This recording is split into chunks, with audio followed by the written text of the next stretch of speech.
Adventures of Michael Shayne, Private Detective.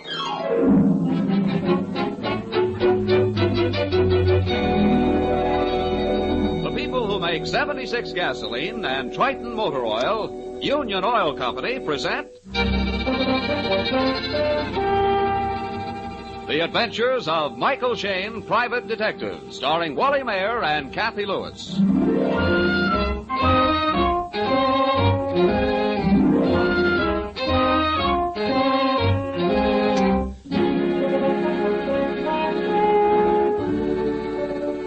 As a loyal native of San Francisco, Mike Shayne would like to solve all his cases right inside the city limits.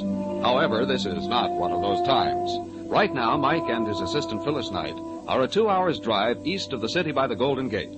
Also right now, Mike is on the long-distance phone talking to, you guessed it, Inspector Faraday. No, Faraday. Moccasin Hill. It's a little town on the highway east of Stockton. Oh, I remember it now. That's where a rich old man Kilgallen died last month. Right. They said his house was haunted and somebody frightened him to death. Yeah, that's what his daughter said. She tried to get us to investigate. Listen, Mike, you're not getting roped into that, are you? Inspector, right now I'm sitting in the chair where they found the corpse. Oh, Mike, you're not dizzy enough to think a ghost killed him. It was heart failure. Maybe. I've just been talking to the daughter. It looks like somebody's been trying to give her the business, too, like dropping a flower pot on her head. So you call long distance to tell me that? No, Inspector. Look, I want you to find out if a Mr. John Himes of Boston, Mass. was in San Francisco 4 weeks ago. One of your boys can check the hotels, trains, and airlines. John Himes, Boston. Well, it's a waste of time, but for you, Mike, okay. And look, phone me back at Moccasin Hill 193. Got it. Oh, Mike. Yeah? Don't look now, but I think there's a ghost behind you. What? Oh, that guy. Mike, the inspector giving you the Bronx cheer, Mike? Yeah, darling. Oh, Miss Kilgallen, one thing more about your cousin, John Himes. Did you two ever quarrel about your father's estate? Why, no, Mr. Shayne. There's no reason for you to suspect John. He's the only other heir, but he'd never kill Father or try to remove me, I'm sure of it. Besides, Mike, he lives in Boston, 3,000 miles away. But he makes frequent visits to the coast. Miss Kilgallen just finished telling us that. I'm sorry. Well, what do you say we have a look around the house now, huh? I want to know where the ghost hangs out. Well, as I said, Mr. Shayne, they found my father here in the living room, in the chair you were just using. Mm-hmm. What's this next room? Father's hobby room. Oh, he kept his photographs and guns and hunting trophies in here. Oh, jeepers. He had plenty of them. Deer heads, mountain lions, fox. And they're terribly old. Father wasn't strong enough to hunt in his last years. He had to content himself with his guns. Mm-hmm. Well, the collection covers a whole wall. You know, it's funny, but this room seems much more worn and older than the living room. It is. Granddad built the house back in the 1860s. Hmm? The other rooms were added on around it. Wow. Father tried to keep the old part as it was. Mike, look. Look, here's a souvenir of early California. Yes. A poster giving the schedules of the Wells Fargo stages. Really? Yes, Wonderful. Moccasin Hill was right on the old stage route.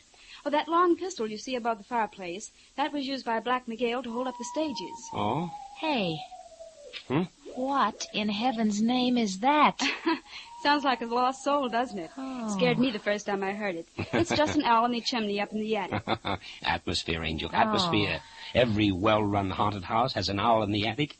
Now, Miss Kilgallen, I was just noticing the odd shape of this room. Half of the ceiling is so much lower than... That's because Father tore down the partition. On the other side, it was a secret room. We had several secret rooms, just like a movie set. Last year, Father tore out all the sliding panels and made them into perfectly honest rooms. Well, your granddad must have been a queer old duck. Somehow I can't picture a girl like you living in this curiosity. I don't intend to. Especially not after Father's... Well, anyway, it's too far from college. Miss Kilgallen, you said you were away at school when your father died, huh? Yes. I'll sell the place as soon as I get a fair bid. I don't know. Maybe Cousin John will take it. He wrote me that he'd like to if I'd sell for $20,000. 20...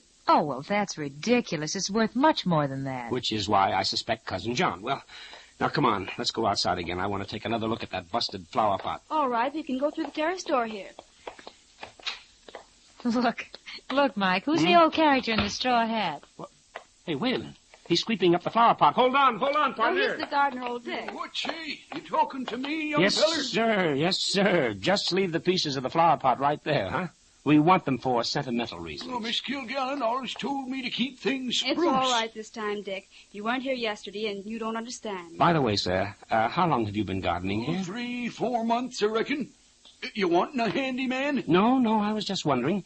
Do you, know anything strange about this house? I mean, like being haunted? Of course it's haunted.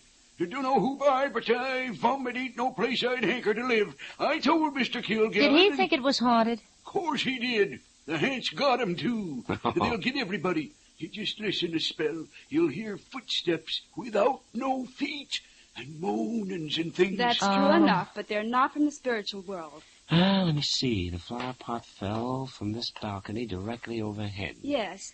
It couldn't have just happened. The pot was too big and heavy to jiggle off the railing. Yeah, but you saw no one push it. I wasn't looking up. It was warm yesterday afternoon, and I was watering the geraniums here. Just as I stooped over, it came down crash. 2 seconds earlier, it would have crushed your skull. I think I'll climb these stairs and give the balcony a once-over. Hey, you be careful, Mike. Don't push another pot down on us, huh? You're giving me ideas, my darling. Mike, out! What did I tell you? What did I tell you? Mike! Oh, Mike, are you hurt? Phew, baby, that was Here. a close call. If I hadn't grabbed the railing... Well, Mike, the steps just gave way under you. They're rotten. No, Angel. No, sir. They were meant to give way. Look at the underside of this next step. Huh? Mike, why, that's sawed halfway through. Yes, evidently the ghost of Moccasin Hill wants company.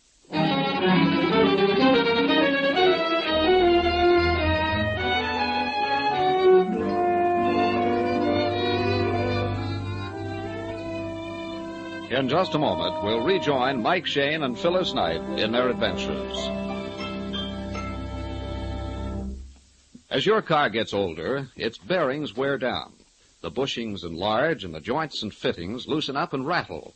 This means that lubrication becomes increasingly important in relieving friction and protecting worn parts against extra shock and strain.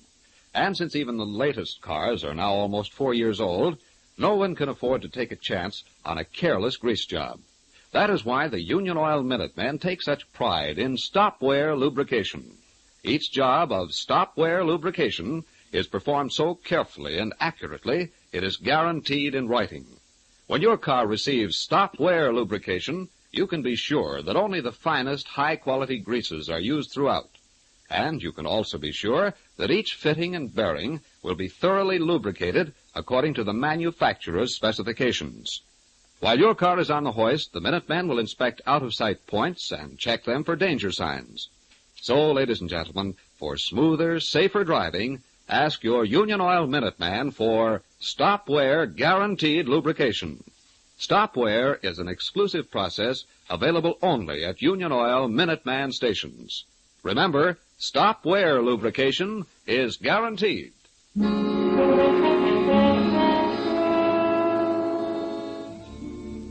Mike and Phyllis are still searching through the ancient house on Moccasin Hill, stalking the ghost who throws flower pots and designs collapsing staircases. Right now, they are interrupted by a new arrival. Why, Mr. Patton, won't you come in? Thank you, Miss Kilgallen. I happened to see your car in the driveway, and I thought I'd stop in a moment. I'm glad you did. Oh, I want you to meet some friends. This is Mr. Shane and Miss Knight from San Francisco. Oh, how do you do? How do you do, Mr. sir? Patton? Mr. Patton was my father's attorney. He's handling the estate. Yes, it's in that regard, Miss Kilgallen, that I'd like to talk to you. Could we go into the living room? Certainly. You too, Mr. Shane and Miss Knight. Oh, All right. but I thought it might be better if we talked alone. Oh, I on this have thing. no secrets, Mr. Patton. And I think Mr. Shane may want to ask you some questions about Father. Strictly in the line of duty, Mr. Patton. I've been retained to, investigate Mr. Kilgallen's death. Well, my dear girl, you're wasting your money. Your father died of heart disease. Perhaps, but what was it you wished to see me about? Oh, yes, Miss Kilgallen, I've thought it over, and I'm now prepared to offer you $22,500. I think that's a generous sum indeed for this property. I'm sorry, Mr. Patton.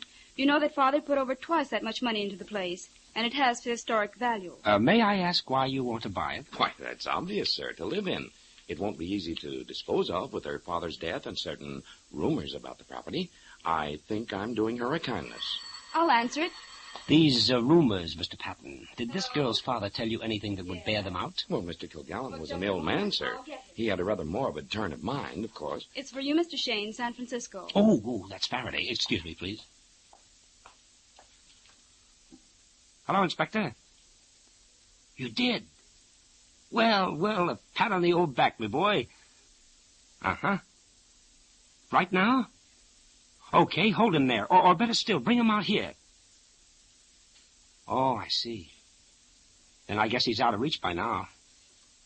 No, No, nothing much, Inspector, except that you almost lost your best pinochle partner. Well, the ghost pulled a staircase out from under me. Don't worry, I'm watching out. But thanks for trying, Faraday. No hits, no runs, no ball game, huh? Mr. John Himes was registered at the Palace Hotel at or about the time the old man died.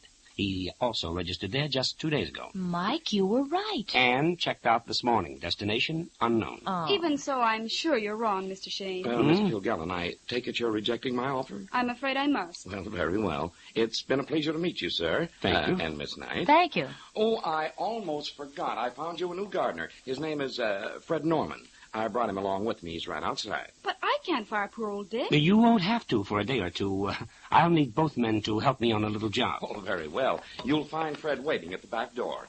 Good day. Good day, sir. Mike, what are you up to? What job? Are we staying here? Not so loud, honey. I haven't any job for him, but I think Mr. Patton has. Oh, you mean this new gardener is a spy, huh? I mean. Well, we'll give him something to prick up his ears about. Okay. Miss Kilgallen, I want a tape measure, the longest you can find, please. What on earth for? Something tells me your ghost haunts a very secret room. We're going to find that room by yard, feet, and inches.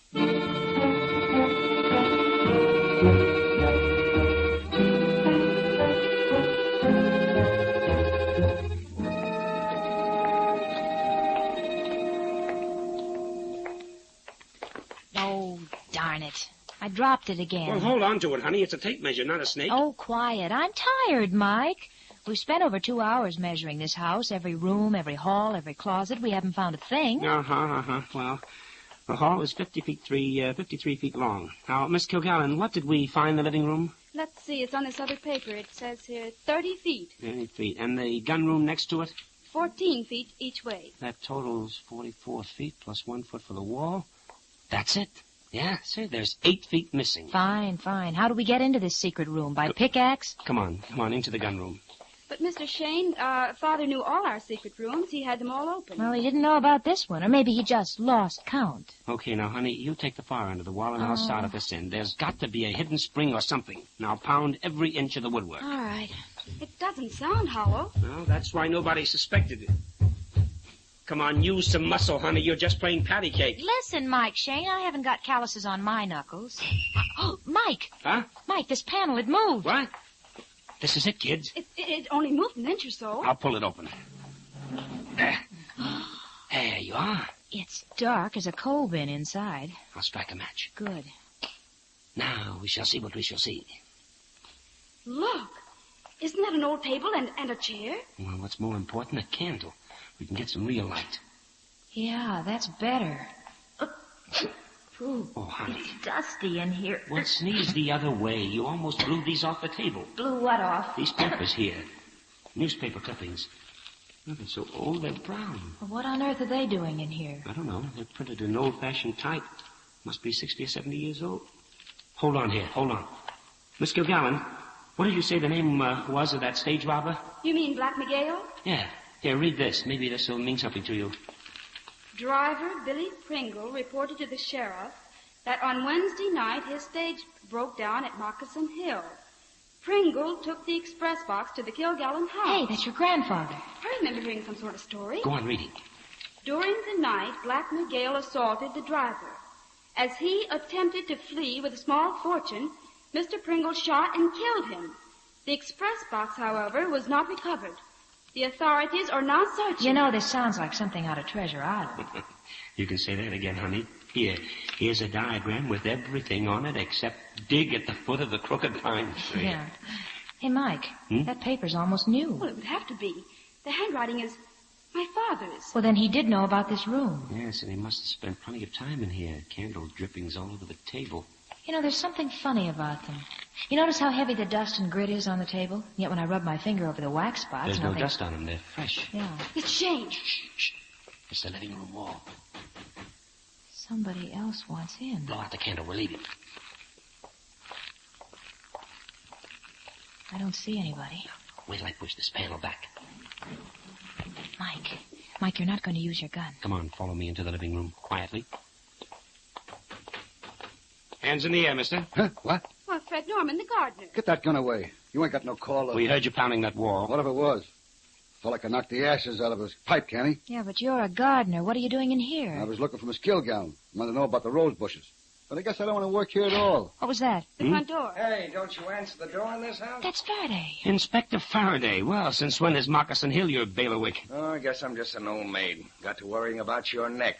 Not that I wouldn't like to bust it myself sometimes. Well, I'll save it for you, just for you, Daddy. Here, here. No, all kidding aside, Faraday, there's something going on here which ain't done with mirrors. I'll say not. We found a secret room, papers telling of a stagecoach robbery 70 years ago, a map of where the treasure's buried. Plus rapping noises, hot and cold running spooks, anything you want, we got it. Yes. Has your cigarette tasted different lately? No, we mean it, Inspector. Somebody's putting on a spook act to frighten people away from here, even if it means killing people. Somebody wants the old express box, and he's willing to kill people to get it. Yeah, right out of this morning's comic strip. Ghost turns out to be an ex-pirate with a peg leg. All right, we'll take our word for it. Come on, we'll show you the secret room. Now watch. I'll press this wall panel here, and... Well, I'll be... See, Inspector? Stoop as you go in, or you'll bump your noggin. Any light switch in here? Now, there's a candle on the table. I'll light it. Well, you weren't kidding. No, not this trip. Now, here are the papers I was talking about. Mike. Hey, wait a minute. The papers. Mike, they're gone.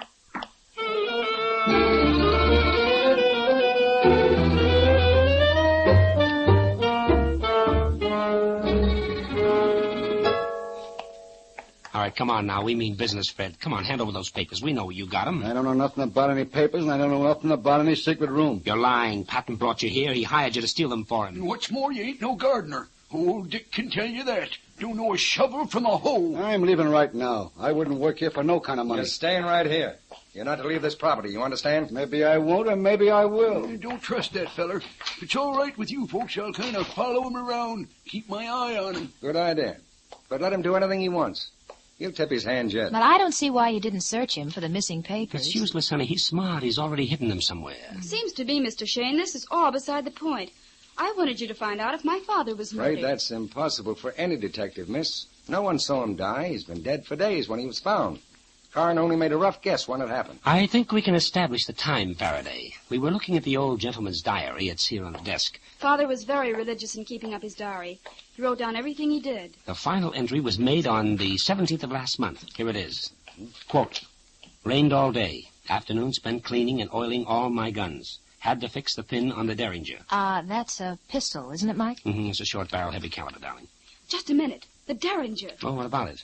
Well, Father always kept it on top of the bookcase. It's gone. Probably forgot to put it back after he fixed it. Yes, but getting back to the diary, these are his last sentences. Heard the noises again. It laughed and moaned. Next time it happens, I'll...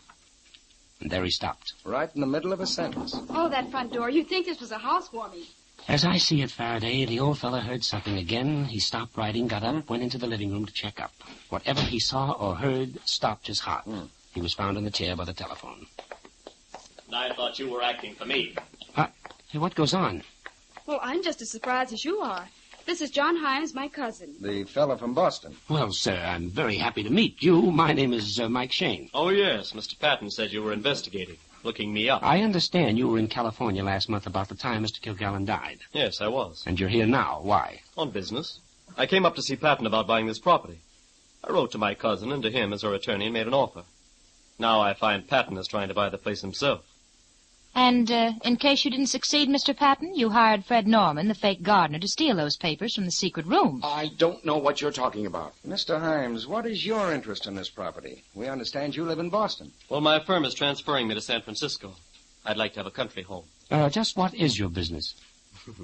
I can see you're suspicious. Perhaps you'd rather look at one of my cards. Well, it wouldn't hurt. Here you are. Thank you.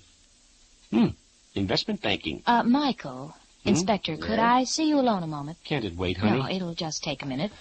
Oh, all right. Excuse us, please. Come on, let's go into the living room, huh? You look as wise as the Sphinx, Phil. You solved the case? Maybe. Now, this is it. I was standing right next to Himes, Mike, when he took out his wallet to give you that card. And? Well, there was an envelope tucked into a pocket of the wallet. Airline tickets. But the name written on the envelope said Gene Powers. Gene Mm-hmm. But that doesn't add up, honey. The girl introduced him as her cousin. She said John Himes. She said. Do we have to believe her?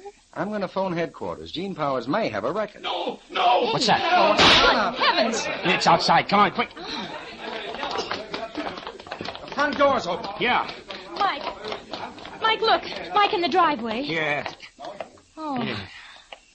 Well, cross off one suspect. Ooh. Attorney at law, Stephen Patton. And add another. I just saw somebody on the balcony. Who? Who did you see? Ellen Kilgallen.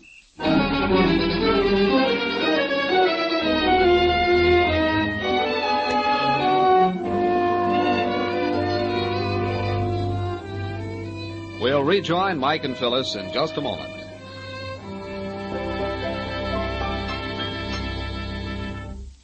If you ever had a jack slip when you were changing a tire, you get a pretty forceful demonstration of how much a car weighs. Now, all that weight rests directly on the wheel bearings, and as you travel, those wheel bearings must revolve rapidly and still support the heavy weight of the car. Because of this concentrated pressure, and because they're also liable to damage from brake dust, grit, and water, front wheel bearings need the best possible lubrication. Failure to keep these bearings properly lubricated may result in expensive repairs, requiring parts now hard to get. Your neighborhood Union Oil Minuteman knows this. That's why he takes such pains to do a thorough job of lubricating front wheel bearings. First, he washes out all the old grease and dirt with solvent. Then the bearings and races are individually cleaned until they are dry and shiny. Finally, the clean, polished bearings are replaced in the races. Then, with special equipment, every surface is snugly packed in a thick coating of Union Oil wheel bearing grease.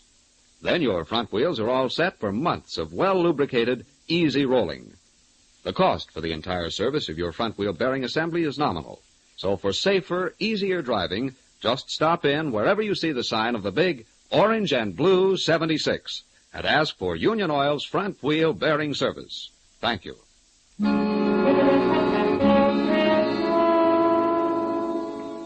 A second man has died at the strange old house in Moccasin Hill. While Phyllis telephones for the local police, Mike and Inspector Faraday are in the gun room questioning 4 uneasy people. Now, we know what we're talking about. One of you here in this room killed Steve Patton because he knew too much or because he was double-crossing you. Miss Kilgallen, we'll start with you. What were you doing upstairs on that balcony? Why, I heard the shot and I ran out to see what happened. Oh, that's no answer. When we left this room, you and your cousin were with Patton. Now, why did you go upstairs? To get Father's old watch for John. Father left it to him in his will. Does that satisfy you? Maybe. And you, Mr. Himes, where were you when the shot was fired? Why, I was following Ellen upstairs to get the watch. Is there anything wrong with that? No, I guess her cousin is entitled to the heirloom. But not a guy named Gene Powers. What? Oh, so that's it. Sharp eyes, Mr. Shane. The credit goes to Miss Knight. Well, it's quite innocent, really. Gene Powers is a friend of mine, and he had a plane ticket for New York tonight. He couldn't get away, so I'm using his priority. We'll check on that. You, Fred Norman. I was in the kitchen eating. Can't send a man to jail for swiping a chicken wing. You were watching him, Dick? Yes, sir. He wasn't even in the room. Oh, I was watching you through the hall door, just waiting for you to do something. Okay. Now we're going to ask all of you to empty your pockets. Each one put his stuff in a pile on this table. What for? We're asking the questions. Start digging. I know what you're up to. Looking for the gun that killed him. No, the murderer saved us that trouble. He put it right back where he got it. The Derringer there in the bookcase. Why, yes, it's back. All right, Mr. Himes, now let's see what you've dished out. Handkerchief, penknife, billfold, notebook, small change. And you, Dick? Oh, I ain't got much. Old oil rag, a knife, a busted pack of seeds, and 4 bits. Fred? Handkerchief, knife, pencil, and some money. Yes, too much money for a gardener. $50? Well, that's Patton's money. He bribed him. Obviously. Any pockets in your dress, Miss Kilgallen? No. If you tell us what you want, I'm sure... All right. Now, after the 3 of us ran out and found Patton, we did a quick circle around the outside of the house. We tried to come back in through this terrace door. It was locked and the key gone. That's odd. We used the door a little earlier. Yes, so did the murderer a little later. Fired a shot from the terrace, ducked back in, locked the door, and went to another part of the house. I'm sorry to spoil the game, kiddies. What? But is this what you want? The The key. key. I found it by the door. Well, what do you know? It had slipped under the carpet, Mike. All right, folks, you can put your stuff back in your pockets. Oh, Too bad, Mike. It almost worked. But it did work. In a way we hadn't counted on. Now, wait a minute, Mike. You know the killer? Positively, darling. The confession is right on top of that table in the secret room. I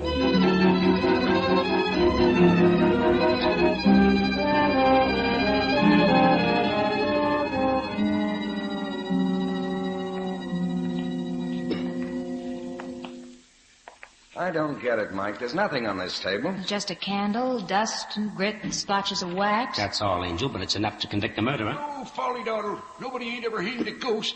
Take more than a smart, big city detective. Well, I can't believe the motive. I don't think there's any buried treasure. It's quite possible, but Patton and his killer thought otherwise. They wanted no one on this property while they were hunting. So, the haunted house routine. But how could Mr. Patton be so cold-blooded? Father's friend and attorney deliberately scaring him to death. Well, he probably didn't intend to go that far, Miss Kilgallen. Hey, come on, Mike. Who gave Patton the tit for tat, huh? All right. Now, as you notice from these candle drippings, somebody spent plenty of time at this table going over the papers about Black Miguel in the express box. Father, we found that diagram in his handwriting. And somebody else in just the last day or so. Somebody who emptied his pockets onto this table, perhaps searching for a pencil and notepaper. Mike, there's a limit to crystal gazing. You can't... Can't I? Brush your hand over the tabletop. That's it.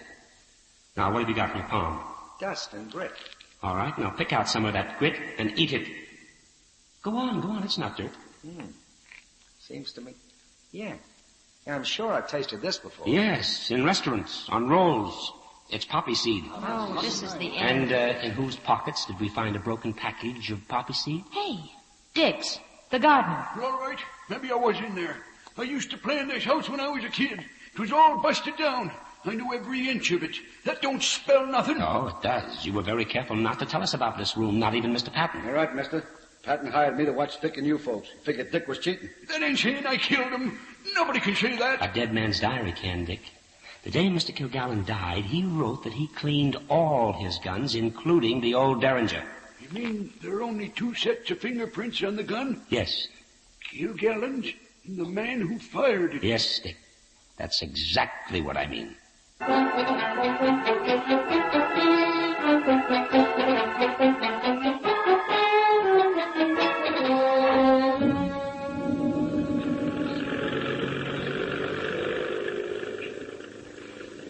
You know something? That was very sweet of you, Faraday, coming clear out to Moccasin Hill just to be Mike's bodyguard. Yes, sir. And driving us back home in a police car sure beats that bus trip. Was doggone nice of you, Faraday. Cut the sentiment. Maybe I just want to sell a couple of extra tickets to the policeman's ball. Oh, we need those.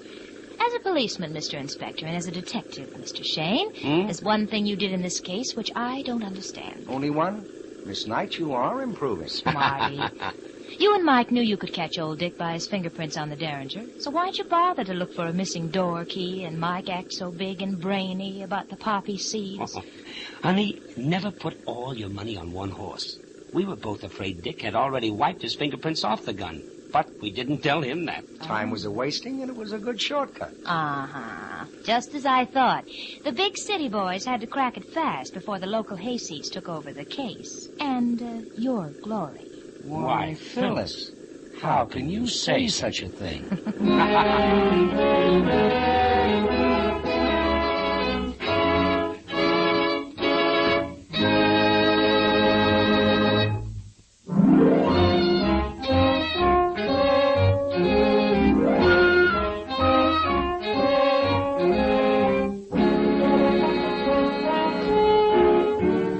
Tune in again next week at 8:30 for another adventure with Michael Shane, Private Detective, starring Wally Mayer and Kathy Lewis with Joe Forte. Tonight's story was written by Richard DeGraff and based on the character created by Brett Halliday. Music was composed and directed by Bernard Ketz. This is John Lang saying goodnight for the people who make 76 gasoline and Triton Motor Oil. Union Oil Company.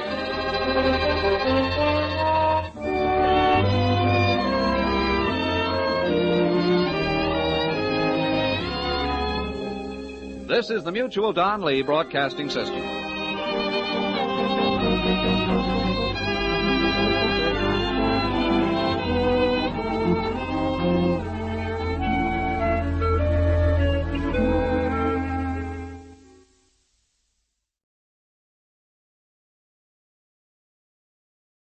Next, Mr. Chameleon and the Perfect Maid Murder Case.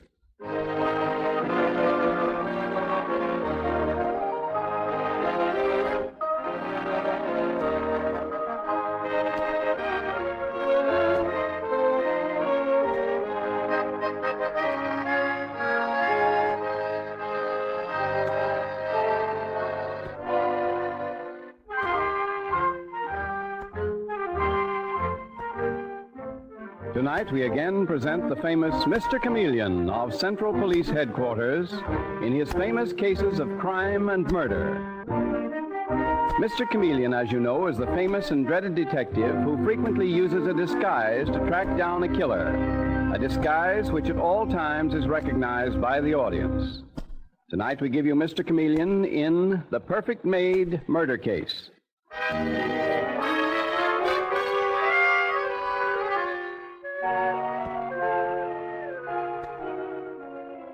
The scene opens in one of New York's most fabulous mansions, the home of Raymond Colby. And we see a young woman about to leave. Her hand is on the knob of the front door when she is interrupted by a maid whom we hear saying the words that lead to a gruesome, fantastic murder. Excuse me, Miss Laura. Can I see you a moment before you go? I haven't any time now, Fanny. But this is important, Miss Laura. Terrible important. Well, what is it then? I want to give my notice, Mum. Your notice? You mean you're leaving? Oh, I thought you were a fixture in this house, Fanny. But that's just it, Mum. I am a fixture here. Then what's this talk about giving notice? What's wrong? If it's more wages... Oh, it's not that, Mum. It's that... Yes? It's that I'm going to marry your father. Your what? Going to marry your father, that's what.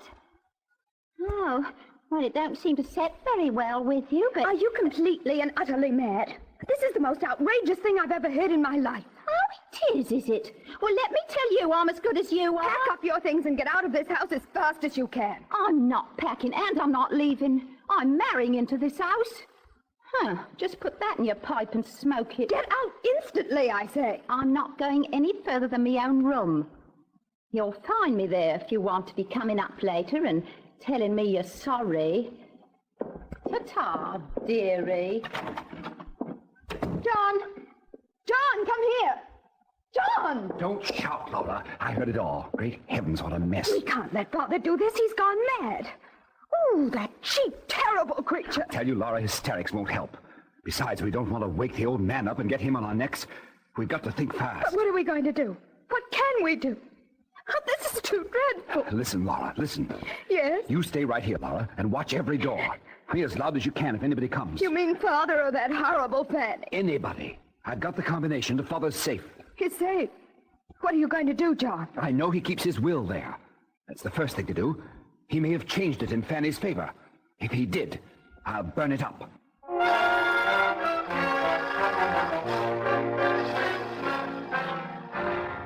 And sometime later, we hear the Commissioner of Police assigning another famous murder case to the astute and feared Mr. Chameleon, the man of many faces and disguises.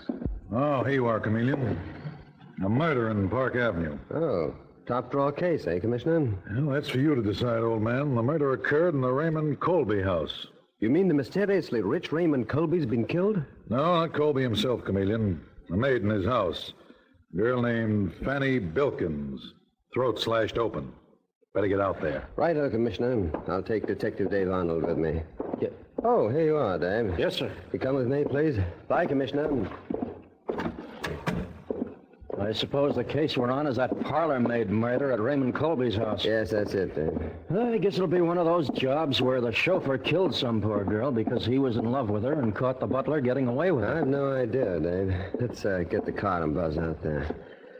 Well, personally, I'd be more interested if old Colby himself was the victim. I hear he's a queer character, the absent-minded professor type. He invented something somewhere that made him fabulously rich.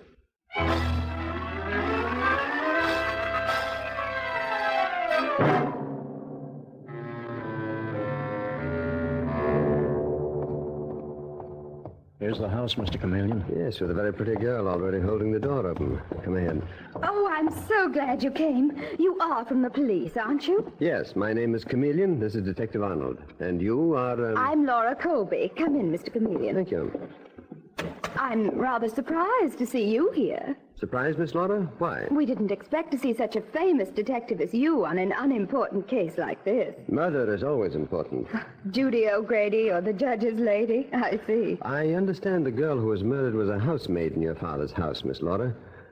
Do you know anything about her? Practically nothing, Mr. Chameleon, except that she was a perfect maid, really marvelous, and that she had perfectly wonderful references when she came. When was that?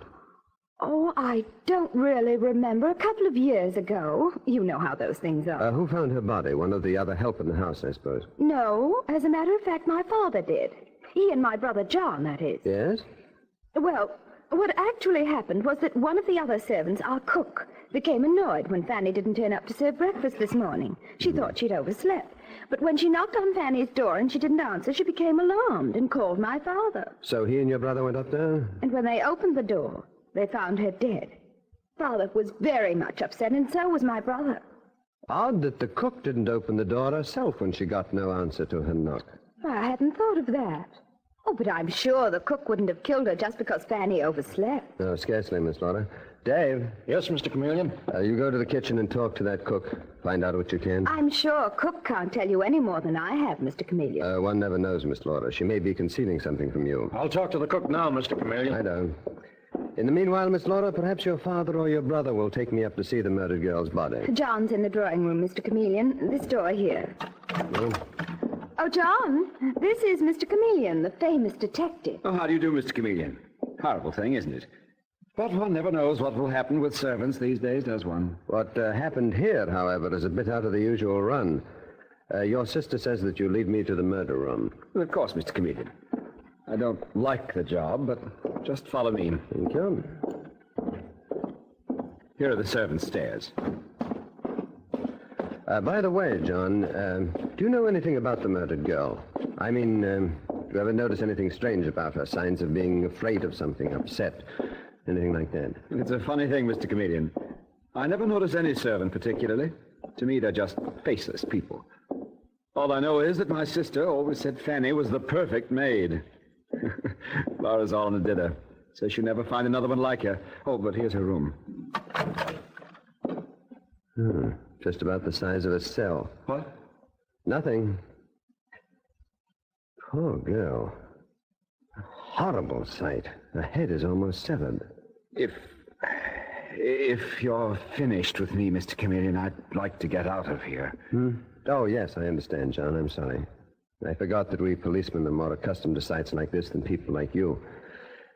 Yes, you go back to the drawing room. I'll see you there presently. Thank you, Mr. Chameleon. Poor Fanny. Poor child. But if the dead can hear, you'll hear me promising to bring your murderer to the execution chamber. Mr. Chameleon? Nothing from the cook except what Laura Colby already told us. But get this. Yes, Dave?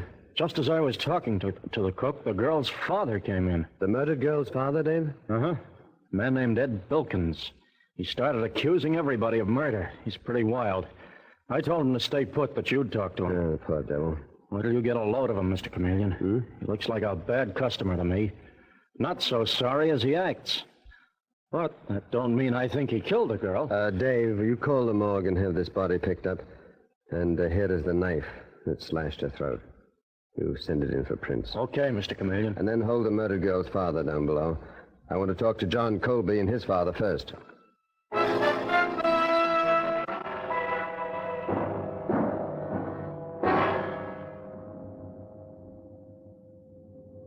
Well, John, feeling a bit more steady now? Forgive me for bringing you back to the murder room. It's all right, Mr. Chameleon. Took a drink and feel better. Well, this is my father, Raymond Colby. Father, this is Mr. Chameleon. Huh? Mr. what? Didn't catch the name. Chameleon of Central Police Headquarters, Mr. Colby. Police headquarters, you say? John, what's a police officer doing here? Investigating the murder of your maid, Fanny Bilkins, Mr. Colby. Oh, to be sure. You know, things slip my memory, sir. And you say your name is, Chameleon, Mr. Colby. Chameleon. Unfortunate thing here, Mr. Canston. Chameleon. Oh, yes, Chameleon. Last thing I ever expected in my house, murder. Just one of the servants. Probably got herself into trouble. Queer lot, servants. Queer lot. Never know about them. But still human, Mr. Colby. They sing and sigh, laugh and weep, feel happiness and sorrow just like you and me. Only probably suffer more. Quite right, quite right. I didn't think policemen thought that way, though. Well, what can I do for you? Tell me any little thing that you might know about the girl who was so inconsiderate as to be murdered in your quiet home. Why do you think, for instance, that she was killed? I've no idea. Never paid any attention to her, no attention at all. My daughter Laura runs the house. You better ask her. I did, and she told me just as little as you and your son John have, Mr. Colby. But I'll... Mr. Chameleon. Yes, Dave? You'd better come downstairs and talk to the man I told you was here. He's got something for you, something plenty hot. What man, Mr. Chameleon? After I see him, I'll tell you, John. He's going to tear this case wide open, John. Wide open. Tear it open, Detective Arnold? That's ridiculous. Never mind, son. I fancy it's someone of Fanny's own class, and that it'll all turn out that a grocer's clerk or delivery boy killed Fanny. Perhaps, Mr. Colby. I'll see you later, Mr. Colby.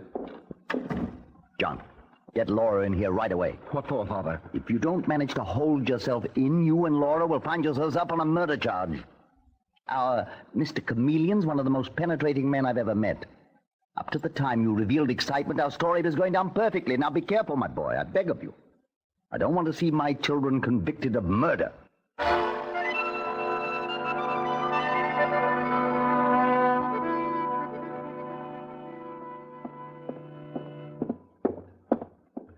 What did the murdered girl's father tell you, Dave, to make you think he'd break this case wide open? You better hear it from his own lips, Mr. Chameleon. Oh?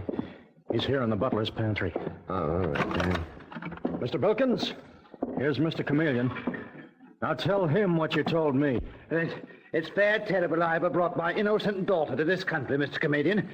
That's how she was done in. What do you mean, Mr. Bilkins? Brought her to this country? Didn't this here busy tell you, Mr. Chameleon? Detective Arnold wanted me to hear the story direct from you, Bilkins. Now, let's have it, please. Fanny and me come from Australia, where we should have stayed. And then she'd never have gone into service in this old duffer's house. Well, I still don't know what you mean, Bilkins. What I'm trying to drive home, sir, is that Fanny wouldn't have got herself engaged to marry the old man. Do you mean to say that your daughter, Fanny, was going to marry Raymond Colby? I'm not lying when I say it, Mr. Chameleon. I warned her proper about marrying out of her class. But Fanny had got American ideas into her head quick. Wouldn't listen to her father. And it all wound up in her being killed. Butchered like an animal. Are you certain that your daughter was going to marry this fabulously rich man? Look here. Here's your wedding license, Mr. Chameleon. She gave it to me, saying Mr. Colby didn't want it round the house, feared his son or daughter might find it. But they must have caught on some other way, sir. And that's why they killed her. Dave, this is astounding. This license is genuine. Fanny Bilkins, age 24, Raymond Colby, 56. It's on the up all right, Mr. Chameleon. I had it checked myself. I'm taking the blame for Fanny's murder on myself, Mr. Chameleon. I'm her father. I should have given her a good thumping and made her leave this house. The likes of her thinking of marrying the likes of him. I always say that everyone stay in his own class. Mr. Bilkins, come with me. Where to, sir? Upstairs to the drawing room, where I think we'll find Mr. Colby and his son, John. Don't make me face him now, Mr. Chameleon. I can't face my daughter's dirty murderers. I can't do it, sir. I can't. I understand, Bilkins. You wait here, then. Detective Arnold and I will go up alone. You're a real gentleman, sir. Thank you. I'll never forget your kindness, sir. Dave, come along. If ever I saw one for the book, Mr. Chameleon, this is it. If it's true, Dave, if it's true. What? Well, don't you believe it? You saw the marriage license, didn't you? Yes, indeed, Dave.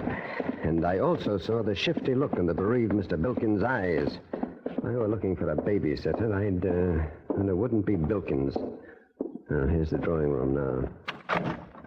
I expected to find your father and brother here. They're in Father's study, Mr. Chameleon. I've just talked to your murdered maid's father. So they have fathers, too. Just as you and I, Laura. But tell me. Yes? When was your father, Raymond Colby, going to marry Fanny Bilkins? Oh, I didn't realize detectives on duty kidded people, Mr. Chameleon. Then you didn't know? Know what? You know what. Answer the question. If you expect me to answer a ridiculous question like that, Mr. Chameleon... Are you serious? Imagine Father marrying a housemaid. It's too silly. At the door to the study, Laura? Why, yes. I'll tell Father you want to see him. Don't trouble, thank you. I'll go in alone. And you stay here. I hope I'm not interrupting, Mr. Colby. Oh. I see you have your safe open. Something lost? Father has an idea he misplaced his will, Mr. Chameleon. I'm on the forgetful side, Mr. Chameleon. I'll find it later. Why not look in the fireplace, Mr. Colby? Wait a second. In the fireplace, Mr. Chameleon? Yes, John? Yes, here is what is left of your father's will. All but the top burned away, though.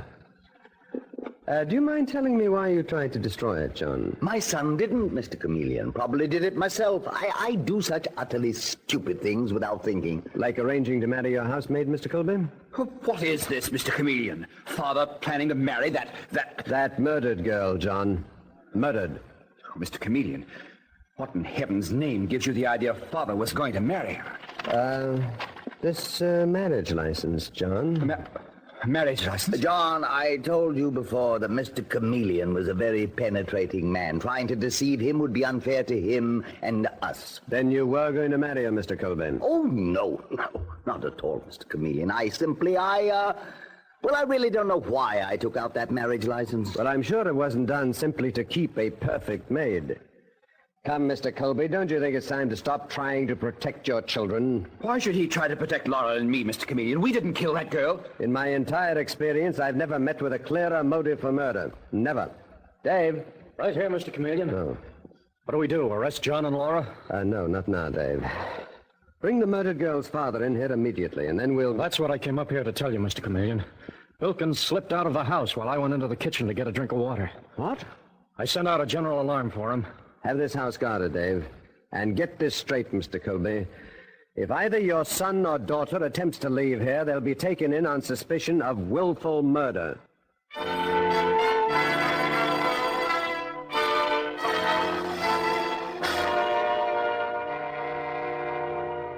Mr. Chameleon and the Perfect Maid murder case continues in just a moment.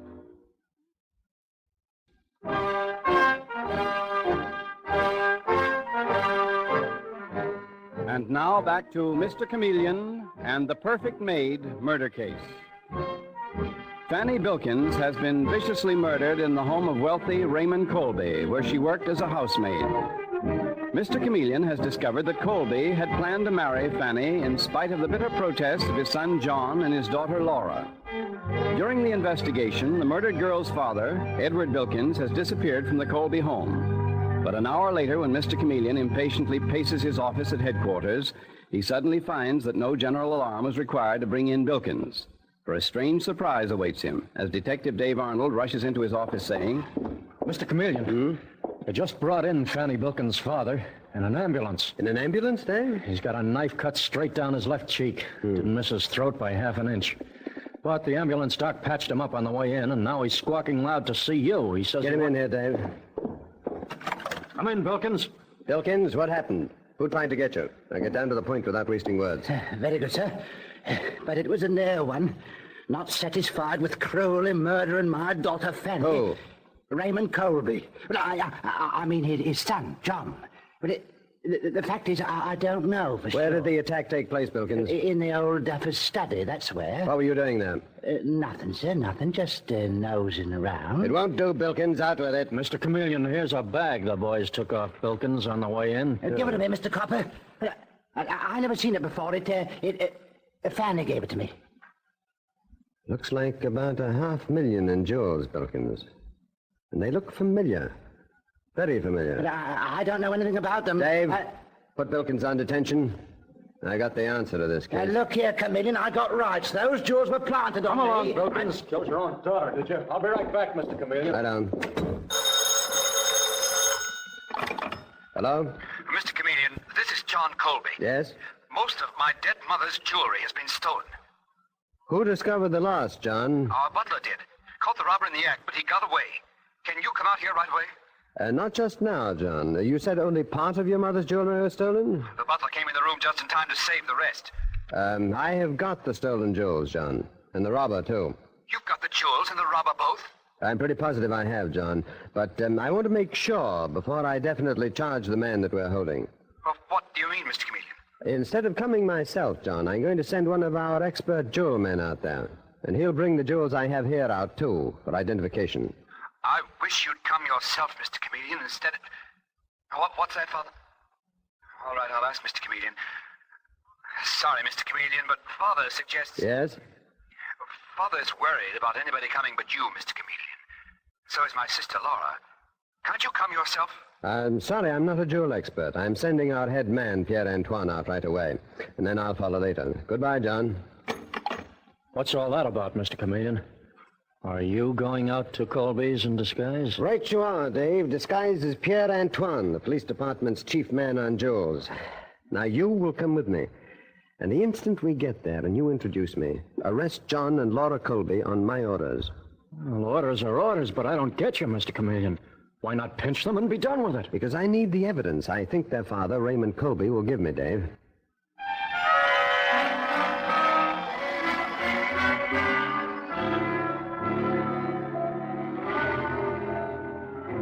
And so, a little later, we find Detective Arnold with Mr. Chameleon in his disguise as Pierre-Antoine at the murder house, as Dave Arnold says. Evening, everybody. This gentleman is the police department's jewel expert. Mr. Chameleon sent him out. Pierre-Antoine at your service. You Mr. Raymond Colby, monsieur? Yes, Mr. Antoine. This is my daughter, Laura. Mademoiselle. How do you do? And my son, John. Monsieur Jean. May we all sit down? Or perhaps you, Mademoiselle Laura, will be so kind as to bring the remaining jewels from the robbery for me to see? Sorry, Monsieur Antoine, but Mr. Chameleon ordered me to arrest this lady and her brother and bring them back to headquarters. That is absurd, Detective Arnold. Surely Mr. Chameleon is making a mistake. Mr. Chameleon is a fool. We won't go, Laura. Detective Arnold can't arrest us without a warrant. Here's the warrant, John. Better come quietly. John, you can only cause yourself and Laura trouble by not going with Detective Arnold. But, Father... You've got the right idea, Mr. Colby. Now, come on, John and Laura. No point getting tough about it. My compliment to Mr. Chameleon, Detective Arnold. And be good enough to express my opinion that he is making a most stupid blunder. Arresting two such charming young people. Stupid or not, I'm taking them, Monsieur Antoine. Good night. Good night. Oh, a dreadful contretemps, Monsieur Colby. I thought better of that chameleon. But there is your police mind. Mr. Antoine, did you bring the jewels recovered from the man who robbed my safe? In this very bag, Monsieur Colby. The robber was the father of the housemaid murdered here today. Your fiancée, I'm told. Hand over those jewels, chameleon. What? Shut up, chameleon. I'm doing the talking now. Give me that bag, quick. They're the only evidence you've got that I killed that infernal housemaid, Fanny Bilkins. Now, let's have them. When I take you in, Raymond Colby, it'll be for 2 murders. But, anyway, here are the jewels. You're not taking me in. No? By the time they find your body, chameleon, I'll be out of the country. Got any last wishes, cop? Mm-hmm. I'd like to tell you how I caught up with you, Raymond Colby. I'm interested, but hold your gab to 3 minutes. Through a careful study of police records extending from New York to Sydney, Australia. You murdered the woman who owned those jewels, Lady Ashton Burl, in Australia 5 years ago. That's past history, chameleon, but suppose I did. The one living man who knew you did was your murdered housemaid's father, a petty criminal named Ed Bilkins. And he followed you here, forced you to hire his daughter Fanny as a maid in your house, and then blackmailed you into a promise to marry her with your mysteriously and criminally acquired wealth. Anything else, chameleon? You've got 30 seconds left. Only this, Raymond. Don't move, Colby. You hear me, Colby? I said don't move. That's odd. He doesn't answer. Colby? What? Oh, why did I have to become a policeman?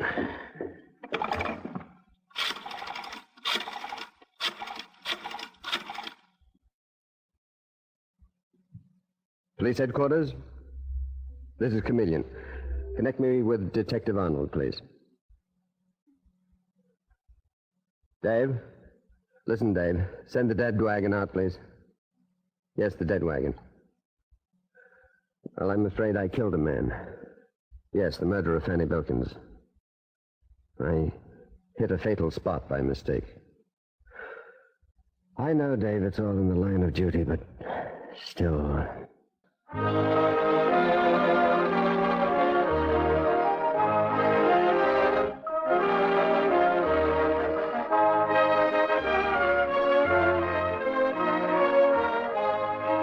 Listen next Wednesday night at the same time for Mr. Chameleon, the man of many faces. The part of Mr. Chameleon is played by Carl Swenson, with dialogue by Frank Hummert from the original story by Frank and Ann Hummert. Music directed by Victor Arden. The members of our cast join with our sponsors in wishing all their listeners a Merry Christmas. Your announcer is Howard Claney.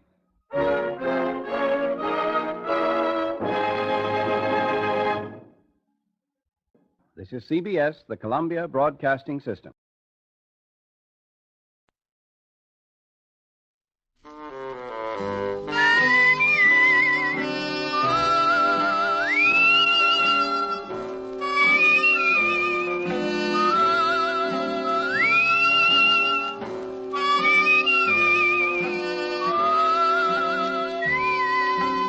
Here's Dick Powell, transcribed as Richard Diamond, private detective.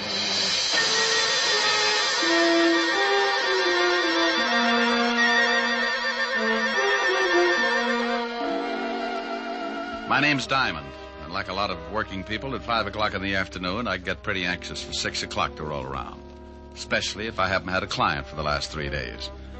But even if I don't expect anyone to drop in before 6, I can't take a chance, so I stare out of my office window on 53rd Street just to kill time.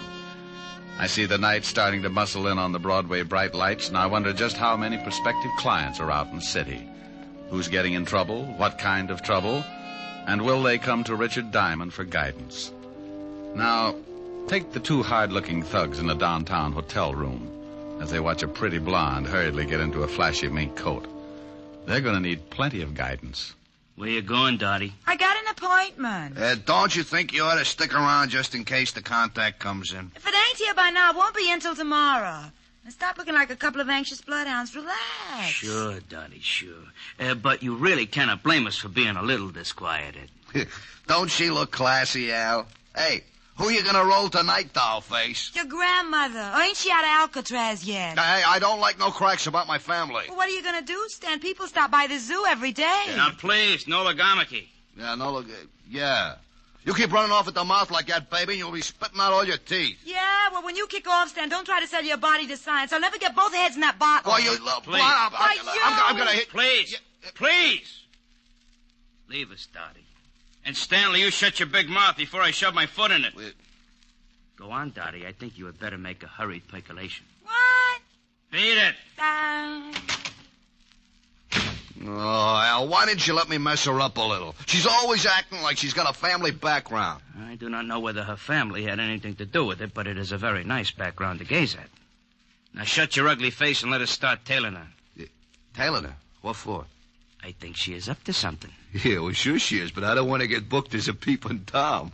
Stan, you are a melonhead. I think she is going to try a cross. Florida has never been late with the numbers before. You think she's going to pick up the bundle and skip?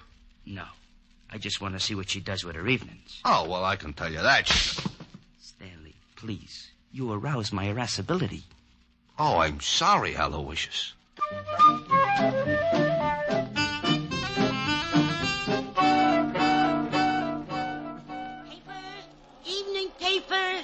Paper. Evening, Glenda. Oh, hello, Horace. Times. You look tired. Hard day at the office? I stayed home. My wife's swell. Here's the Times. Thanks. Good night, Glenda. Good night. Papers. Evening papers. Have you got a late edition? Why, yes, right here, dearie. You got it? Yeah, in the purse. Put it down on the counter and look through the paper. Okay. Paper. Evening paper. What do you want me to do with the purse? Keep it till I meet you at the train. Sure, honey. It's good to be working again, ain't it, Dottie? I gotta go. They usually got a tail on me. I'll see you tomorrow morning. Relax. We're in the chips. Paper! Evening paper! Paper, sir? No, but I will take that purse. Purse? Oh, why, that nice young lady must have left it on the counter when she looked at the paper. Please, just extend your agent index and shove it over here. Why, I can't do that. It belongs to that young lady. Oh, look, it would make me very unhappy to have to shove all those nice old wrinkles around, but I am in need to possess one patent leather handbag. Now, if you will kindly move it in my approximate latitude, you old bat, we can dispense with all... Why, you poor excuse for a lowbrow gun. If Madam. for 2 cents I'd wrap a lead sap across your flat head. Well, hello, Glenda. Hello. How's business? Oh, Officer Quine. Aren't you on a little late? Yes, I've been changed to the 6 o'clock beat. Well, good evening, sir. Yeah, lovely. Good evening, officer. Say, haven't I seen you somewhere before? Hardly. I reside in Flatbush. Well, thank you, Mother. I do not see anything I want. There, goodbye. He doesn't see anything he wants. What does he think you're running? A drugstore there? Hey, Al, I saw a cop. I am proud of you, Stanley. Huh? Now let us hurry around this corner. What, you think Dot and the old dame are cooking up something together? Stop here so we can watch the old dame. Stanley, to put it in your words, yeah, I think they are cooking up something. Oh, you figure she slipped the old girl the numbers? Your perception astounds even my Hey, observe. Oh, yeah. Your grandma is taking off and leaving the cop behind to watch the papers. Yeah, she's going in that building. She has got the purse. Stanley, stay here and await my return. Okay, but my feet are beginning to hurt. Go in a drugstore, purchase some Blue Jays. I shall be right back with the purse.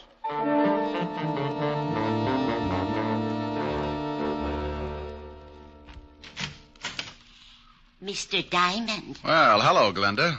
Come in, pull up a rocking chair. Well, that's the way it begins. Sometimes when you wait around until the last minute, you get a customer. I wasn't too happy about this one because I knew she didn't have enough money to hire a tramp to spot cigarette butts. I haven't got much time. I've got Officer Quine watching my paper stand. Officer Quine? You should be happy you aren't selling fruit. He's already got his thumbprint in every apple in Yonkers.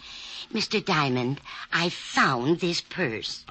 Found it, Glenda? Oh, you know me, Mr. Diamond. I'm going straight now. I remember a snake that said that once. He broke his back. Honest, I haven't been doing that kind of business since I got out. Well, what can I do for you, Glenda? I'm broke. Oh, it's not a touch. I want you to find the owner of this purse and return it. Why don't you give it to Officer Quine? Well, there's no money in it. And with my record, he'd sure run me in for purse snatching. No money, huh? Oh, no. No, I didn't touch a thing. Just took a peek, maybe. Oh, yeah. A young girl left it on my counter. If you find her, you can ask her. I didn't touch a thing. Okay, I'll see what I can do. Oh, thank you, Mr. Diamond. Goodbye. Keep your nose clean. Oh, I will. She'd keep her nose clean, all right. And a glass of gin. I'd known old Glenda ever since she started working bunco rackets and got put away for 2 to 5. I was sure she'd lifted the dough from the purse, but I opened it and went through it anyway. I was just kicking myself for telling her I'd try to dig up its owner when the door opened and an ugly-looking mug wearing alligator spats walked up to my desk. You should be ashamed, looking in someone else's purse. It's a bad habit, like not knocking on doors. Oh, it said on the door to come in. How long did you have to wait before someone came by to read it to you? May I please have the purse? Oh, is it yours? Yes. Well, I didn't notice the wedges. Give up high heels? You are a very poor comic. Now, may I have the purse, or must I make you bleed? Oh, it's like that. Well, sure, here it is. Thank you. And something to go with it. I caught him with one that made my arm feel good clear up to my shoulder. His eyes rolled back, and he went down faster than the celluloid collar on the flagpole.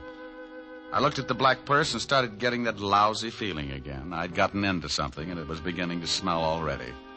So I called the 5th Precinct Police Station and an old friend, Lieutenant Levinson. Homicide, Sergeant Otis. Hello, Otis. Let me talk to the lieutenant. Is this Diamond? No, it's platoon number 3 of the Brownies, 300 strong. Now let me talk to the lieutenant. Hey, what are you going to do with all those tired jokes when you run out? Give them away to idiots. You want to start a collection? Oh, nuts. Lieutenant Levinson. Hello, Walt. Diamond. Oh, wait a minute. Otis! Otis! Yeah, Lieutenant. Where'd you put the bicarbonate? In the top drawer, Lieutenant. Oh, hold it a minute, Rick. Get me some water, Otis. Yeah, Lieutenant. Go ahead, Rick. I can stand it for a second. If you didn't get so excited, you wouldn't have to take that stuff. Here you are, Lieutenant. Never need this stuff until you call.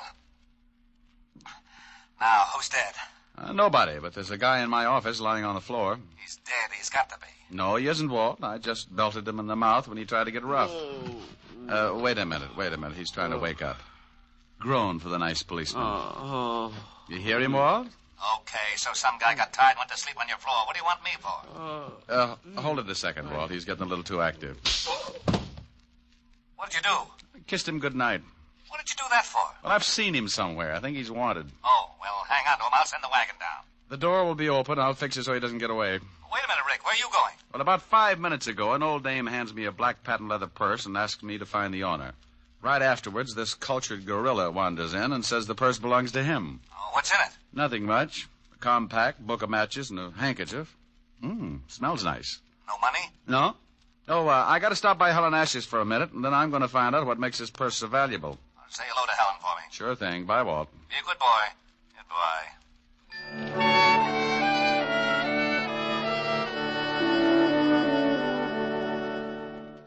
I got a rope out of my desk that I hung my socks on when I had time to wash them, and tied the sleeping Garniff to a chair. I didn't know much about pocketbooks, but I knew someone who did, so I headed for 975 Park Avenue and a beautiful redhead named Helen Asher. Oh, good evening, Mr. Diamond. Good evening, Francis. Is Miss Asher in? Yes, sir. She's in the study. Shall I announce you? No, just dig up something that'll get me back on my feet. I'll let myself in. Yes, sir. Mr. Diamond. Yes, Francis? If you'll pardon me for saying so, sir, I just love the way you talk. Well, thank you, Francis. Eaton, 98. Majored in Sloyd. Oh, my goodness, you're pulling my leg again. Anyone home? Rick, you got here. Hi. Hi. Well, since when did you start carrying a purse? Like it? Matches my complexion. Oh, you idiot. Take a look. Whose is it? Got to find out. It's worth something. One guy already tried to get it the hard way. Cigarette? Well, thanks. It's got some initials on it. D.K. There's nothing valuable in it. I know. That's what I can't understand. Got a match? Here's some in the purse. Thanks. Here. Adams Hotel. Flophouse with sheets. Compact's never been used. My darling. Well, thanks. Oh, the perfume and the handkerchief, silly. It's my darling.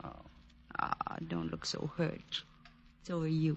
Well, come here. Rick.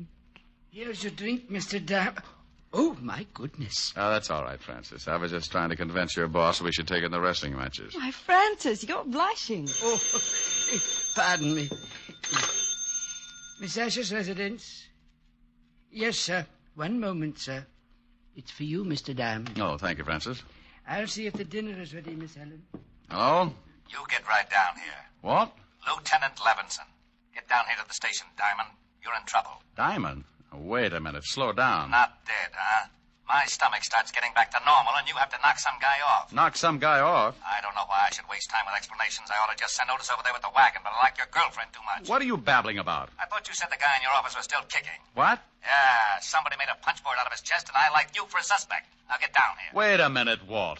Somebody shot him? Yeah. If that wasn't what killed him, he died of fright when he saw the bullets coming. Now, I'm not talking anymore till you get here. Make it 10 minutes or I'll have a warrant out for you. Oh, swell. Rick, what's the matter? Oh, that crazy Walt Levinson's got me in line for a murder rap. I gotta go down and square myself. Murder? Rick! Yeah? I'll see you later, baby. But, Rick... I can't wait. I'll get back as soon as I can. If we were married, this wouldn't happen. Rick, you forgot the purse. Francis? Francis! Yes, Miss Asher? Francis, Mr. Diamond forgot this purse. See if you can catch him. He's gone to Lieutenant Levinson's police station. Yes, Miss, I'll do my best. Rick just has got to stop this foolishness. Oh. How did you get in here? Who are you? I come in a back way, lady. Where's the shamus? You get out of here. No, just relax, baby. One yell out of you and you get hurt pretty bad. What? Where's the shamus? He went down to the police station. Okay. Where's the purse? I saw him bring it in. I don't know. Oh, come on, baby, or do I shake it out of you? You stay away from me. You... Hood? Hood? Where's the purse? I told you I don't know. No, stay away. Okay, but you're making it tough on yourself. Stay away. You stay away from me.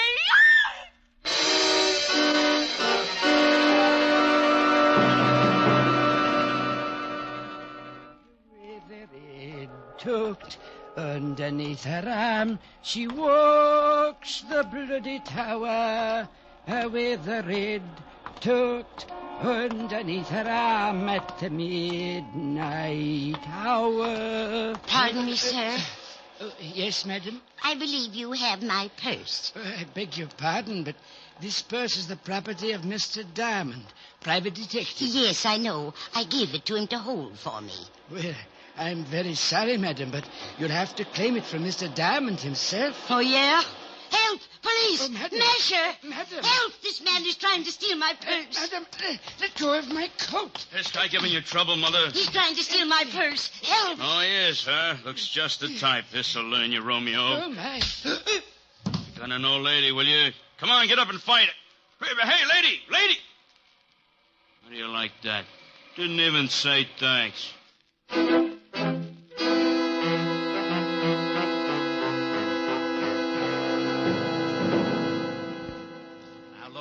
I don't care what you say. You told me you had a guy in your office. When my men got there, they found him tied in the chair with 3 bullet holes in his chest. He was making noises when I left. Some guys do that when they get shot. Oh, stop being an idiot. You know I didn't kill him. Yeah, I know it, but what do I tell the commissioner?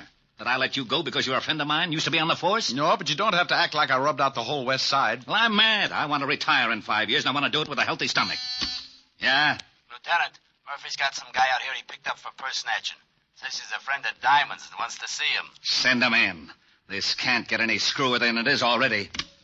I got a purse snatcher who says he knows you. Purse snatcher? Francis. Yes, Mr. Diamond. I don't feel so well. That's all, Otis.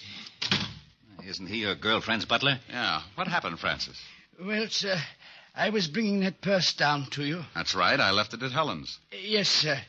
Well, a little old lady approached me on the street and claimed it belonged to her. What did she look like?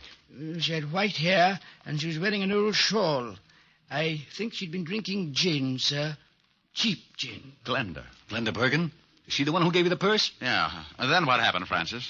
When I wouldn't give her the purse, she started yelling and called me a masher. And some enormous gentleman arrived and clouted me in the jaw.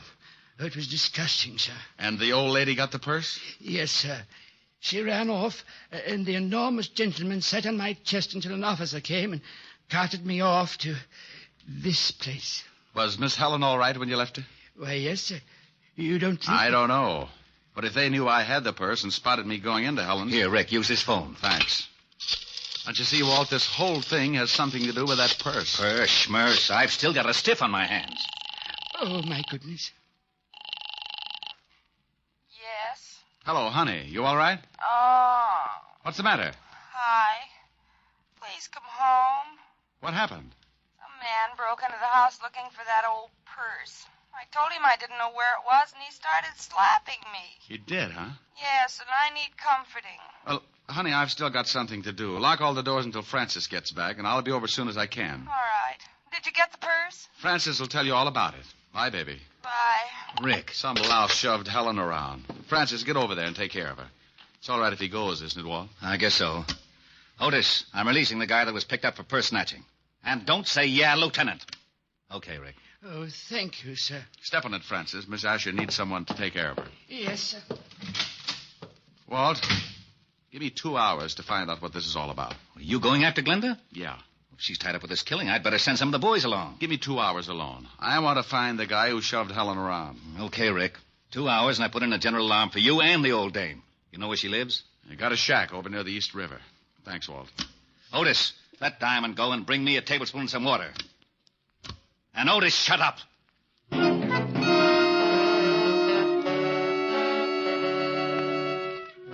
I grabbed a cab, and 20 minutes later I was standing at the edge of the East River. The fog was rolling in, and pretty soon it'd be so thick you could put it in bales. Below me, next to the water, was a line of weather-beaten shacks, and one of them belonged to old Glenda. You want something, Mac? Huh? Oh, I didn't see you. Does old Glenda live in one of those shacks? Yeah, that one. Got a match? Oh, yeah. Here, keep them. Thanks. Forget it. No, wait a minute. Huh? Let me see those matches. I've forgotten all about them. What's the matter? You collect them or something? These I do. Sorry, pal. You'll have to get some others. Okay, Sporty.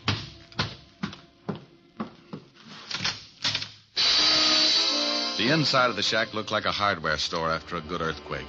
Someone had torn it to pieces, and old Glenda had gotten the same treatment.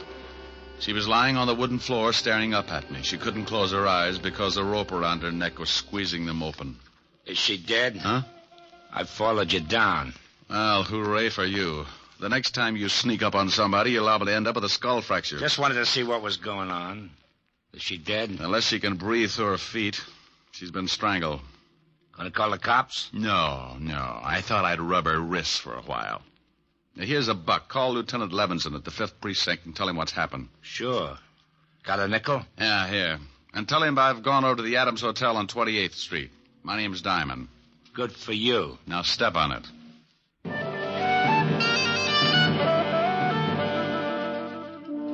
He left in a hurry, and I reached in my pocket and took another look at the book of matches I'd gotten from the black handbag. They were from the Adams Hotel on 28th Street, so I went over there fast.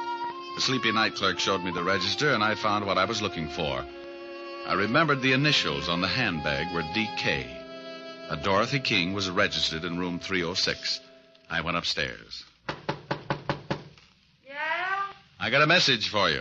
Slip it under the door. I'm not that skinny. What is it? It's from Glenda. Oh, wait a minute. All right, the door's open. All right, now shut it and come on in. Huh? Oh, what a lovely gun. Glad you like it. Now, what do you want? I just left Glenda. She's dead. What? Yeah, strangled. How'd you find me? Matches in your purse. They were from this hotel. I checked the initials on the bag with the register. D.K., Dorothy King, room 306. Holmes would call it elementary. You must be the shamus Glenda gave the bag to earlier this evening. That's right. How did you know? Well, she called me. She tell you she got it back? I feel a quiet streak coming on. I usually like women who don't talk much, but right now you'd better start talking as fast as you can. Funny thing, this gun I got makes me lazy. Now get out of here. Baby, I got a big fat surprise for you. Yeah? Yeah. My gun makes bigger holes than yours. Huh? What do you think I'm doing with my right hand, keeping it warm? Oh, don't give me that. You ain't got nothing but a big finger in that pocket. Oh! Surprise. Next time I make it count. Wait a minute. Sure. Drop it. Now, that's better. Kick it over here. All right. Please, I didn't kill Glenda. Where's the purse? I ain't got it, honest. Well, who has? Now, look, baby, I'm in a bad mood. Honest, I don't know. That's right. She don't, mister. Stan. Well, you certainly know some pretty ugly company, Dottie. I don't know if I like that. You don't? Maybe I can word it a little different. Stan, he's a private cop. He come up here and tried to shove me around. Well, you should have done it, Shamus. Would have saved me the trouble. What do you mean, huh? Why, you no good, cheap double-crosser. Al and me saw you slip the bag to that old dame, and Al got killed trying to get it from the Shamus. I didn't kill Al. No, the old dame did it. I went up to the office and found him dying. He told me she'd done it. What are you going to do? Well, the organization don't like being crossed. I got the purse from the old dame and paid her off for killing poor old Al. Now I gotta pay you off. I got a surprise for you, too, Stanley. Yeah. You try anything, you'll have more holes on you than a fishnet. He's got a gun in his pocket. Well, look at his pocket, wise guy. Oh, gee, I wish Al was here. He'd know what to do. Oh, and shoot him. Shoot him. Stan's got it coming. Looks like it's a tie. No sense in both of us getting killed. Yeah, you plug me, and I'll nail you before I go down. Don't listen to him. I think he's got a point. What are you going to do? That's up to him. Well, as Al would say, a hurried departure is in order. I'll take care of you later, Dot. Huh? Goodbye, all. Yeah, it's pretty good. Al would like that. Don't let him get away. Stop him. You stop him. All right, baby. Where's he going with that purse? If I tell you, will you give me a chance to get out of town? I can't do anything about that. When I leave, you're on your own.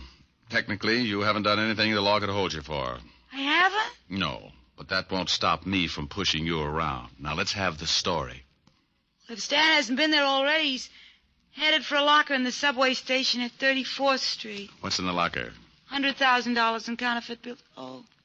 Oh, baby. Counterfeit. You have been naughty.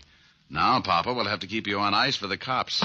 Get in the closet. Please, give me a break. Sorry, honey. Get in. Ouch, you're hurting me. Please.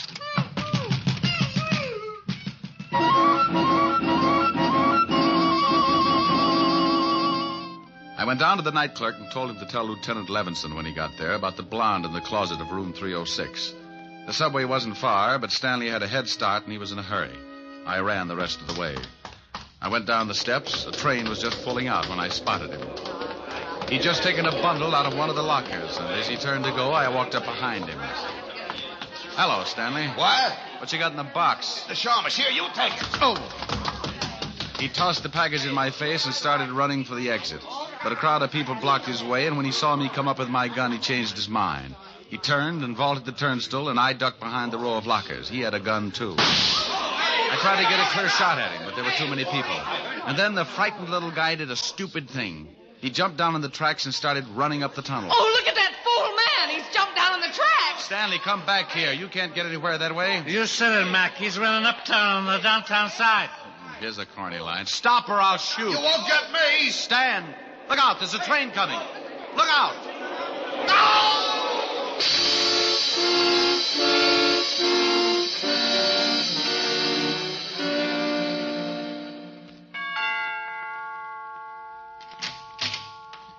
Oh, Mr. Diamond, come in. Hello, Francis. Is Miss Asher all right? She's better, sir. She's lying down in the study. How's the jaw? Oh, I feel better, sir. This ice bag is helping the swelling. I'll be in the pantry if you need me, sir. I'll try not to. Hi. Hi. Well, poor little baby. Yes. Poor little baby. You're lucky he didn't knock you out. Oh, I'll get it. Francis is nursing his face. Asher residence? Let me talk to Diamond if he's there. He is. Rick? Mm-hmm. Now, you listen to me.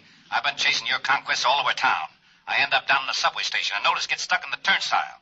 Don't you think it'd be nice to let the police department in on something once in a while? Oh, sure. Right now I'm at 975 Park Avenue, nursing a beautiful redhead back to health. Oh, did you find the blonde in the closet? Yeah, I got the whole story from her. You want to hear it? I guessed most of it. She was fencing for a counterfeit ring, and she tried to cross them. The key to the locker was in that purse. Yeah, in the compact, under the pancake makeup. She and old Glenda used to do a duet together before they both got sent up. When the blonde got out, she started working for a counterfeit mob. They'd stashed the dough in different subway lockers around town and used her to make the contacts. So she figured she could use the 100,000. Well, nothing like being in business for yourself. She was afraid to pick it up herself, so she slipped the purse to Glenda like she'd just forgotten it. Ricky. Yes, dear? Are you listening to me? I just stopped. Bye, Walt. What? Now, wait a minute. What is it, baby? I want some sympathy. Sure. What would you like, lover? Sing something. Oh, come on, baby. We can do without that. No, I want you to. I'm sick. An invalid should be pampered. Let me rub your head or something. Afterwards. I want you to sing. Oh, but it's late, baby. Well, then sing softly. Sing me to sleep. Oh, honey. I'll get mad and you'll have to buy me a present. Okay. Lullaby and good night with roses bedight.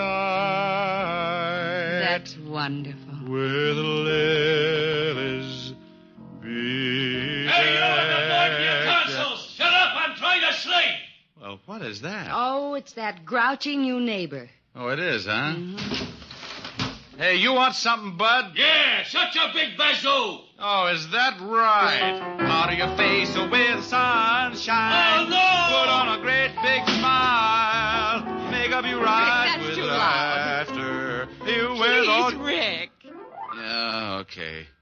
That guy gets shell-shocked if you fried potatoes. Rick. What is it, baby? Come here. Oh. You do need pampering.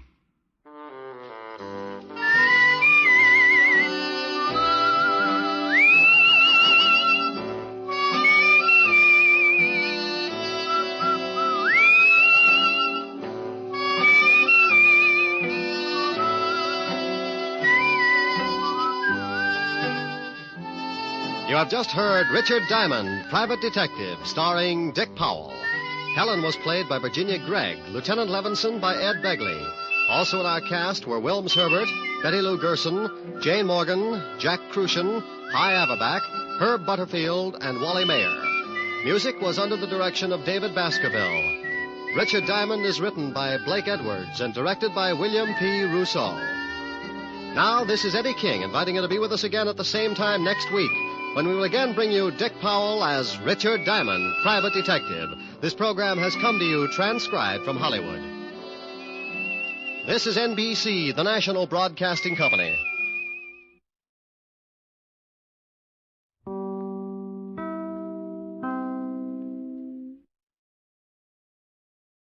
The Adventures of Sam Spade, Detective. Brought to you by Wild Root Cream Oil Hair Tonic, the non-alcoholic hair tonic that contains lanolin. Wild Root Cream Oil. Again and again, the choice of men who put good grooming first. Sam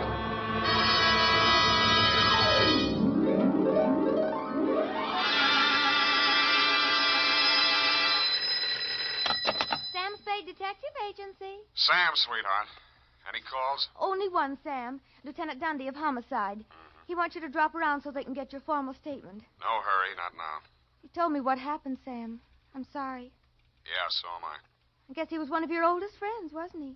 You don't make any friends in this business, Evie. You can write that in your book now, and I'll give you the rest of it when I get there. You sound tired, Sam.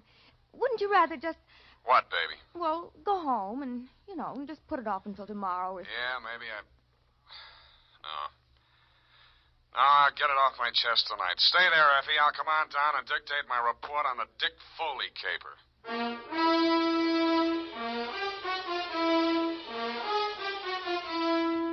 Dashiell Hammett, America's leading detective fiction writer and creator of Sam Spade, the hard-boiled private eye, and William Spear, radio's outstanding producer-director of mystery and crime drama, join their talents to make your hair stand on end with the adventures of Sam Spade. Presented by the makers of Wild Root Cream Oil for the hair. No two ways about it, folks. Hair that's well-groomed can make all the difference in the world to a person's overall appearance. That's why so many men, women, boys, and girls are turning to the famous non-alcoholic hair tonic with lanolin, Wild Root Cream Oil. Wild Root Cream Oil grooms your hair neatly and naturally, relieves dryness, removes loose dandruff. If you haven't tried it before, you'll want to get Wild Root Cream Oil in a new 25-cent get-acquainted size. Yes, get Wild Root Cream Oil. Again and again, the choice of men and women and children, too. And now, with Howard Duff starring as Spade, Wild Root brings to the air the greatest private detective of them all in the adventures of Sam Spade.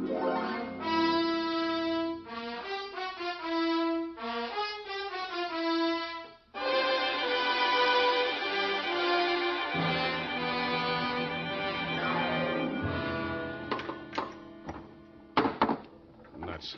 Oh, here, Sam, let me. Am I that shaky? Say when.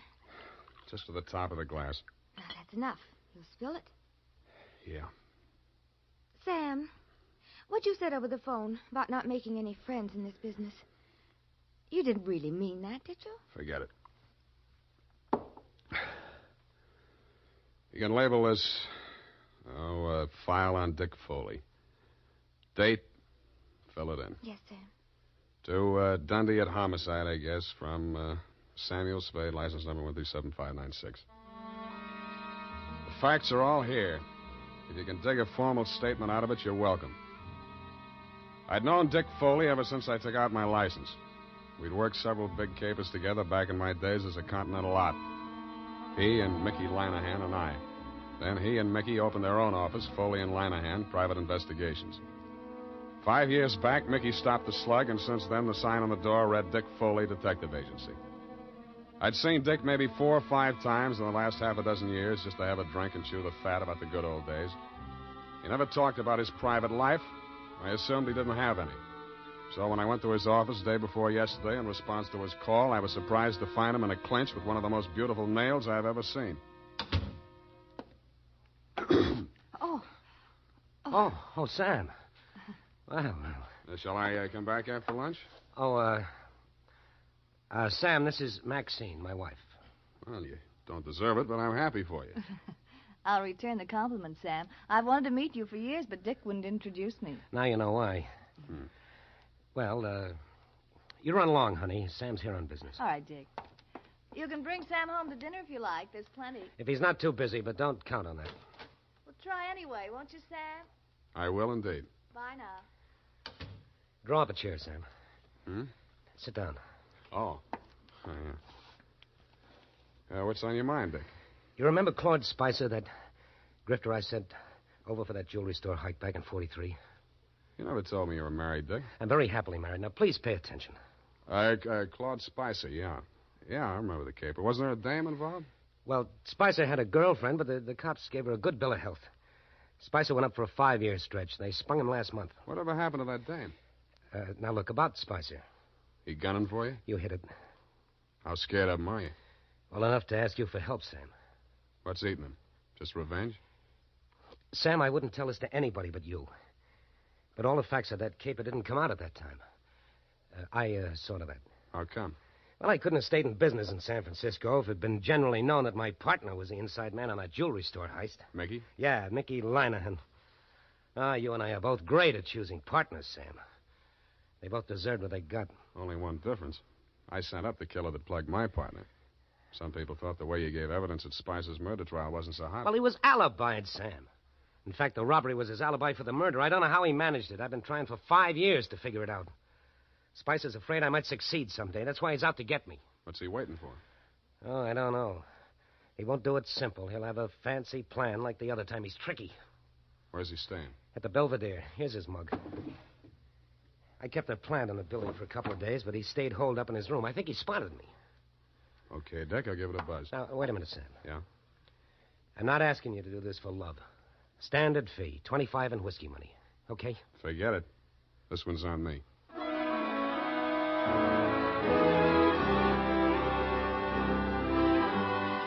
In the elevator on my way out, I studied the picture of Claude Spicer on the old police circular Dick had given me.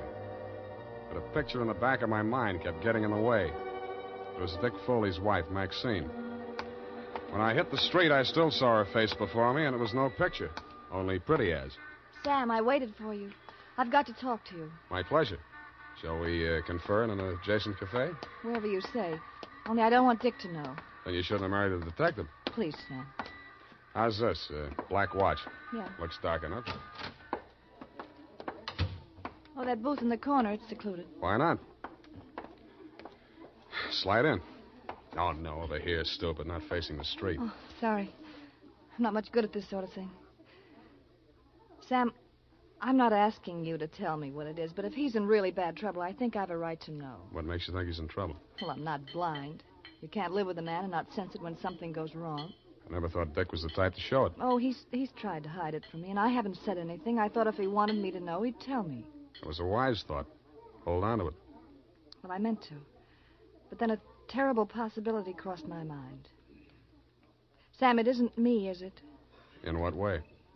Well, you know what I mean. He's been away from home nights so much lately, and he questions me so closely about where I go and who I see and so on, and Well, I may as well ask you right out. Did he hire you to check up on me? Then that is it. No.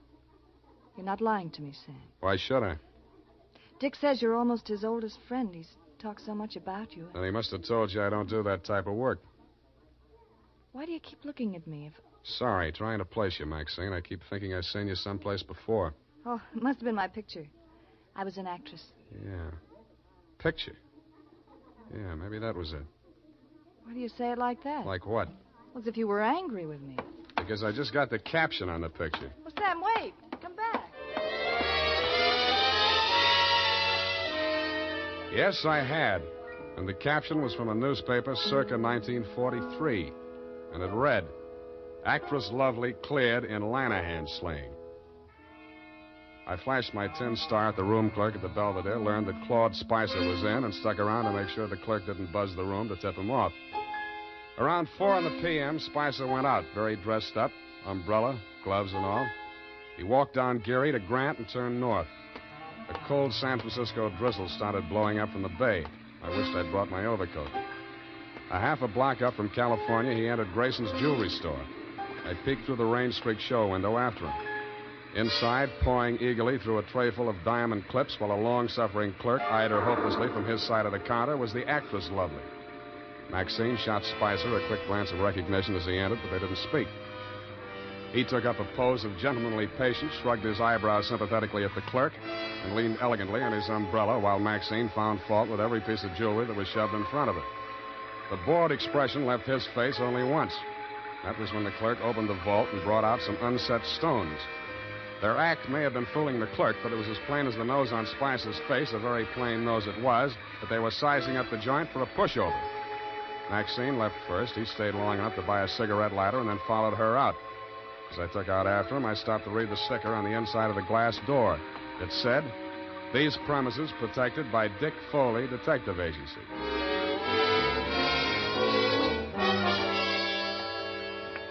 Maxine was waiting for him at the corner. I grabbed up a Chinese newspaper and used it to listen behind, but I needn't have bothered. They didn't seem to care. Well, are you happy?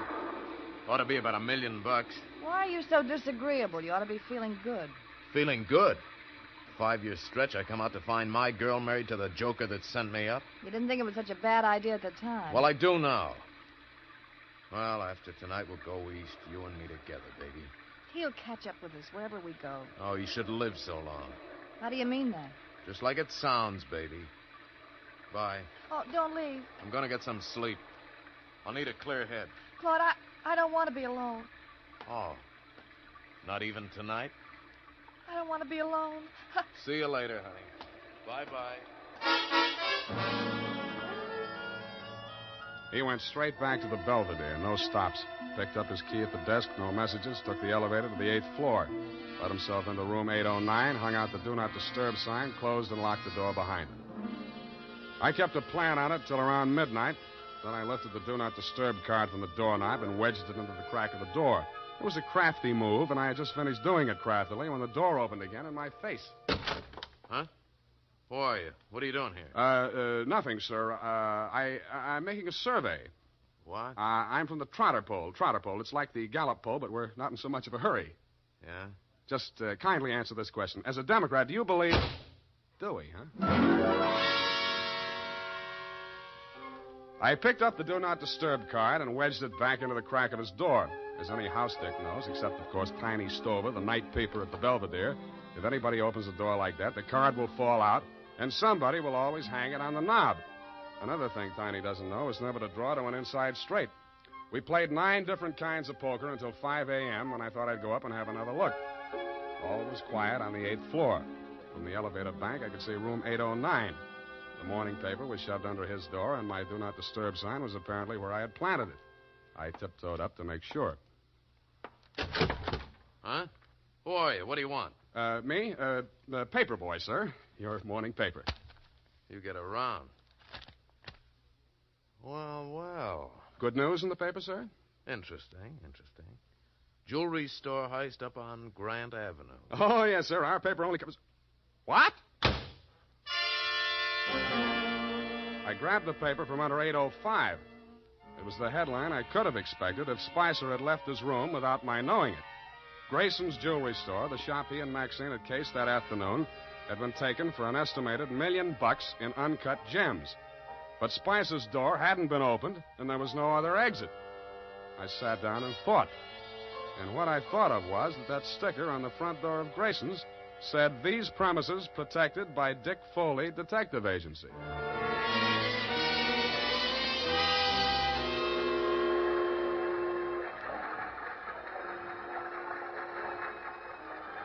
When the 6 a.m. Oakland ferry boat felt its way blindly out of the slip, Claude Spicer was aboard, and so was I. Should have been getting lighter, but it wasn't. The fog was thickening over the harbor, and most of the passengers were inside drinking coffee. Spicer didn't go in. He climbed up to the boat deck and stood at the rail under the pilot's house. I planted between 2 wet paint signs and waited. Not for long. I couldn't make out any features on the man who came up and joined him. They stood face to face, not more than a foot apart, and talked in voices that couldn't get to me through the racket of the foghorns in the harbor. What spoke loud enough for me to hear was a gun. They seemed to fall into each other's arms, then collapsed in a heap on the deck. And when I got to the spot, only the dead one was there. It was Spicer. The other man had disappeared around the corner of the deck house. A ray of light from the pilot's window swept over him, and I saw gunmetal shine in his hand and then spin out over the rail as he threw it. What? Oh, it's you, Sam. Oh, I was afraid you'd lost him. What did you do it for, Dick? I had my reasons, Sam. Now, trust me, I'll keep you in the clear. How long? As long as I go on playing sucker for you? What do you think I hired you for? Maybe I was supposed to say you killed him in self-defense. Maybe I was supposed to see him making passes at your wife if you needed that. But, Sam, you've got to... I've worked for killers before. I've even worked for thieves, but not for a detective that knocks over a place he's supposed to be protecting. Sam, it's not as simple... Save it for the cops, Dick. I'm turning you in when we get to Oakland. No, you're not, Sam. Dick, come back here. Let go, me. I'm going over the side. If you try to stop me, you're going with me. He fought away from me, got one foot over the rail, and kicked out at me with the other. It caught me on the point of the chin. I stumbled forward and grabbed out blind. I must have caught him by the belt just as he jumped. I remember something pulling me halfway over the rail and trying to get free of it. I did, but not soon enough. I was in midair, and the black water came rushing up to meet me.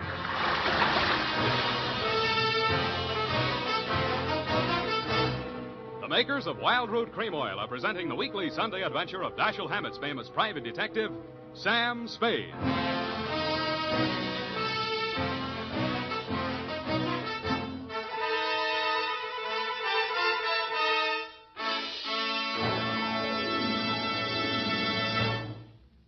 Now, here's important news on good grooming. If you want the well-groomed look that helps you get ahead socially and on the job, listen. Recently, thousands of people from coast to coast who bought Wild Root Cream Oil for the first time were asked, how does Wild Root Cream Oil compare with the hair tonic you previously used? The results were amazing. Better than 4 out of 5 who replied said they preferred Wild Root Cream Oil. Remember, non-alcoholic Wild Root Cream Oil contains lanolin. It grooms the hair naturally, relieves dryness, and removes loose, ugly dandruff. So if you want your hair to be more attractive than ever before, get the generous new 25-cent size of Wild Root Cream Oil, America's leading hair tonic, on sale at all drug and toilet goods counters. It's also available in larger economy bottles and the handy new tube. Get Wild Root Cream Oil. Again and again, the choice of men and women and children, too. By the way, smart girls use Wild Root Cream Oil, too. And mothers say it's grand for training children's hair.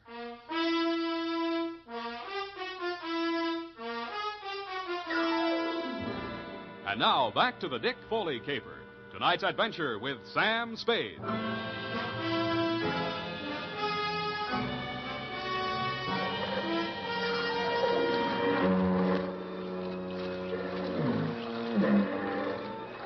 I found myself mechanically keeping afloat somehow and trying to get out of my coat. I felt heavy and logged as if I'd swallowed gallons of water. The murk hung low and thick. There was nothing else to be seen anywhere. I swallowed what felt like several more gallons before I got rid of the coat. From out of the misty fog blanket, from every direction, in a dozen different keys, from near and far, foghorns sounded. I stopped swimming and floated on my back, trying to determine my whereabouts.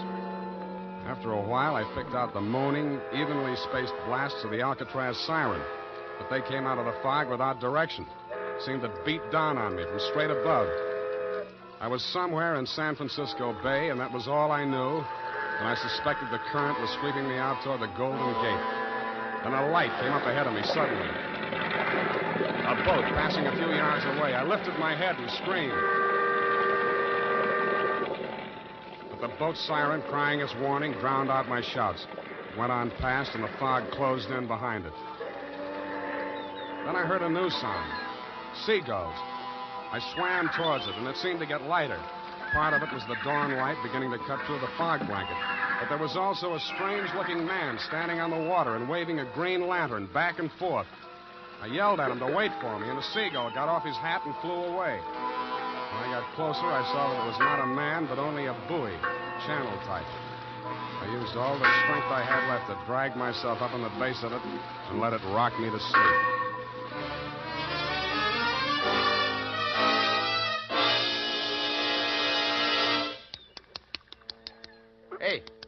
Hey, mate. Pour some more of the brandy into him, Gus. Yeah. Here. Get some of this done.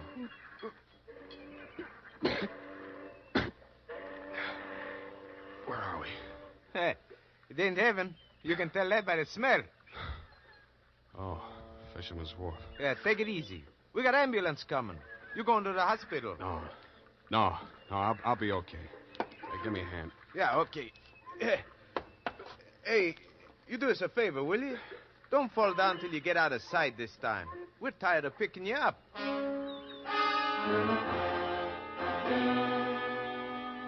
I thanked the two kindly old fisher folk for their interest in my welfare, totted up the pier, fell into a taxi, and went home. While I soaked out some of my aches and pains and chills, I did some stewing about the caper so far and stewed up enough anger to carry me through to the finish. I checked the Coast Guard for news of Dick Foley. They told me his body hadn't been recovered yet. I got dressed and went over to his office. The cops hadn't been there. I went through the file cabinet. And what I found under Foley Private had me so interested that I didn't hear Maxine come in until she closed the door. What are you looking for? You, baby. I'm for you. Sam. Come here. Oh, Sam. Nice. Oh, you dirty... Now, don't be mad, Maxine. A gun makes a woman bulge in the wrong place. It's not my gun. We'll see. Sam, Shut up. Now, starting with the rap Spicer went up for, the same pattern. The way you worked this one tells me how you worked it the first time. You get something on a private detective. The first time, 5 years ago, it was Dick's partner, Mickey Linehan. Yeah. I don't know what Spicer had on him, but I do know he forced Dick to knock over Grayson's jewelry store last night. I won't listen to you. Okay, I'll talk to myself. I'm not saying you killed Mickey Linehan, but Dick did frame an alibi for you, didn't he? Didn't he? Oh, you're hurting me. Good. Try spending a night swimming around in circles in the middle of the harbor sometime. See how you like that. All right, it's true. Dick did help me out of that old jam. I'm not ashamed of it. I'm proud our love was that important to him. No, Spicer. That same old double-cross. Only this time I'm standing where Dick did 5 years ago. Dick was set up as a patsy the same way Mickey Linehan was, but he got smart and pulled the trigger first. Stop it. Stop it. Where did that hurt? You fool. I loved Dick. Yeah. I loved him. That's something you can't understand. But it happens that way, no matter what people are. You sound as if you really mean that. But you're a little late, aren't you? He's not dead. I'm sure he isn't. If he's not, he's really in trouble. What do you mean by that? I found something here in the files that Dick left, just in case Spicer got to him first. What is it? A confession to Mickey Linehan's murder. That's impossible. Were you there? What are you going to do with it? Turn it over to the police. But if he's still alive... It still counts, unless he shows and revokes it, but I don't think he will. Why? Because I won't back up a self-defense plea on the Spicer shooting. But you were Dick's friend. You were his friend. I wouldn't ask him to do it for me. Then what can I do for him? I'll do anything at all. Well, if he stays away, he's as good as dead. If he comes back, you'll get a jury trial. And if there are more men than women in the panel, he'd probably be acquitted on your testimony alone. Do you really think he might have a chance? With a jury, there's always a chance. But where is he? How can I get word to him? Well, if he's not fish food by now, there's one sure way of smoking him out. Something I can do. Nobody else. Oh, please, tell me anything. Sign a confession of your own. Confession? Not Mickey Linehan's murder or anything they might nail you for. Swear that you shot Spicer. What? Well, you can always renege. Make both of you look good, sacrificing for each other. How about it? All right. Tell me what to write. I did. She signed it. I had Effie dispatch it to all the papers and news services, and then I brought it down to the hall. Naturally, you didn't believe a word of her confession, Dundee, but when I took you aside and explained my stratagem, you endorsed it heartily and had her booked. She pressed my hand and thanked me. The look of resignation on her face was so real it was hard to believe she was faking. When she turned her back to follow the matron down the corridor, I saw why. On the back of her coat, there was a smear of white paint. I remembered the wet paint signs on the Oakland ferry boat. Dick Foley gave himself up an hour after her confession hit the street. Screamed and yelled at everybody in homicide, trying to convince them that Maxine was innocent and he should take the full rap. But I'm afraid I queered that when we confronted him with the autopsy surgeon's report. He tried to bluff even then when he read it. Pellet A ended right side between third and fourth ribs, penetrated left lung.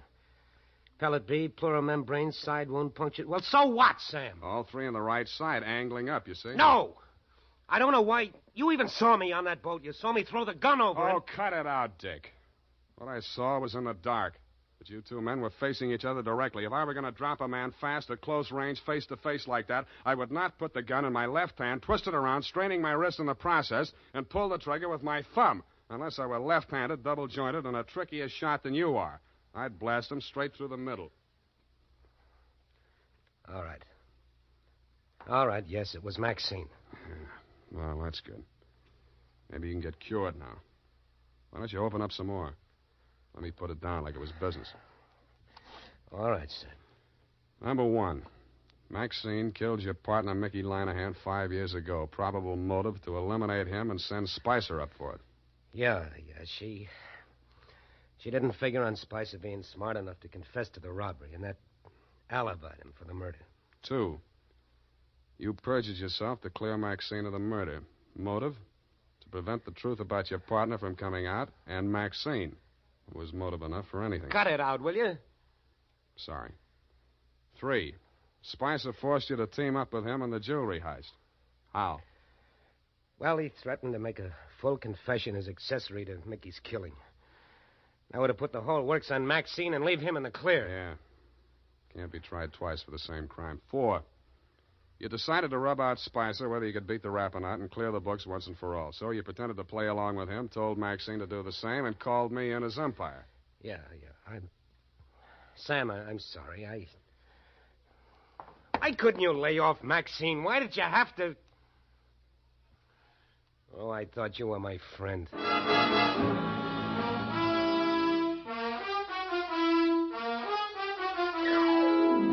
And that's about it. Period. End of friendship. Oh. You mean the confession that you tricked her into making turned out to... That's it, Effie. Oh. What'll happen to him? Hmm? What about Dick Foley? Dick? Oh, they got him on a number of things, I suppose. May take some time out of him. But I think he'll be an okay guy again. With her out of the way. With her out of the way. Sam? Go and type it up, will you? It's late. I want to get out of here.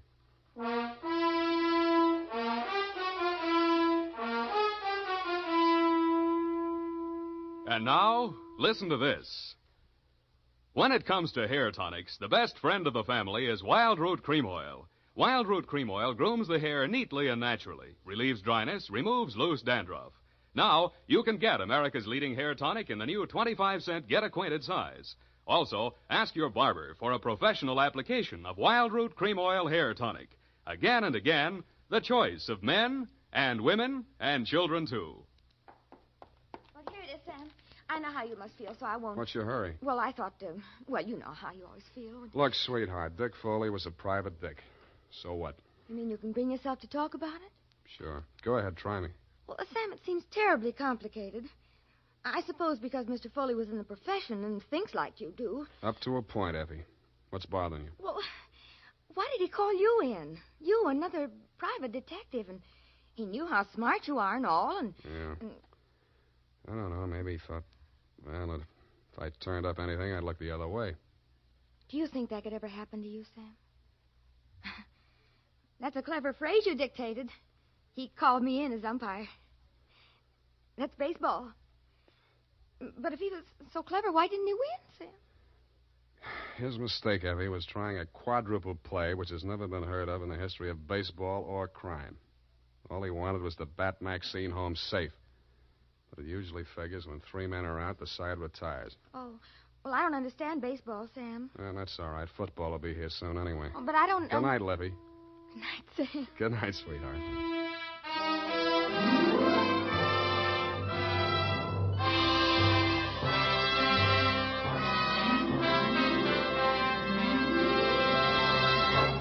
The Adventures of Sam Spade, Dashiell Hammett's famous private detective, are produced and directed by William Spear. Sam Spade is played by Howard Duff. Lorene Tuttle is Effie. The Adventures of Sam Spade are written for radio by Bob Tallman and Gil Dowd. Musical direction by Lud Gluskin, with score composed by Rene Garrigang. Join us again next Sunday when author Dashiell Hammett and producer William Spear join forces for another adventure with Sam Spade.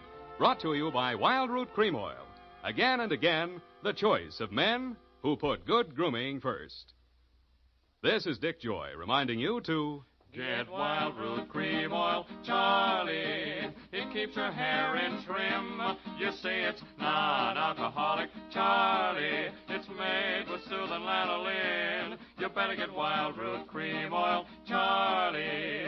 Start using it today. You'll find that you will have a tough time, Charlie. Keeping all the gals away. Hiya, Baldy. Get Wild Root right away. This is CBS, the Columbia Broadcasting System.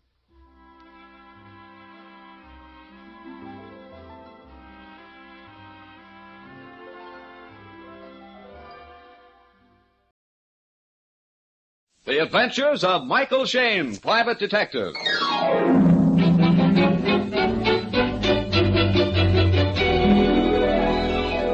The people who make 76 gasoline and Triton motor oil, Union Oil Company, present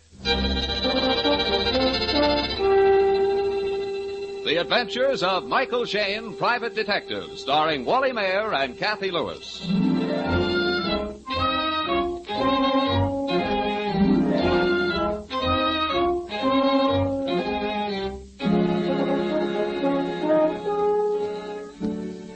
Most private detectives, when they're called into a case by a wealthy patron, are ushered into the library or the gun room or the master's private den. Not so Private Detective Michael Shayne and his attractive assistant Phyllis Knight. Oh, no. They find themselves at San Francisco's Cliff House to keep a date with, well, let Phyllis tell it, which she is doing without any of the poetry she knows so well. Now, there's no use arguing, Mike Shayne. If she weren't a blonde and good-looking, you'd have turned the case down. For the 1,000th time, honey, I tell you, I haven't seen the girl. Oh, really? She isn't blonde, and I don't know whether or not she's good-looking. I'll bet. I only know, honey, that she's frightened. Mm-hmm. She said she was a brunette, 5'2", and wearing a Kelly green raincoat. Well, then there she is, staring out the window. Right, Angel. Well, leave us ankle over. You know, she does look scared. Oh, she saw us. Hey, does she know you? No, but I told her I was bringing you along, and there aren't any other couples around. Mr. Shayne and Miss Knight? Correct. You, Miss Jones? Well, no. Well, that is, I used that name over the phone, but my real name is Wright. Not Patricia Wright? Yes. Oh, then it was your brother. I mean, I read the article in the papers. Say, what is all this? My brother was killed Monday. The police said it was an accident. He fell over the cliff, they said, but... But you think he was killed deliberately? Yes. Murdered, in fact. Yes. Why? Well, I just know he was pushed over that cliff. And now, whom do you suspect? I don't know. My father's manager, Mr. Haberman, for one, and a Mr. Armstrong, a businessman dealing with my father, and... And your father? Well, yes. Well, not that I think my father killed my brother, no, but... Well, I am suspicious of some of my father's business dealings and very suspicious of some of his associates. Miss Wright, your brother was in the business with your father? Yes, and, well, he didn't approve of some of their deals. Did he complain to you or to your father, or both? Both. Oh, they've had bitter quarrels over some of their transactions. And how about you, Miss Wright? Are you afraid for your own life? Yes, terribly afraid. Okay, that settles it so far as I'm concerned. We'll take the case. Now, how about going out to your place and looking over the ground? But we can't. That's why I used the assumed name, and that's why I met you here instead of at the house. Listen, Patricia, your best safeguard is to let the murderer know that you have a detective on the job. The very fact that you've engaged me will make them wonder how much you know. We'll watch out for you, Miss Wright. Nothing's going to happen to you while Mike's on the job. Well, all right, I'll do it. Fine. Good. Now, get in your car then, and we'll follow you out, and even if he turns out to be your father, we'll get the killer.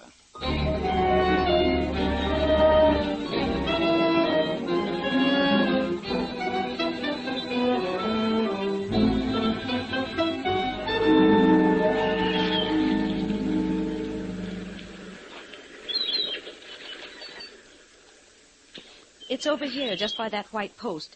That's where he fell. Uh-huh. Oh, boy. Did they take your brother's body away from the bottom of the cliff or bring it up here on ropes? They took it away from the bottom, in a boat. I see. Was there much of a crowd here at the top? No. Why? Well, there are a lot of footprints here. The ground is pretty well tramped down. But there weren't any people here at all. Why, this is private property. The murderer tramped the ground to confuse. Hey, wait a minute. What? What is it, Mike? Honey, you see those marks? Yeah. Those marks were made by a dead man's heels as his body was dragged to the edge of the cliff and thrown over. And the killer hid behind the tree. Yes, and probably hit his victim with a rock. Yeah. Patricia, did your brother have a date with anyone the night he was killed? Yes, with Mr. Haberman, Daddy's partner. Mr. Haberman came out to the house at 8 o'clock. Said that he'd made an appointment to meet my brother. But about 10 o'clock, he decided to go home. Just as he was leaving, the chauffeur came to the door and said that they'd found the body down on the rocks below the cliff. Was the chauffeur looking for your brother? No, we didn't know anything was wrong then. The chauffeur was out fishing and was just coming into the little cove when he saw a hat on the water. He turned the boat along the rocks and found my brother's body. The chauffeur is up at the house now? No, he left. He left? He left? What do you mean? Well, he'd been doing a lot of drinking, and my brother fired him about a week ago. Oh, fine. We seem to be turning up suspects wherever we move. Right, Angel. Well, Miss Patricia, will you get your father's manager and Mr. Armstrong up to the house right away? Use any excuse at all. I'll get Inspector Faraday to find the chauffeur, and we'll have a little quiz contest with Mike Shane as quizmaster.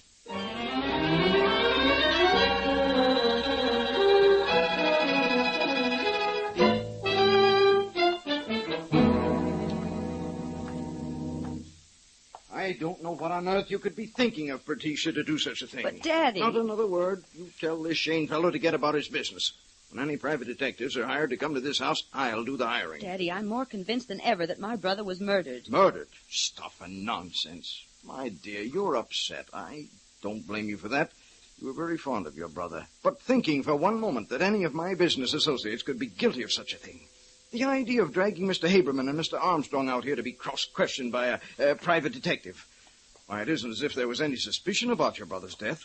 The police were satisfied it was an accident. I'm not satisfied, however, Mr. Wright. Who are you, sir? Michael Shane, private detective, and this is my assistant, Miss Knight. Hello, I'm very happy to meet you, Mr. Wright. I'm sorry I can't say the same. I hate to appear impolite, but I must ask you to leave my house immediately. Well, let's go, Mike. We don't have to take this sort of thing from anybody. Just a minute, Angel. Well, really. Mr. Wright, I suppose you realize that by your attitude, you're casting a lot of unnecessary suspicion on yourself. Why, you impudent young whelp. If I were a younger man, I'd thrash you within an inch of your life, you...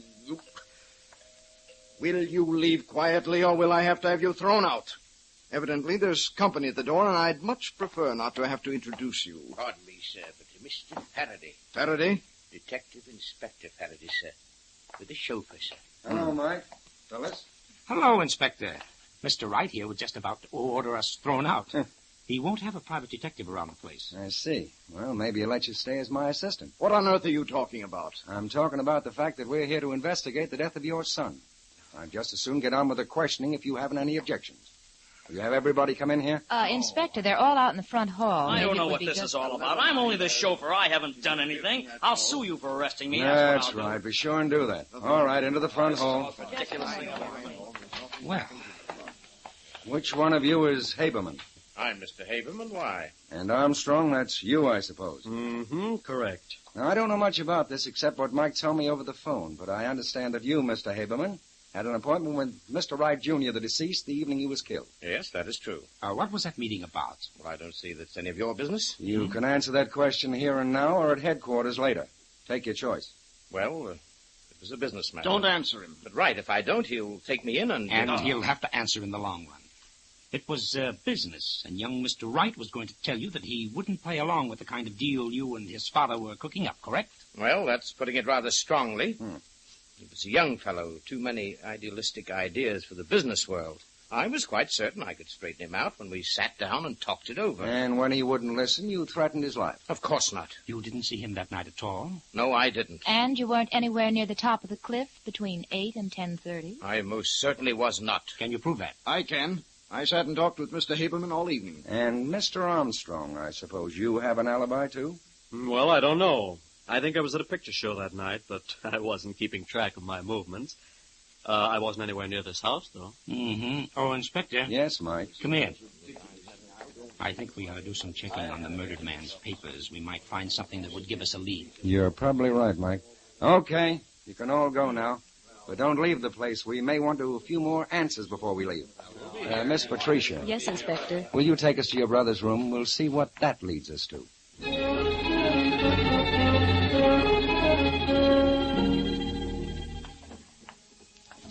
Did you find anything, honey? Nothing important, Mike. How about you, Inspector? Nothing. I hope we're not on a wild goose chase. Oh, I know we're not. Hey, wait a minute. Here's something. What is it, Mike? What'd you find, Mike? It's a memo pad. And here's an entry. It says, must talk to father about Haberman's inability to do things honestly. If he can be so dishonest with the people we are doing business with, there will come a day when he will be as dishonest with us. Hey, look at that later entry, Mike. The one made the day he was killed. Here. Oh, yes. We'll have showdown with Haberman tonight. Either he goes or I get out of the business. I've called him and made appointment for 7 o'clock. Wait a minute. 7 o'clock? Haberman said he made the appointment for 8 o'clock. Yeah, that's right. Come on, we'd better hurry up looking through this stuff, and then a little more questioning for Mr. Haberman. What's the matter? Mr. Shane, Inspector, it's unbelievable. It's horrible. What is it? Haberman. I went to the stables a few minutes ago. Go on, go on. Haberman was lying there, dead.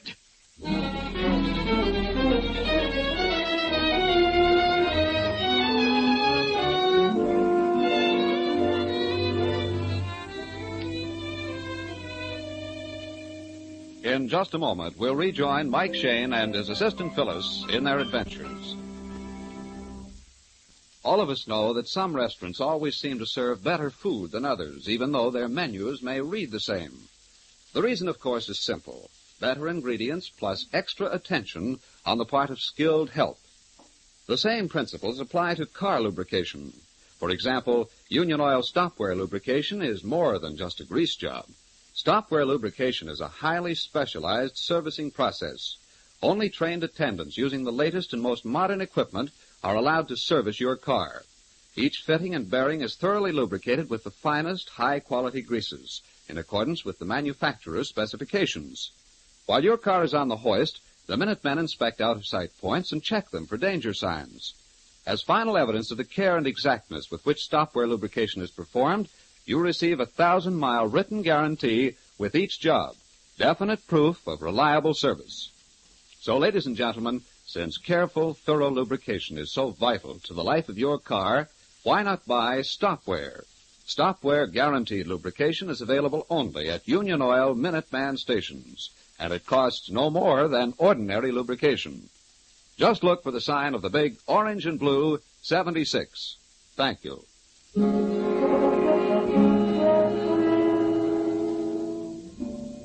It is a few minutes later. Mike, Phyllis, and Inspector Faraday have reached the stables and stand looking down at Haberman's body.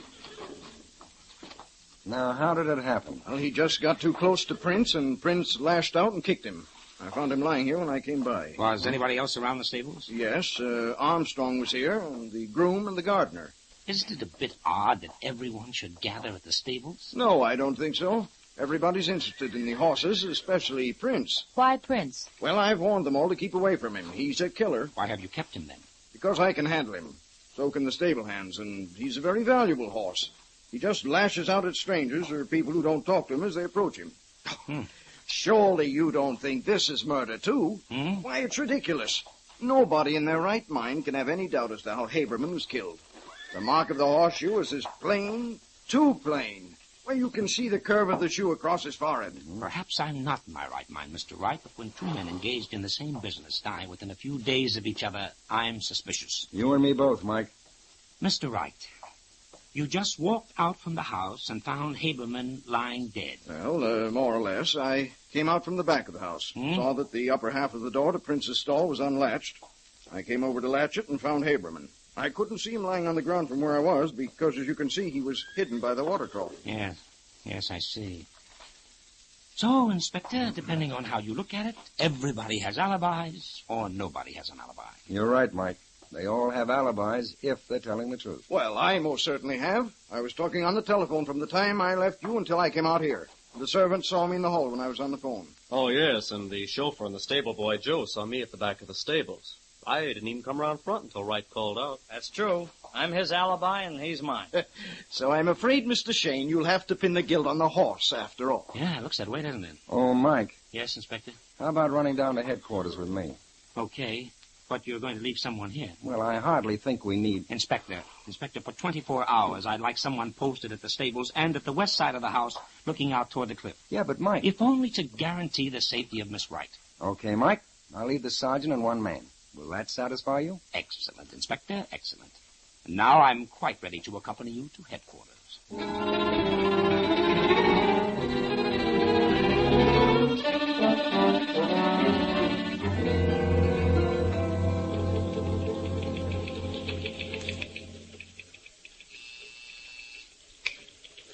Okay, here you are, Inspector. Report on a threatening telegram. A threatening wire addressed to Haberman was handed in at San Francisco's main office. No one remembers what the man looked like. They paid no attention. Okay. Follow through on the chauffeur, will you? Yes, sir. Well, it's not much help. Why don't you give up, Mike? After all, we're just following nothing but a hunch from that girl, Patricia. No, that's right, Mike. I admit it's a bit gruesome having two deaths in the same household, but it's happened before. Oh, there's something wrong about the whole thing. What do you mean, Mike? Well, As I see it, the father, Mr. Wright, isn't above entering into shady deals. No, that seems apparent. So one can legitimately assume that his manager, Haberman, wasn't averse to entering into the same sort of deal. We don't have to assume that. We know it from the son's memo pad. Yeah, that's right. The son actually accused him of being crooked. And we have Armstrong, a business associate. We can assume in his case, too, that he's not above turning a sort of twisted penny.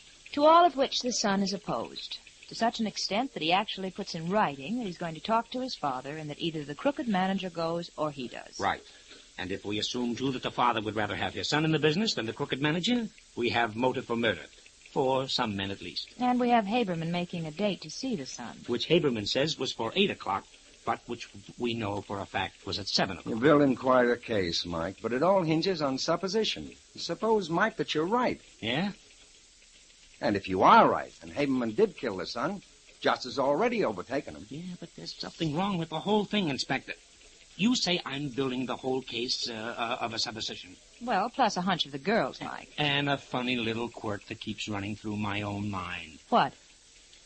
Well, when I was a kid, I used to hold horses at the old Fairfax Hunt Club. Yes? Sometimes for a whole day's work, I made 2 bits. One day, well, I hadn't made my 2 bits. I guess I was a little on the anxious side. I stepped up too quickly to a horse. He lashed out at me, and I jumped back. But that hoof, with its iron shoe, seemed to be following me. It was huge as a barn door. A great big black iron shoe that would mash my face in from chin to forehead. A great big letter U coming at... Go on. Wait a minute, a big U. That's it, that's what's wrong with the picture. Oh, what a blockhead I've been. Say, what goes? What is it, Mike? Oh, come on. Can't you picture Haberman lying there on the ground by the stable? Well, sure I can, Don't you remember what Wright said? The mark of the horseshoe is as plain, too plain. You can see the curve of the shoe across his forehead. I remember him saying that, but what on... Mike, you're right. Well, I don't get it. Huh? Yes, I do. Haberman would have had to be standing on his head for the horseshoe to have left a mark like that. Atta girl, honey, the mark was upside down. Come on. Back to the Wright stables as fast as that squad car of yours will take us, Faraday.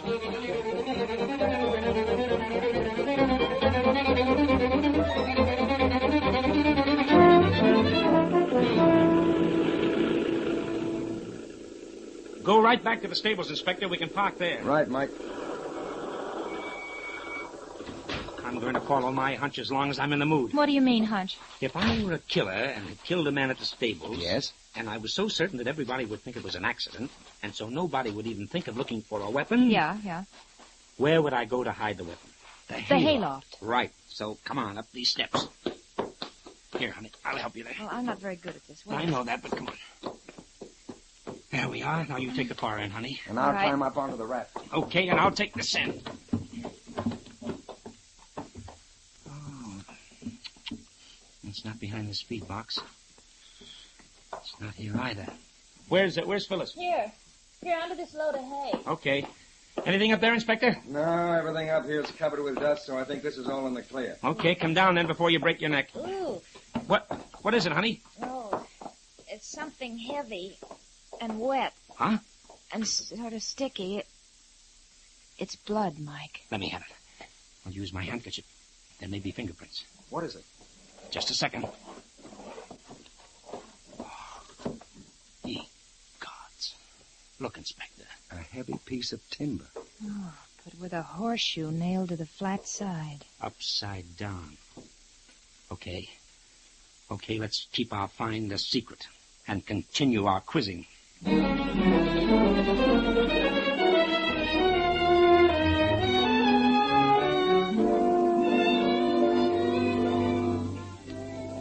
We'll rejoin Mike Shane, Phyllis Knight, and Inspector Faraday in their search for the killer in just a moment. We'd like you to listen for a moment to one of the most sickening sounds of modern life.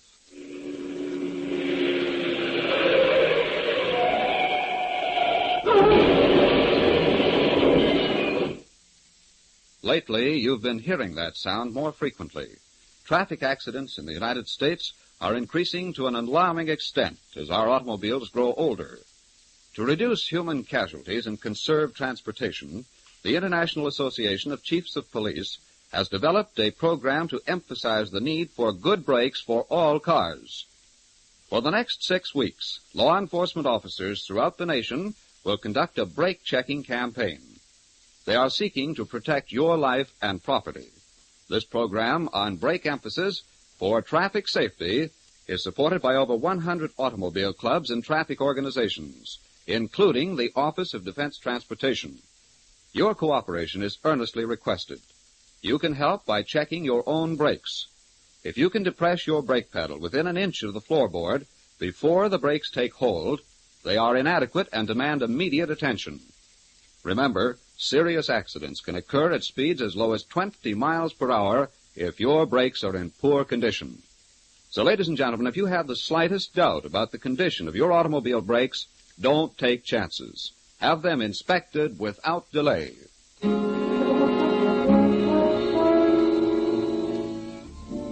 Mike, Phyllis, Inspector Faraday, and Patricia Wright are in the library waiting for the members of the household to put in an appearance. Are you sure you don't want me to get Daddy and the others in here? No, not yet. We let them wander in one at a time and take them by surprise. I have a reason. Hey, what about the chauffeur, Mike? For my money, he's out. Why, Mike? Well, as a suspect for the killing of the son who fired him, he was a possibility, but I see no connection between him and Haberman's death. No, perhaps not. But don't forget one thing. He's the alibi for Armstrong, just as Armstrong is his alibi. The way I'm thinking right now, honey, no one has an alibi. What do you mean? When all the suspects have alibis for their actions, and yet you have 2 bodies to account for, there's only one action. And that is? Someone or all of them are lying. And the alibis mean nothing, so just ignore them. Mike, somebody's coming. That's right. Oh, there you are, Pat. What? Oh, I thought you'd all gone back to the city. We did, sir, but we have a few more questions we'd like answered. If you don't mind my saying so, I think you're not quite bright. Meaning what, Mr. Wright? Meaning that you're all following a completely senseless theory, trying to find clues to a murder when no murder has been committed. To everyone but you, it's obvious that Mr. Haberman had been kicked by Prince. Suppose we just skip that for a moment, huh? Mr. Wright, just exactly what is the relationship between your firm and Mr. Armstrong? I don't see that it's any of your business. Oh, now let's not go through that routine again. If you'd let me finish, I still think it's none of your business, but I'm perfectly willing to tell you. Mr. Armstrong is an agent for some eastern industrial properties which we're considering purchasing. I see. And was Mr. Haberman in complete agreement with you about this purchase? He was up until a few nights ago. What or who changed his mind? Well, my son wasn't too happy about the deal, and I think he changed Haberman's mind. When did your son tell you that you either fired Haberman or he would leave the company? What? Why? No. Don't get all insulted and abusive. We know your son did tell you that. Patricia, if you... Your daughter had nothing to do with our knowing that, Mr. Wright. Let's not argue about it. It is true, isn't it? Yes. And what did you decide? Well, go on. Answer. Well, I hadn't made up my mind. I sort of hoped that things would work themselves out. And they have, sir. First, by the death of your son, and next, Haberman. Both troublesome elements removed within a week. Surely you don't... You can't think that I'd connive in the death of my own son. Patricia, you... Yes, Father. You don't believe that I had anything to do with... No, Dad. And I don't either. Nor do Miss Knight and Inspector Faraday. Well, I'm glad of that. I'm glad, too, that you're coming to your senses and realizing that my boy's death was an accident. No, Mr. Wright, your son's death was not an accident, any more than Haberman's was. Well, who could you possibly suspect? Who stands to gain by both deaths? Why, no one. What about Armstrong? Armstrong? But Armstrong... Well, you mean that Armstrong was afraid that my son's objection to our deal and later Haberman's objection might cause the deal to fall through? Exactly, Mr. Wright, and it's very easy to prove, that is. It will be easy. If you will cooperate. Oh, certainly. I'll cooperate in any way I can, but... You haven't been very cooperative so far, Mr. Wright. Yes, well, I'll do whatever you ask me to. Now we're getting somewhere. Now, here's what we'll do. Phyllis, the inspector, and I will hide. Phyllis behind the curtains leading to the terrace. The inspector in a closet. Got it. And I'll get behind the door. Yes? Patricia will go to her own room. You, Mr. Wright, will call Armstrong in and tell him you're not going through with the deal. I'm quite certain his reaction will be enough to convince you. Well, I don't think I'll find that difficult. I'd practically made up my mind to that anyway. All this I think Armstrong is coming in the front hall. Oh. All right. Now, quick, everybody, quick. Get set. You run upstairs, Patricia. Go on.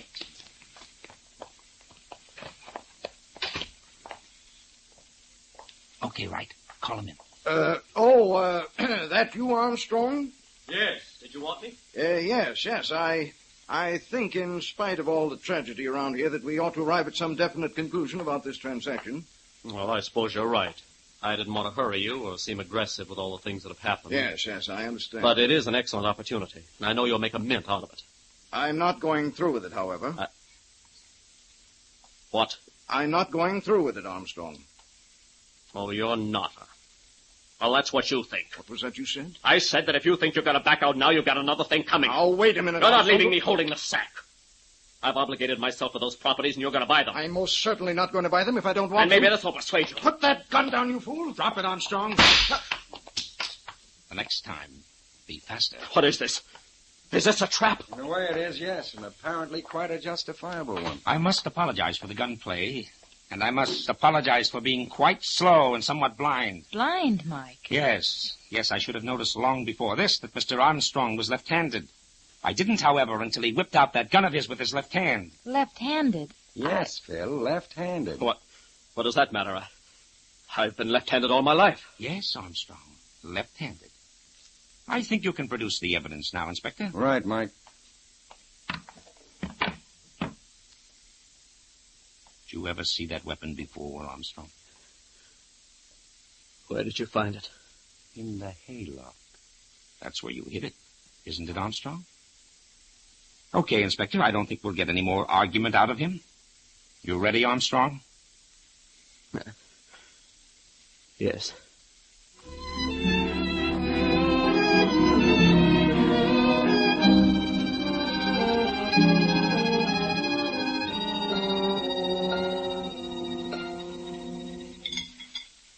You want some more coffee, Inspector? No, thanks, Phyllis. That was an excellent dinner. Oh, say that again. Angel's a good cook. Flatterer. As well as being good at poetry reviews. Oh.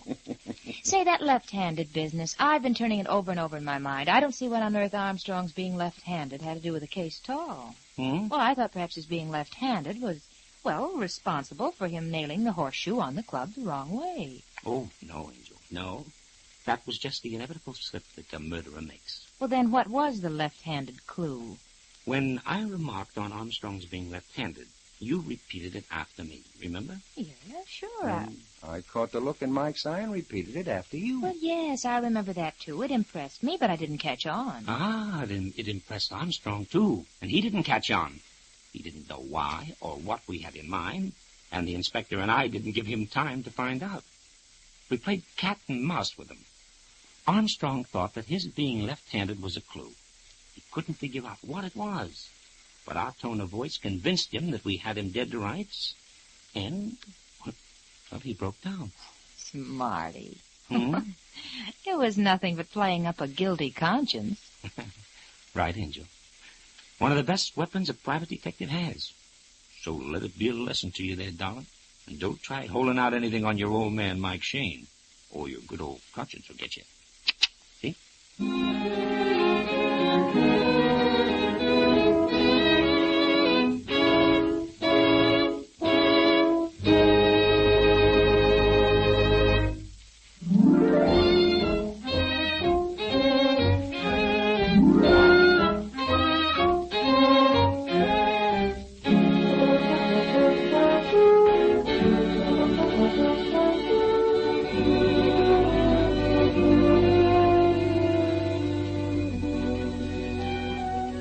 Tune in again next week at 8:30 for another adventure with Michael Shane, Private Detective, starring Wally Mayer and Kathy Lewis, and Joe Forte as Inspector Faraday. Tonight's story was written and produced by David Taylor and based on the character created by Brett Halliday. Music was composed and directed by Bernard Katz. This is John Lang saying goodnight for the people who make 76 gasoline and Triton Motor Oil. Union Oil Company.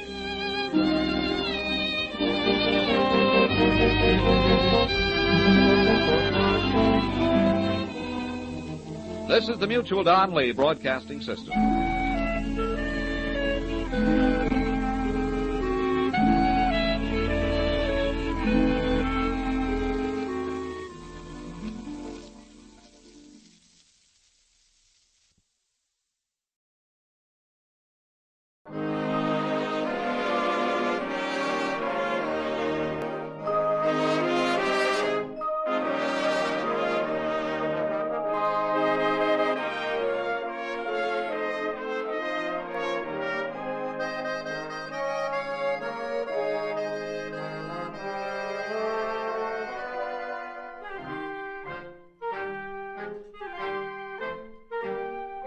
Tonight, we again present the famous Mr. Chameleon of Central Headquarters in his most famous cases of crime and murder.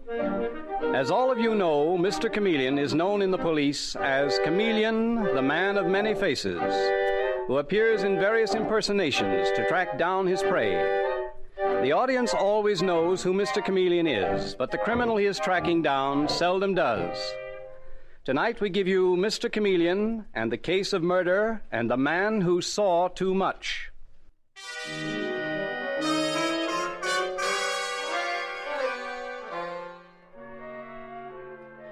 Our story opens at twilight, in that lively section of New York City where Broadway crosses Columbus Circle. Already electric signs are flashing in the dark, and the sidewalks are swarming with hurrying forms. And lost in that crowd is the figure of a man, stalking another man like a panther stalking its prey, until suddenly the air is shattered by a cry of pain and terror. I've been stabbed! I've been stabbed! Oh, no. Oh, how ghastly. Wilfred, did you see that? Yes, I saw it. And I saw the man who stabbed him. Oh. Catch him! Catch him, somebody! The man in the gray suit! Don't let him get away! What's happened? It's murder! A man's been stabbed to death! Somebody said a man in a gray suit did it.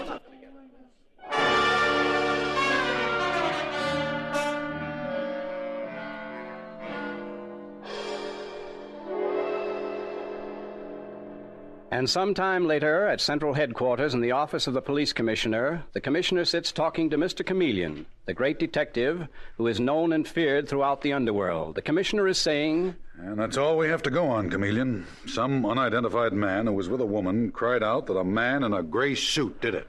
Well, that's something, Commissioner. Maybe the two witnesses will come forward and give us a more complete description of the killer. Yeah, but you know how people are. Scared to death to get involved in a thing like this. Certainly the killer wasn't lacking in nerve, stabbing a man to death in the early evening on a crowded street. And a man like Carl Lynch. Yes. We belong to several of the same clubs. Carl Lynch was a wealthy bachelor high up in the banking business. Patron of the arts. Killer had his nerve to strike him down right under the nose of the police. Well, that seems to annoy you, Chameleon. Well, certainly it does.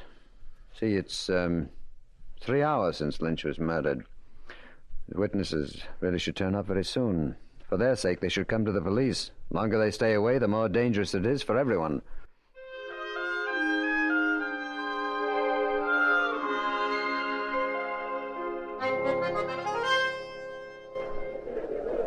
Wilfred, don't you think we should have gone to the police instead of putting it off this way? It was so silly of us to come to the theater, darling. I can't keep my mind on the play, and neither can you. Oh, it's a very good play, Millicent. The cast is excellent, especially that one actor. What's his name? Roger Appleby, who was just on in the first act. He was really remarkable. Stop it, Wilfred. You don't fool me for 1 minute. You're just as nervous as I am. I don't even like being alone in this theater box. I'd rather be in the orchestra, surrounded by people. You have got the jitters, haven't you, dear? All right, we'll leave during the next intermission and go straight to the police. Can't tell them much, but at least I could identify the murderer if I saw him. Feeling better? Much better. So am I. This intermission should be over in a few minutes. Meanwhile, let's relax and... Oh, Millicent. What's the matter? Have you a pin in your evening wrap? Something just pricked my arm. Oh, no, there's no pin. Well, there must be. It was a sharp, quick stab. And I feel so strange, so drowsy, as if... Oh. Wilfred! Wilfred! Oh, help!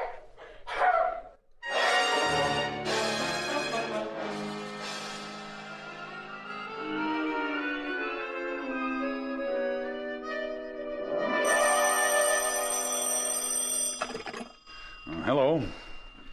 Yes, this is the police commissioner. What? Where?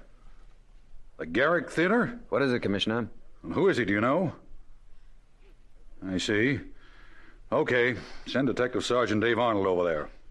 Okay, I'll call you back. Well, this is quite a large evening, Chameleon. A second murder in a box at the Garrick Theater.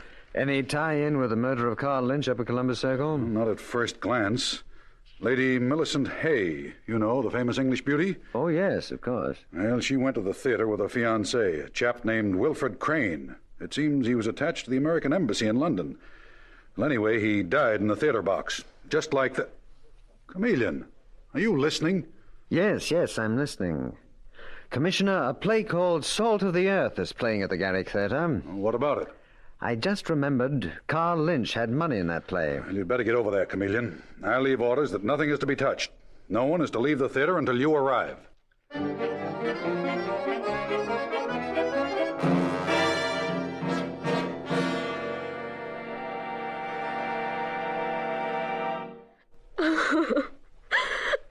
Mr. Chameleon, is Wilfred really dead?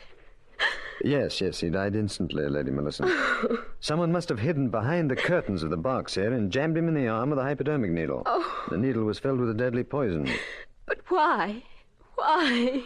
Were you and Mr. Crane the persons who witnessed that other murder in Columbus Circle late this afternoon? Yes, we were. Wilfred and I were discussing it just before he died.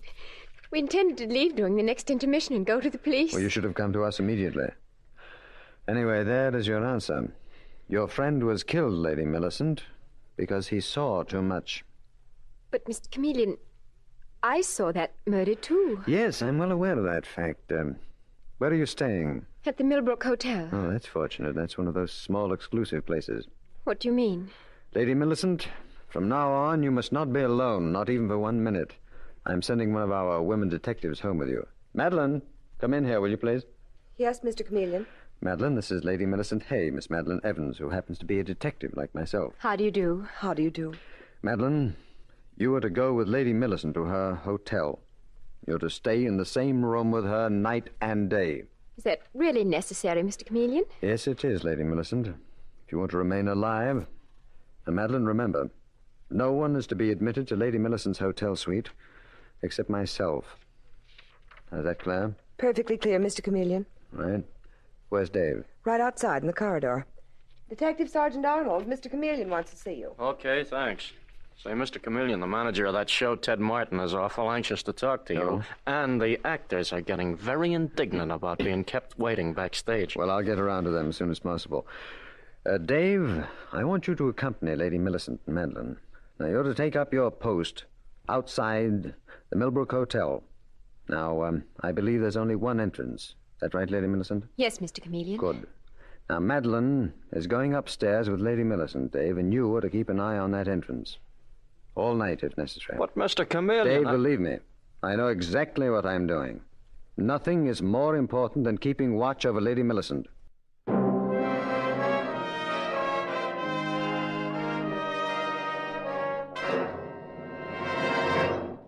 You look tired, Chameleon.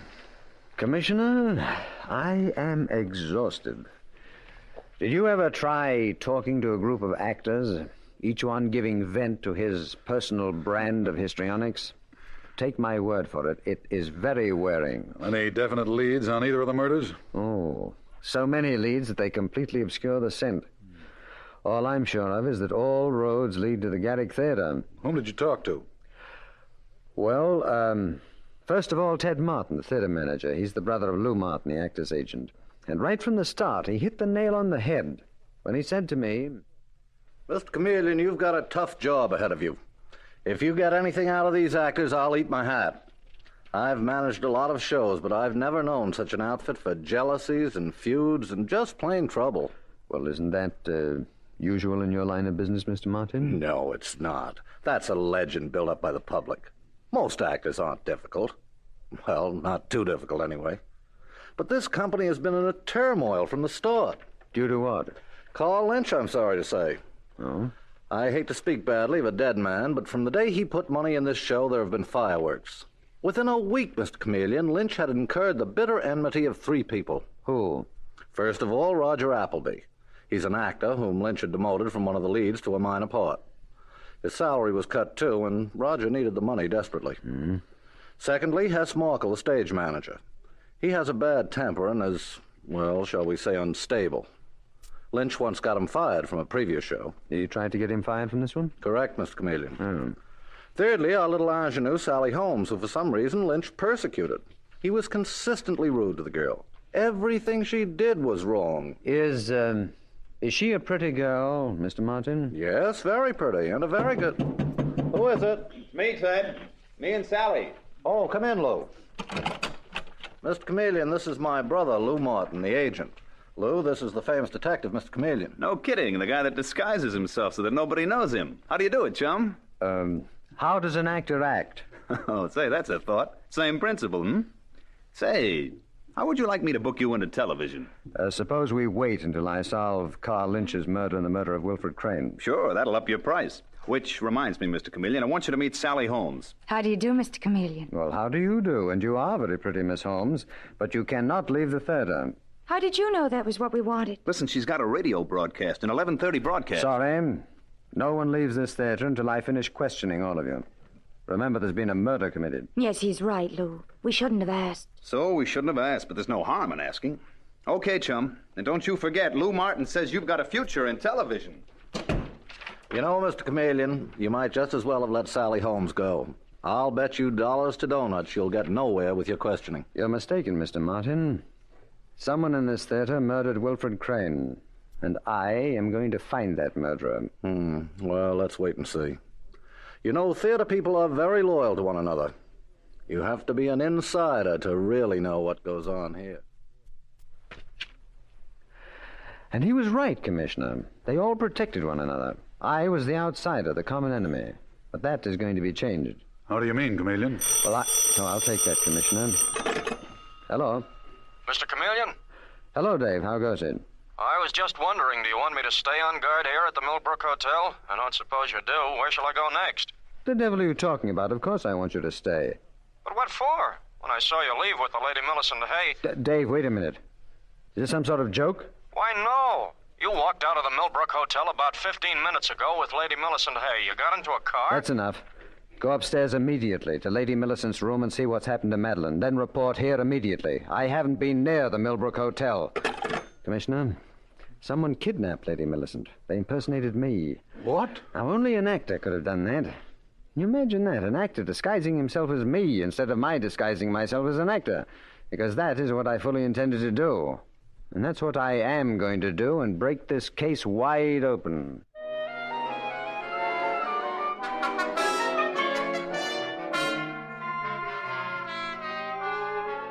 Mr. Chameleon and the case of murder and the man who saw too much continues in just a moment.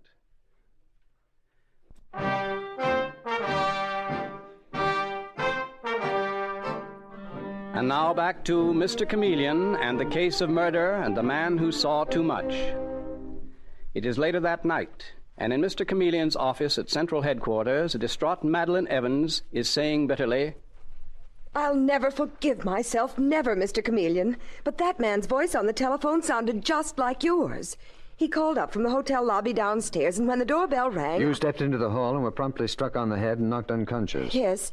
He dragged me into a closet, and then he must have knocked on Lady Millicent's bedroom door and convinced her he was you. And she went with him. Now, the murderer of Carl Lynch has already done away with Wilfred Crane, the first witness to his crime. Now he's got the second witness, Lady Millicent. Madeline, you realize that she is in terrible danger. She may already be dead. Yes.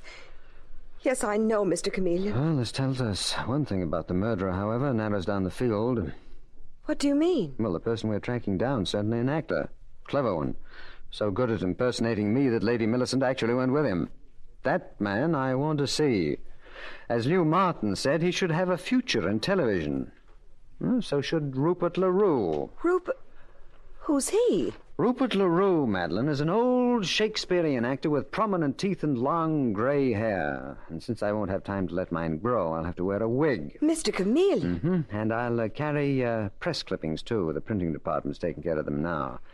While the police are scouring the city looking for Lady Millicent, I am going to haunt the Garrick Theater and get a good look at that actor, Roger Appleby, and the stage manager, Hess Markle, and anyone else who might have impersonated me.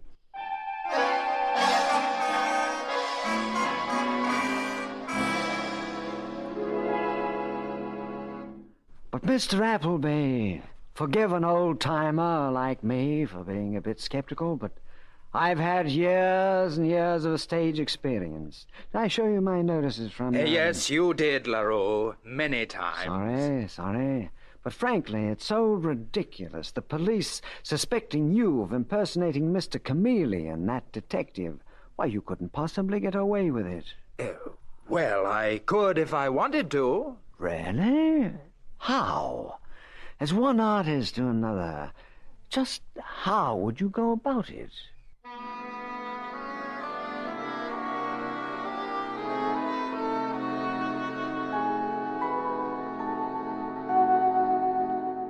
As I was saying, Mr. Markle, when I toured in Othello, or am I boring you? Oh, that's okay, LaRue. I'm just kind of all in. Those dumb dicks started questioning me again today. I got the notion I posed as that detective chameleon. Oh. What's the matter? Quit it, will you? I don't let anyone laugh at me. Quit it. I'm sorry. Excuse me. I didn't mean to scare you like that. I got a bad temper. Anyway, I could take off chameleon if I wanted to. If Roger Appleby could, I could. But Appleby is a first-rate performer. I'm glad you think so. But let me show you something. Let me show you just how I'd go about it if I were going to take on the part of chameleon.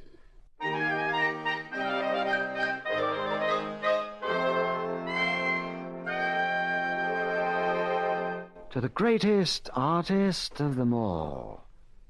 To a truly great artist. To a superb performer. To, What are you doing in here? Oh, good evening, Mr. Martin. Oh, it's you, LaRue. I hope you don't mind my waiting in your office. No, sit down. You seem to have become a fixture around this place. Thanks to your kindness, Mr. Martin. You are a prince among theatrical managers. I'm also known along Broadway as a soft touch. Let's see now. You wanted a job, didn't you? Anything, Mr. Martin. Anything at all. Maybe my brother, Lou, the agent, could get you into radio. No, sir. Not that. Never that. Never that. I promised myself that I would never stoop to radio, but anything else, even if it's a bit shady. Such as what? I'm not saying that you would do anything shady, Mr. Martin. Some theatrical managers are known for slightly crooked deals. But let him, without guilt, cast the first stone. Mr. LaRue, may I see those press clippings of yours again? You may indeed, sir, certainly. Here they are. Thank you. Yellowed with age, I'm afraid, but mine own. They seem to be on the level. On the level? My dear Mr. Martin. Mr. LaRue, suppose you come back tomorrow. It's quite possible I might be able to get you a job as well as a doorman or something similar. Will you do that? With pleasure. Shall I come here to your office? Why, yes, if you'd like to. I'd like to very much. I never get tired of looking at those fascinating photographs on the wall.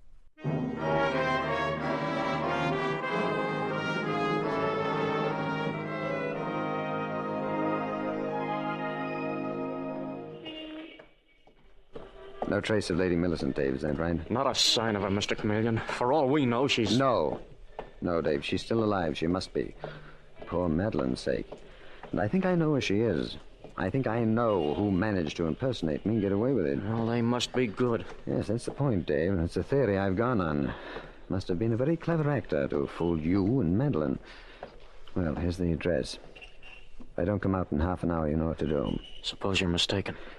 If I am, Dave, I'm afraid we won't find Lady Millicent until it's too late. Now make yourself scarce. I'm going to ring the bell. Okay, see you later, Mr. Chameleon.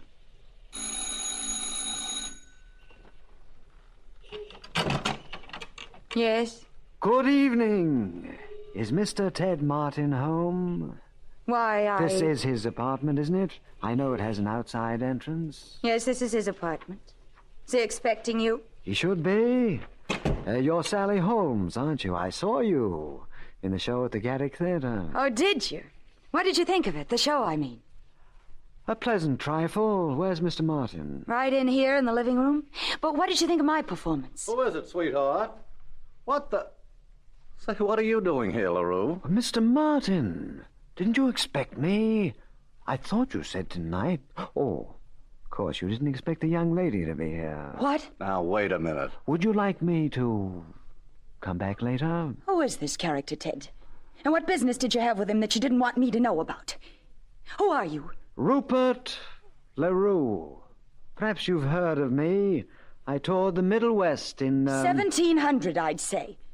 And you still haven't told me what business you've got with Ted. He hasn't any, Sally. He's been hanging around the Garrick Theater. And I told him if there were any odd jobs that I could do for him, I'd be only too happy to, even if they were a bit shady. So we reached an agreement. What about? Are you crazy? What about, Mr. LaRue? About Lady Millicent Hay. What's that? I understand her continued existence is becoming a burden. I'm afraid I wasn't supposed to discuss that in front of anyone. Say, what are you up to? What are you up to, LaRue? Leave him alone, Ted. You're not to touch him until I finish talking to him. Can't you see he's lying? About what? Lady Millicent? Is that a gag? Shut up. Don't you dare to speak to me like that, Ted Martin. I thought you weren't very anxious to see me tonight. No wonder. You had plans that didn't include me. Mr. LaRue, what were you going to do about Lady Millicent? Well, take care of her, I suppose, and then take her someplace else. To some girl's apartment, I think. What? Sally, he's making this up. Why, no. Oh, is this the young lady who'd been getting money from Carl Lynch before he was murdered? Dear, I'm afraid I've spoken out of turn. I really had better go. You're not going anywhere, LaRue. Oh, don't look at me like that, Sally. Can't you see this is a trap? I told this man nothing. Then how could he know? How could a broken-down old ham like this LaRue... Miss Holmes, the trouble with the theater today... Oh, shut up! How could he get this information unless you'd given it to him, Ted? I have no idea, Sally. But I'm going to find out. But of course you told me, Mr. Martin. You said this young lady had been blackmailing Carl Lynch, and because you loved her, you protected her. But you become alarmed after Lynch's murder, so you wanted to get out from under. And frame me for the whole thing. Is that it, Ted? You were going to kill Lady Millicent and plant her body in my apartment. Who's that? I think you know who it is. Ted, don't let him hurt me. Who is she talking about, Mr. Martin? Your accomplice? The man who really murdered Lynch and who posed as Mr. Chameleon? Is that who's coming down the hall? Well, hi, Sally. Hi, Ted. And who's this old creep? What's your name, chum? My name is Chameleon. What? Chameleon? And you, Martin, neglected to tell me that you were an actor before you became an agent. Not only an actor, but a famous impersonator, as I learned through your brother Ted here. Ted, you dirty rat. What did you have to tell him that for? Oh, he didn't tell me. But his office walls are covered with photographs. Half of them addressed to you, describing you as a great artist. I'm flattered, of course, that it took a great artist to impersonate me successfully. That still doesn't prove anything. Sally spilled the whole story, Lou. She gave it away that we intended to kill Lady Millicent. And Ted told Chameleon that we'd been blackmailing Lynch. No, Sally. Carl Lynch's canceled checks made out to you told me that. And that cover-up, that elaborate pretense of persecuting you. Poor Lynch, he was like a lot of other suckers in this town. He fell for you, Sally, and then the Martin brothers moved in and blackmailed him. Only Lynch threatened to tell the police. So he died. Am I right? Or was it Sally here, disguised as a man, who did the killing? No, it was Lou. He stabbed Lynch, and then later he killed the witness, that man Crane. Sally, look out! All right, put them up. I'll use this gun if I have to. Don't move, Lou. Ted. Sally, you hurt? No, the knife missed me. I missed you by an You inch. shouldn't have thrown that knife, Lou. You use knives better at close range. But, at least you've given me the murder weapon. I wondered where that was. And now, you show me where you've hidden Lady Millicent Hay.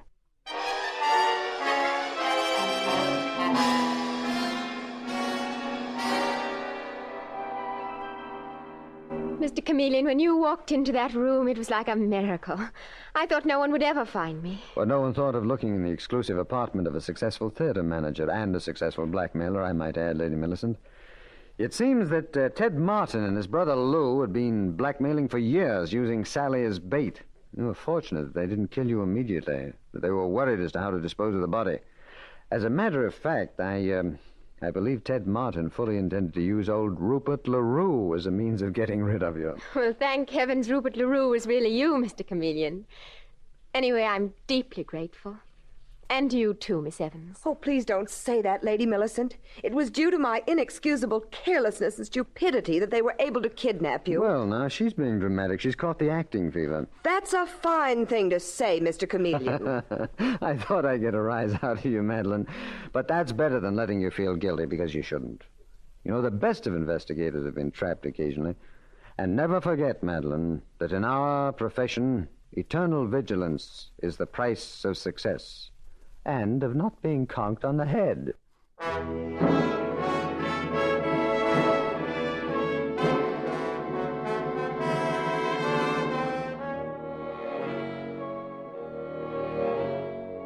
And with these words, Mr. Chameleon concludes tonight's murder case.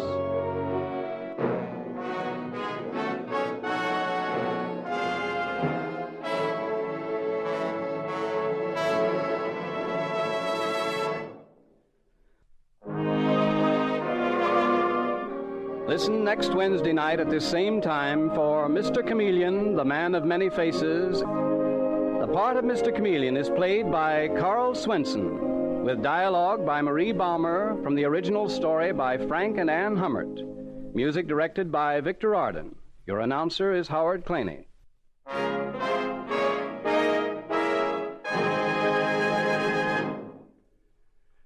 This is CBS, the Columbia Broadcasting System.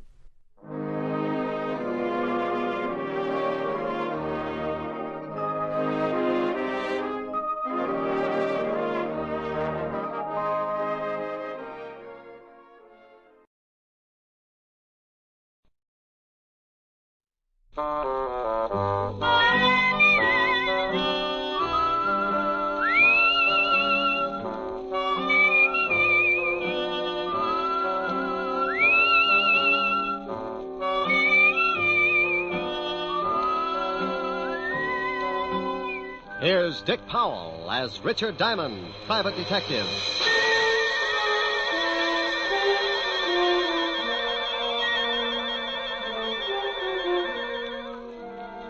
My name's Diamond, and I'm in business for a very simple reason. I like money.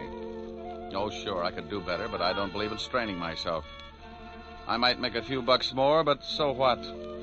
You work harder, your back gets weaker, and you take that extra couple of bucks and spend it for a brace to keep you from folding in the middle. No, I got a little one-room office that leans out over Broadway, and I'm very happy. Sometimes I get a case that lasts a week, $100 a day in expenses, and I make enough to pay the rent. Take my girl Helen Asher to dinner a couple of times and rest my feet on the desk like a prosperous businessman. I'm in partnership with a shill called Human Nature. And with him on my side, it just figures that people are going to get in trouble. Like the character who's ringing the doorbell of an apartment on the east side. He's built just right for more trouble than he can handle.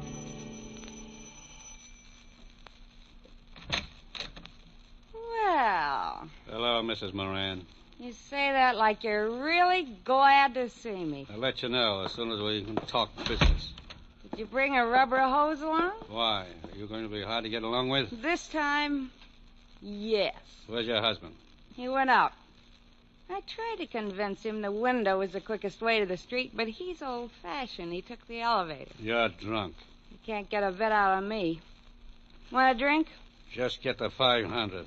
I don't want to be around when your old man gets back. You couldn't afford that, could you? No, and I don't think you could either, baby. Now let's stop playing games, Mrs. Moran. I've got a big, fat surprise for you, Mac. Keep it in small bills. That's not funny.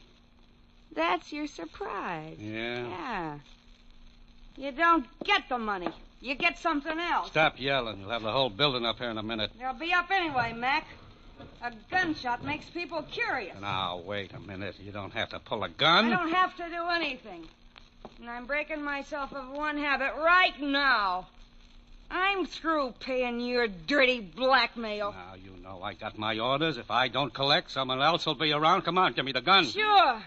A piece at a time. I need a drink.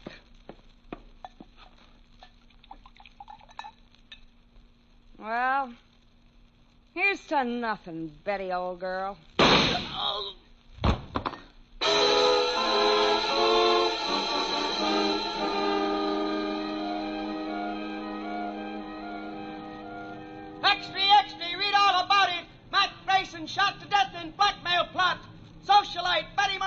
kills gangster, then takes own life. Read all about it, paper. Hey, kid. Oh, paper, mister? Yeah. Here you are. The chair. Oh, thanks. Wealthy wife of William Moran kills... Well, I have to call Mr. Moran. No sense to lose a good source of income.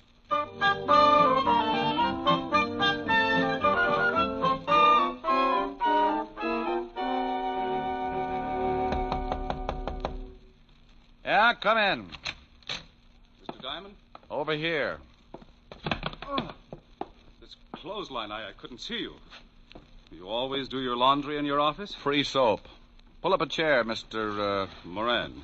William Moran. Oh.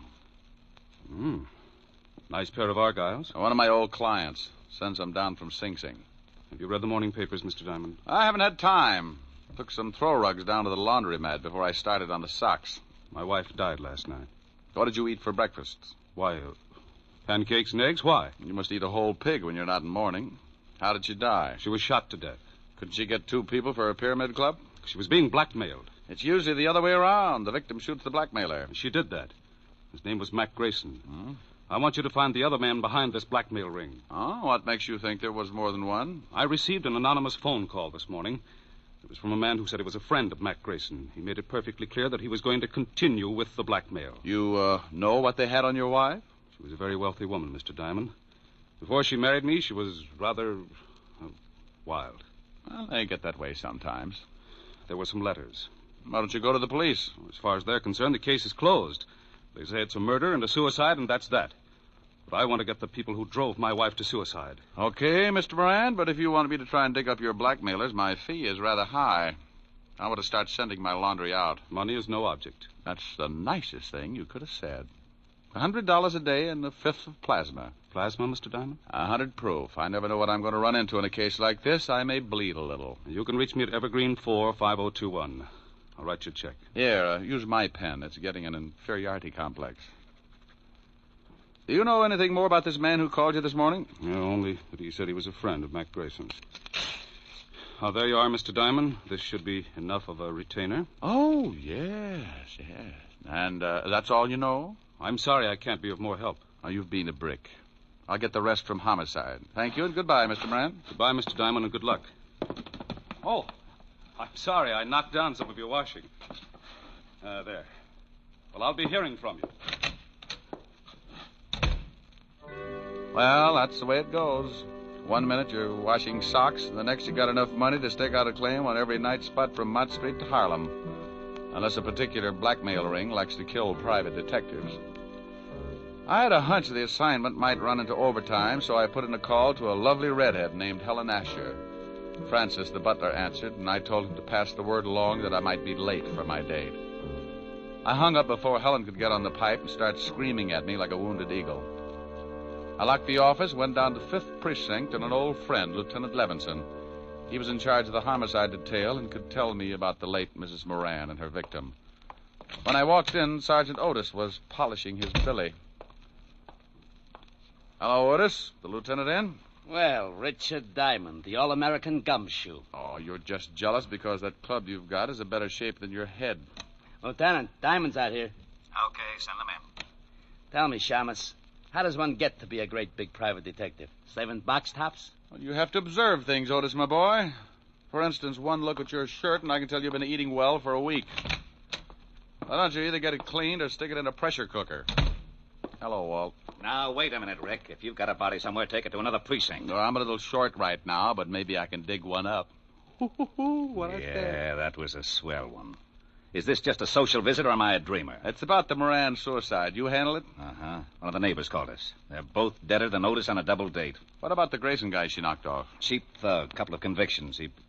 Oh, don't tell me Moran's been to you with that blackmail story. Yeah. He seems to think Grayson was working with someone. Rick, that guy pestered us all morning, but there's no proof of blackmail or anything else, except 2 people got killed. Give me a quick rundown.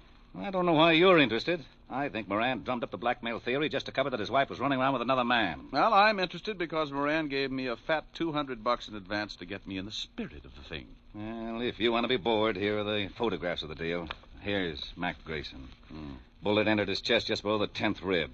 Gun was a .32, same one that the Moran dame used on herself. Enough powder burns on the shirt to show that she was standing pretty close when she gave it to him. She'd have to be not to miss him. Now, you can see she was lying about 10 feet from Grayson near the bar. Huh? Probably needed a stiff shot before she knocked herself off. That's the highball glass on the floor near her head. And that's the .32 she used, about 6 inches from her right hand, and only her prints on it. Powder burns on the girl? Sure, all over her temple.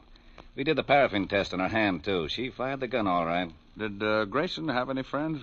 We never tied him up with anyone except an old wino that hangs out on Skid Row, a dump called the Parrot Club. Name's Wilbur Truitt. Mm-hmm. Yeah. Well, thanks, Walt. Now, look, the dame killed the guy and then shot herself. What more do you want? I'll let you know. Now, wait a minute. I know that gleam in your eye. I always get a sour stomach from it. If you've got something, you'd better tell me. Oh, you're a cynic, Walt. Have you talked to this Wilbur Truitt? We questioned him this morning. Got a tail on him? Sure, but he won't take us anywhere. Now, what are you cooking up? Well, maybe you think there's something to Moran's blackmail story. Oh, don't be an idiot. And what are you tailing Truitt for? Because I can't take a chance. Blackmail's a federal rap, and if Moran keeps stirring up trouble, I want to be able to prove he's nuts. Now, you look here. I want to know what's on your mind. I'll send you a letter. Oh, Otis. Yeah, Lieutenant. Get me my bicarbonate. And shut up. Bye. Goodbye. I went through the squad room and out into the hall. I used the payphone by the door and put in a fast call to my client, William Moran. I had a hunch that Moran's $200 retainer in my pocket gave him an A priority on it. Yes? Mr. Moran. That's right. This is Diamond, Mr. Moran. I've got a lead on someone who knew Mac Grayson. Well, that's fine, Mr. Diamond. Who is it? A guy who hangs out on Skid Row named Wilbur Truitt. Ever heard of him? No. Oh. Well, he might have been the one who phoned you this morning. I think I'll go down and find out. Good. You'll keep in touch, won't you? Oh, as long as I'm on the case. Goodbye, Mr. Moran.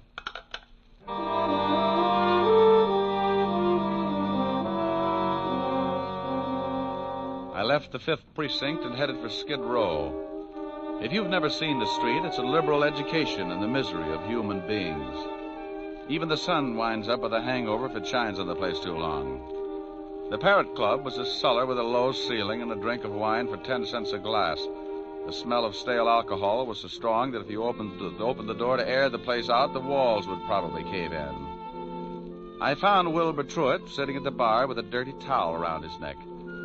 He held the towel and the glass of wine in one hand, and with the other he pulled the towel, lifting his hand and the glass up to his mouth. You must have been an engineer. I learned this little stunt in grammar school, bucko. I started missing my mouth 30 years ago, so I used this towel as a sort of alcohol pulley. It cuts down the element of risk. Hate to spill a drop. You know a guy named Grayson? It's the shakes, bucko. I am completely exhausted after a night of revelry, and my hand waves like it was flagging down a caravan of whiskey trucks. Look, friend... But after one or two pick-me-ups, I am perfectly capable of lifting the glass by myself. And come nightfall, I'm in excellent condition to entertain my little friend. Oh, swell. Most cowards let the little fellows frighten them, and they end up in Bellevue, but I like them. They worried me at first, but when they found out how much I drank, they began to show the strain, and the shoe was on the other foot, so to speak. Oh, no. They tried to frighten me the first night, but I just kept right on with one bottle after another, and it finally drove them to drink. Now my DTs have hallucinations. We are rapidly building up a thriving community. What were you saying, bucko? Something about the evils of self-indulgence, but I've forgotten now. Good. In that case, I will let you buy me a drink. Oh, sure. Waiter, bring the bottle. You just gave me cold chills. If I lick your hand, it's only a sign of fond endearment. Okay. Now, do you know a guy named Grayson? I knew there was a catch. Are you a cop? No. In that case, I trust you. Besides, you are holding that lovely bottle. What about Grayson? First, a small glass of truth serum. First, Grayson. I can't stand to look, so I will turn my back on the bottle and tell you what I know. Mr. Mac Grayson, a very unsavory character who reached a sudden demise last evening, dealt in smutty pasts and made them pay off by milking his victims. He has only one friend, a Mr. Leo Fink. Now, please, I'm beginning to spit out wads of cotton. Where does this Fink live? You are indeed a heartless rogue. I was once. You aren't by any chance a spy from the Purity League? You get the bottle when I find out where Leo Fink lives. 1120 2nd Avenue now, please. Now, here you are. Don't struggle with the cork, bucko. I have just acquired the strength of an uncropped Samson. And as I gaze upon this ruby goblet, I am reminded of the fact that you are not the first to come seeking the whereabouts of one Leo Fink. Huh? Play it back in English. A thug with the disagreeable habit of twisting my ascot approached me not 10 minutes before you came in seeking the same information. Did you give it to him? I had to. One more pull on my tie, and dissipation would have been a thing of the past. Thanks, Wilbur. Here, buy yourself another jug. Oh, bless you. And good morrow, cousin. Here's to my love. Oh, true apothecary. Thy drugs are quick. Thus, with a kiss, I die.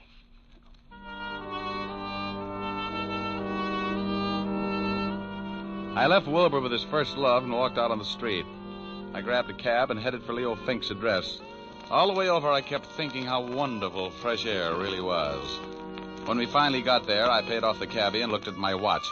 It was 4:30, and the city was turning soft and mellow as the sun started giving up behind the tall buildings.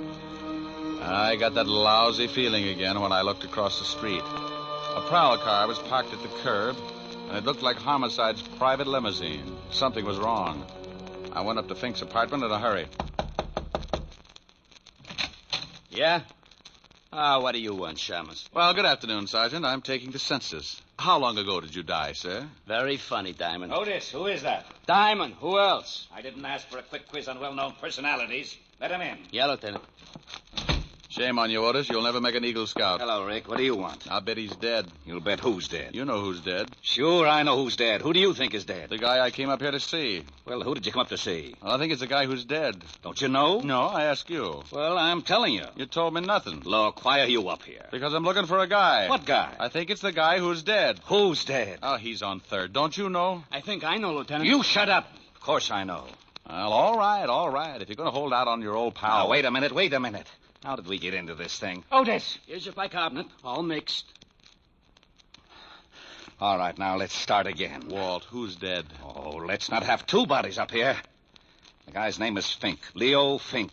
Why did you say that in the first place? Because I don't have to do anything I don't want to do. Walt. Lieutenant Levinson. Now, what are you doing up here? Well, I came up to see Leo Fink, that's all. Well, he's in the other room. If he spills anything, don't believe it. He's been dead for 10 minutes. That's too bad. He knew Mac Grayson. Yeah, how did you find out? That sweet old gentleman you sent me over to, Wilbur Truitt. Oh, you got something out of him, huh? What else did he tell you? Nothing, but we struck up quite a friendship. I'm going to go back over and see what another bottle of wine will do to his memory. I'd better haul him in. Well, don't do it, Walt. Don't do it. I can find out things a lot quicker. Shh. I got a system. Okay, but keep me posted. I've got to clean up here. How did Fink get it? 2 bullets in the head. No idea who gave it to him. They used a Luger, I think. Hey, have you questioned Otis? Oh, go on. Get out of here. Walt, tell me, did you check the prints on that highball glass next to Mrs. Moran to find out whether they were from her right or left hand? Now, what difference does it make? I'll let you know. Now, you wait a minute. No, I can't. I'm behind schedule now. Bye. Oh, Otis!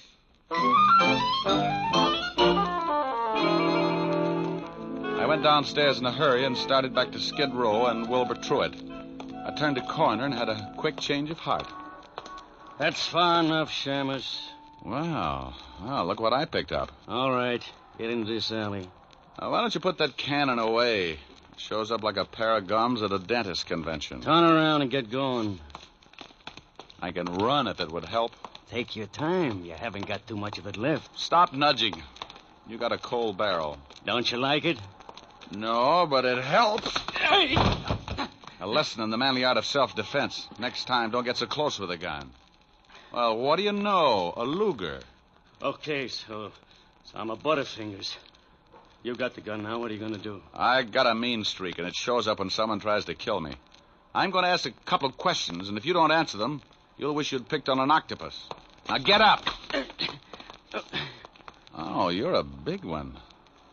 Now, who sent you after me? I don't know. Who sent you after me? Honest, I don't know. Oh, wait a second. All right. The guy told me on the phone his name was Jones. Sure, first name's John. Oh, wait. I know it's a phony, but he was recommended. You get paid for your work, don't you? Yeah, but this one I collect after the job. Where? I thought you'd gotten over that stubborn streak. Okay. The 8 o'clock ferry to Staten Island. He's going to slip me 2 bills. And you don't know his right name? No. Did you know Mac Grayson? I heard of him, but I never met him. Are you as handy with a .32 as you are with that Luger? Huh? Forget it. Next question. Who killed Leo Fink? Oh, that's a pretty big one. Okay, I'll word it differently. Who killed Leo Fink? I'll take the beating. Yeah. Well, I got a hunch this Luger of yours will check with ballistics. Come on. Homicide's still up in Fink's apartment. No, it's... What did you say? Okay.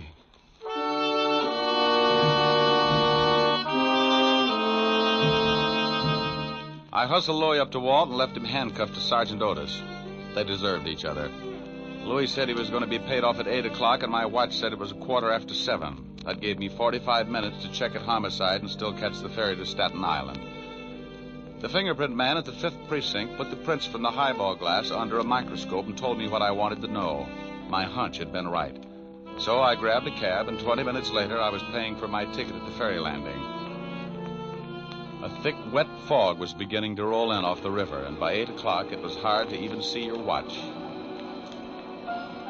Someone was playing a piano in the lounge as the ferry began to move slowly across the river. I didn't know who I was looking for, but I figured if there was going to be a payoff, it would be outside. I leaned against the rail and took out a cigarette.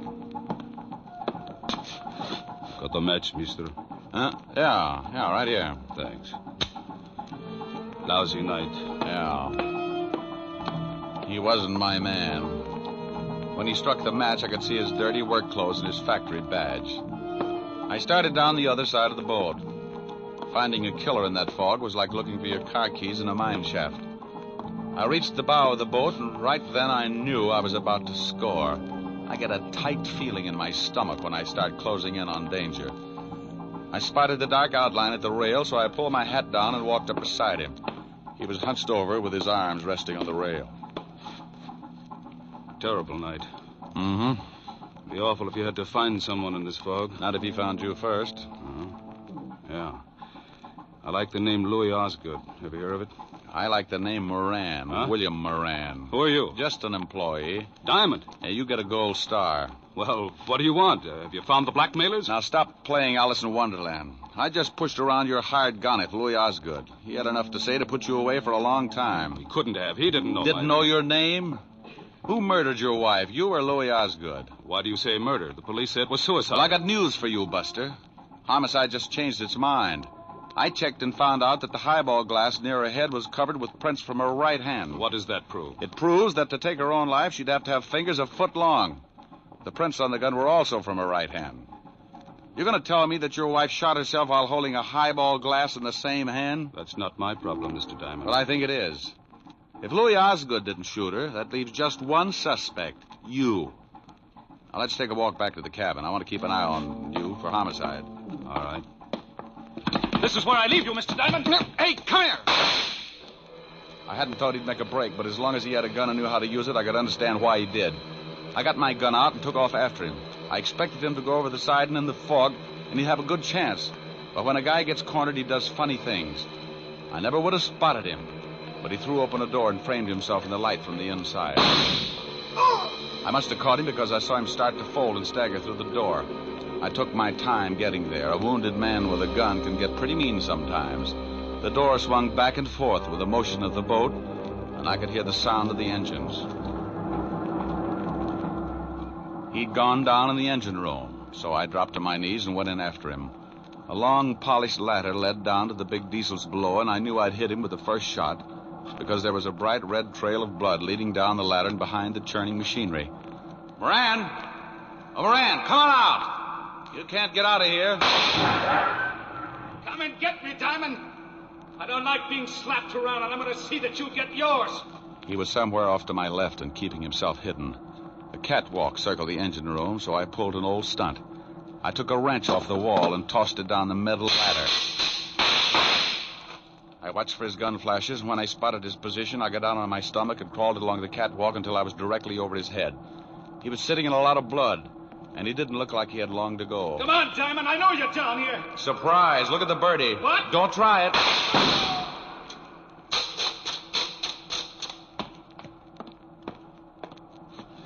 Sorry, Moran, but this just wasn't your night. You want to tell me about it? I shot my wife. I came in just after she shot Grayson. And she was standing at the bar with her back to me, mixing a drink. She dropped the gun by Grayson's body, so I picked it up and shot her. Wiped my prints off and put hers on it. Why did you do it? I hated her. She had money. I found some letters and turned them over to Mac Grayson, a well-known blackmailer. I wanted him to drive her crazy until she drank herself into a sanitarium, and then I'd have her money. I never guessed she'd kill Grayson, but when I did, I saw a chance to kill her and make it look like suicide. You should never have called me. The police were satisfied. I had to find Leo Fink. He knew I'd hired Grayson, and he was going to blackmail me. So when I dug up the little wino that knew Fink, you hired Louis Osgood to bump Fink and me. Is that right? Hey, Moran. Oh, well, it was a dull conversation anyway. Lousy night.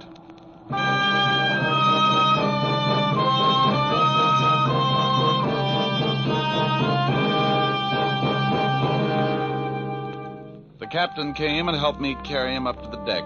Back at the ferry landing, I called Walt Levinson and told him the whole story.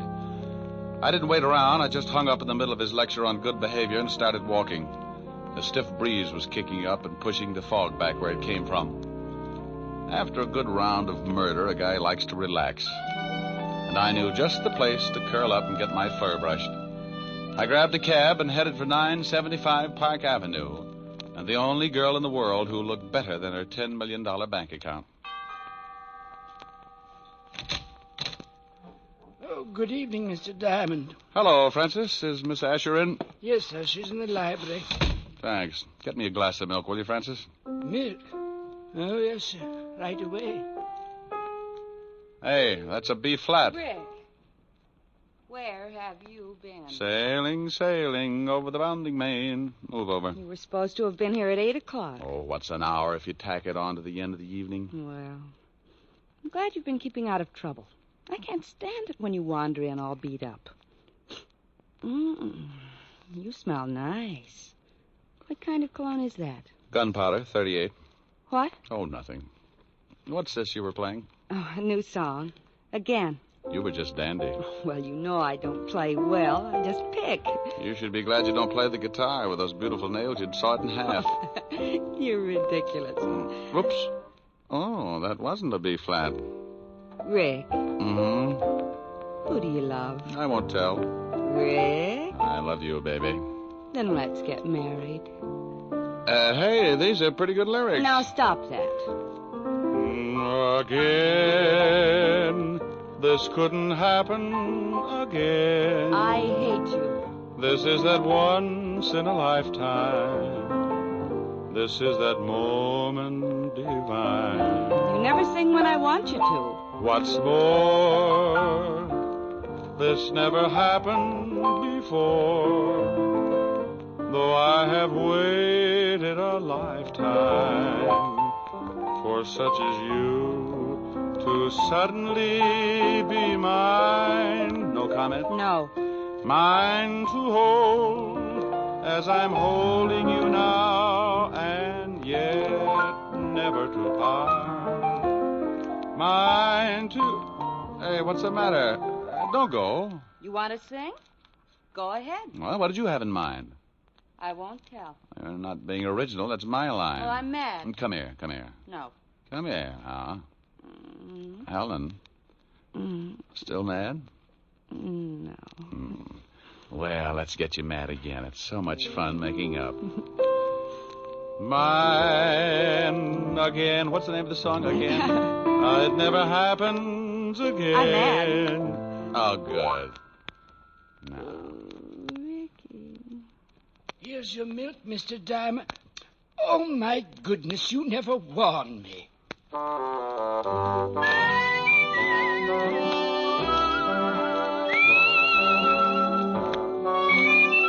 You've just heard Richard Diamond, Private Detective, starring Dick Powell. Helen was played by Virginia Gregg, Lieutenant Levinson by Ed Begley.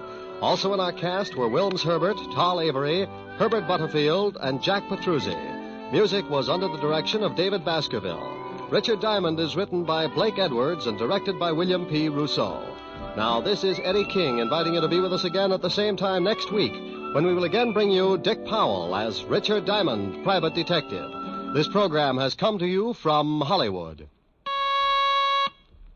Now NBC brings you a three-way cavalcade of grand comedy with Phil Harris and Alice Faye, Fred Allen and Henry Morgan, all following in fast succession over most of these NBC stations. This is NBC, the national broadcasting company.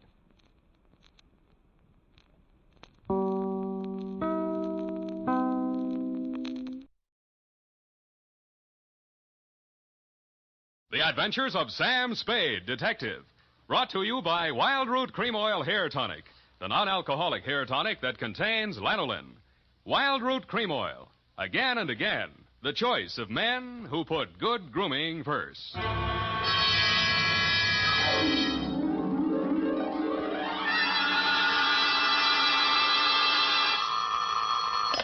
Sam Spade Detective Agency. This is Sam, Blackleg Spade, the third most dangerous gambler on the Barbary Coast. Oh, Sam, not horses again. Horses, women, and the gaming tables, Effie, the versions of the elite. Well, divert yourself with this, Sam.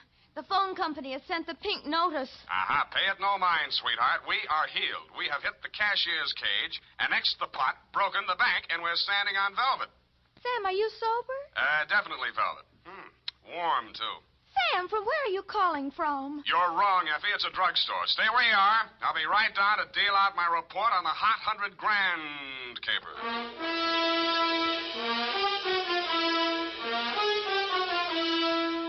Dashiell Hammett, America's leading detective fiction writer and creator of Sam Spade, the hard-boiled private eye, and William Spear, radio's outstanding producer-director of mystery and crime drama, join their talents to make your hair stand on end with the adventures of Sam Spade. Presented by the makers of Wild Root Cream Oil for the hair. It's smart to buy things the whole family can use, isn't it? That's why I say it's smart to buy Wild Root Cream Oil Hair Tonic. To Mom, to Dad, to the children, Wild Root Cream Oil is really a friend indeed.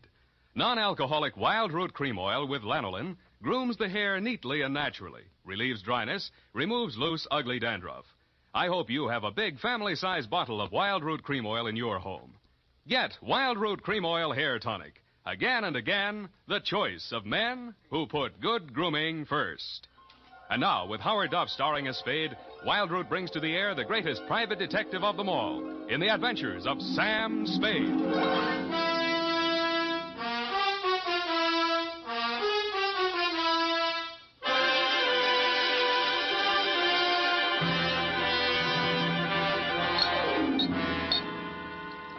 Date, September 19, 1948, to robbery detail, San Francisco Police, attention Sergeant Walsh. From Samuel Spade, license number 137596. Dear Joe, here's the rundown on that hot 100 grand. It started pleasantly enough when my secretary, Miss Effie Perrine, cute little mouse, eased into my private office, closed the door behind her, and leaned back against it with that air of pained resignation, which generally means there's a customer outside that she doesn't approve of, but that I'll see her anyway. It's up to you, Sam. She's very well dressed, and I imagine she can afford you. How do you deduce that? Well, she dropped her purse. I didn't get time to count it all, but there was a $100 bill on top. Well, sure, in, Effie. Sam. Go ahead, say it. Oh, I don't know, Sam. Sometimes, well, does just money... No, that's one of the reasons I hire you. What's the matter with her? Nothing. That's just it, Sam. She's very good-looking, cultivated, and very kind and considerate. And she seems sincerely troubled. You mean her act is a little too good? I felt that too, Sam. Thanks, Angel. I'll keep that in mind. Tell her to come in. All right, Sam. Mr. Spade will see you, Mrs. Kilcoyne. Thank you. Thank you for seeing me, Mr. Spade. My pleasure. Won't you sit down? Oh, thank you. I'm Lorraine Kilcourse, Mr. Spade. It's about my husband, Leonard Kilcourse. Husband? Oh. We've only been married a short time. It was a quiet ceremony at the San Sidro Mission. Leonard didn't want to subject me to any publicity. The difference in our ages, you know? You mean you want me to keep it a secret? Oh, no. No, except for the newspapers, of course. Naturally, all of Leonard's friends know. Oh, he doesn't have many, from what I've heard. I've thought it strange, too, that such a prominent man should have such a small circle of acquaintances. I met him only a short time before I married him. He's been very kind and absolutely devoted to me, and I suppose I should feel ashamed of myself for coming to you. But there are so many things about him that are mysterious that sometimes I can't seem to find my handkerchief. Here. Kleenex. Oh, I'm sorry. Thank you. I take it you're not a San Francisco girl. No. No, I met him at a dude ranch. Well, maybe I can clear up some of your mysteries for free. The reason your husband doesn't have many friends is because they keep dropping dead. I don't understand you. Forget it. He's a big public servant. He's built a lot of sidewalks. The streets of this city are paved with his good intentions. His name is on 1,000 manhole covers. If the names of his former business associates land on headstones, it's nothing to me. I got my own racket. Well, what? I think my husband is paying blackmail to someone. Uh-huh. And upon what do you base your suspicions, Mrs. Kay? It started about a month ago. He began withdrawing large sums from our joint account. First it was $10,000, then $20,000, and last week, $50,000. And this morning, he closed out the balance of the account. $100,000. Well, he's got it to spend, Mrs. Kilcourt. Well, I won't pretend the money doesn't interest me, but what's behind it, Mr. Spade? Each time he withdraws these cash sums, he leaves the house without a word to me. And sometimes doesn't return until dawn. My husband is not fond of nightlife, Mr. Spade. Only a desperate situation could induce him to leave the house after dark. Yeah, so I've heard. They say that's how he kept his health as long as he has. All right, you want me to trail him, find out what he does with the money. Just one question. Why'd you pick me for the job? Why, your reputation... That's local. You say you're new in San Francisco. Well, I do read the local papers. Your picture was in only 2 weeks ago. Yeah, well, that caper didn't help my reputation. I like your looks. A nice, honest face. A man I could trust. Well, don't buy that. And I'm sentimental, too. Your picture reminded me of someone who was very dear to me. My brother. Of course, you're nothing like him, really, but you do look alike. I suppose that sounds like a silly woman's reason for... Yeah. What's your address? Well, I have a little place of my own out on Divisadero. The Balboa Apartments near Normandy Terrace. Mm-hmm. You'd better keep in touch with me there. I don't want Leonard to know. The Kilcourse mansion is at 1316 Clarendon. 1316. Mm-hmm. He returns from his office around 6 in the evening. Do you have a car? No. I need one? Well, I don't know where he may go. Now, here are the keys to my car. It's parked in front of the main entrance, a gray Plymouth. He won't recognize the car. It's my brother's. Now, about your fee. $100 now. If I need more, I'll leave you know.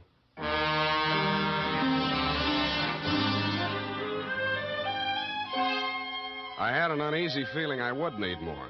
The last detective that tried to follow Leonard Kilcourse had hospital insurance. I don't. But I'm a gambler at heart, so I parked Lorraine's Plymouth across the street from the Kilcourse mansion and waited.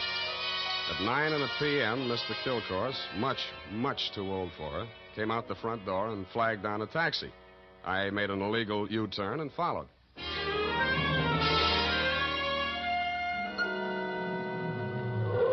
The trail ended across the Golden Gate Bridge in Marin County. It was a country club-type building on top of a hill overlooking the bay. It did business under the name of Ernie Nogales' Racket Club. The racket had nothing to do with tennis. It came from two sources. The moans and groans of the customers losing money at the roulette wheels and crap tables, and the glad hand the management threw at my quarry as I followed him in. Well, Mr. Kilcourse, surprised to see you. Since when you go out after dark? Well, I thought a little nightlife might agree with me, Nogales. Oh, that sounds like you, Mr. Kilcourse. I didn't know you better. I think you was afraid to go out night. Well, now, I was thinking of buying this place to retire to. But I figured it'd be cheaper to win it at your roulette table. What's your limit here? 10,000, but for you, wide open, the sky. A hot $100,000 for a starter? Well, any time they catch you with hot money, Mr. Kilco. Come over to the cashier. I sell you the chips myself. I didn't have to bother making myself inconspicuous. Everybody in the joint stopped playing to watch Kill Course while he shoved his $100,000 roll through the cashier's window and scooped up 4 stacks of $1,000 chips. Make your bets, Speed. All right, you. Spin that wheel. Huh? How much you got there? $25,000. Any objections? Is that okay, Mr. Nogales? Spin it, Joe. I'm covering through the table personally. Okay, sir. Around and round the little ball goes. 15 pays 15 and the red. Maybe next time, Mr. Kilco. Why don't you double up, play the red and the black? It's safer. I'll stay with the numbers. 50,000 on 15. There. Spin it. It's okay, Joe. I'm still covering. Well, it's your money, Mr. Nogales.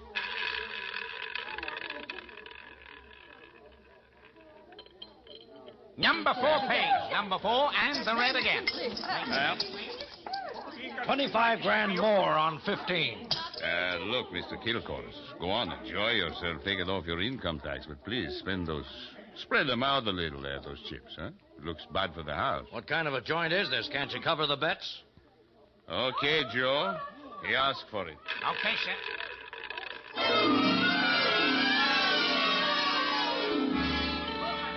I didn't wait to see where the little ball went on the last spin of the wheel. I would have made a side bet with any taker that Kill Course wanted to lose that $100,000. I would also have made book he knew I was following him. As I left the table and walked out of the club, I braced myself for what usually comes next. There would either be a dead body in the car or somebody would crease my noggin with a sap. But nothing happened. I switched on the headlights and stood in the glare of them for fully a minute, but nobody even shot at me. I flushed the shrubbery. No gunman. Checked the ignition wires. No booby traps. Driving back to town, I racked my brain for some way to bring them out into the open. I felt like a man with his life savings all on one number, waiting for the wheel to stop spinning, which wasn't far from the truth. Not much of a cliffhanger, but the best we could do this week.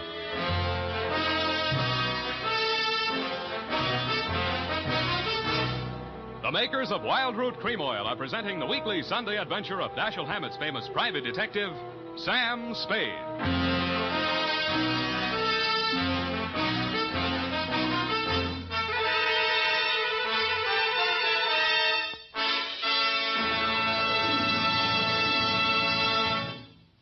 Now, here's important news on good grooming. If you want the well-groomed look that helps you get ahead, socially and on the job, listen. Recently, thousands of people from coast to coast who bought Wild Root Cream Oil for the first time were asked, how does Wild Root Cream Oil compare with the hair tonic you previously used? The results were amazing. Better than 4 out of 5 who replied said they preferred Wild Root Cream Oil. Remember, non-alcoholic Wild Root Cream Oil contains lanolin. It grooms the hair naturally, relieves dryness, and removes loose, ugly dandruff. So if you want your hair to be more attractive than ever before, get the generous new 25-cent size of Wild Root Cream Oil, America's leading hair tonic, on sale at all drug and toilet goods counters. It's also available in larger economy bottles and the handy new tube. Get Wild Root Cream Oil, again and again, the choice of men who put good grooming first. By the way, smart girls use Wild Root Cream Oil, too, and mothers say it's grand for training children's hair.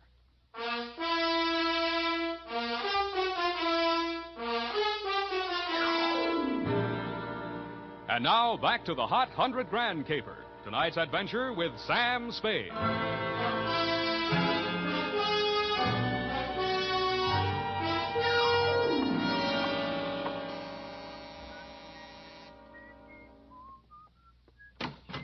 Yeah?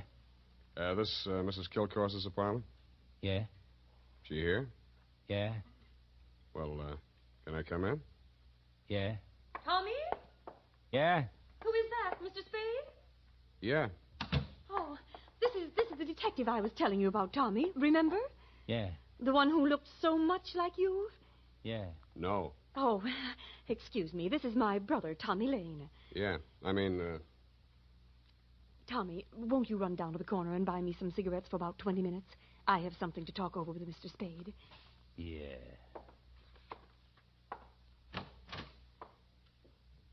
Nice boy, your brother. Small vocabulary, but big feet. Well, he's shy. Now, what did you find out about my husband, Mr. Spade? He dropped $100,000 in a gambling joint. Ernie Nogales' racket club. You know it? No, but I know Ernie Nogales. I knew him in Reno before I met Leonard. He lost his license there for running a crooked wheel. The way Kilcourse was playing tonight, that wheel didn't have to be crooked. He was trying to lose that $100,000. But why? Why would he do a thing like that? One of two reasons. Either he's paying off to Nogales or he's paying off to somebody else, and Nogales is the go-between. Well, I don't believe it. Ernie is a crooked gambler, but he doesn't touch blackmail. And your husband isn't stupid enough to drop $100,000 in 3 turns of a wheel. Anyway, I'm not tangled with him and or the Ernie Nogales mob for $100 of your money or anybody else's. Here, take it. Well, and here are your car keys. No, wait, please. You can't desert me now. Why not? Well, I haven't told you everything. I'd hoped I wouldn't have to. About your brother? How did you know? The only place you get a green suntan is in a pokey. Besides, he acts kind of stir-crazy. Spent a little time in solitary, didn't he? He won't talk about it. But that's it, Sam. That's why Leonard is paying that blackmail money to Nogales. You just said Nogales wouldn't touch blackmail. Any other corrections you'd like to make in your copy before we proceed? Yes. Well, I might as well tell you everything. Why not? I knew when I came to you this morning that my husband was paying this money to Nogales. I knew because I asked him to. You and Ernie Nogales are working together? I'm not that rotten. I didn't say you were, but you're a rotten liar. There's that much in your favor. But I'm telling the truth now, Sam. You must believe me. Everything that has happened is my fault. I persuaded Nogales to give my brother a job in his place in Reno. Mm-hmm. They quarreled, and when he got closed down, he blamed Tommy. He swore he'd kill him when he got out of prison. That's why I begged my husband to pay him to save Tommy's life. Who did rat on Nogales about that crooked wheel in Reno? I did. That's why I feel responsible. Leonard is so fine, so generous. But I can't let him go on paying for my mistake. Yeah, like you said, he's going to run out of money. Look at me, Sam. Do I look like the kind of a woman to whom money means everything in the world? No, but you're looking at me, not at Kilcourse. You're laughing at me. Oh, I know what you think. Perhaps I did make a mistake in marrying Leonard, but he was so kind, so considerate, like my father. Everybody reminds you of your relatives. You don't believe my story? Well, since you asked. Well, all right, then here's the truth. I'm really Jack the Ripper's granddaughter. My parents were terribly wealthy. I harpooned my mother in her Beverly Hills swimming pool, set fire to my father with a $50,000 negotiable bond, and eloped with John Wilkes Booth. That brings us up to 1865. Shall I go on? Don't stop. It's great. Oh, get out of here. Get out of here and leave me alone. After you've told me all your secrets, I'm not that rotten. You won't help me. You never intended to. Why go on torturing me? Oh, now, stop that. Please. I believe you. I believe all your stories. Now, what is my next smart move? Sam, the only way to stop Ernie Nogales is to prove that he's running a crooked wheel. And then he'd pay back all that blackmail money, and he wouldn't dare lay a hand on Tommy. Well, it's going to be hard to prove and expensive. Oh, but... I'll have to lose a little on that wheel before I can figure the way it's rigged. How much can you invest? Well, I have about $1,000 of my own. With you? Yes. Here. You take it. Smells nice. Sam. Yeah? Sam, after all this is over, and after I've put things to right with Leonard, I should have told him before this, but I owed him so much. Oh, Sam, I'm so glad it's you. Yeah. Me too, Angel. Go now, darling, before I beg you not to. What time does that joint close? Well, it runs all night, I think. Good. Let's stay up late and raid the icebox.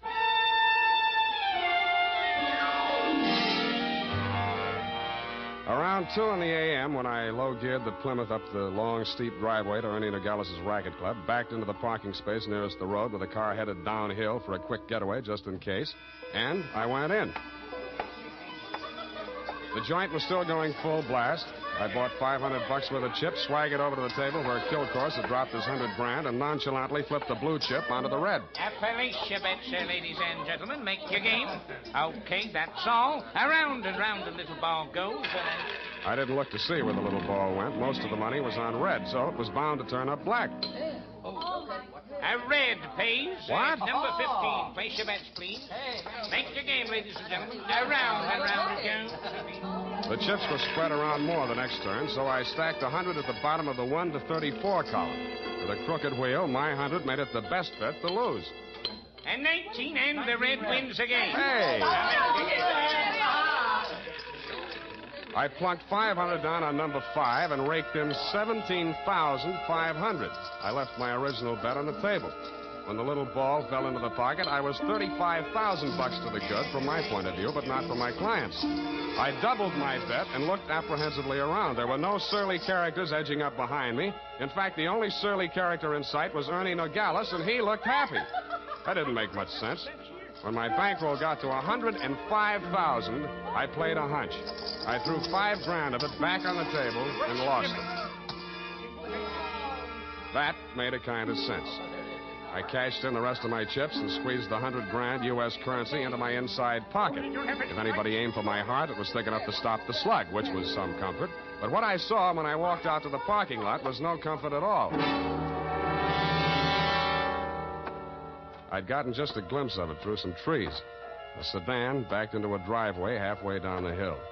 It was blacked out except for 5 glowing cigar ends that showed through the windows. I could think of only one reason for 5 cigar smokers to be parked in that particular spot at that particular moment. The Plymouth was where I had parked it, pointing straight down the hill. I slammed the door but didn't get in. Then I listened. The car down the hill was getting ready, too. I cracked the door of the Plymouth wide enough to get my arm inside and pressed the starter with the heel of my hand. I switched on the lights, pushed the clutch with my left hand, used my right to shift it into low. Then I pulled the hand throttle out all the way and let it go.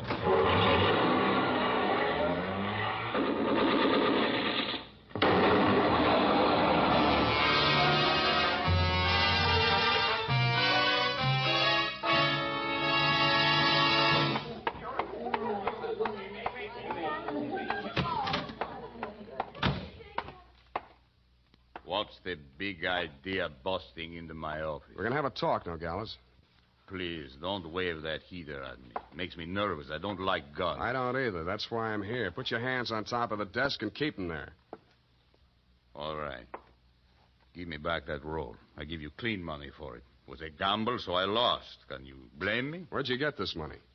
I buy it. 50 cents on the dollar. I don't ask where it came from, but I read the papers. I figured it was that shipyard payroll job a few days back. Like it just fell in my lap. I figured it'd make $50,000 instead of Kilcore's 5. I guess that was dirty trick you just out of stir, Tommy, huh? I got news for you, Nogales. I didn't know this money was hot, and I am not Tommy Lane. No? Then what? Private Dick. Tommy's sister hired me to take the fall for him. Look, I've got most of the caper. Kilcourse wanted to pay Tommy $100,000. You rigged the wheel so Kilcourse would lose it one night and Tommy would win it back the next night. Now, what was Kilcourse paying him off for? No caper, legitimate. He was sent up for bribing a public official. You mean he was the payoff man for Kilcourse's contracting firm? Sure, legitimate business. And the grand jury went out after Kilcourse. Tommy took the rap, that's all, for a price. Yeah, $100,000. Thanks, Nogales. That's all I needed. Oh, Sam, I was afraid I might be too late. You are, sweetheart. Oh, I have so many things to explain. Where can you talk? Right in here. But who's this man? Why, that's your old sweetie from Reno, Ernie Nogales, remember? What's the matter with you two? You crazy? Oh, Sam, I should have told you the truth from the beginning. Check. The Nogales yarn, I can understand, but why did you tell me you were Kilcourse's wife? I was desperate. I had to say something. It was the only explanation I could think of for my interest in this case without telling the truth. But you were making a pigeon out of me. I don't know about such things, Sam. All I know is I'm here in time to warn you. You mustn't walk out of here with that money. Listen. They may kill you to get it back. They already did. They're combing the wreckage of that car right now, looking for my body. Then Tommy was right. They did mean to kill him. How'd he get the rumble? While he was in prison, from another man that Kilcourse framed. He was in for life, so it was safe for him to talk. Hey, you two. Yeah, Nogales? That car that just drove up. I think that's Mr. Kilcourse. Oh, Yeah, what's your hurry? Let me go. Come on, what's your hurry? Tommy's out there in that cab. I've got to warn him. Or tip off Kilcourse. Which is it? No, Sam, you've got to believe me. Sit down. Stop that. You two have fun. I'm getting out of here. Go ahead. Now, listen, sweet Lorraine, you may as well save your breath for those explanations. You're staying right here until the caper's all wrapped up. Here he comes. Have you got a gun, Sam? Yeah. Well, you'd better have it ready. Mm-mm. But, Sam... Where's Nogales? I want to see him. He was called out of town, sir. I'm in charge. You Mr. Kilcourse? That's right. I want to know why you people have been interfering with my business. It might interest you to know that this building site's on an old Spanish land grant. Title's very shaky. I'll run an 8-lane highway straight through the middle of it and turn the rest of it into a game preserve. That's what I do to people who double-cross me. I tried to tell Mr. Nogales that, sir. He wouldn't listen to me. He tipped Tommy off for a split of the $100,000, but I knew sooner or later we'd have to answer to you, Mr. Kilcourse. Oh, what's that? Here's your $100,000, sir. Count it. Sam. Well. What's your name, son? Sam Spade, sir. Well, I'm glad to meet an honest lad. Well, come along. You too, young lady. We'll all walk out together. Sam, what are you... What? Spade, huh? Yes, sir. I'm a private detective, but I'm ambitious. Politics? Yes, sir. Well, we'll run you for assembly. In the meantime, I believe there's an opening in one of the public services. Garbage disposal. Executive end, of course. Where the devil is that man with my car? Oh, there he is. You drop around to my office in the morning. Thank you, and good night, Mr. Kilcourse. Drive on, Horace. Back to the city. Oh, Sam. How could you? All those lies and just handing over the money like that. It wasn't yours. It wasn't Tommy's either, sweetheart. Get in. Well, Tommy, are you all right? Yeah. Drive us across the bridge, Tommy, will you? Yeah. Tommy. Yeah? Tommy, I'm afraid we'll have to do without the money. Yeah? Sam gave it to Mr. Kilcourse. Yeah? Now, don't get excited, Tommy. I'm sure Sam had a reason. Didn't you, Sam? Yeah. I mean, that was marked money from a payroll job. Oh, then it won't do him any good. It'll send him up for a good long stretch if the eyewitness story that goes along with it is good enough. And you're just the girl to tell it, sweetheart. Am I right, Tommy? Yeah.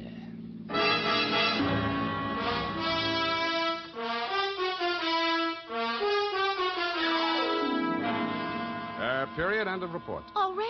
But, Sam. Yeah? What happened? Who were the 5 men in the car, the ones who shot at that Plymouth in the mistaken belief that you were in it? Their names are of little account, Effie. Suffice it to say that Kilcourse pointed his pudgy finger at them in the hopes of keeping the charge of attempted murder out of his indictment. But I was too clever. I identified them. But, Sam, you didn't see anything but their cigars glowing in the darkness. Have you never heard of Sherlock Holmes' monograph on the 49 varieties of tobacco ash, you fool? Oh, but, Sam, Sherlock Holmes is only the segment of someone's imagination. He's a fictional detective. Well? You mean... Oh, Sam, you're tired. Yes, I am. It's affected your mind, winning all that money. Now, you just sit here and rest. All right. Think of the snowy mountaintops and blue skies. Mm-hmm. I'll just go and type this up. Snowy mountaintops. Winter sports yet.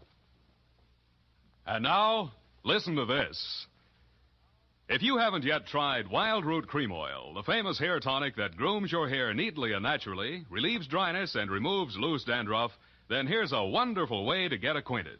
Buy Wild Root Cream Oil in the new 25-cent size bottle at your drug or toilet goods counter. Also, ask your barber for a professional application of Wild Root Cream Oil Hair Tonic. Again and again, the choice of men who put good grooming first. Well,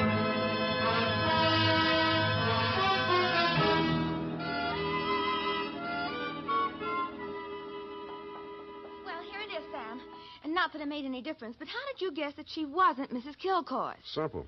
Kilcourse didn't recognize her. But, Sam, that was after you denounced her. I did no such thing. From the report, Sam, in black and white. Quote, why did you tell me you were Kilcourse's wife? Unquote.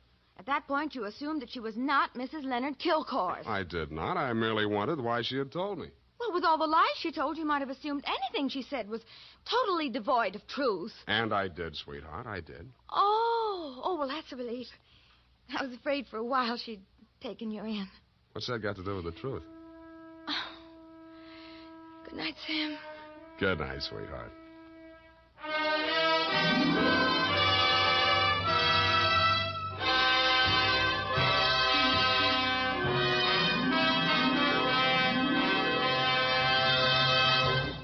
The Adventures of Sam Spade, Dashiell Hammett's famous private detective, are produced and directed by William Spear. Sam Spade is played by Howard Duff. Lorene Tuttle is Effie. Sadie Thompson appeared as Lorraine Kilcourse. The Adventures of Sam Spade are written for radio by Bob Tallman and Gil Dowd. Musical direction by Lud Gluskin. Score composed by Renee Garrigang. Join us again next Sunday when author Dashiell Hammett and producer William Spear join forces for another adventure with Sam Spade. Brought to you by Wild Root Cream Oil. Again and again, the choice of men who put good grooming first. This is Dick Joy reminding you to... Get Wild Root Cream Oil, Charlie. It keeps your hair in trim. You see, it's non-alcoholic, Charlie. It's made with soothing lanolin. You better get Wild Root Cream Oil, Charlie. Start using it today. You'll find that you will have a tough time, Charlie. Keeping all the gals away. Hiya, Baldy. Get Wild Root right away. This is CBS, the Columbia Broadcasting System.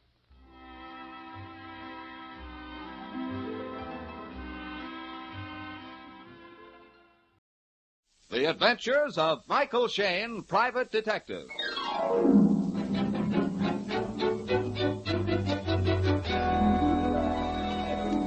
The people who make 76 gasoline and Triton Motor Oil, Union Oil Company, present... The Adventures of Michael Shayne, Private Detective, starring Wally Mayer and Kathy Lewis.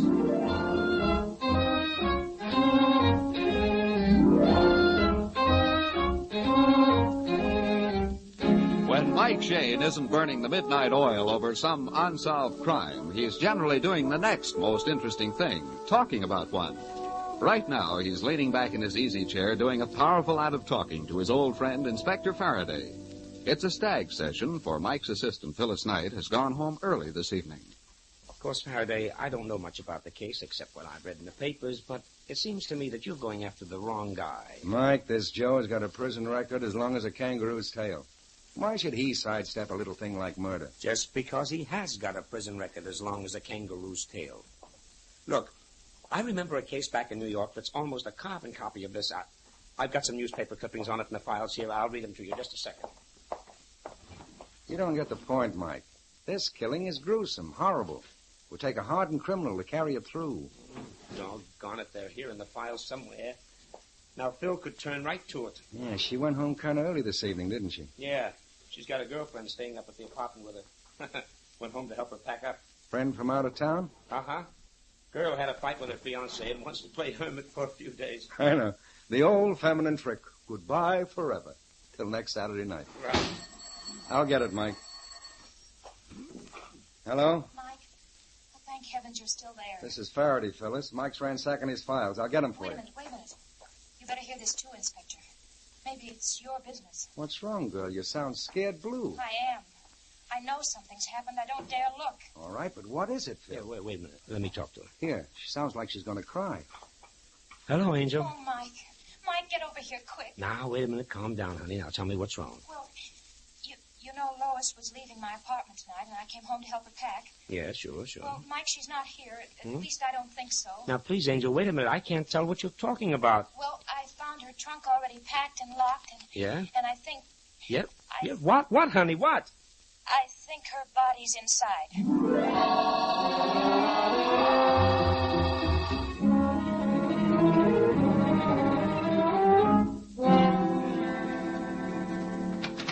Well, at last. I thought you'd never get here. Honey, we came as fast as we could. Yeah.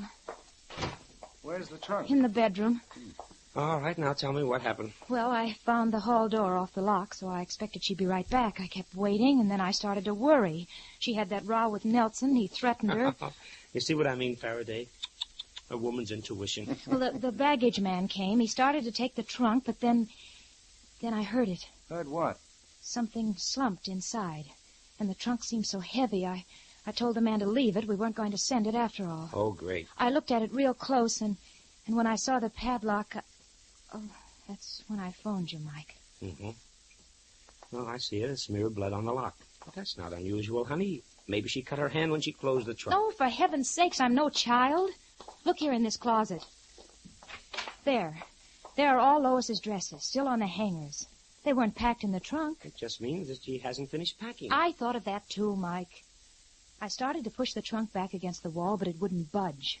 There's something inside of it, and it isn't clothing. Well, let's see. I'll say. It's loaded with something. There. There, you hear that? Something slumped inside. Just as you tipped the trunk, Faraday. Okay, I guess the only way we can satisfy you is to open it, if we can find the key. Oh, here, I've got it. It's here in her purse. That's another thing that scared me, Mike. Lois's handbag. Just laying here on the dressing table. Let's have it, Phil. Honey, wasn't that the hall door? Of course, there's your girl now. Oh, well, it's about time that she... No. No, it's Nelson. Let's see. Yeah. You looking for somebody, partner? Oh, I didn't think there was anybody You here. always walk right in when there's nobody home? Well, I meant, I thought Lois was here alone. I'll come back again. No. We'd like you to stay. She may be in any minute. Well, I really... Come in a minute. Come on in. We'd like to talk to you ourselves. Come on. I don't understand. You're friends of Lois? Yes. This is Mike Shane and Inspector Faraday. I don't understand. You don't have to. Okay, Phil, let's have that key. Here. Thanks. Hey, here, what are you doing? That's Lois's trunk. You haven't any right to go Maybe in. not, but we like to open surprise packages. Oh, I hope I'm wrong. I hope it's a mistake. All right, Mike. Now, let's swing her open. Honey. Yeah? What's inside? No, don't look. I'm afraid you were right.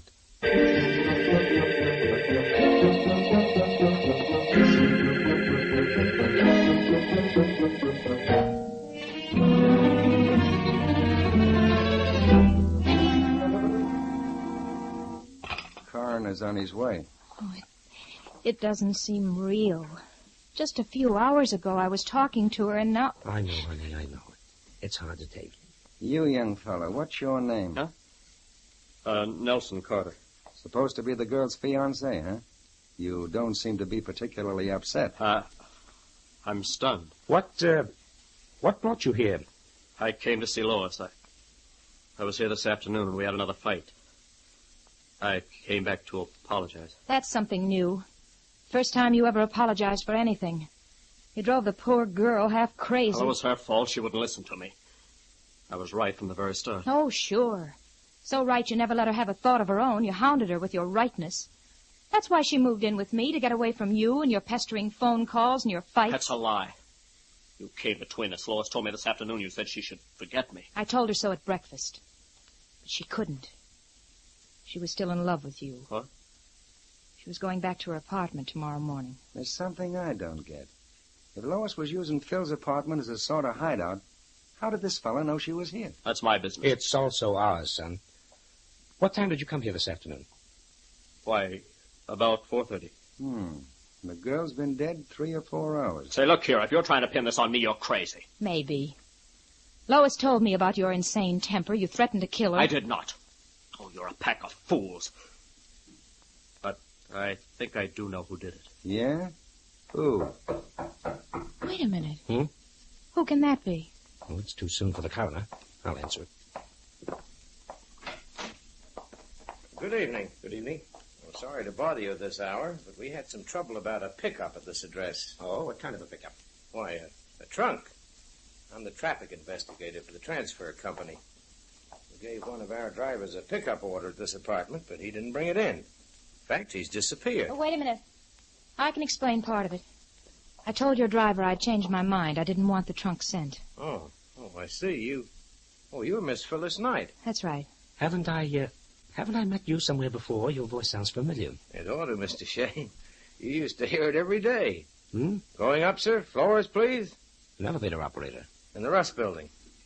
Well, I'm sorry I disturbed you, but we're just trying to locate our driver. Good night. Yeah. Good night. That's funny.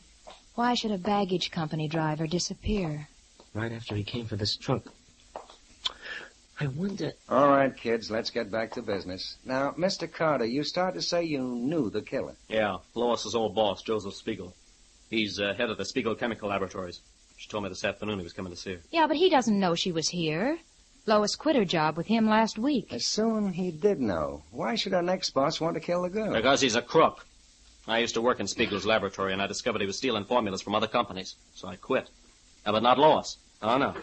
Now, she was his private secretary, and her boss was just a soul of honor.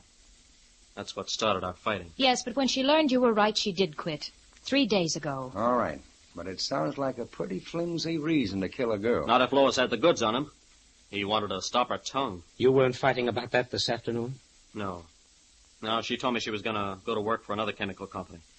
I told her when I married I didn't want my wife working. Well, we both got pretty mad. She said she'd never marry me. I can imagine how you took that with your conceit. How about it, Mike? I don't know. I'm a little worried, Faraday. This is Phil's apartment. She's been living here alone up till the past few days. Yeah? Lois and Phyllis are about the same height, same color hair. Yeah? Maybe somebody thought he was killing Phyllis. Huh? Who'd want to? I haven't an enemy in the world. Oh, you've got hundreds, Angels, as many as I've got. Mike Shane and Phyllis Knight have sent plenty of lugs up the river. Yeah, but Lois and I don't really look alike, Mike. A killer would be awfully certain before he did it. Why should he, honey? Yours is the only name on the mailbox. If some crook hired a gunman to come to this address and knock off the girl living in apartment 616... Listen, Mike, that stuff doesn't happen in San Francisco. Those are the old Al Capone days. Well, maybe I'm a nervous Nellie. I just don't want Phil running any danger. Mike. Yes? Come here a minute. Look here. Here. This ashtray. I see what you mean. Mr. Carter, do you smoke? What? Yes, a pipe. Oh. There's a cigar butt in this ashtray. Spiegel. He smokes them all the time. I told you he was coming here. Maybe we should check that right now. You know where he lives? Yeah, he's got an apartment at his plant. It's next to the laboratory. That's on Bay Street. Okay, suppose Phil and I mosey over there right now and swap formulas with Dr. Spiegel. Good, and if the coroner gets through here in time, I'll join you. Oh, Mr. Shane. Have you got a gun? You think I'll need it? You might. Spiegel's a huge man with a cunning, fiendish mind. Well, thanks for the warning. I'll be ready with a few shenanigans of my own.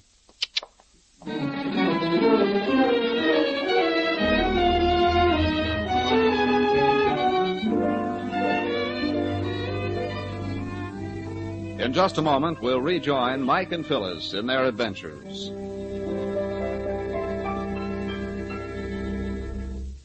Quality of workmanship and materials has always been the hallmark of successful business. That is why Union Oil Company has copyrighted the name Stopware. You see, Stopware lubrication is more than just a grease job. It is a system that has been worked out from years of experience to give your automobile the best possible care. With Stopware lubrication, you can be sure that nothing on your automobile has been overlooked or hurriedly serviced. Each fitting is carefully and thoroughly lubricated according to the manufacturer's specifications. Only the finest, high-quality greases are used. And while your car is on the hoist, the Minutemen inspect out-of-sight points and check them for danger signs. As a proof of Stopware's superior lubrication, you receive a written guarantee with each job. Stopware lubrication jobs are a matter of pride with Union Oil Minutemen. And you'll know why when you take the wheel after a Stopware servicing. You'll find your car rolls smoother, handles easier, stands up better with regular Stopware lubrication. So, ladies and gentlemen, with correct car servicing so important these days, why take a chance on inferior work? Stopware, the best attention you can buy, costs no more than ordinary lubrication.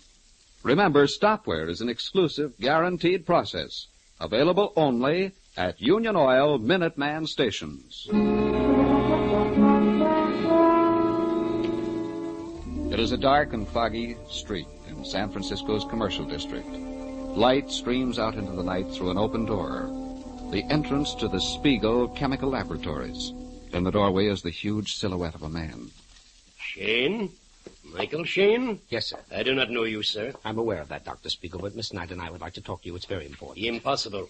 Tonight I'm working in my laboratory. It's about Lois Lavers, Doctor. Lois? Oh. Come in. Close the door, please. We will talk in the laboratory. I must get back to my experiment. This way, please. Thank you. Jeepers, he is a giant, Mike. Mm-hmm. And those thick glasses make him look like a movie horror man. You said Mr. Shane, you are a detective? How did you know that? Well, I rather expected Lois might talk to someone. She's a very neurotic girl. She imagines things. I'm afraid she's past that, Dr. Spiegel. She's dead. Dead? Murdered. It's a pity. She had a fine brain. But, too much imagination? My laboratory.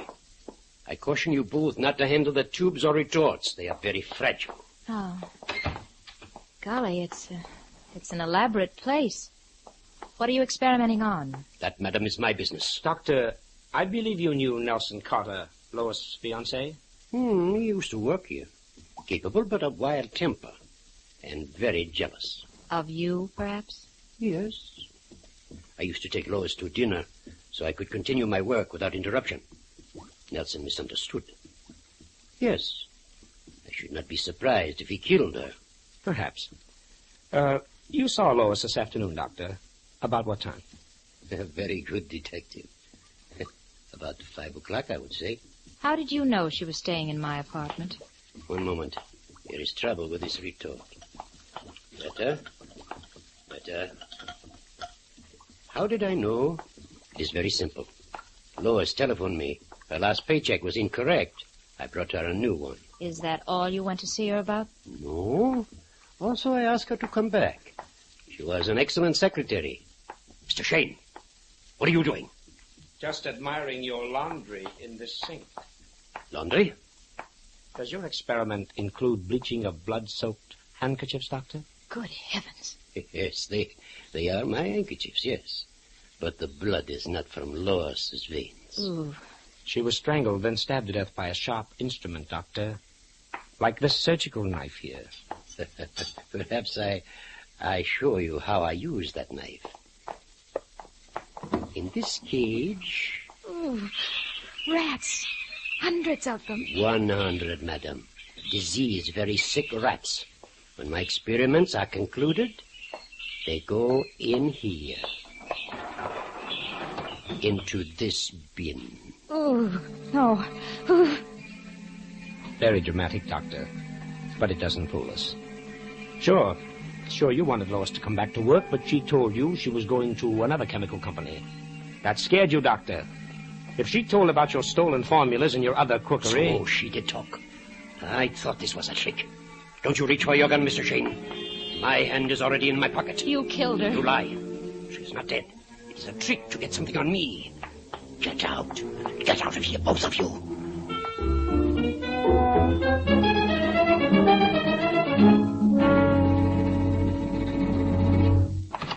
Now you will forget you ever came here. You will drop this investigation. I don't take orders from you, Dr. Spiegel. This time you will. Your young lady has sense if you have not. Good night. Oh, I thought he was going to keep us in there and experiment on us. Yes. He's a cold-blooded baby. Yeah. Mike. Hey, the inspector. There, he's parked in that police car. Oh, with Nelson. Yeah. Just got here in time to see the bums rush. What are the odds? I don't know, Inspector. He's devilish enough to commit murder. Should I take him in for questioning? No, not yet. He'll be here. He doesn't scare out. Mike found handkerchiefs soaking with blood. He said he was experimenting with rats. I think he was sincere, though. He figured we were on the trail of those stolen formulas. He killed her, I tell you. If the police don't get him, I will. Oh, stop acting. You're too dead anxious to pin it on Spiegel. Yes, and the good doctor threw the honor right back at Nelson. I'm on the fence. Spiegel had the motive, Nelson had the jealousy and the temper to do it. Each saw the girl about the time she died. Mike, if you ask me, you're passing up a bet. The killer stuffed Lois into the trunk so her body could be smuggled out of the building. Find where the trunk was going, and perhaps we'll have the address of the murderer. But she ordered the trunk picked up herself, Phil. Maybe she didn't. Anyway, it's worth a try. Hop in, Angel. We're heading for that transfer company.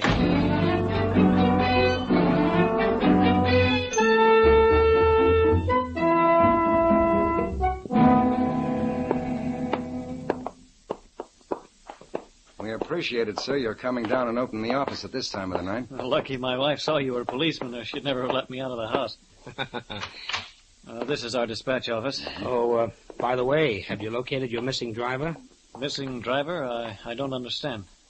Why, your traffic investigator came to the apartment. The driver that was to pick up the trunk had disappeared. He was checking up. Well, that's impossible. All of our men checked into that. And we don't have what did you call him, a traffic investigator? Mike. He was a fake. That's not so good. Probably never ran an elevator in the Rust building either. This thing is getting screwier by the minute. Oh, here we are. Here's the pickup order on the trunk. It's under the name, Phyllis Knight. Not under Lois Lavers. Well, let's see. It was a phone order. Received 5:25 p.m. Yeah. Trunk to be sent to 9053 Jennifer Street. Seems to me I've heard that address before. 9053 Jennifer. 9053 Jennifer. Yeah, there's something about it. I should hope so. It's the address of Michael Shane.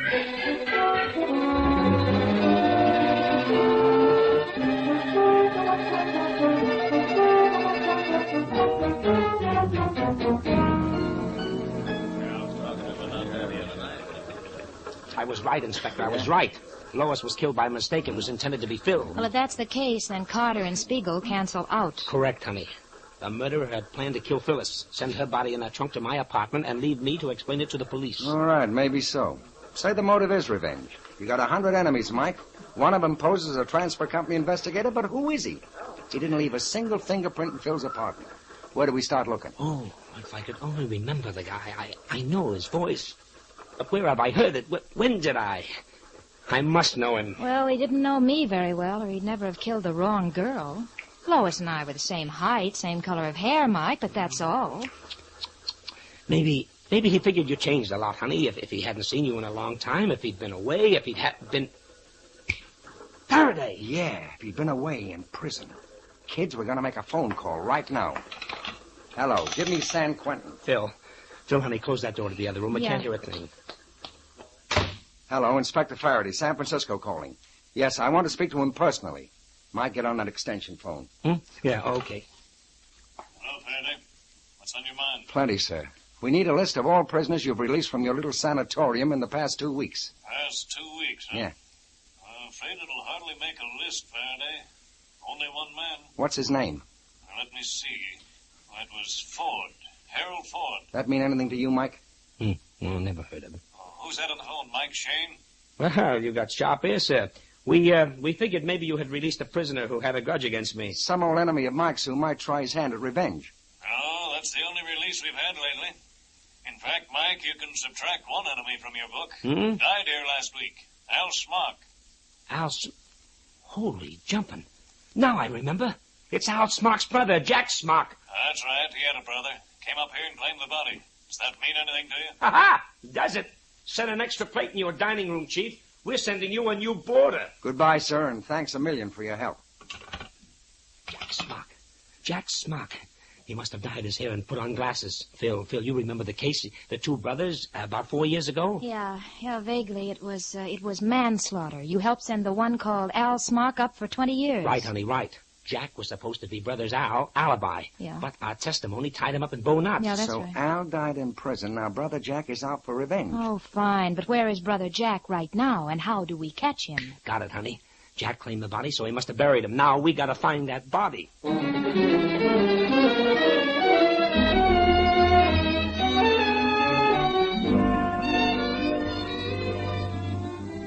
We'll return to Mike Shane and his adventures in just a moment.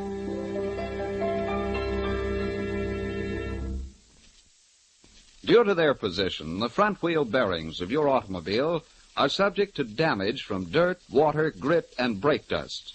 Because of their more exposed position, and because they are so important to safe, easy driving, front wheel bearings need the best possible lubrication. Failure to keep these bearings well greased can mean wheel shimmy, hard steering, and weakening of the whole front assembly. For these reasons, your neighborhood Union Oil Minuteman uses extra care when he lubricates your front wheel bearings. First, he washes out all the old grease and dirt with solvents. Then the bearings and races are individually cleaned until they are dry and shiny. Finally, the clean, polished bearings are carefully assembled in the races and greased with special equipment. With each bearing snugly sealed in a smooth, sturdy coating of Union Oil ball roll grease, your front wheels are all set for months of well-lubricated, easy rolling. The cost for the entire service is nominal, so for safer, easier driving, Just stop in wherever you see the sign of the big orange and blue 76 and ask for Union Oil front wheel bearing surface. Thank you.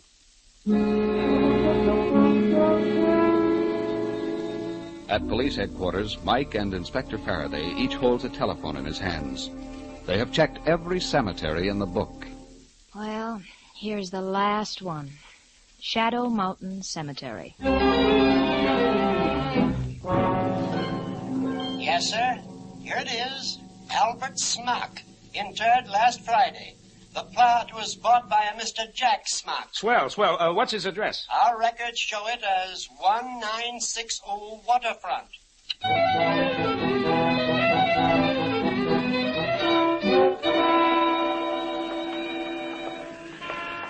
This is it, kids. Looks like a busted-down rooming house. And somebody's head sticking out of every window. Yeah, there's the sergeant at the entrance.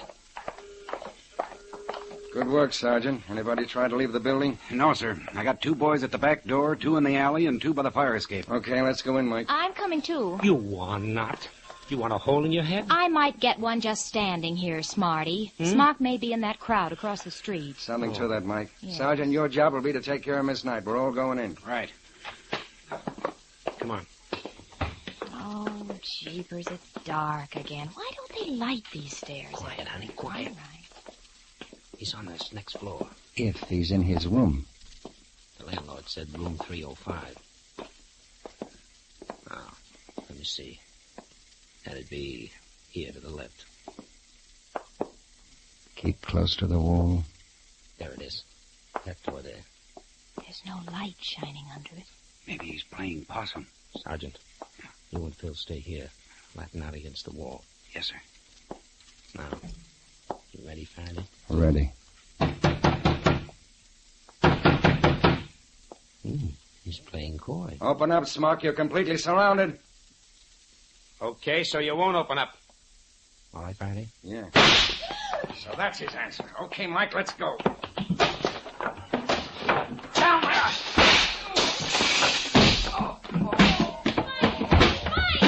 Wait a minute, I'll get the light. Oh, hurry up. Here it is. Happened. Mike. Oh, he's flat on the floor. Mike, are you all right? Yeah, I guess so. Okay, Inspector, okay. Climb out from under that table. I knew somebody got hit, but who? He shot the gun right out of my hand. Yeah, I know. I didn't know where to aim in the dark till he fired, and I saw his flash. Thanks to you, Mike, I'm still breathing. Yeah, well, this man on the floor won't be unless we get an ambulance quick. You found out. I didn't think. No, you're right, buddy. You didn't think, period. Revenge doesn't take much in the way of brains. Just an awful lot of lives.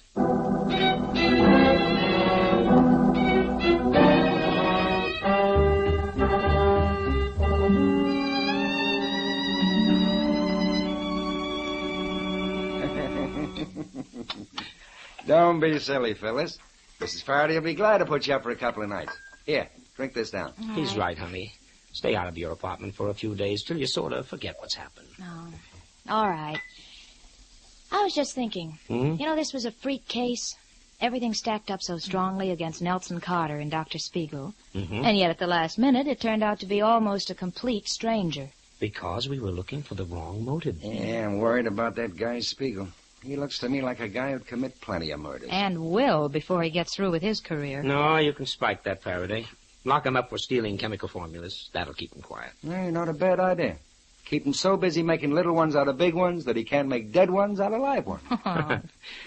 Well, I hope, honey, that this little episode won't scare you out of the detecting business.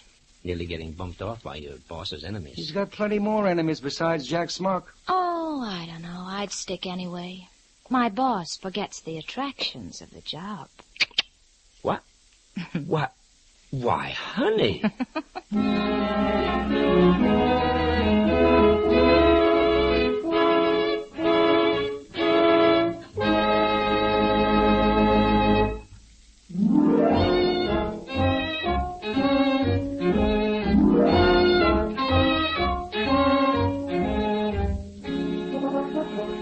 Tune in again next week at 8:30 for another adventure with Michael Shayne, Private Detective, starring Wally Mayer and Kathy Lewis.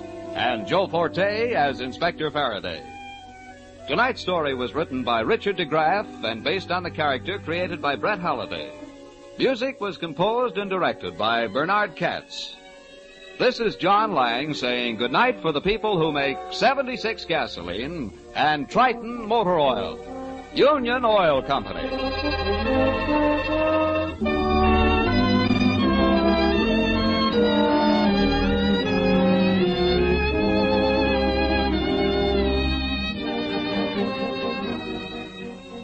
This is the Mutual Don Lee Broadcasting System.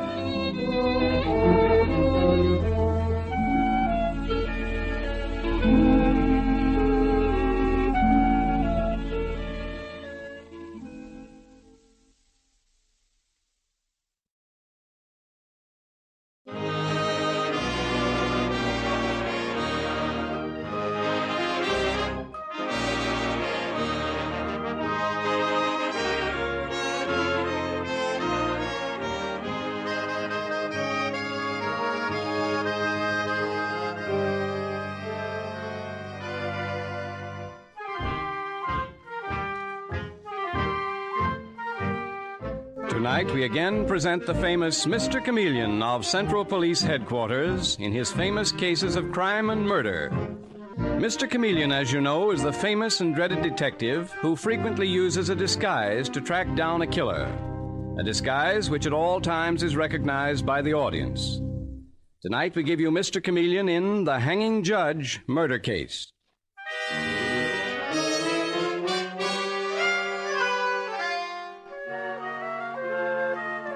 The story opens as the famous Judge Hatch, known far and wide as the Hanging Judge, is seen striding rapidly and impatiently along one of the corridors of the Cyrus Blackstone Museum in a quiet residential section of New York.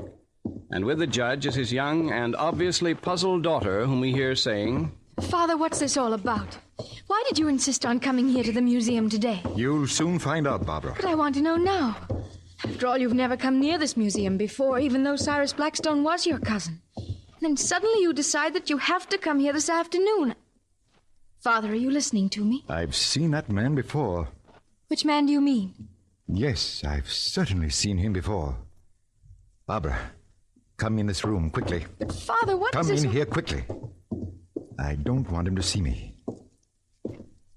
I'll pretend to look at this antique wooden box. But Father, the sign there says do not touch. All these things are very valuable. Never mind the sign. I'm going to look at this box. Then I propose to have a little talk with the head of this museum, Miss Priscilla Ames. Miss Ames? Yes. Incidentally, this box is a work of art. Come and look at it, Barbara. Come. Father! Father! Oh, good heavens, he's dead! He's dead!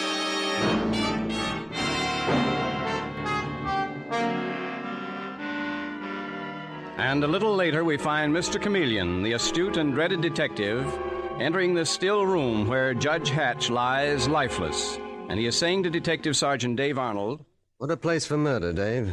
Quiet sanctuary like this, surrounded by wonderful works of art. Never expect violence to take place within these walls. But it did, all right. Bullet hole in his left temple. Shall I have the doors locked, Mr. Chameleon? Yes, please, Dave. No one is to leave the museum under any circumstances. Okay. Who's that weeping? Oh. Are you Judge Hatch's daughter? Yes.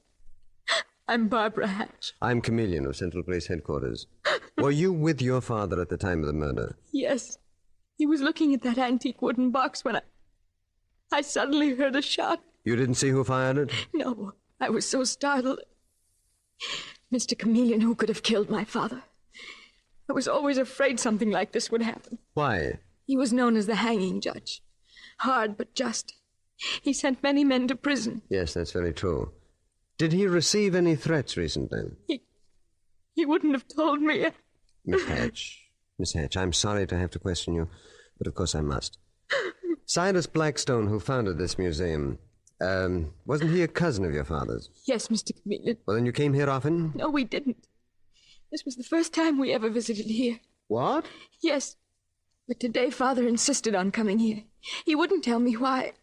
except he said that he wanted to see Priscilla Ames. Just a moment before he was shot, he mentioned her name. Who is Priscilla Ames? She's in charge of the museum. Father's whole behavior lately was very strange, Mr. Chameleon. For a whole week he'd been absent-minded and worried. Now, you say that he was disturbed by something. Have you any idea what? No. But just today, he told me to put his gun in the shopping bag I carried.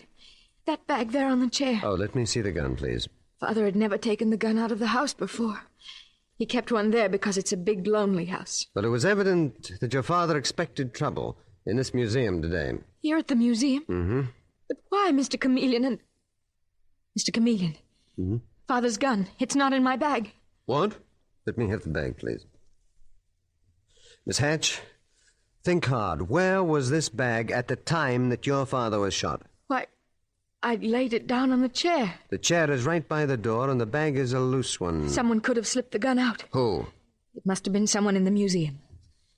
All I know is Father said something about Priscilla Ames just before he was killed. And you think this Priscilla Ames could have taken the gun? Well, Why would I take your gun, you malicious girl? Are you trying to make trouble for me the way your father did? Oh, so you are Priscilla Ames. I'm Chameleon of Central Police Headquarters. Miss Ames, suppose you tell me how Judge Hatch made trouble for you, and why yours was the last name he mentioned before he was murdered. So Barbara Hatch told you that, did she? I said Father mentioned your name, Miss Ames, and he did. Just before he was shot, Miss Ames. You said Judge Hatch had made trouble for you. What sort of trouble? I asked you what sort of trouble. I don't understand why I should be subjected to this inquisition, Mr. Chameleon. Everybody knows that Judge Hatch was called the hanging judge, and I'm certain that there wasn't a man in New York more criminals wanted to murder than him. It seems quite obvious that one of them killed him. Miss Ames, I am still interested in what was the trouble between you and this murdered man. Mr. Chameleon, to you this place is just a museum. But I knew it when it was a magnificent private house. And I should have been the mistress of that house, Mr. Chameleon, instead of working here on salary. You're a very beautiful woman, Miss Ames, and I presume you mean that the founder of this museum, Cyrus Blackstone, thought so too. Cyrus Blackstone loved me. We were engaged to be married, and Judge Hatch broke it up. Father? Really? How? Miss Hatch, do you know anything about this? Don't ask her. I'll tell you, Mr. Chameleon. I didn't tell Cyrus about my brother. He was a confidence man who spent time in prison. His name was Archie Craig. Archie Craig? I knew him well, Miss Ames. So did Judge Hatch. Exactly. Judge Hatch told Cyrus Blackstone I was mixed up with my brother Archie's schemes. I was innocent. I didn't know my brother was doing anything dishonest. But Cyrus believed Judge Hatch. He broke our engagement. So, in your mind, Miss Ames, Judge Hatch cheated you out of Cyrus Blackstone's fortune? In my mind. It's true. On his deathbed, Cyrus relented and saw to it that I had a permanent job here at the museum. But that was not good enough for you. You hated Judge Hatch with a hatred that grew and grew until... Until what? If you mean I murdered Judge Hatch, I didn't. If I'd wanted to kill him, I'd have done it long ago. Besides, what about his daughter? Miss Ames, please. Barbara didn't tell you, I suppose, that her father tried to wreck her life. He stopped her marriage just as he stopped mine. Mr. Chameleon, don't listen to her. You're a wicked woman, Miss Ames. You mean your father was a wicked man, Barbara? He couldn't bear to see anyone happy. He wanted to keep you to himself. He didn't want you to have a husband. Is that true, Miss Hatch? Or did your father have another reason for preventing your marriage? Mr. Chameleon, he said there was something wrong with John Clark. But there wasn't. There wasn't. You still love this boy, I take it. And your father stood in your way, and you had a gun in your bag. Mr. Chameleon, what are you saying? I wouldn't kill my father. Whatever he did, I loved him. You also loved that boy, John Clark, and that is the strongest love of all. You were faced with empty years in a lonely house with only your father, and it was too much for you. No, that isn't true. And why would I pick this museum as the place to kill him? On the other hand, Miss Hatch, you carried a gun with you, and that gun has mysteriously disappeared. You had plenty of time before the police arrived to hide it somewhere. I told you someone took the gun, Mr. Chameleon. I remember now. There was a man. When we first came in, my father seemed upset because of some man we saw here in the museum. Upset in what way? Father said, I've seen that man before. That's why he suggested we step into this room. That's why he pretended he was looking at that antique box. Why didn't you mention this before, Miss Hatch? It slipped my mind. Could you identify this man? He must still be here. I gave orders that no one was to leave the museum. Why, I'm not sure, but I can try. Miss Hatch, you and Miss Ames wait here, please. I'm going to find Detective Sergeant Arnold. Dave. Yes, Mr. Chameleon. I was just coming in to see you. Mr. Crosley and I have been looking for the murder weapon. Who are you, Mr. Crosley? Philip Crosley at your service, Mr. Chameleon. I'm Priscilla Ames' assistant. I help her run the museum. So you've been looking for the murder weapon. Any luck? Not yet. Tell me, how many people were here at the museum at the time of the shooting, Mr. Crosley? Oh, quite a few. School teachers, tourists. They're all in a room upstairs, as you instructed. Any men? Judge Hatch mentioned seeing a man who looked familiar to him just before he was murdered. Oh, of course. There was one very distinguished-looking man.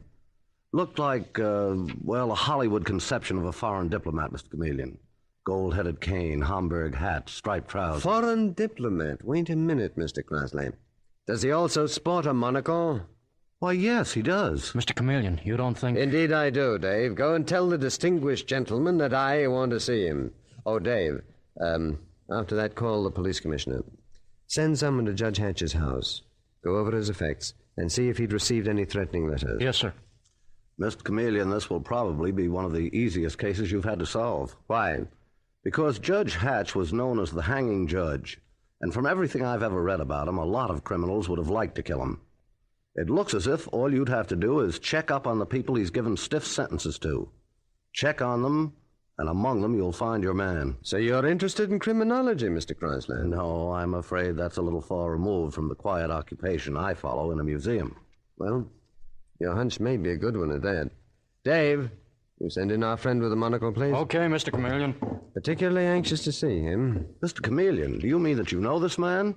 Mr. Crosley, unless I am much mistaken, he's Andy Matthews, a well-known fence and confidence man. And I see that I am not mistaken. Hello, Andy. Hello, Mr. Chameleon. Well, this is a pretty mess.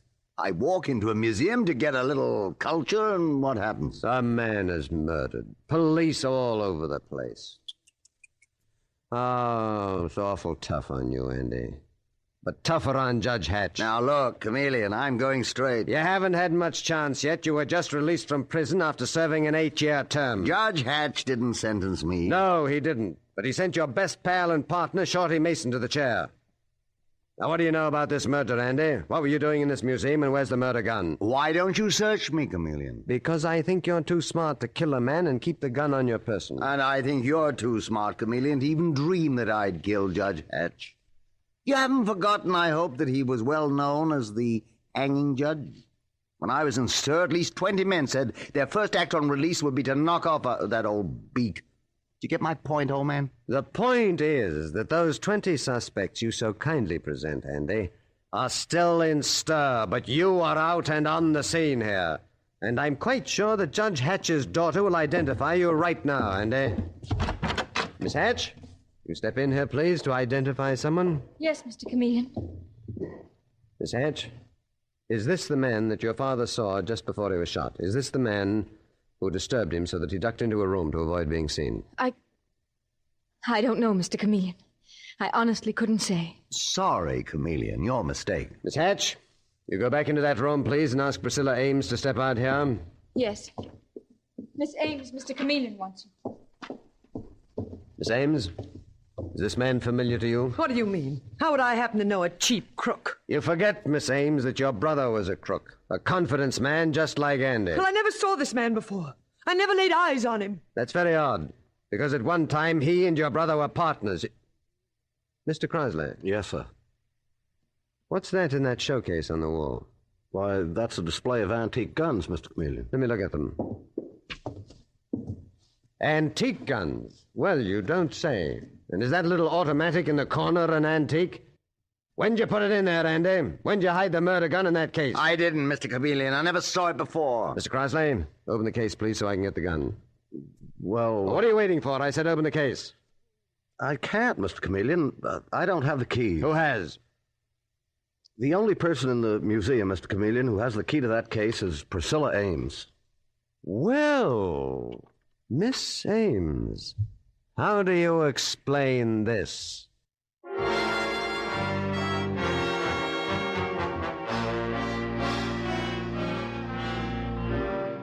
Mr. Chameleon and the hanging judge murder case continues in just a moment.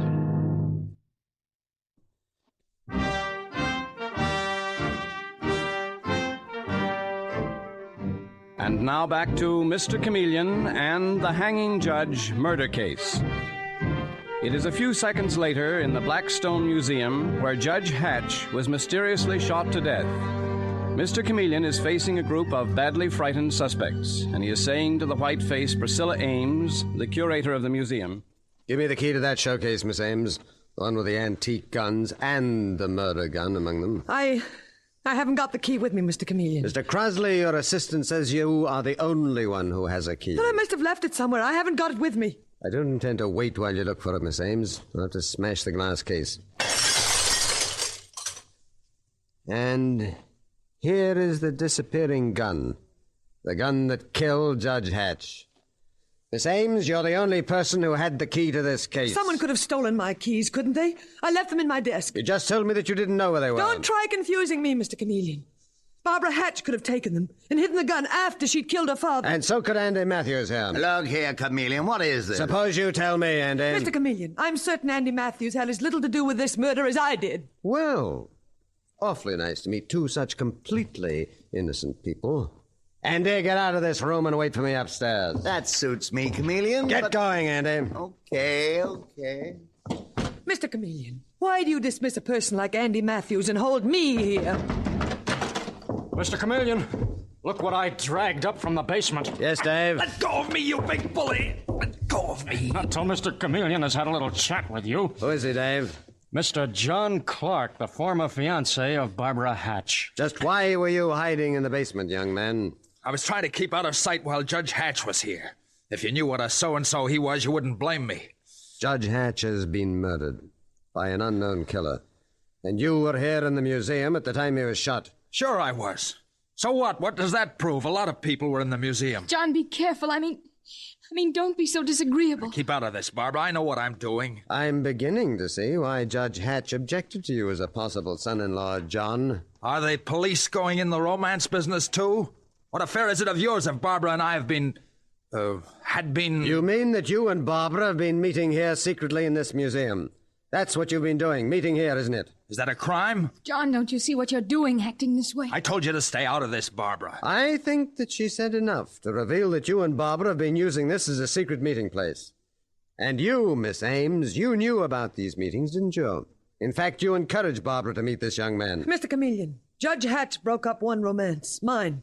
I took great pleasure in helping along his daughter's romance, yes. And Judge Hatch got wind of it. He came here, Miss Ames, to tear you to pieces. And possibly he thought he'd run into John, too. But he didn't run into me, Mr. Chameleon. I wonder. Go on wondering, Mr. Chameleon. Let's see the great brain work. That's enough out of you. Let him alone, Dave. Let him alone. I only hope that he's talking himself out of Barbara's affections. You may finally catch on to the idea, Chameleon, that Judge Hatch was known as the hanging judge, and plenty of guys were after him. I was waiting for that from you, John Clark. It's what everybody in the case has told me so far. And it makes me wonder. More and more. Mr. Chameleon, in the name of heaven, give us a rest from this constant insinuation and questioning. Miss Ames, there won't be rest for anyone till Judge Hatch's murderer is caught. Get that straight, all of you.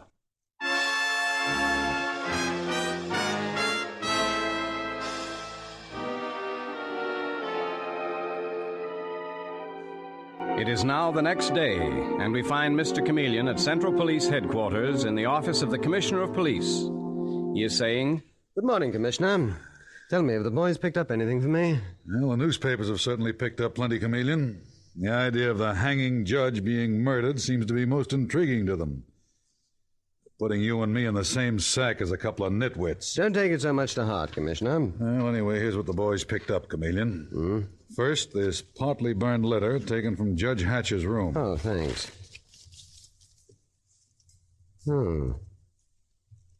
A note that definitely reveals the judge had been tipped off that his daughter Barbara was meeting the unsavory John Clark at the museum. And that, of course, is why the judge took his daughter there yesterday, Chameleon. That and perhaps something more, Commissioner. What more? Is there a report yet on whether Barbara had been carrying any packages or anything else from the museum after meeting the boyfriend, John Clark? It just came in, and your guess was right, Chameleon.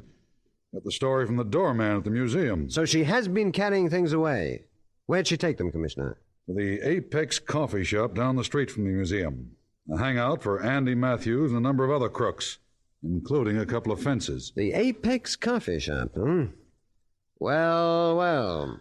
Chameleon, you don't think Judge Hatch's daughter killed her own father, do you? Incredible. Ghastly. It's happened before, Commissioner. Love-crazed girl, domineering, arrogant father. Anyway, it gives me an idea. Commissioner, order that museum reopened to the public right away. Open to the public? Why take that chance? Because it'll draw a big crowd of morbid curiosity seekers and give me the chance to go in there disguised as one of them. I want to draw the Apex Coffee Shop and that museum closer together.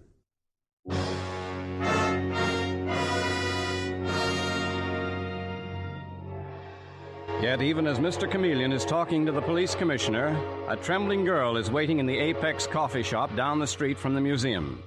And Barbara Hatch half rises to her feet as Priscilla Ames swoops down upon her.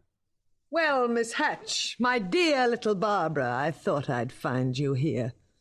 And I came to warn you. What about Miss Ames? You know what about Barbara. So help me, I'll kill you if you say one word to Mr. Chameleon that implicates me in your father's murder. I didn't mean to, Miss Ames. Well, see that you don't. I've had enough of your sanctimonious family interfering in my life. I'm afraid. I'm afraid. You should be, Barbara. I suppose Chameleon will be coming to the museum in disguise. That's his specialty.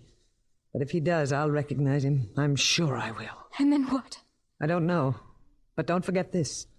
I know a lot about you, Barbara. And don't you ever forget it.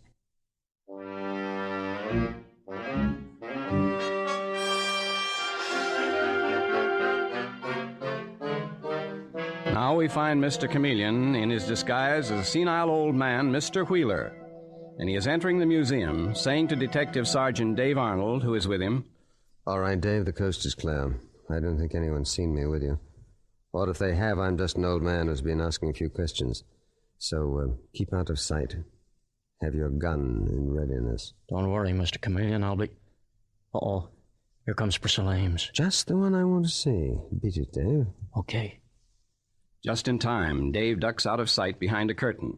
And Mr. Chameleon shuffles forward to intercept Miss Ames, and he speaks in the quavering voice of his disguise. Good morning, ma'am.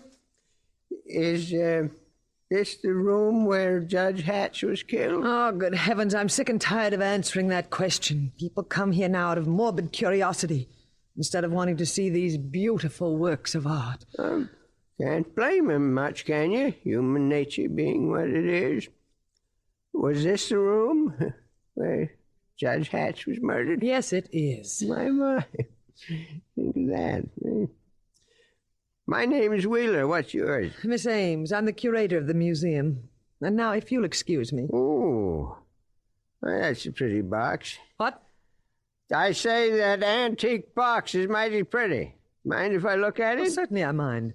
I run this museum. Nothing is to be touched. Be careful.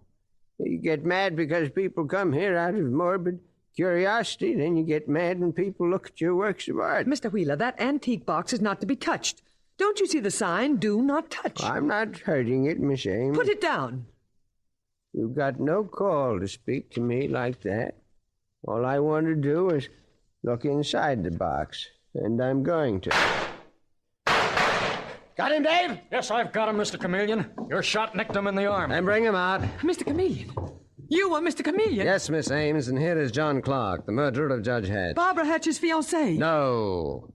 Your accomplice. Priscilla, help me. Help me. She won't help you, John. Instead, she'll tell me everything. She wants to save herself from a murder rap. It was she who gave me my first clue when she lied about not knowing where her keys were. Mr. Chameleon. Judge Hatch had picked up this antique box. He was raising the lid, just as I did now. And hidden inside this box was a fortune in stolen jewels, like these. He was murdered because, quite by accident, he found those jewels. Are you saying that I handled stolen jewels? That's exactly what I'm saying, John Clark, and I'm also saying that you killed Judge Hatch. But the gun was Barbara's gun. The gun you sneaked from Barbara's shopping bag, you mean? No, I... John Clark, you and Priscilla Ames were working together, passing stolen jewelry. And this is how it was done. Barbara Hatch used to come in here to meet you, John. And if you weren't here, she took a small package from that antique box and turned it over to a messenger at the Apex Coffee Shop, who in turn gave her a love letter from you. To Barbara, it was a romantic game. She'd no idea that she, your judge's daughter, was being used by criminals to pass stolen loot. I'm saying nothing, Chameleon. Oh, but I am. We found a half-burned note in the judge's room. A note for Barbara from you, John Clark, which thanked her for following instructions. Well, the judge found it, too. He suspected what was happening. He followed his daughter and saw her meet a known criminal at the coffee shop. And you, Miss Ames, were in on the whole scheme. I didn't murder Judge Hatch. It was John Clark. Why, you... Hold him, Dave! Enough Take of your that. hands All right, that's all. Thank you, Miss Ames. I can use your testimony. And I'm not a jewel thief either. I was just afraid to interfere. Afraid? You're enjoying it. It was sweet revenge, a bitter joke. A bitter joke to both of you that the daughter of the judge you so hated should have been tricked into helping a ring of criminals. What you didn't know was that it would lead to murder and your own arrest. You, John Clark, as the actual killer. You, Priscilla Ames, as a possible accomplice. No, I had nothing to do with it. You had full knowledge that crime was being committed. And your failure to report it is in itself a crime.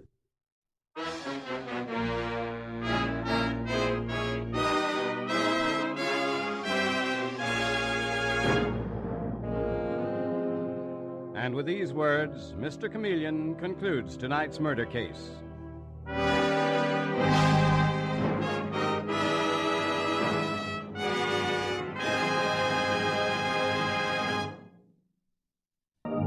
Listen next Wednesday night at this same time for Mr. Chameleon, the Man of Many Faces. The part of Mr. Chameleon is played by Carl Swenson, with dialogue by Marie Baumer and Frank Hummert from the original story by Frank and Ann Hummert. Music directed by Victor Arden. Your announcer is Howard Claney.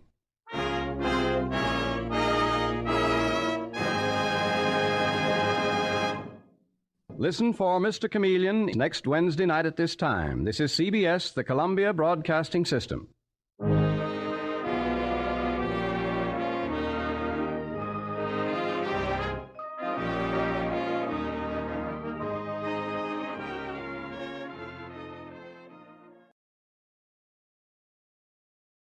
The Adventures of Michael Shane, Private Detective.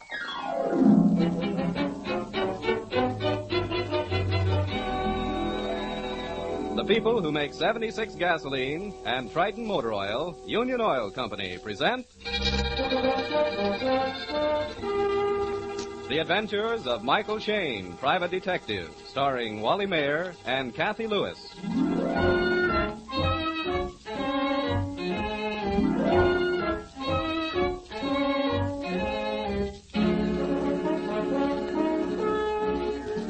Anything can happen in San Francisco. Well, almost anything. And when it happens, you usually find Michael Shane, private detective, somewhere around.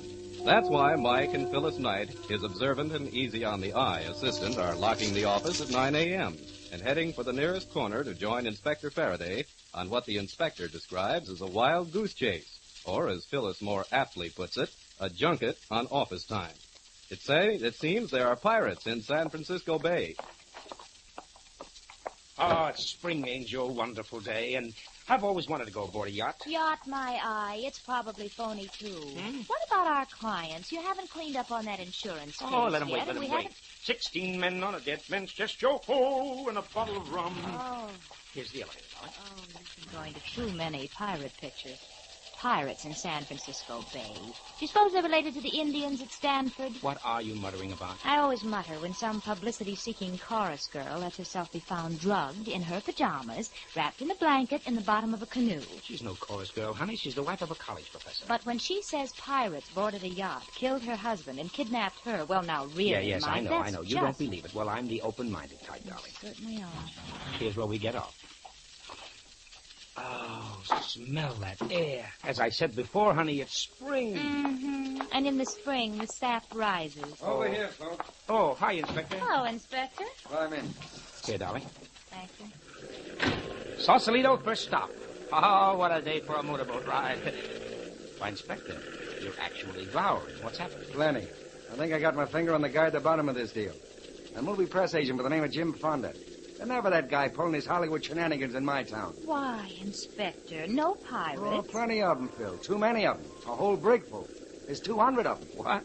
You've already got 200 pirates in jail? Holy smoke. A brigantine is a pirate vessel, Mike. Huh? Right, Inspector? Right, Phyllis. They might as well be in jail, for that anchor doesn't budge until I give the word. Lafitte's men, I suppose, from around the Horn. No, nothing so romantic, my dear. They're Captain Kidd's men from Central Casting in Hollywood.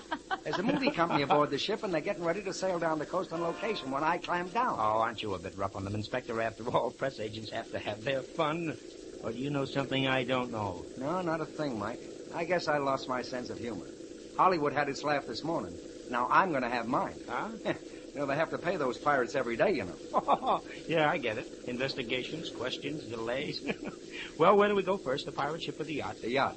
Maybe Professor Porter will be there himself, if he isn't still playing dead. Where's the wife? She'll be there, too. And so will Jim Fonda, or I'll fire every detective on my staff. Well, that might not be a bad idea. Save the sarcasm, Mike. Tony Cooley. Well, there's the yacht. Oh, that's beautiful. Wow. There's nothing phony about this baby.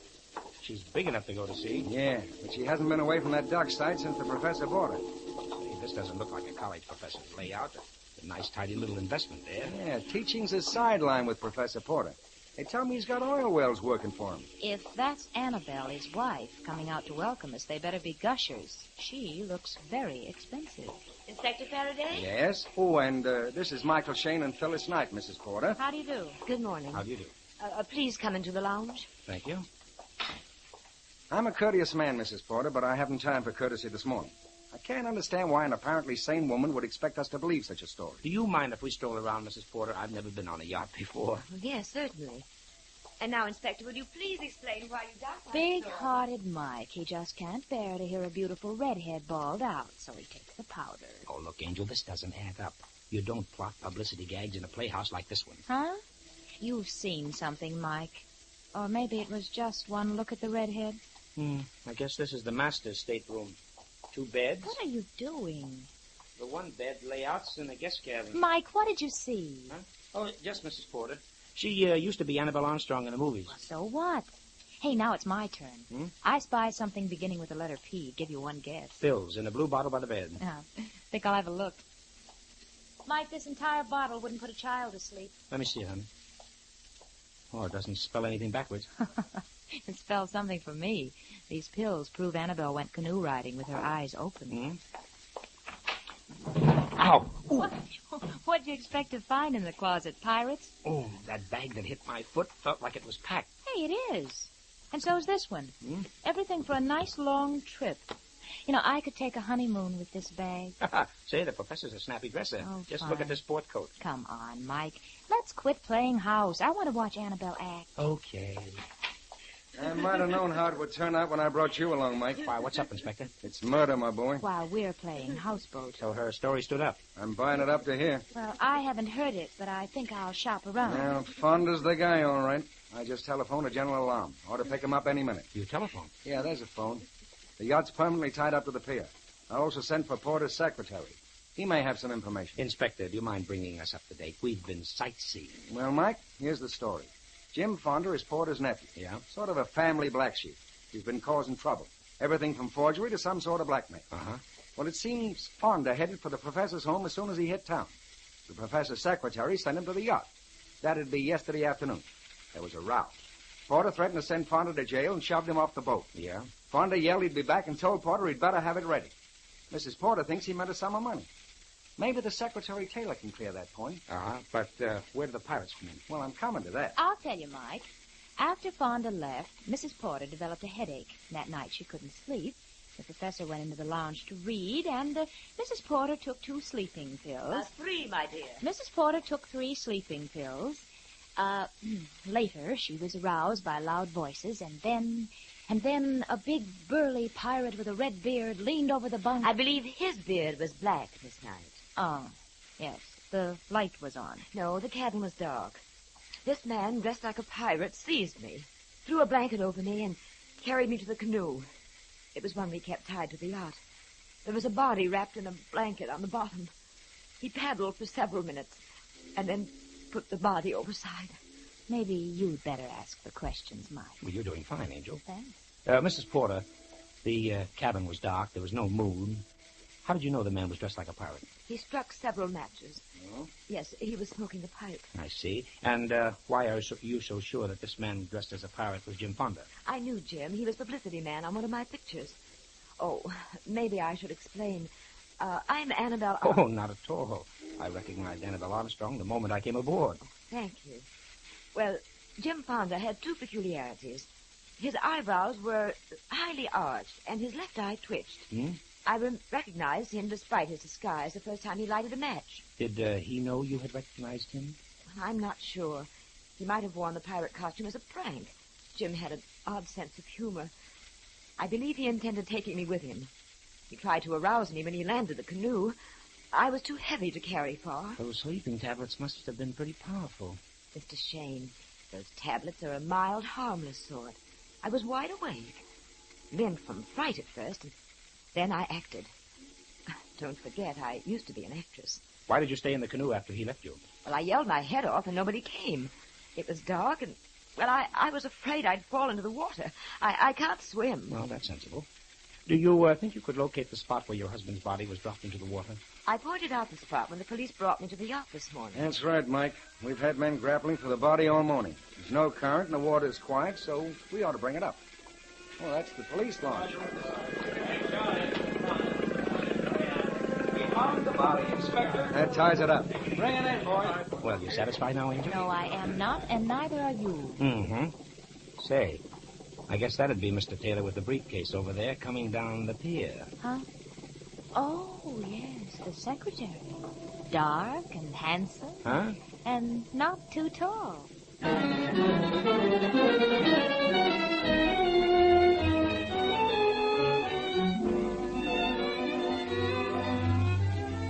In just a moment, we'll rejoin Mike Shane and Phyllis Knight in their adventures.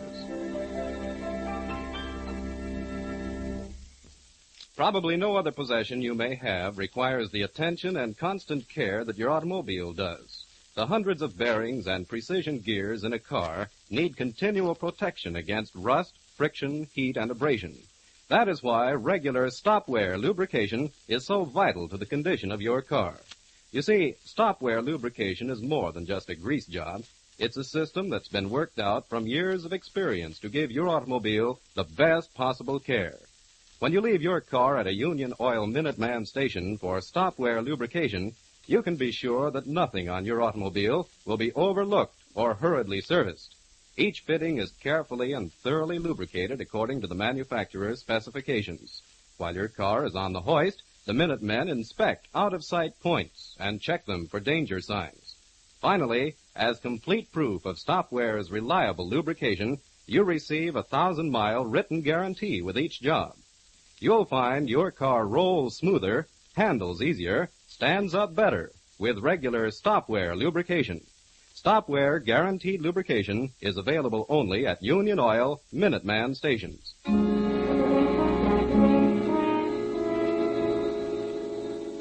Professor Porter's body has been recovered from the bay, and Inspector Faraday is hurrying to meet the launch at the end of the pier.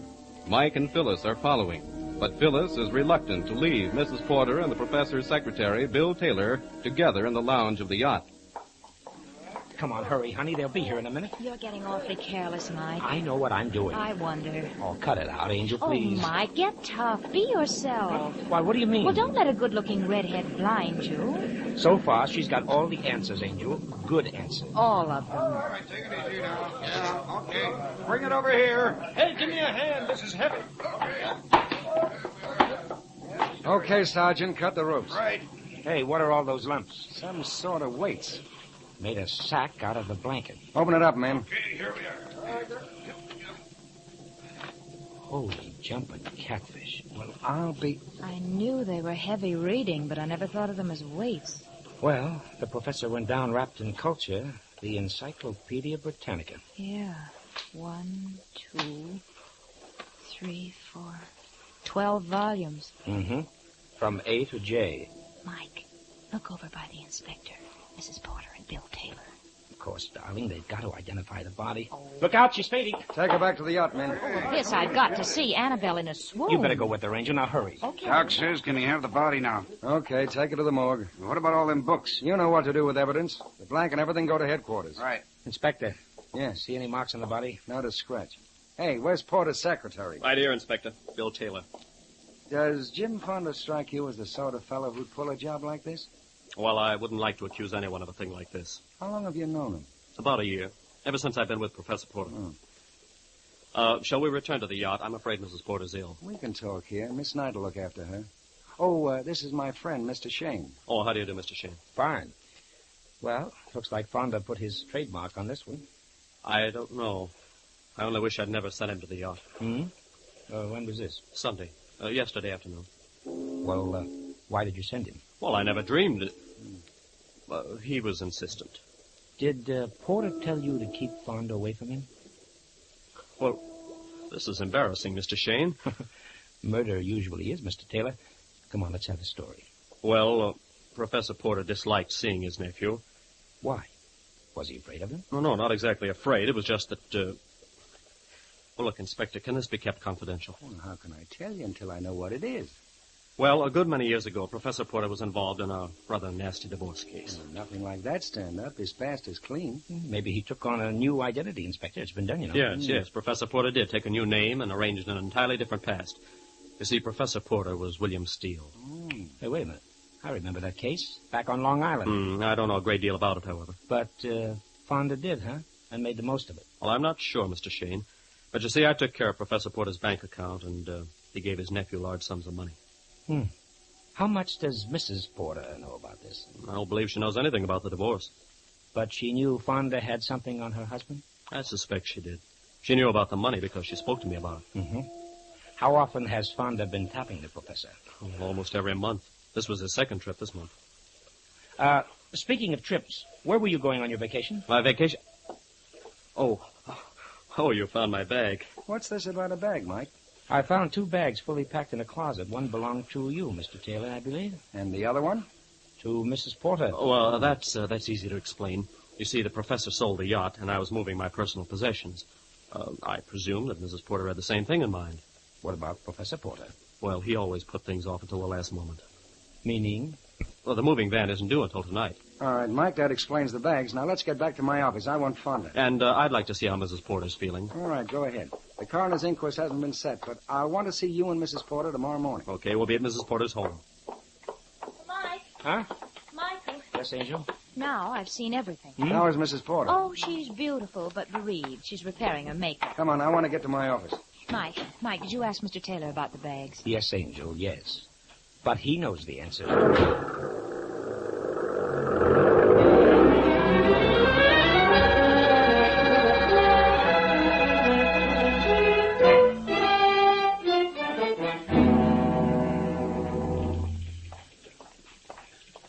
Any messages? Hollywood's been calling every 20 minutes, Inspector. What do they want? Feller at Apex Studios wants his pirates. Tell him we got a murder case to settle first. Says you're going to have a lawsuit, too. Claims this is costing him thousands. Why don't you turn him loose, Inspector? The guy says you better do it pronto. That boat's stuck till I get my hands on Fonda. Come on, Mike, fellas. Okay. Now, let's get down to business. Yeah, let's go to work. Well, it's about time. What do you mean, Phyllis? Fonda left a trail a yard wide. Too wide, Inspector. You want to do me a favor, Inspector? You too? What is it? Check on that story about the sale of Porter's yacht. Yes, Mike, I had that in mind. Yes, Inspector? Is Bolton back from that pirate ship? He's waiting out, sir. Send him in. Pick up any leads, Bolton? Not a line. The guy just vanished. Oh, he can't do that. What did they tell you about Fonda? Everybody had a good word for him. He came to town ahead of the picture crowd last Friday. Oh? When was he on the boat? Yesterday. They said he seemed worried about his uncle. Hadn't been able to see him. Did he tell anybody why he wanted to see his uncle? No. Seems that he didn't do much talking. Does Fonda smoke a pipe? Say, you haven't found him, have you, Mike? No. Why? The pipe's a part of the description they gave me. Left eye twitches, too. You must know the guy. No, just the woman he kidnapped. Well, he can't get out of town. Must be holed up somewhere. You searched the boat? Yeah. Even turned up some girl pirates. Any pirate costumes missing? Wardrobe man says they're all there. Well, how about the odd parts? Wigs, scarves? I thought of that. Could be. But it'd take a week to check. Okay, take a week, but check it. Okay. Hello? That Hollywood guy's on the wire, crying. Tell him I got a murder in my hands. The boat stays here. Fonda's not on that boat, Inspector. His friends are. Get back to that boat. If I stay out there any longer, I'll turn pirate myself. Got any ideas, Mike? Well, I'd like to know about, About that Porter yacht, Inspector. Yes? Professor sold it all right. That satisfy you, Mike? well, that cooks one idea anyhow. I've got an idea, Inspector. Let's have it, Phil. Remember when lovely Annabelle was giving us Act Two? Oh, don't be catty, Angel. You be quiet. I know when you're getting ready to spring something. I wish I knew as much. All right, Smarty. Well, Mrs. Porter spoke of Jim Fonda in the past tense. A natural reaction. Probably glad to have him out of her life. Oh, you don't. Just heard from the coroner's office, Inspector. When's the inquest? Tomorrow. Funny thing, What's that? Doc says Porter's been in the water 2 or 3 days. Did you hear that, Mike? Well, that knocks the whole case into a cocked hat. But Mrs. Porter said it happened last night. Well, maybe she'll know the answer to this one. Maybe I know the answers. What? Remember when we went through the staterooms on the yacht? Yeah, you admired the beds. Uh-huh. There were 2 in the stateroom and 1 in the guest cabin. Yeah, they'd all been slept in. Maybe yes, maybe no. But there was something missing. Hey, I remember. The blankets. Now you're cooking. Look, this is no time for guessing games, Mike. Let him alone. I thought he never would wake up. 1 blanket to wrap the professor in, 1 for his wife for a canoe ride. Yeah. That makes 2 blankets. Where's the third one? Maybe it was for Fonda. You're wrong, Mike. And about encyclopedias? 20 volumes to the set, covering everything from A to Z. Right, Angel, right. Where's the other 8 volumes? Porter was dumped overboard with A to J. And you think K to Z are with Fonda? Say, anybody on the yacht with that dame? Oh, Taylor's where the she'll keep. Well, Fonda didn't keep very well. Well, maybe I left her uncovered so she'd lead us to Fonda. I've got a different slant, Inspector. The only place Annabelle will lead you is astray. I guess we better get back to the yacht. If you're still looking for Fonda, we'd better go. I doubt if there's anyone else there. All right, let's go. Fonda's the lad I'm still looking for. Then you better take along the boys with the long-handled rakes, Inspector.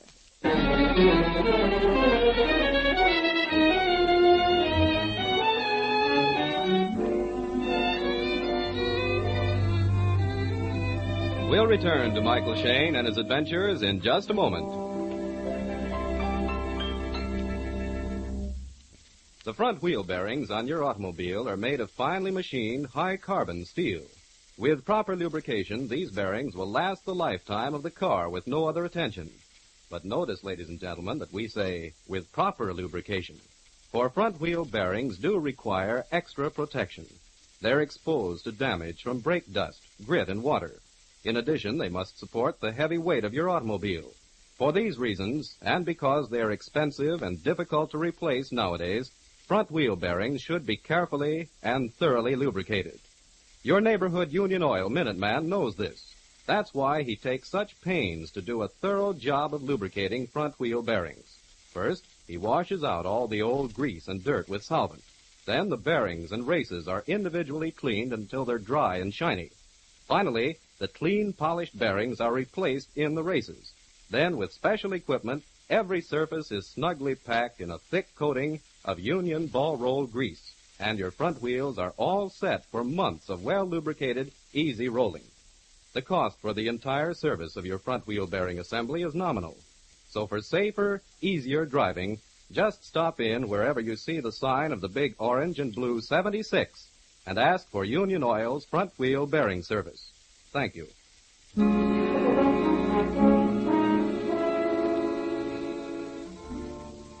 Mike, Phyllis, and Inspector Faraday are back at the yacht. A crew with grappling hooks is just arriving. It would be Old Home Week if Mrs. Porter and Bill Taylor were there, but they've flown the coop. The inspector mutters to himself. I hope this phone's still working. Hello? Hello, Sarge? Yes, Inspector? Get Cassidy on the short wave. Tell him to bring Mrs. Porter and Taylor back to the yacht. So, you did have them tailed. How do you think I keep my job, Mike? Mike, you were right about the blankets, and the bags are gone, too. Sure they're gone. Taylor told us they were moving into town. And here's where the encyclopedia set came from. Where is it? An empty shelf, and I never even noticed. Say, let's go out on deck and see if they fished up anything, huh? All right. Hey, fellas, have you found anything? 2 tire cases and a couple of pairs of old shoes. Well, keep on raking. Try up forward. Okay. It's beginning to add up, all right. Yeah, sure it adds up. Fonda gets into town, goes to see Uncle Porter. And tries to pick up $5,000. No. I'm not buying the blackmail scenario. Why, Mike? Too well planted like the rest of the deal. Anyhow, a crook working a blackmail racket doesn't have to work as a press agent. Okay, so Fonda goes to see Porter. And Porter isn't in sight. Annabelle and Taylor give Fonda a cock and bull story. He gets suspicious and starts checking. Yeah, but where? Around the neighborhood, at the university. And then? Annabelle and Taylor get ideas. Maybe Fonda is the answer to a little job they've already done. You mean Porter's murder? You're on the beam, Inspector. My guess is Fonda stood to get a slice of the professor's estate, a big slice. I'm beginning to like your story. Well, wait a minute. Let me finish it. They decide to knock off Fonda, hang the Porter murder on him, and live happily ever after. Take the whole part, huh? Right. So Taylor lets Fonda know that his professor uncle is on the yacht. And when Fonda shows up Sunday night, Taylor drills him. Hey, aren't you boys guessing a bit too far ahead? Huh? You've got no proof that Taylor shot Fonda. In fact, you've got no proof that Fonda's even dead. No. But do you see what I see on that ledge? You mean the lamp? Yes, darling, a lamp. Where it couldn't do anybody any good. No, it's not very ornamental. Okay. Quit being clever. Move it. All right. A bullet hole. Yes, honey, a bullet hole. Not very old, either. And since no bullets were used to put the professor out of the way, and Taylor and the professor's wife are still alive... What is it, Sarge? Another bundle, Inspector. Well, Inspector, blanket number 3. Yeah, and the same kind of bulges as the other bundle. Yes, Angel. Encyclopedia Britannica, volumes K to Z.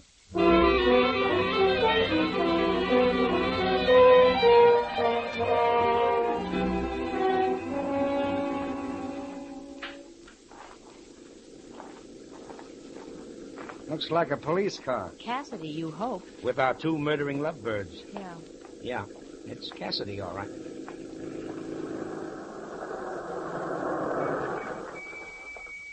Here they are, Inspector. Did you send for us, Inspector? Yes, I wanted to finish our chat. Why, what happened, Inspector? Nothing much. We just found Fonda's body. Get out of the car, Taylor. You too, Annabelle. Look, guys, he's got a gun. Get him, Faraday. Get him. My gun's jammed. That got his tire. The car's caught fire. Yeah, come on, run for it. Hurry. They're both unconscious. Yeah, pull them out. Here. Get her first. Easier that way. Taylor's all in one piece anyway. It's the same with the Dane. Just bumped her head. Well, that's too bad.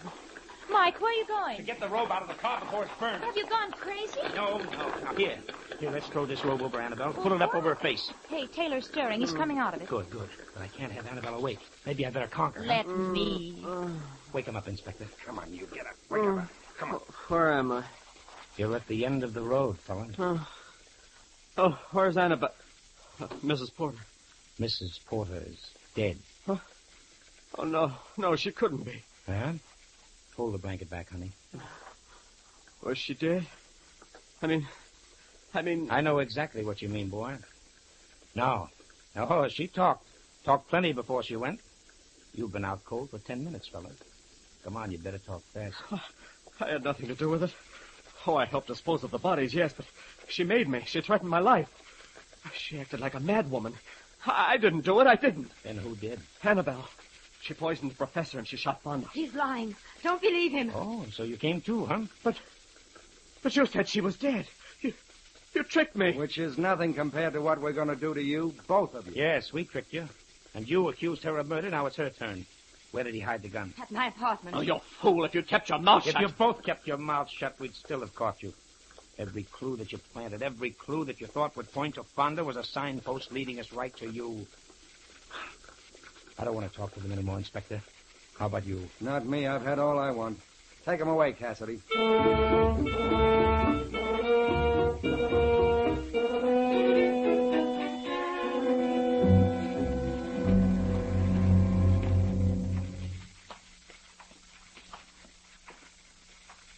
Well, Mike, this is my apartment, remember? Huh? Oh, yes, Angel, yeah. What are you thinking of, Mike? The redhead? Redhead? Oh, her, no. Oh, no. She did sort of go for it, in a mild sort of way. Not me, honey. I knew she was a phony.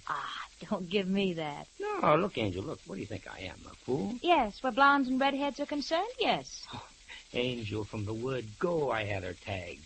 She tried to identify Fonda as the guy who kidnapped her. Well, I know it.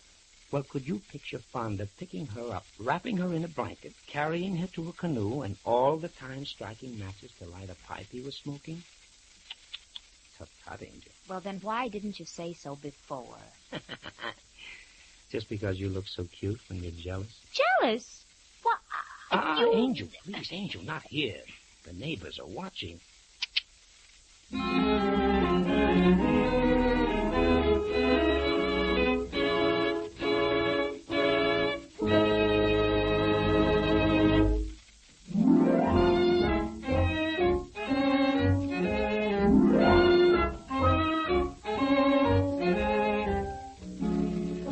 Tune in again next week at 8:30 for another adventure with Michael Shane, Private Detective, starring Wally Mayer and Kathy Lewis, with Joe Forte as Inspector Faraday.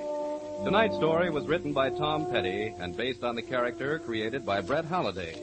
Music was composed and directed by Bernard Katz. This is Ed Stevens substituting for John Lang, saying good night for the people who make 76 gasoline and Triton Motor Oil, Union Oil Company. Ladies and gentlemen, despite all our efforts to know that living costs are rising, and certainly the high taxes of war are cutting deeply into our incomes, so why not help yourself and your country by starting a victory garden now? Growing your own vegetables will not only make a big saving on your grocery bill, but will provide a healthy, interesting hobby. Those who have no yards of their own may be able to find space in nearby vacant lots. So wherever you live, whatever you do, serve yourself and the nation with a victory garden in 45. This is the Mutual Don Lee Broadcasting System.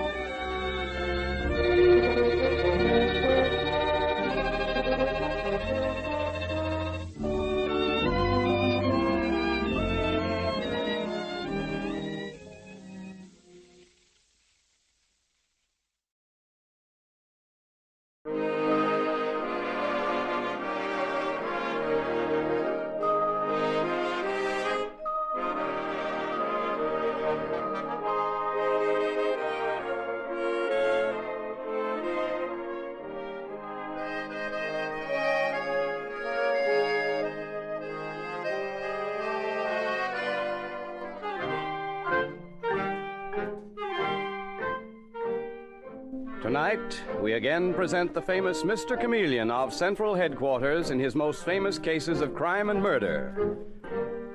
As all of you know, Mr. Chameleon is known in the police as Chameleon, the man of many faces, who appears in various impersonations to track down his prey. The audience always knows who Mr. Chameleon is, but the criminal he is tracking down seldom does. Tonight, we give you Mr. Chameleon and the case of the Jewels of Death.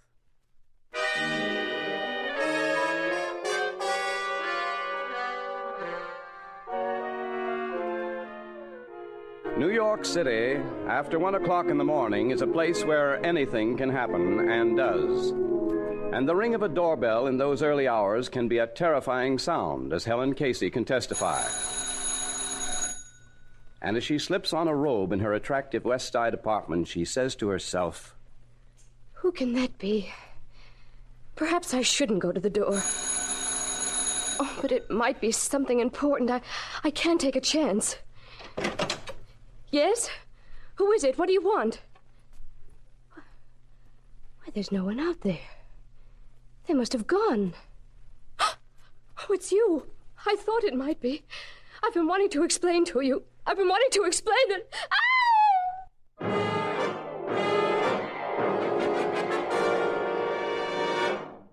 And an hour later, in quite a different neighborhood, among the swarming tenements of the East Side, another sleeper is aroused by a pounding on the door this time. And Cyrus Allen, a poor little pawnbroker, goes to the door of his shop. All right, I'm coming. Merciful heavens, what sort of an hour is this to get a man out of bed? Can't they see the place is closed? Yes? You? What are you doing here? You've never come here before. I've been wanting to explain to you. If you just give me a chance to explain to you... Oh, no! No!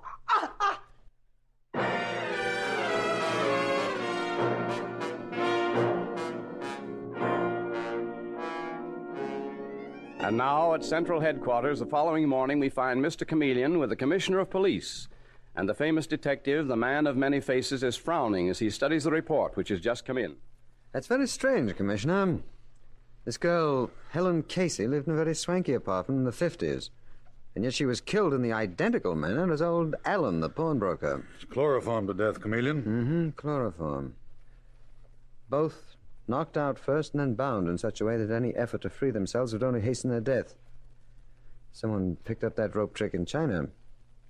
In addition, the killer fastened a handkerchief soaked in chloroform around the victim's nose and mouth. Not a very nice way to die. Yes, but why the two murders? Since obviously they were committed by the same man. It must have been a man, Chameleon. It would take a man to overpower them. Well, that, Commissioner, is the only thing that I'm sure of at the moment. Casey Girl's apartment was violently ransacked, so was the pawn shop. Commissioner, that pawnbroker, Cyrus Allen, hasn't he been under suspicion as a fence? Of course he has. Aha! Well, now we're getting somewhere. Come in. Well, if it isn't Detective Sergeant Arnold. And look at his shining face, will you, Dave? What's the matter? Have you caught the killer? Nope, but I've got news about that Casey dame, Mr. Chameleon. She worked at Farshon, the jewelers, right up till last week. Farshon? Mm-hmm. She worked for the fabulous Farshon. Well, now we are getting somewhere. Hello, operator. Put a call through to Farshon, the jeweler on Fifth Avenue. I want to speak to Mr. Farshon himself. Do you know Farshon, Chameleon? Not the man himself, no, Commissioner, but I've often bought things at his shop. What a layout he has. He's designed some of the most beautiful pieces of jewelry I have ever seen and charges fantastic prices. Hello? I'd like to speak to Mr. Farshon, please. This is Mr. Chameleon of Central Headquarters. Oh, he isn't. I see. Are you his secretary? Well, perhaps you can help, Miss Kent. I'm calling about Helen Casey. Oh, you know about her death, do you? I understand that she worked for Mr. Farshon. You fired her? For what? Oh, for stealing. Yes. They found one of their rings was missing.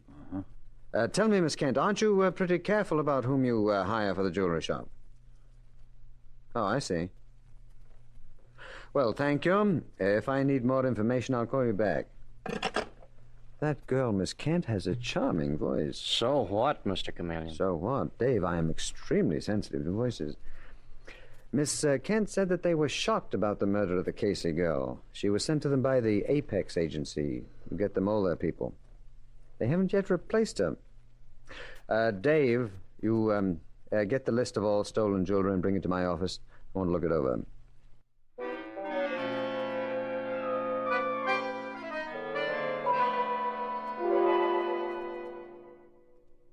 The Cartwright rubies set in a heart-shaped pendant. They're worth a small fortune. The black pearl of Isis. Oh, that'll never turn up. Or will it? Mr. Chameleon, did you send for me? Yes, come in, Madeline. I want you to go to Farshon's, the jeweler's, and order a very special sort of pendant. One that corresponds with the one that we have here on the stolen jewelry list. Rubies and diamonds in a heart-shaped setting. But, Mr. Chameleon, you don't think that Farshon... Why, he's the finest jeweler in town. Surely he wouldn't deal in stolen gems. Farshon, my dear, simply designs the pieces. I hear he's a very gentle, vague old man. But someone working in the shop may be dealing in stolen gems without his knowledge. But, Mr. Chameleon... Now, you're a very beautiful woman, Madeline, as well as a good detective. I'm sure that they'll believe that someone is quite willing to buy you a ruby pendant. I'll see you this afternoon. You mean you're going to question them? No.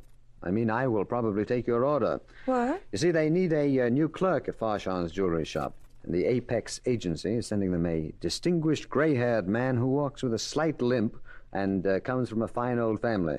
His name will be Howard Dillon, Mr. Chameleon to you. Oh, that's to be your disguise. Mm-hmm. Mr. Dillon has an appointment in half an hour with Mr. Farshon's secretary, who has a very beautiful voice. I hope her face won't disappoint you. Oh, you are a woman as well as a detective, Madeline. I'll tell you something about Howard Dillon. He's very nearsighted, so Miss Kent's face will be much less important than her voice.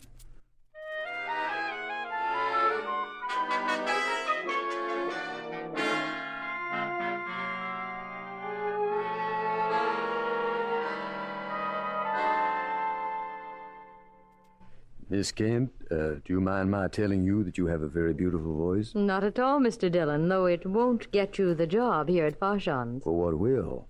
Probably your distinguished appearance and your social connection. Oh, here's Mr. Paul Stewart, the vice president of Farshon's. Mr. Stewart, this is Howard Dillon. Apex sent him over. Oh, yes? Not that their recommendation is worth much after that dreadful Casey girl. Miss Casey was murdered, wasn't she? Am I supposed to weep over that? Apparently she had it coming to her. Well, Mr. Stewart, shall we engage Mr. Dillon? Well, shall we engage who, my dear? Are we taking on new help? Oh, Mr. Farshon, yes. This is Howard Dillon, Mr. Farshon. I am deeply honored, sir. I've admired your work as a jewel designer for many years. I consider you to be in a class with the world-renowned Van Vecht of Amsterdam. He has a pleasant tongue, Elise. I've noticed that, Mr. Farshon. He also has excellent credentials. He has, eh? Well, what do you say, Paul? It's up to you, Mr. Farshon. No, I think not. I'll leave it up to Elise. She always knows best. Well, come along, Paul. Good day, Mr. Dillon. Good day, sir. Miss Kent, do I get the job? I think I'd enjoy working here. A great many people would. This is a treasure house, Mr. Dillon. As fabulous as anything out of the Arabian Nights. For instance, there's a Maharaj of India who comes to Mr. Farshon and... Yes? Oh, but you'll hear about that later. There is one thing I must caution you about, however. If any customer consults you about an unusual piece of jewelry, always send for Mr. Stewart, who'll tell you if it can be made. Not Mr. Farshon, Miss Mr. Kent? Farshon is a genius. He does the actual designing in the studio in his home. But Mr. Stewart, who's worked with him for years, knows what he'll undertake and what he won't. So, send for Mr. Stewart. Is that understood? And it is also understood that the job is yours. Principally, I'm afraid, because I happen to like you.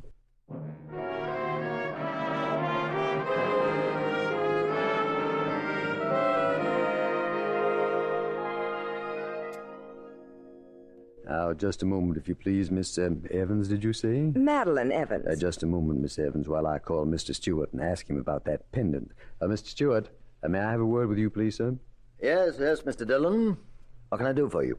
This young lady, Miss Evans, is looking for an antique pendant set with rubies. Do we have such a piece, or could Mr. Farshon make one up? A pendant set with rubies? Yes, my mother once had one. A heart-shaped pendant with 3 large rubies, the outer rim set with diamonds. I've had a sentimental desire to own such a pendant, and now a friend has told me to order one if I can. I see. Why do you look at me so strangely, Mr. Stewart? I assure you my friend is quite able to pay for it. I don't doubt it, Miss Evans. Just occurred to me that we might have such a piece. Seems to me Mr. Farshon once designed a similar pendant. Miss Evans, suppose you come with me and give me your address and telephone number. I'll get in touch with you. Splendid. And thank you, Mr. Dillon. And I want you to know, Miss Evans, that you were my first customer, and I do hope you get your pendant. So do I, Mr. Dillon. Well, you look extremely pleased with yourself. Well, Miss Kent, I didn't hear you coming. I was just keeping an eye on you. I feel, in a way, you're my protege, Mr. Dillon. Well, I can't think of anything that I'd enjoy more than having you keep an eye on me, as long as I am allowed to indulge in the same pastime. You know, I really do like you. I like you, too.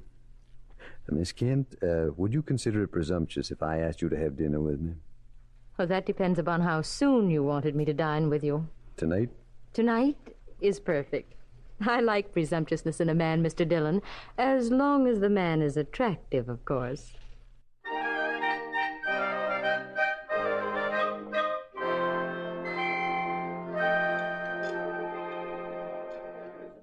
Enjoying yourself, Elise? It's wonderful, Howard. But we always have wonderful evenings together. I have yet to go out with you that everything wasn't just special. Well, like yourself, Elise. You are very lovely, you know. Am I? Mm. Do you think you could fall in love with me? I think I'm a little in love with you. Well, thank you. But seriously, all you need with that white evening gown is the Black Pearl of Isis. The black... What do you know about the Black Pearl of Isis? It was stolen, wasn't it? Since I've been working at Farshon's jewelry shop, I have acquired a tremendous interest in precious stones. Well, keep it under control. It's like a drug, Howard, that love of precious stones. I know. Oh, but excuse me for a moment, will you, while I go to the powder room? Yes, of course. Mr. Mr. Dillon. Madeline, what are you doing here? Oh, dining out just as you are. I have a social life, too. Oh, I see. Well, what about that pendant? Farshon phoned me today. They're going to have it for me. Good. If that turns out to be the missing Cartwright pendant, or if the rubies turn out to be those famous rubies, then we'll know that someone at Farshon's is dealing in stolen gems, and those two ghastly murders will... Look out. Here she comes. Well, thank you, Mr. Dillon, and you'll probably see me at Farshon's tomorrow. Good night. Good night, Miss Evans. Lisa, I was just talking to Miss Evans, my first customer, you remember? How could I forget her? She's very attractive. And I happen to be an extremely jealous woman. Jealous of Miss Evans? I hardly know her. Then leave it like that. After all, Howard, you don't want to get mixed up with a detective, do you? Oh, what? Oh, yes. I found out this afternoon that beautiful girl, Miss Evans, is really a detective. Seems too bad. I mean, what a profession for anyone. Detectives must have such very unhealthy lives.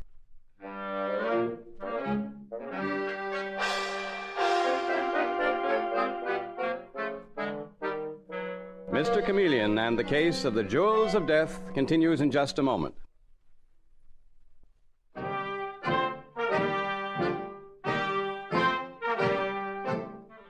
And now back to Mr. Chameleon and the case of the Jewels of Death. It is the following noon, and in the police commissioner's office we find Madeline Evans and Mr. Chameleon with the commissioner. And of the three of them, only Mr. Chameleon remains calm, for even the commissioner is talking excitedly. But don't you see, Chameleon, they're on to you. I'm sure of it. They discovered that Madeline here was a policewoman, and the chances are they suspect you. Can't be helped, Commissioner. I've got to continue my work at Farshon's jewel shop as Howard Dillon, whether somebody knows the truth about me or not. But they do, Mr. Chameleon. Just the way that woman told you that she knew about me. Doesn't that prove it? Perhaps. I received a very courteous phone call this morning from Paul Stewart himself, saying that they'd found that it was impossible to make a ruby pendant like the one I described. So they've been warned. Now, if Paul Stewart and that Kent woman are dealing in stolen gems... Paul Stewart is a vicious customer. I knew that immediately. But it's possible that Elise Kent... That you what, Chameleon? Mr. Chameleon started to say that she must be innocent, since she has such a perfectly delightful voice. That, my dear Madeline, is a dirty crack and not true. No question but that someone at Farshon's is dealing in stolen gems and right under poor Farshon's nose. But until we have proof... Well, you know my motto, the innocent must be protected and the guilty must be punished. Even if you're personally attracted to the guilty? Commissioner, will you please remind this young lady that I'm a cop? Now, back to work at Farshon's. Another day, another dollar. In my disguise as the jeweler's clerk, Dillon. Chameleon, you're in danger. I'm convinced of it. Yes, so am I, Commissioner. But you forget there have been 2 brutal murders. We're dealing with death as well as stolen gems. Besides, I'm curious about Farshon's masterpiece that he's making for that Maharaja. I'm just wondering if by any chance it contains a black pearl.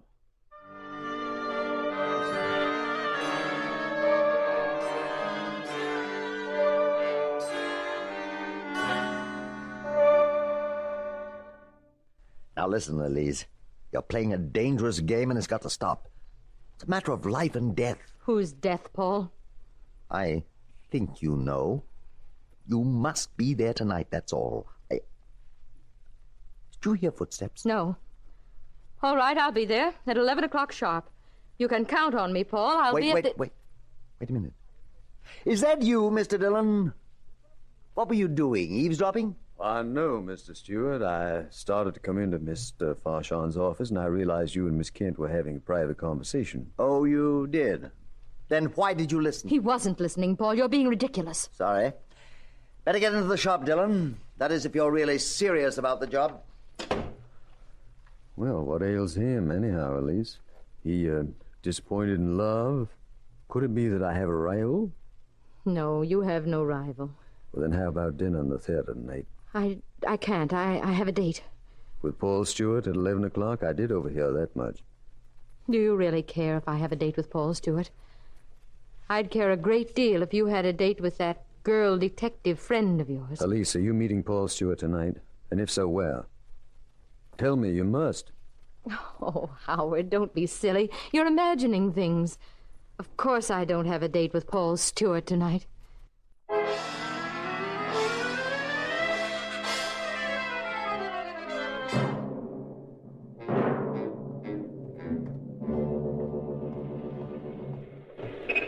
You're sure we're heading in the right direction, Mr. Chameleon? No, I'm not. I'm taking a chance on it, Dave. But some tremendous transaction is taking place tonight. Where, I don't know. Elise didn't dare tell me that.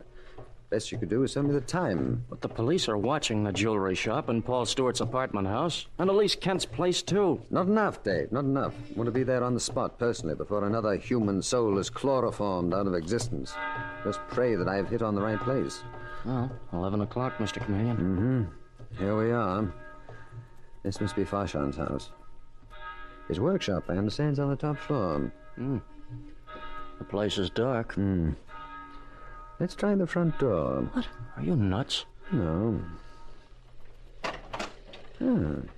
Door's been left unlocked. Then it's a trap. Maybe. And maybe not. Even if it is, Dave, we are going to walk right into it.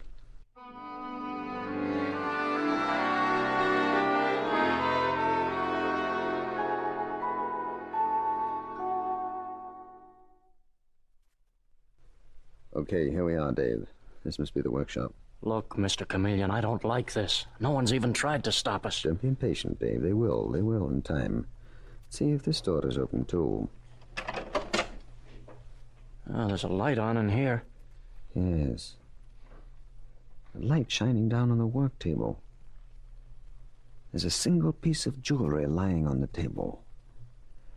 I think we're supposed to go in and look at that. Holy smoke! Mr. Chameleon, look at it, will you? Beautiful, isn't it? Perfect setting for the Black Pearl of Isis. A what? The Black Pearl of Isis, about to be shipped to that Maharaja, I imagine. Good evening, gentlemen. What are you doing here? Did Paul Stewart bring you, Mr. Dillon? Not exactly, Mr. Farshon. I see you've been admiring my handiwork. Do you like it? It's magnificent. Where did you get that unusual pearl? It's superb, isn't it, Mr. Dillon? Paul Stewart got it for me. He gets me all my precious stones. I'm simply an addle-pated artist, I'm afraid. I specify what I want, and he produces it. Well, the Black Pearl of Isis is quite something to produce. That was stolen 3 years ago from a tremendously wealthy Chinese warlord. What? Paul! Take it easy, Farshon. Nothing will happen to you, but these two gentlemen had better get their hands up. Sorry, Mr. Stewart. I was a little quicker than you were. Dave, you got his gun? Yeah, Mr. Chameleon, I've got it. Oh, so you are Mr. Chameleon. I should have known it. And who's Mr. Chameleon? Paul, I don't understand this. They say this pearl is stolen. What is it all about? And this is Howard Dillon. His name isn't Chameleon. You know perfectly well, Mr. Farshon, that my name is Chameleon. I think you've known it for at least 24 hours. You also know I'm a detective who works in disguise. But believe me, I am not the actor that you are. What? Really, this is all so bewildering. Paul, tell this man, this Chameleon, that I don't know what he's talking about. Mr. Farshon's quite innocent, Chameleon. He didn't know the gems were stolen. You are afraid of him, aren't you, Stewart? You're so afraid of this man that you'd rather take the rap for him than have him turn against you. No. No, you're lying. You know how Farshon operates. You know how he brutally murdered those two fencers who held out on him, tried to keep the jewels that he wanted. Chameleon. You have an alibi, Stewart. At the time of those murders, you were spending the weekend with your sister. We know, we've checked on it. But Mr. Farshon has no alibi, have you, Mr. Farshon? I retire every night at midnight, sir. You can never prove otherwise, and my friends won't talk against me. One of them will. The only one in your outfit who wasn't afraid of you. Where is she, Farshon?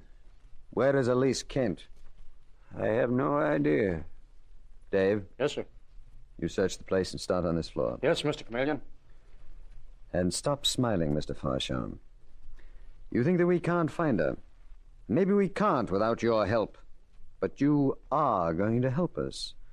You will tell me where she is, or I will kill you. I'll kill you and say you tried to escape. Mr. Patton. He's joking, Paul. He won't do that. He's a responsible police officer. I'm also a human being. And if you don't tell me where Elise is, you won't leave this room alive. He's in love with her, Mr. Patton. He'll do it. He'll kill us. You're quite right. I'll kill you both. I'll kill you unless you tell me what you've done with Elise. I believe you. All right, Mr. Chameleon, you win. You'll find Elise's body hidden in that chest behind you.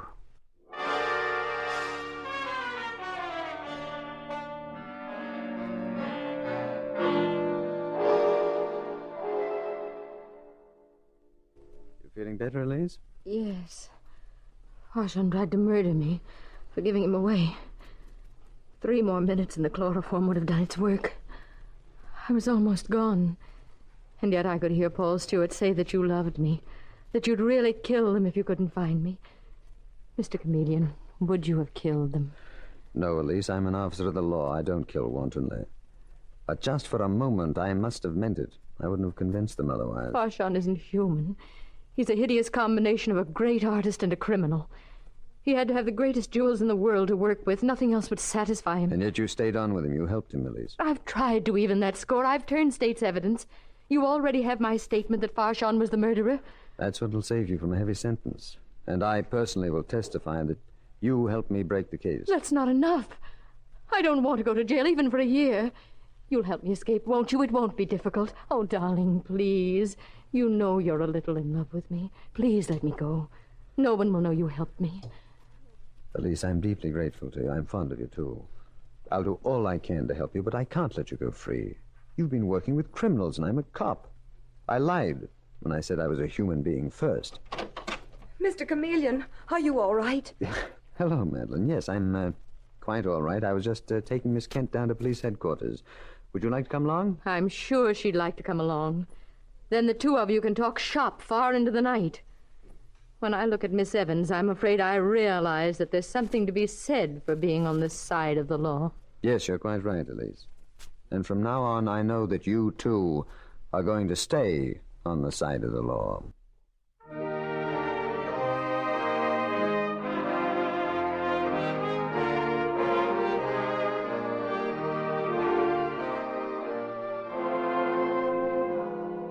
And with these words, Mr. Chameleon concludes tonight's murder case.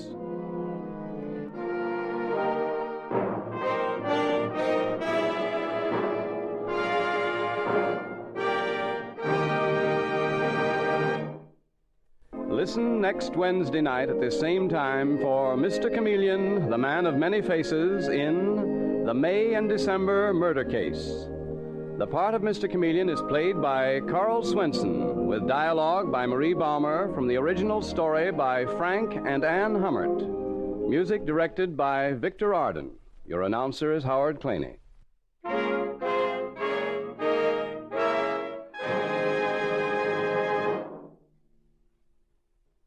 This is CBS, the Columbia Broadcasting System.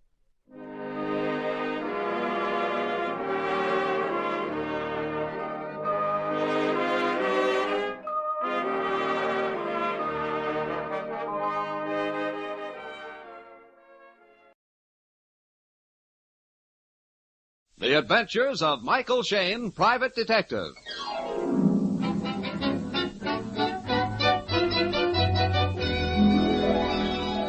The people who make 76 gasoline and Triton Motor Oil, Union Oil Company, present The Adventures of Michael Shayne, Private Detective, starring Wally Mayer and Kathy Lewis.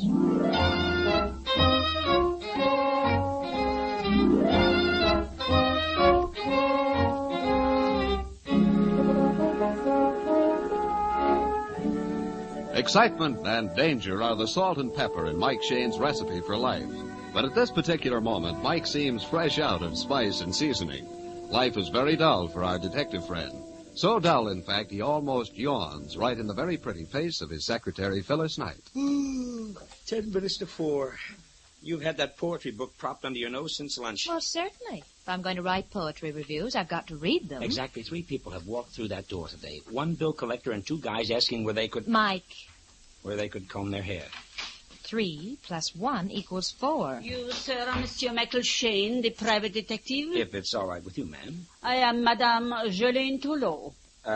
Once again? Madame Jelaine Toulot. But of course, I shouldn't expect a detective to know and appreciate... Jelaine Toulot, the opera star, of course. Won't you have a chair, please? The other one, Phil, it's strong, more comfortable. Young man, I weigh 230 pounds. If this chair won't hold me, I'll let you know. Oh, I'm sorry, I didn't mean to. A big voice means a big body. Did you ever hear a voice from one of those little musical comedy whippets? No? No more voice than a sick grasshopper. Madame Toulot, you wish to see Mr. Shane about some problem, a case? Of course. What did I come here for? It's in my purse. Here, read this letter. Thank you.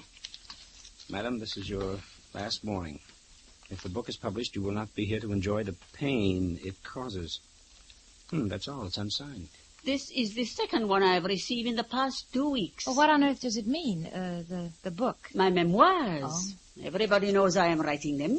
A lot of famous people will lose sleep when they read what I, Madame Jelaine Toulot, has told about them. But I want to live, to enjoy it. You wish me to investigate who's sending you these notes? I do. I'm sorry, madam. I'm not a press agent.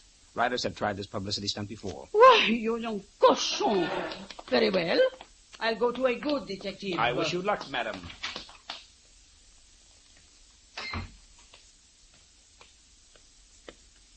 I like you, young man. You talk back to me and don't apologize. Only in months spelt with an R. I admit I like publicity, Mr. Shane. I love to see my name in print, but not in the obituary. If you will take the case, I'll give you the names of the people that might have written these notes. Go ahead, Mike. We wouldn't want anything to really happen to Madame Toulot. Thank you, my dear. What is your name? Phyllis Knight. I remember hearing you sing Carmen when I was a little girl. You're older than I thought. You like opera? Oh, I love it, yes. I've got record albums at home of Aida and Carmen, Rigoletto, Cavaliere Rusticana. Wait a minute. Didn't I see in the papers that you were singing that tonight? The benefit series. Yes, my 5th farewell appearance. Coming back to business, madam, you were going to give me some names. Yes. The first one is Roderick Mackenzie of the Newport Mackenzies, an old suitor of mine. Would he threaten to kill you? He's come clear out to the coast just to keep his name out of my memoirs. He wants to buy his letters back from me. Oh? My dear Jelaine, he says, I was a wild and foolish boy, but that was long ago. There is my family, my circle. You're writing this down, honey? Yes. Then there's my ex-husband, Edwin Buck. He's got political ambitions which my book might sour. And Leonora Baril, Madame Baril. To think I have to sing tonight with that Hungarian hoot owl. Oh, and one other, Savadal, our maestro. They're all in your memoirs? Any others? Yes. Savadal, our maestro, he hates the air I breathe because I won't let Helen marry him. Helen? My secretary, Helen Smith. Oh. The girl thinks she's in love with him. She's too young, too good for him. You might add the secretary to the list, honey. Mm-hmm. Helen? Impossible. She couldn't. No, never. Well, we've got 4 names here. Now, where do I find these people? Come to the opera tonight, the Figaro Theater. I will have them all there for you. Figaro Theater, okay. It's a double bill, Pagliacci, then Cavalleria. I sing in the second half. Let us meet in my dressing room during the intermission. One thing more, madam. Do we have to listen to the opera itself? Of course. Someday you can tell your children you heard Madame Jelaine Toulot.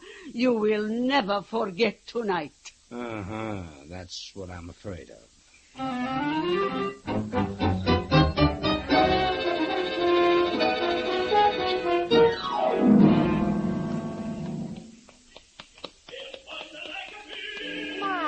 I wanted to hear the end of Pagliacci. Yeah, so do I. It can't end quick enough. Oh, you're just being childish. You like music and singing. Yeah, sure, darling, but when guys get up on the stage and insult each other, I want to enjoy it in English. Oh,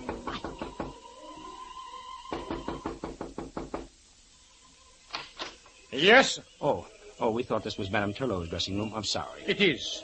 Madam is a no come here yet. Oh, well, we were to meet her here in her dressing room. Can we come in and wait? I am waiting to see her. Okay, we'll make it a threesome. The names are Miss Knight and Mike Shane. So? I am Sabadell. The maestro? But I thought you were conducting... Cavalleria only, madame. Oh. Diavolo, she's late. Excuse me. Hello?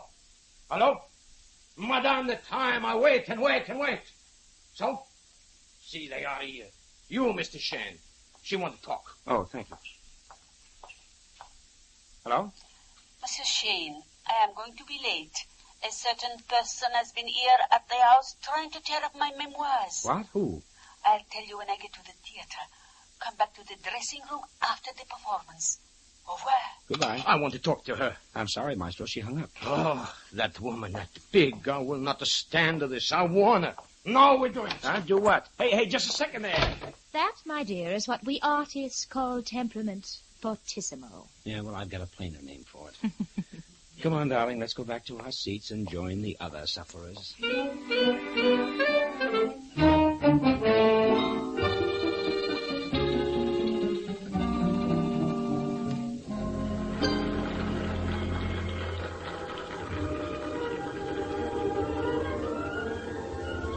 Mike. Hmm? Hey, that man conducting the orchestra, he doesn't look like Sabadell. Yeah, you're right. It's the same bald head who umpired the first opera. Yeah, but Sabadell said he would. Wonder what it means. Don't ask me, darling. The only thing I know about Grand Opera is the price of our tickets.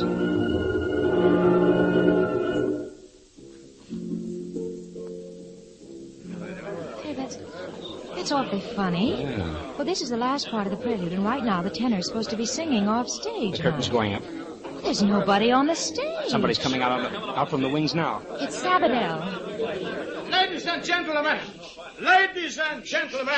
please.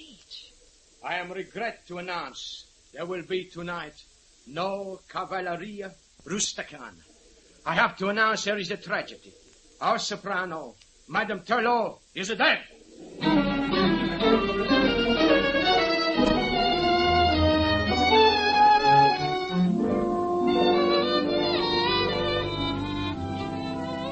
We'll return to Mike and Phyllis in just a moment.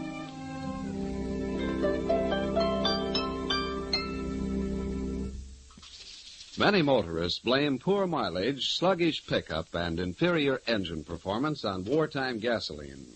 Now, it's true that all civilian gasoline must be restricted in quantity and quality due to government regulations.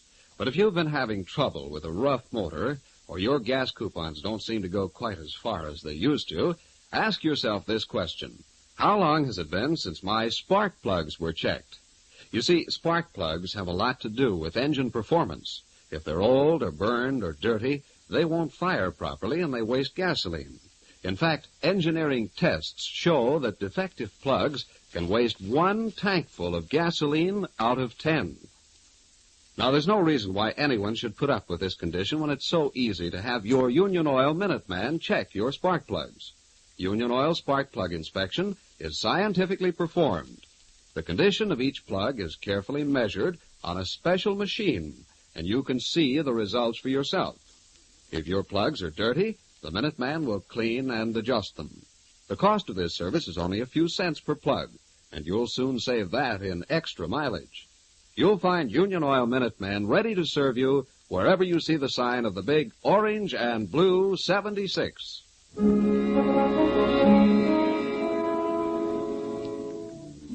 The sudden death of Madame Turlot has been announced from the opera stage. It's a few minutes later. Mike and Phyllis are at the home of the dead singer. As they hurry through the entrance hall, Inspector Faraday is explaining. Well, for once, Mike, I beat you to the scene. Yeah. The old lady started to phone the police, but never completed the call. One of our operators heard gunshots over the phone. So you hightailed it right over? Yeah, when somebody at the opera phoned for her, I gave him the news. Well, this is the living room. The bodies, well, you can see for yourself. But Inspector, there are 2 of them. Yeah. Mm-hmm. As bloody as Grand Opera itself. Oh. And when she came to our office, I thought it was a publicity stunt. Mike Shane, you're a hero. Oh, Mike, you couldn't possibly know. I haven't had time to identify the other body. It's a woman of, I'd say, 25 or 26. That's probably Helen Smith, the secretary. Only we knew who was here with Madame Turlot when she telephoned you at the theater. Yeah. The somebody who had just tried to destroy her manuscript. So that's what it was, a manuscript. One of my boys found a pile of paper over there in the fireplace. A lot of it was burned up. Uh-huh. Looks like some old photographs and letters, too. Oh, maybe that's the coroner. Be right back, kids. Okay. Look at these, Mike. Here, these pages didn't burn. Chapter 5, My Husband. There never was a more dashing, gallant figure of a man than Edwin Buck. There's something screwy here. She's giving him a gold-plated Oscar, unless it's supposed to be sarcasm. Her desk looks as if she'd been working on a manuscript, Mike. A lot of typewriter paper and carbon sheets. Only used a couple of times. Good. You know what to do with them.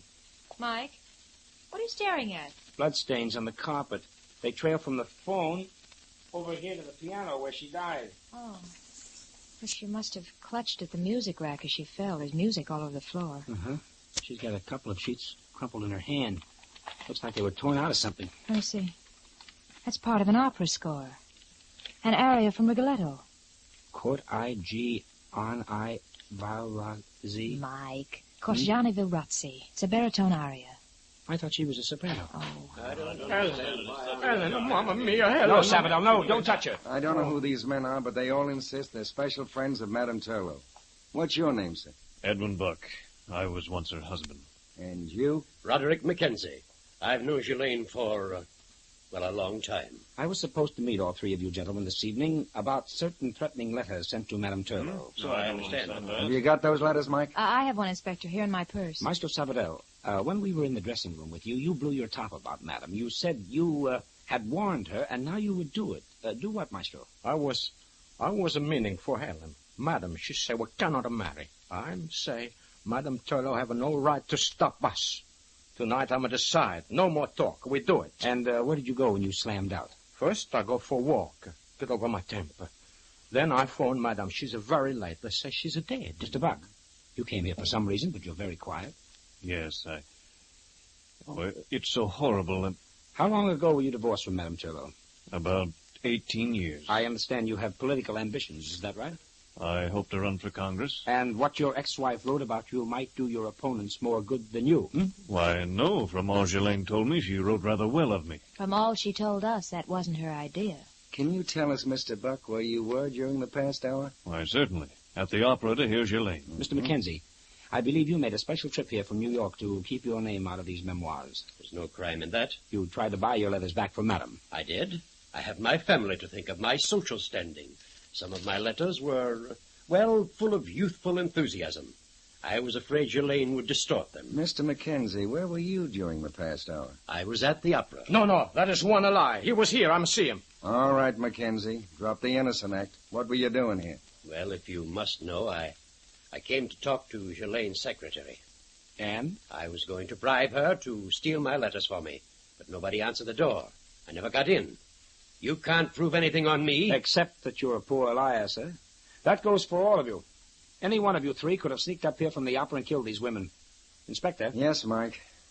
Madame has some of the musical score in her right hand. I want to borrow it for an hour or so. But, Mike, that's evidence. Nothing's going to happen to it, Inspector. And, honey, if you'll give me the keys to your apartment, please. What? I'll go with you. No. I want you here to sort of observe proceedings. Mr. Shannon, please. I want to talk with you. It must be private. Inspector Faraday will be glad to hear anything you have to say, Maestro. I'll be seeing you, children. Oh, Angel, you dropped your handkerchief. Oh, thanks. All right, Mr. Sabadell. What was it you wanted to tell Mike? No, it's like I say, it's a private. Okay, I suppose it's private why you came here earlier and saw Mackenzie. I'm already tell. I come to see Helen and say to Madam that we get married. But nobody's opened the front door. They're already dead. Inspector. Now what? This isn't my handkerchief. It's got the initials L.B. Mm-hmm. Of course. Leonore Beryl, the singer. Her name was on our list, too. Then she must have been here. We're knee-deep in suspects. Well, maybe this one is the fish we're really after. See you later, Inspector. Hey, Phil, where you going? Where do you suppose? Right, Inspector?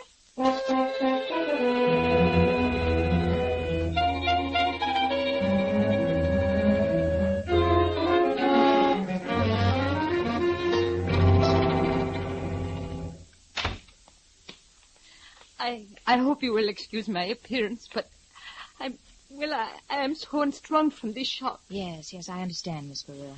Shalane and I we were such good friends. She was like a mother to me. Yes. Did you see her today? Today? Oh, no. No, oh, my eyes. Mascara. Oh, here, use this hanky. Oh, thank you. You buy very expensive handkerchiefs, Miss Burrell. What? That handkerchief. It's yours. You dropped it in the living room. Ghislaine Turlot's living room. Oh. You did see her today, didn't you? In fact, this evening. How did you know? I didn't. There's a shot in the dark. I see you use a typewriter. What are you doing? Just checking something. Will not be... Yep, it's the same. It is the same what? The letter E on your typewriter, exactly like the E in the note threatening the life of Ghislaine Turlot. All right. I was trying to scare her. She had me in her memoirs. I am trying to get my husband back. But if Sabadell reads the malicious way she twisted things... Sabadell? He's your husband? And our divorce became final last month. But I am going to get him back. Oh. He was going to elope with Helen. So you got rid of the girl, then you had to kill the other woman. Get out of here. Get out of here! Gladly. I think you've told me That all is we the need to trouble know. with women.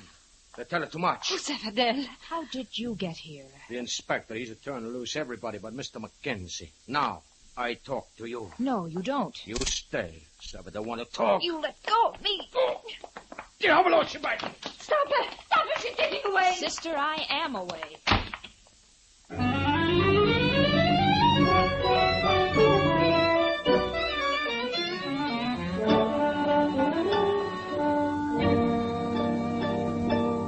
She was lying every minute of the time because everything that she said... Please, Angel, please give it to me slow. I can't get it all at once. Well, listen, all right. Faraday has turned everybody loose except Mackenzie. He's holding the wrong man. Well, it could be, but Inspector Faraday must have his reasons. But the handkerchief. Leonore Beryl admitted she was with Madame Turlot tonight, and she was married to Sabadell. So you said. Well, doesn't all this mean anything to you? Sabadell tried to keep me in that apartment. Mm-hmm. Men try that occasionally. Oh. By the way, did you check Madame's carbon paper? I did not. I found more important things to do. Phyllis, I told you Mike, stop fiddling with that phonograph and listen to me. Leonore Beryl sent those threatening letters. She wanted Sabadell back, but he was going to elope with Helen. Don't you think Leonore would be mad enough to kill her and Ghislaine Turlot? If you think that, why were you so scared of Sabadell? Because they're in it together. Mm-hmm. Oh, by the way, honey, have you got some extra phonograph needles? This one's getting scratchy. Oh, Mike. What's the matter? Something wrong? Yes, you. Huh? I beat my brains out trying to help you on this case. You just stand there gawking at sheet music and phonograph records. Excuse, please, but the doorbell. That's the apartment phone, stupid. Down by the mailboxes. Oh, I'll get it. It's probably Inspector Faraday. Hello? Please, Miss Phyllis Knight. Well, who is it and what do you want? Senor Sabadell, I must see her at once. Look, mister, if this is Mike Shane, and if you come around here to pester Phyllis, I'll No, punch you... no, please. I want to talk to both of you. It's a secret. I have an idea. Hello? Hello? Hello? Mr. Shane. Yeah? The aria. Oh. Sabadell, what's wrong? Sabadell!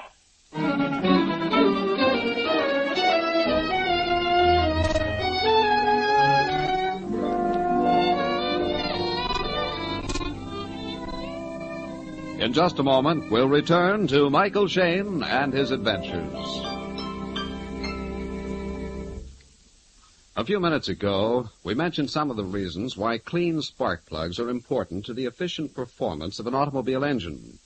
Now, while you're having your spark plugs checked, it's a good idea to ask the Minuteman to look at your ignition cables, too.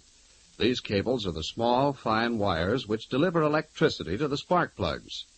If any of them are broken or frayed or the insulation damaged, even brand new plugs won't help your driving.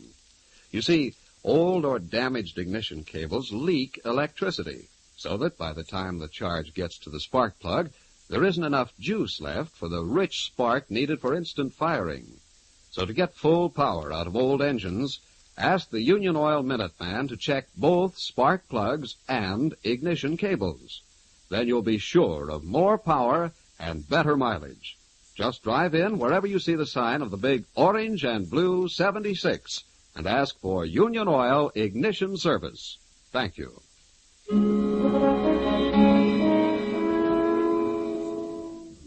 For the second time tonight, a phone call has been ended suddenly by a revolver shot. It is minutes later. Mike and Phyllis are standing on the sidewalk outside Phil's apartment house. Two men in white are lifting a limp body onto an ambulance stretcher. Mike, do you think he'll live? Well, the doctor says he will if they get him to the hospital quick enough. Even so, we won't be able to question him for days, and that may be too late. Not a soul in this crowd saw who did it. Somebody decided Savadell shouldn't talk to us. Yeah. Oh, if I had only listened to him when he tried to tell me something at Madame Turlow's. Or you at Leonore Barill's. Well, if we just knew what he wanted to tell I us. think I have a sneaking hunch, honey. You have? Yep. Well, come on, Bright Eyes. We're going to phone Inspector Faraday and send out the invitations. Invitations? Mm-hmm. To a midnight reunion at Madame Turlow's. The guest list will be very select and slightly dangerous.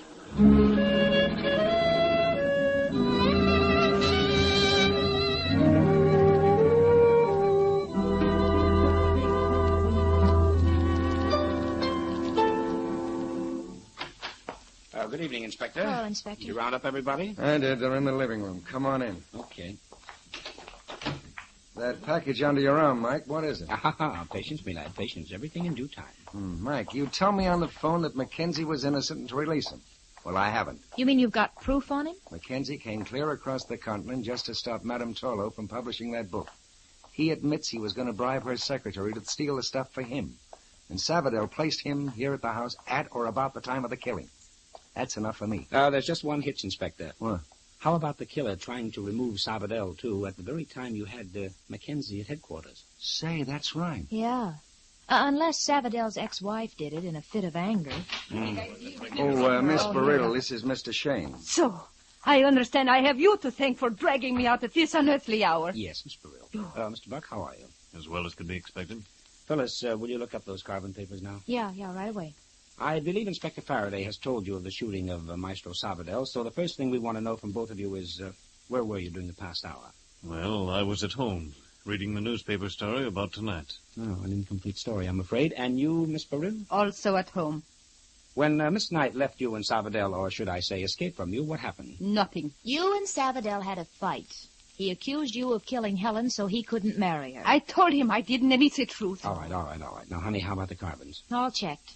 Madame Turlow was still working on the chapter, My Husband. And? We were right the first time. She's anything but flattering to Mr. Buck. Rubbish. She was very kind to me. Well, here's the carbon sheets. We found them on Madame's desk, and they were used only twice. I just held them up in front of my vanity mirror and read what she'd typed, and it was not flattering. Well, how was I to know that? I thought it was all favorable to me. Well, that's a minor issue now anyway. The real key is Helen Smith, the secretary. How do you mean, Mike?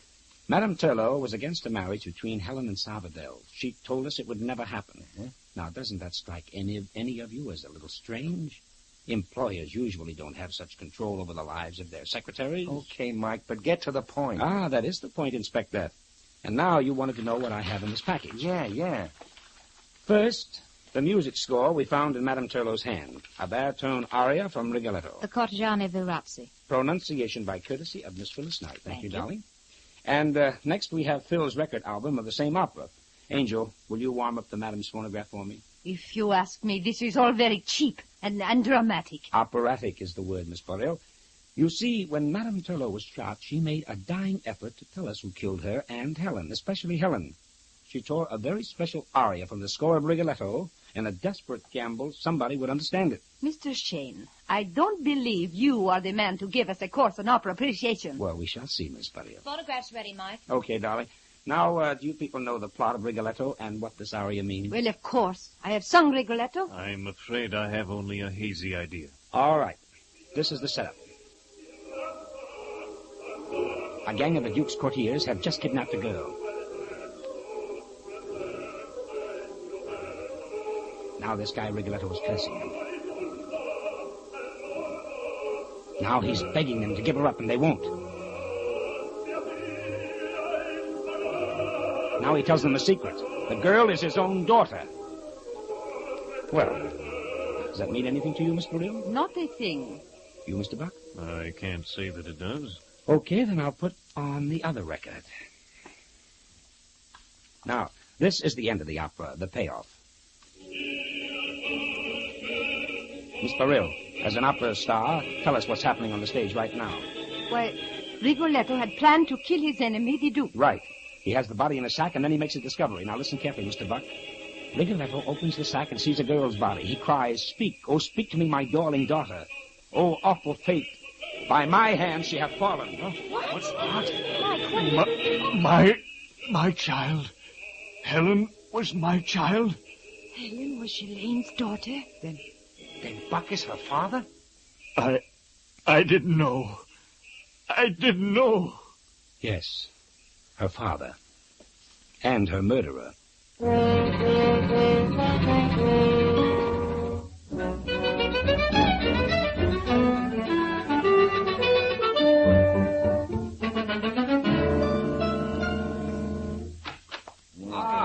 There you are, Maestro. Very well. Are you feeling better? Mr. Shan, to you, bigger congratulations. Your work, bravo. She's the most brilliant. Well, thank you, Maestro. I thought it was pretty good myself. Good? Well, Buck could hardly add anything to his confession. He hadn't seen his daughter Helen since she was 6 years old. Buck says he just wanted to scare Madam out of publishing her book. Helen tried to grab the gun, it went off. Then he had to shoot again. Mr. Salvador, you had something you wanted to tell me privately. Now, can you talk now? Yes, I can. Tonight, I see Aria from Rigoletto in a madam's hand. Mm-hmm. The idea has come to me. Maybe Helen is not orphan the way she think. Maybe she is the daughter of Madame and Mr. Buck. The same idea Mr. Shane have, but I must tell in private. Well, why under the sun would Ghislaine Telot keep such a secret from her husband and her own daughter? We in opera are strange people. Madame Telot live and breathe opera. She's a very dramatic. She's in a joyous secret, just like a storybook. Speaking of operas, Angel, I noticed you got another record album up at your apartment.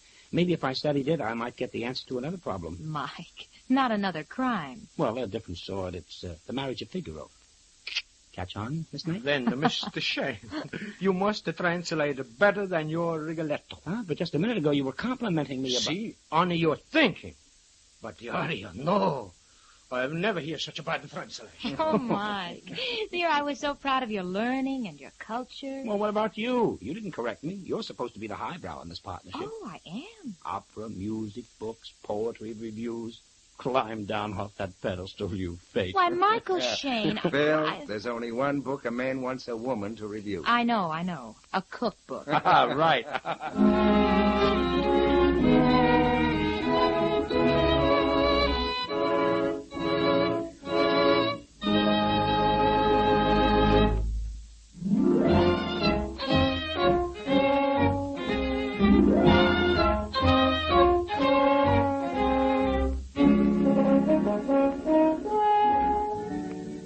Tune in again next week at 8:30 for another adventure with Michael Shane, Private Detective, starring Wally Mayer and Kathy Lewis, with Joe Forte as Inspector Faraday.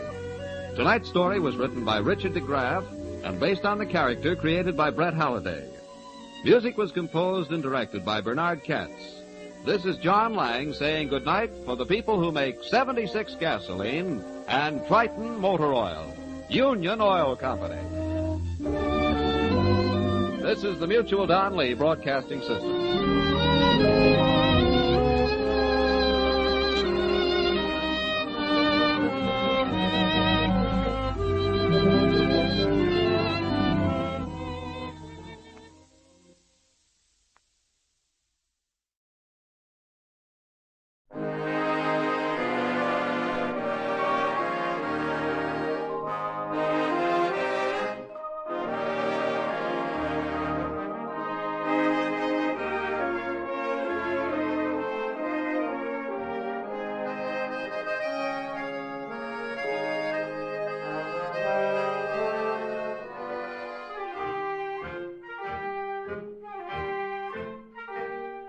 Tonight, we again present the famous Mr. Chameleon of Central Headquarters in his most famous cases of crime and murder.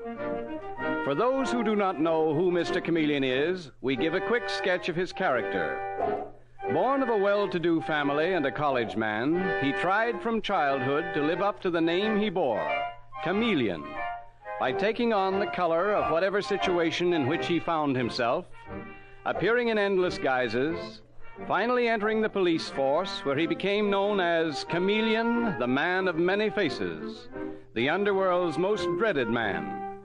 Throughout this series, the listener will invariably know who Mr. Chameleon is, no matter in which disguise he appears. But the criminal he's tracking seldom does. Tonight we give you Mr. Chameleon and the case of the woman who sensed murder.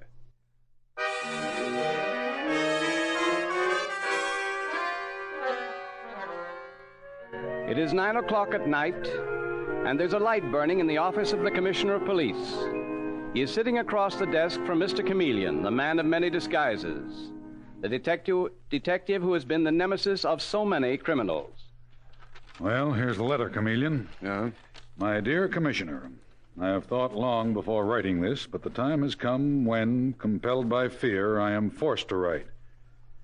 I am an old woman, but a sane one, and many things have occurred in this house which make me believe that some person in it has planned to murder me. Well, go on, Commissioner. I am writing to you, Mr. Commissioner, because my attorney, Mr. Huntington, is in Europe, and I have no other place to turn. I have been reading about your Mr. Chameleon, and I wondered if he could visit me. I knew his mother and remember him as a lad, and I'd feel rather safer in his hands than in those of an ordinary policeman. Signed, Helen Audrey. Feel safer in your hands, Chameleon, than in the hands of an ordinary policeman. Well. Commissioner, I think that a letter like this from Mrs. Audrey may have a very, very black background. When are you going to see her? As soon as I can get there. Mrs. Audrey is one of the richest women in New York. She has a tremendous amount of money. Too many people stand to benefit from her death. You get me a squad car and have Detective Sergeant Dave Arnold meet me downstairs at once.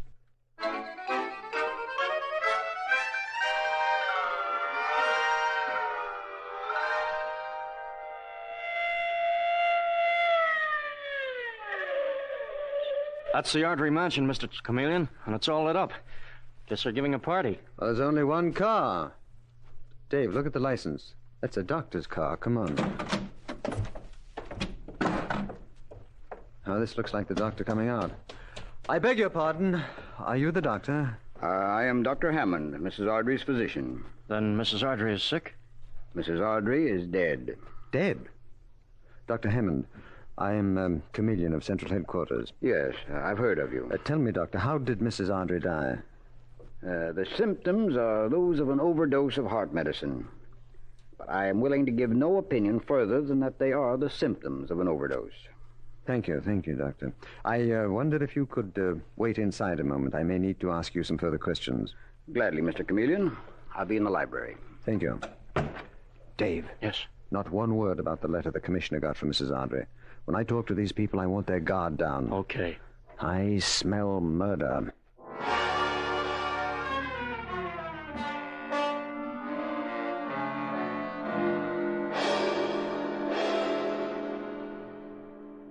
Dr. Hammond, how did Mrs. Audrey happen to take that overdose of medicine? Wasn't she warned that an overdose would be fatal? I warned her repeatedly, Mr. Chameleon. I said only one tablet at a time.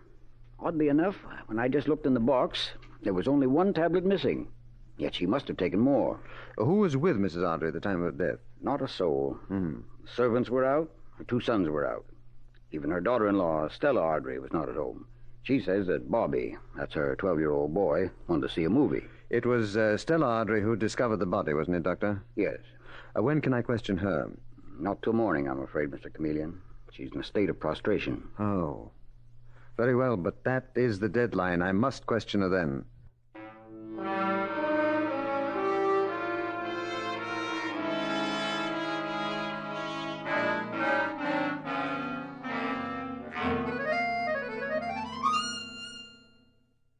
So you see, Mrs. Audrey, it seems very, very strange to me that your mother-in-law should have died here completely alone. Strange? Oh, it was horrible. Simply horrible, Mr. Chameleon. I'll never forgive myself for going out last night. But I was positive that Joseph and Alfred were with her. Those are her sons, I take it, the famous Audrey twins. Yes, that's right. If famous is the word for their cafe society antics. Oh, I know, but Mr. Chameleon, in all fairness to them, their mother treated them like children. What happens now? Do they inherit the Audrey fortune? Why'd you ask me that? Because I want to know everything. Everything that you know. It all goes to me and Bobby. My mother-in-law gave all her love to my husband, Mr. Chameleon, and then to my boy, her grandson. Mrs. Ardrey, could it be that your mother-in-law took this overdose of heart medicine purposely and dropped the curtain on her own life? Oh, no. No, it must have been an accident. And she couldn't have been murdered. Who was murdered? Sure, and what's going on here, Miss Stella? Oh, Nanny. And who might this be, and why is he bothering you? Nanny, this is Mr. Chameleon, the famous detective from Central Headquarters. And this is Nora Lowry, who's been with Mrs. Ardrey for many, many years. Except the one time she needed me, God rest her poor soul. How do you do, sir? How do you do? And I'm sorry I spoke so sharp. But how could she be murdered when no one was here? And she couldn't have taken an overdose of that medicine on purpose. You think not, Miss Lara? Oh, no. But poor soul, there was an odd thing about her, sir. She was scared to death of dying alone like she did. Isn't that so, Miss Stella? Why, yes, that's true, Mr. Chameleon. Mrs. Ardrey used to talk about it. It was a phobia, as if she had a premonition. Just like the stupid phobia I have about being cut with a knife. Cut with a knife? Oh, it's childish, isn't it? When I was a little girl, I was badly cut one day while playing. Ever since that time, I've had a horror of a knife. I can't even pick one up. Well, that's quite understandable. All right, Mrs. Ardrey, thank you for your cooperation. And you too, Miss Lara. Then I'll get on with the packing, shall I, Miss Stella? Oh, yes, do that, Nanny. Packing? Does that mean that you're going away, Mrs. Ardrey? After the funeral, Mr. Chameleon. My mother-in-law had a summer cottage at the beach club. Oh. Now, especially, I want to get Bobby away from this house. Why'd you look at me so strangely? I was just wondering whether it might not be better for you to stay in New York. Well, maybe not. Now, if you'll excuse me, Mrs. Ardrey, I think I'll join Detective Sergeant Arnold and the nightclub twins. Or didn't you know that your brothers-in-law are known about town as the nightclub twins?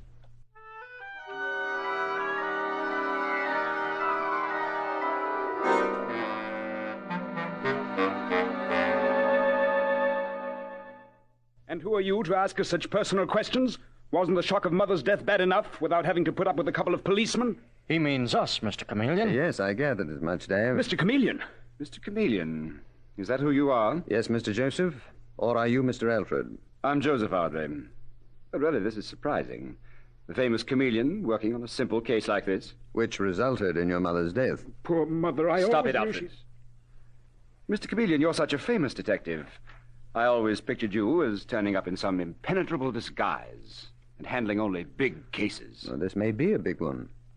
Suppose I told you that it was murder. Then I'd say you were mad. Mother wasn't murdered. A heart attack is death from natural causes. Mr. Chameleon, whatever it is you're suspecting, I'd like to remind you of one important point. My brother and I are still quite penniless. Stella and Bobby inherited everything. Is that a fact? That is a fact, Detective Sergeant Arnold. However, I'm sure that Stella will be glad to take care of us. We expect to go with her and Bobby to the cottage, the beach club. Why not? Alfred and I are quite used to being parasites. We don't like it particularly, but we'll stand it if we have to. We police have the idea that where murder is the issue, people have to stand a lot.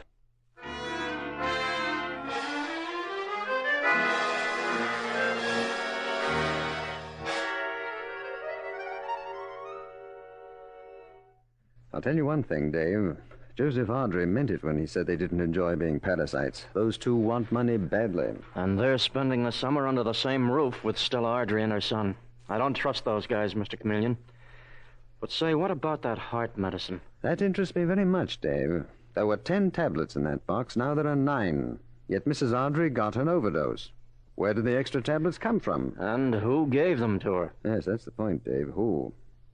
And that terrible fear that she had of dying alone. Stella Ardrey with her fear of a knife. Why did she tell me that? Too deep for me, Mr. Chameleon. You know, the more I think of that summer cottage, the less I like it. Wait a minute, I have it.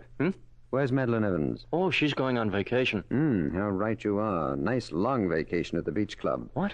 A lady detective on a holiday. Such a beautiful detective. She can keep an eye on the Ardreys. And are you going up there too, Mr. Chameleon? Well, now let's see. I play tennis, I can swim, I can ride. You suppose that the beach club, at the urging of the police, would like to hire a sports instructor. a sports instructor named Michael O'Rourke.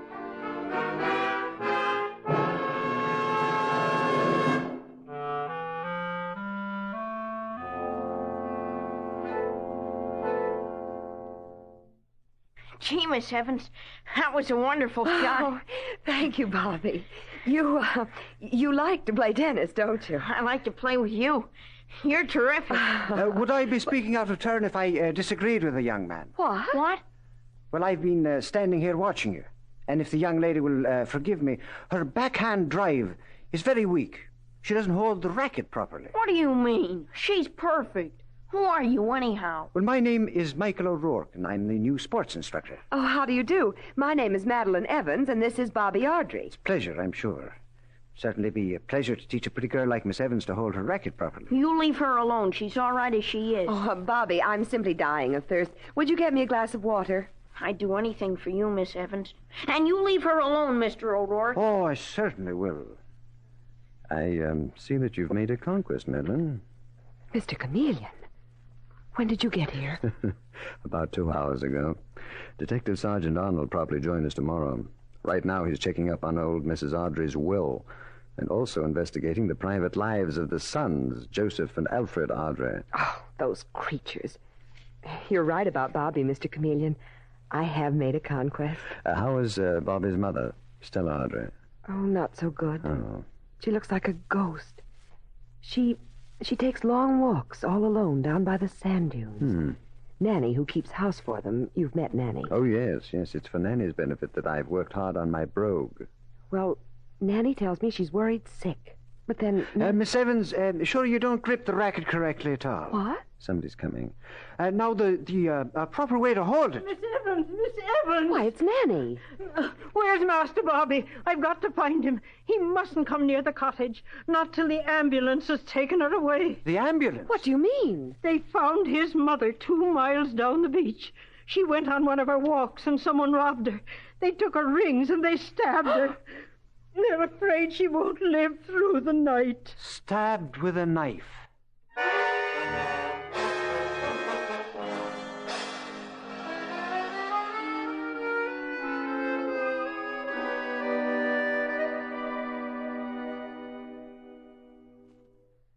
I wonder how Mrs. Ardrey's getting along, Mr. Chameleon. O'Rourke, if you please. Mike to you, Madeline.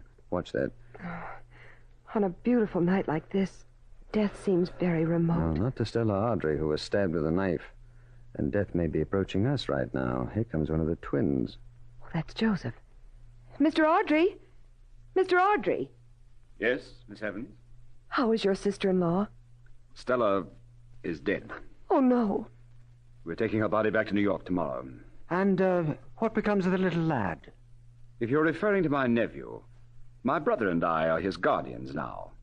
We're taking him back to New York with us, of course. Good night. Good night. Mr. Chameleon, did you hear what he said? Those 2 men are Bobby's guardians. Yes, Madeline, I heard something else. Mrs. Ardrey is dead, stabbed. Like her mother-in-law, she died in the way that she feared most. Now, doesn't that strike you as very odd indeed? And, Madeline, doesn't it tell you something about the killer?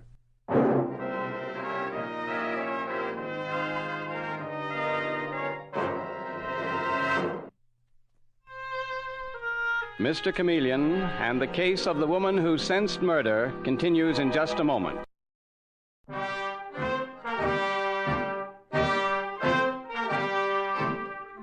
And now back to Mr. Chameleon and the case of the woman who sensed murder.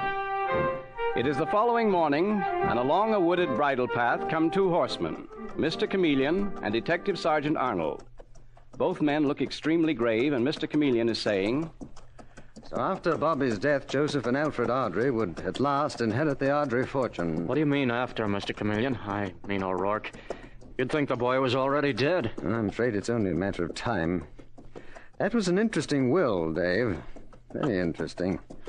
Makes me all the more interested in those heart tablets that killed old Mrs. Ardrey. But where's the guy that killed the old lady? Not a trace yet. See, that's the trouble. It may take time to break this case, and we haven't got time. Bobby hasn't got time. I wonder what he's afraid of. Oh, the kid? Yes.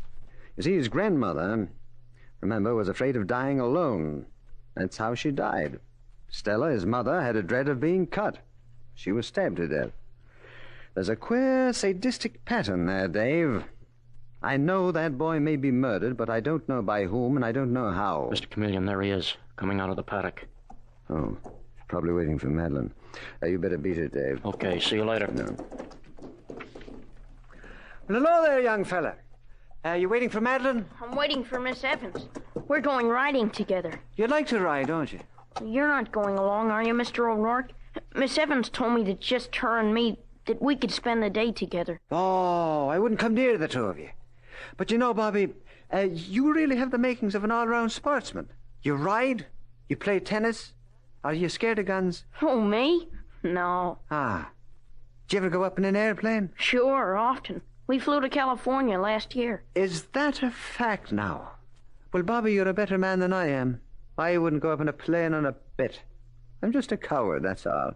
You are? Oh, sure. All of us are about something. With me, it's flying. I'm not ashamed to admit it.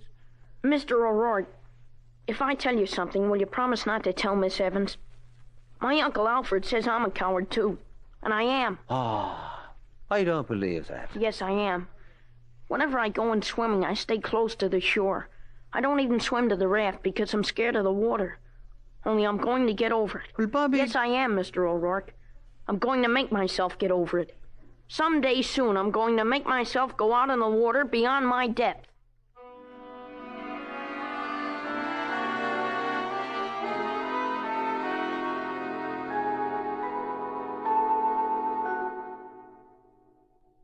So there we are, Madeline. Now, at least I know the method of the killing. When? Early in the morning, no doubt, when there's no lifeguard on the beach. But, Mr. Chameleon, how awful. Because a child wants to prove he isn't a coward, he's going to be murdered. We can stop it, Mr. Chameleon. We can patrol the beach. Yes, but the murderer won't come to the beach with Bobby. They'll watch. Yes, but from a distance.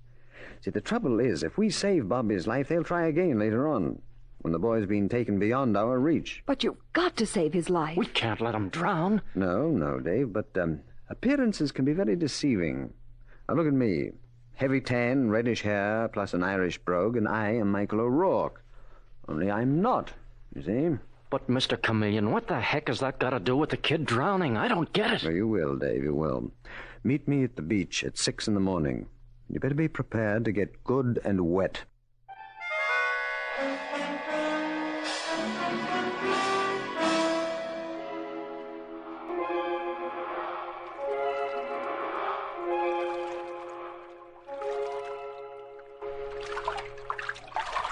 For Pete's sake, Mr. Chameleon, how long do we have to stay here in the water? Keep your head down, Dave. I don't want anyone to see us from the shore. We've been hanging onto this raft for hours. 15 minutes at most. Bobby's coming. He'll come soon. We should have patrolled the beach. Oh, they wouldn't do it, Dave. They must think that the child is dead. Oh, look, there he is. Bobby? Mm-hmm. Yes, he's alone. I thought he would be. Do you think they're watching him? Why, I'm sure of it. Yes, he's coming into the water now. Starting to swim toward the raft. Yeah. Oh, Mr. Chameleon, what sort of a person is it who can stand by and watch while a child drowns? That question will soon be answered. He's slowing down. It's too far for him all the way out to this raft. Keep out of sight, Dave. I'll bring him round to the back of the raft. But that's a long way for you to swim underwater, isn't it? I'll make it. I've got to. Help! Help! There he goes. He's calling for help. Okay, Dave, keep out of sight as if your life depended on it.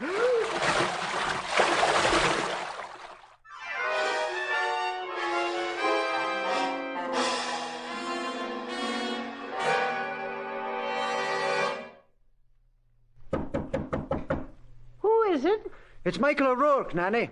The love of your life. Mr. O'Rourke, this is no time for joking. We're going back to New York to bury Mrs. Archie. Oh, I'm sorry. That was stupid of me.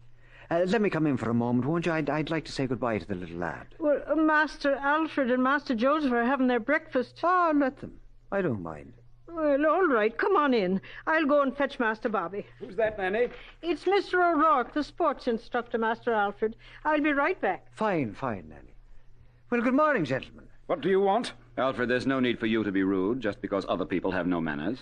I came to say goodbye. To whom? To Bobby. And why the devil are you so interested in Bobby? Master Bobby isn't here, Mr. O'Rourke. His room's empty. What? But where is he? I don't know, Master Joseph. I can't imagine. Would he by any chance have gone to the beach for a swim? Not Bobby. He'd be scared to death to go in at this hour. Oh, wait now. His bathing suit always hung in that closet. I'll just take a look. What made you think Bobby might have gone swimming, Mr. O'Rourke? Oh, no reason. It's gone. His bathing suit's gone. You're crazy, Nanny. He couldn't have gone for a swim. Well, he must have. Oh, heaven help us. What has the poor child done? There's no lifeguard there at this hour, Mr. O'Rourke, and he could hardly swim at all. Well, then why did you urge him to try to swim to the raft? What? Why did you tell him that he mustn't be a coward? That Miss Evans wouldn't like him if she knew he was a coward? What the devil are you talking about? Are you crazy, too? Oh, the man must be touched in the head. I never told Bobby he should swim to the raft. Yes, you did, Nanny. You told me just this morning. Who said that? Who said that? It was Bobby. He's here. He can't be. I imagined I heard his voice. You told me it would be good for me to swim to the raft, Nanny. Just like you told Mother to walk to that lonesome place down the beach. Stop it, sir. I won't listen. Look, Nanny. There in the doorway. Bobby. All dripping wet.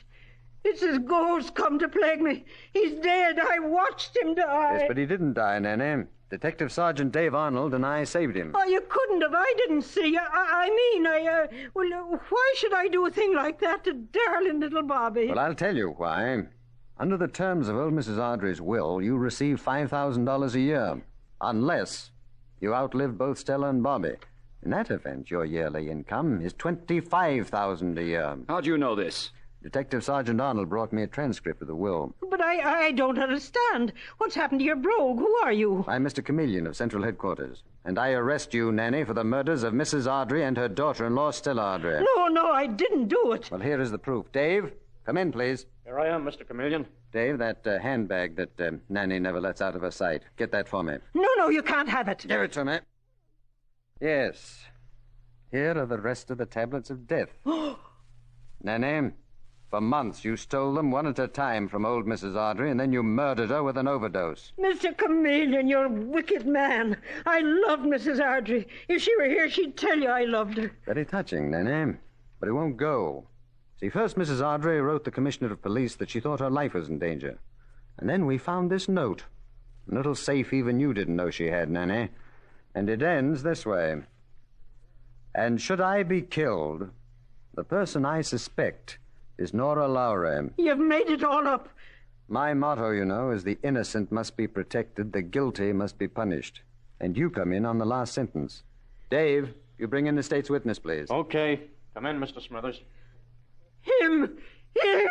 Mr. Smithers, do you identify this woman as the one who purchased from you this knife that killed Stella Ardrey? I do. I identify her, sir. And I've already identified the knife. Oh, it's all against me. Mr. Alfred, Mr. Joseph, help me. Leave us out of this. You murderess. I was always afraid of you. But I did it all for you. I killed them both for you. No, you didn't. You did it for yourself. Come along, Nanny. We're going.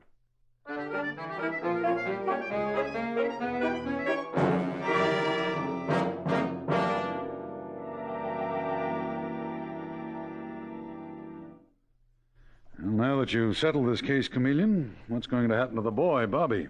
Well, he's going out west to live with his mother's sister, Commissioner. I understand she's very fond of him.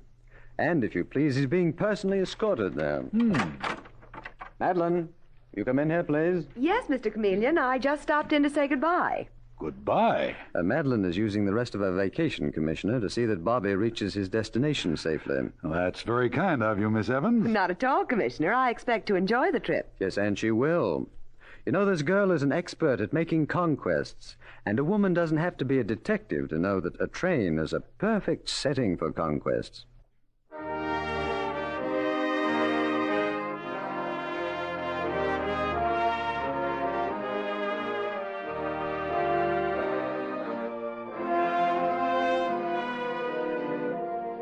And with these words, Mr. Chameleon concludes tonight's murder case.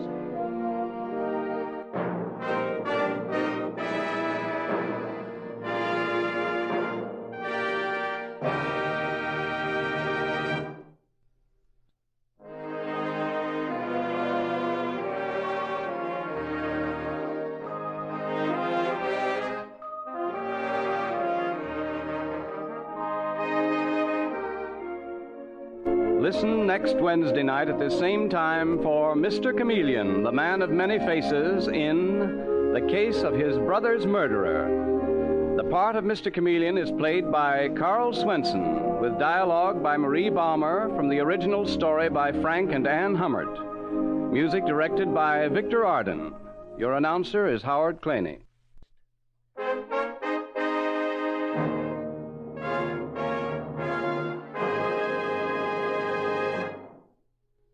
Mr. Chameleon, the new mystery drama, will be heard in another performance next Wednesday night at this time.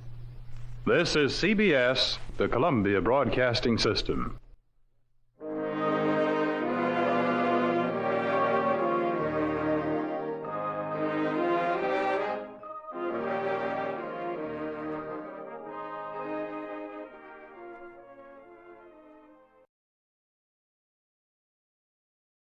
The Adventures of Michael Shayne, Private Detective.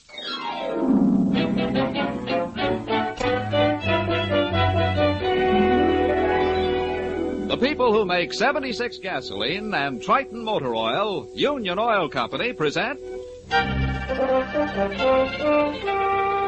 The Adventures of Michael Shayne, Private Detective, starring Wally Mayer and Kathy Lewis.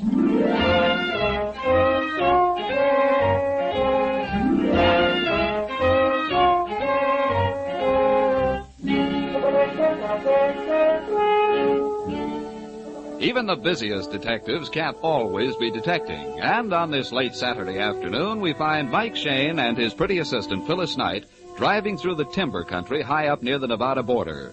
They're on their way to keep an important date, a date with a wedding. But no, not theirs. It's the wedding of Betty Harrison, daughter of the timber tycoon, and Mike has been unwillingly dragged along to help Phil carry out her social obligations.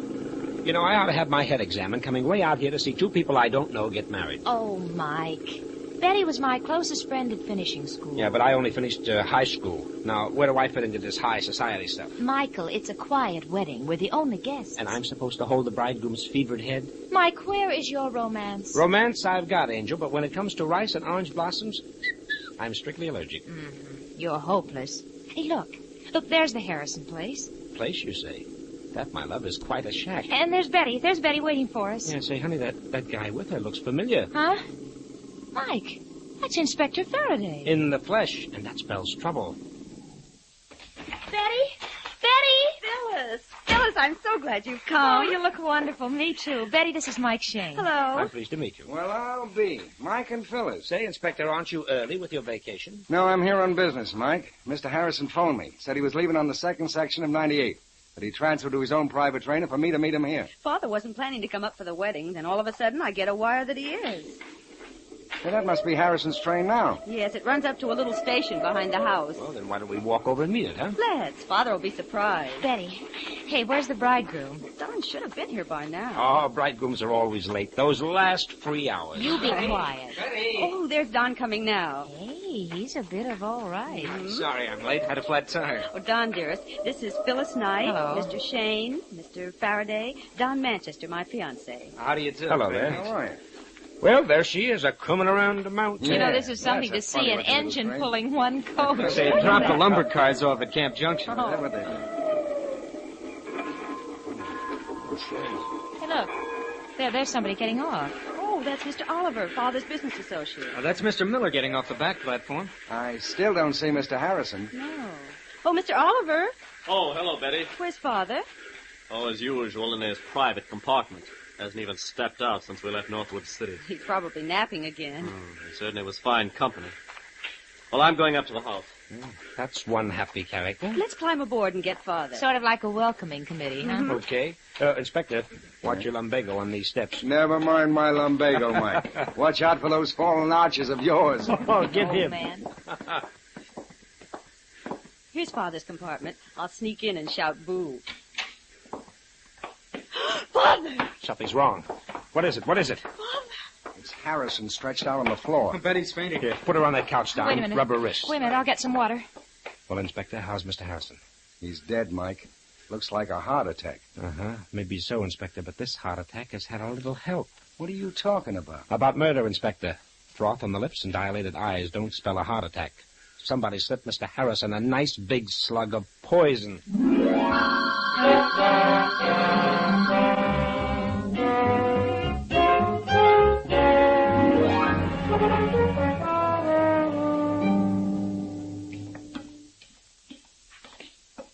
Oh, there you are, Mike. Get Betty up to the house all right? Yes, Inspector. Phil and Don are taking care of her. You still think Mr. Harrison was poisoned? I know so, Inspector.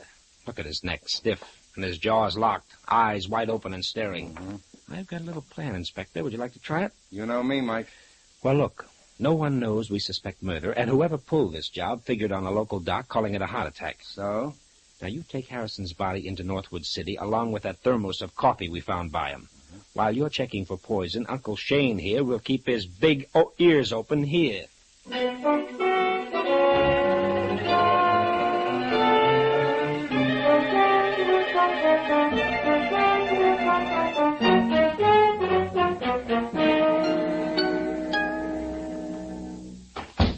All right, honey, how's Betty? Oh, she's a little better, Mike. She's sleeping now. Oh, the poor kid.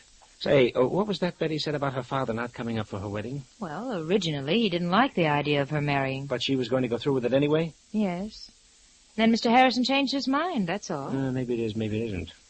Mike, when you start double-talking, I get worried. Angel, look, there were 3 men on that private train making a 50-mile trip. Now, come to the end of the line, what happens?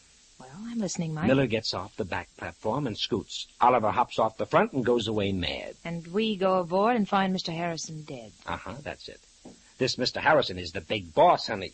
You'd think those other 2 would wait for him, sociable-like. Oh, it's probably just a coincidence, Mike. And is it a coincidence that Faraday is here on business? All right, mastermind. So what do you make of it? Angel. A good detective works from facts, so let's go get some. Facts? Where? Where, Mike? Mr. Miller's room is at the end of this hallway. Let's stop in and say hello, huh? Oh, I hope you know what you're doing. Yeah, me too. Here's his room. I'll knock. There's no answer, Mike. So, being friendly people, we'll go in and wait. Well, you can't just barge into somebody. Why not? The door's not locked. Come on. Mike, I don't like this. Well, now, don't you worry your pretty head. Wow, the remains of a fire in the fireplace. I always love to poke around ashes. Now, let's see. Those look like letters. Mm-hmm. Letters they were. Letters to Betty.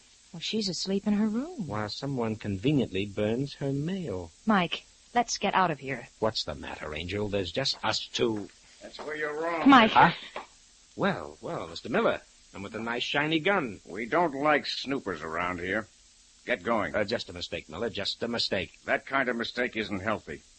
Get out while you're still lucky. Sure. By coincidence, we were just leaving. Come on, Angel. Right away. The gentleman doesn't like our type. And I'm afraid the feeling is very mutual.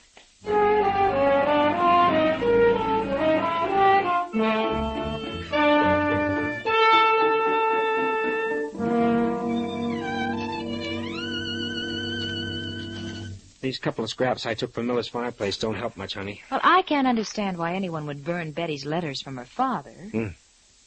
Oh, well.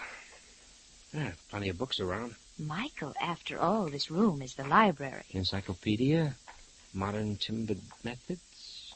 Look, honey, here's a book, Famous Scotland Yard Murder Cases. Well, that ought to help you, Mike. And here's a bookmark in the section on poisons. Mike, here comes Don. Mr. Oliver's with him. Huh? Mr. Shane. Well, what's up, Don? I told Mr. Oliver you're a detective. He wants to talk to you. Yes, something quite confidential. Miss Knight is my assistant. Never mind. Never mind. I'll go look up a sandwich. Okay, dear. All right, Oliver, now what's the trouble? Mr. Shane, I want protection. Protection from what? Miller. He threatened my life on the train. Oh, what happened? Well, shortly after Miller came aboard Mr. Harrison's private train at Northwood City, I discovered him going through some of Mr. Harrison's private papers. Then what? We had an argument, and he drew a gun on me. What is Miller's position in the company? Frankly, I don't know. He's on Harrison's personal payroll. Betty's been rather worried. She felt that Mr. Miller had some sort of a hold on her father. Yes, that's it exactly. There was a very suspicious relationship. And you want me to do what? Watch Miller every minute. He's dangerous. Mike? Yes, honey? Mike? Yes? A telephone call for you here in the den. Oh, okay. Inspector Faraday. All right. Okay, Phil, close the door. All right. Hello, Faraday. Well, what's the dope? Yeah? Well, that might help. Oh, sure, they're all here. Don't worry, I'll be careful. Okay, Inspector, hurry back. So long. What'd he say, Mike? I was right, honey, 100% right. Harrison was loaded with strychnine. Well, then it was murder. And that's not all. I heard the click of an extension phone. There are extensions all over the house, Mike. Someone listened. We're keeping company with the murderer, honey. And the trouble is, we don't know who he is. But he knows we're looking for him.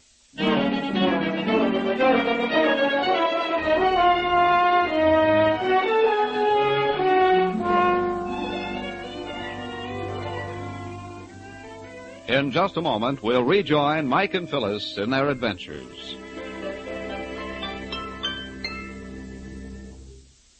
Dirty or burned-out spark plugs can cost you a lot of gasoline. In fact, as much as 1 tankful out of 10. Now, that's a serious loss in mileage, particularly so when it's unnecessary. Your neighborhood Union Oil Minuteman is equipped to give you complete spark plug service. The performance of each plug is accurately measured on a special tester, and you can see the results for yourself. If your plugs are dirty, the Minuteman will clean and re-gap them to the proper setting.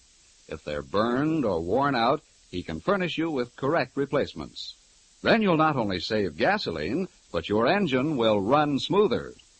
Union Oil spark plug service takes but a few minutes and costs but a few cents, a cost you'll soon save in extra mileage. So, friends, if it's been 3,000 miles or more since your spark plugs were checked, or if your engines seem to be rough and listless, drive in wherever you see the sign of the big orange and blue 76 and ask for Union Oil spark plug service. It will make driving easier. Gas coupons go farther.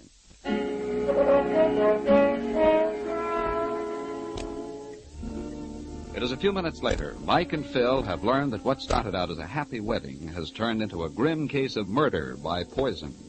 We find them walking rapidly towards the station behind the Harrisons' house. The murdered man's private coach is still there on its siding, made almost invisible by the tall trees which turn the weak moonlight into gloomy shadows. Come on, honey.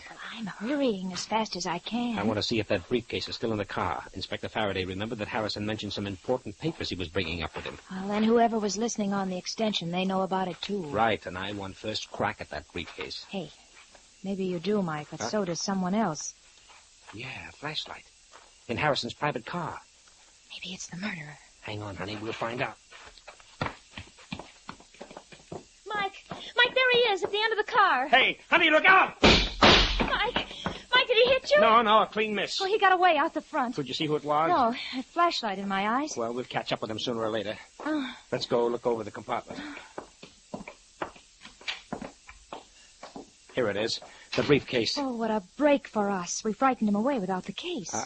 Sorry, honey, bad guess. The lock on the briefcase has been forced open. Oh. And whoever was here opened it and got what he wanted. Correct. Now, here's some papers. Business letters, checkbook, some kind of a report. Honey! What's the matter? This report. It's from the Atlas outfit. Atlas? Uh-huh. The detective agency in Los Angeles? Sure. Listen to this. On the basis of our completed investigation, you have sufficient grounds to instigate criminal action against Z. Z? Evidently, Harrison didn't want the name mentioned. Well, Mr. Harrison was certainly checking up on somebody. And getting ready for the kill. I'll bet that's why Inspector Faraday's here. Mike, this is the motive for the murder. All we have to do is find out if Miller or Oliver is the Z in that report, and we've got the murderer. Partly right, Angel, partly. But I'd say it was better this way. Find out which one of them is Z, and the other guy is the killer. Huh? I don't get it, Mike. Look, Angel, look. The murderer listened in on my telephone conversation with Faraday. He Yeah. heard the inspector tell me about this briefcase, and he knew it held evidence that could hang him. Well, of course. That's why he dashed down here. Right, Angel. He beat us to the briefcase, and yet this report is here for us to find. Oh. You see? Mm-hmm. He wanted us to find this report, and that means the killer isn't Mr. Z.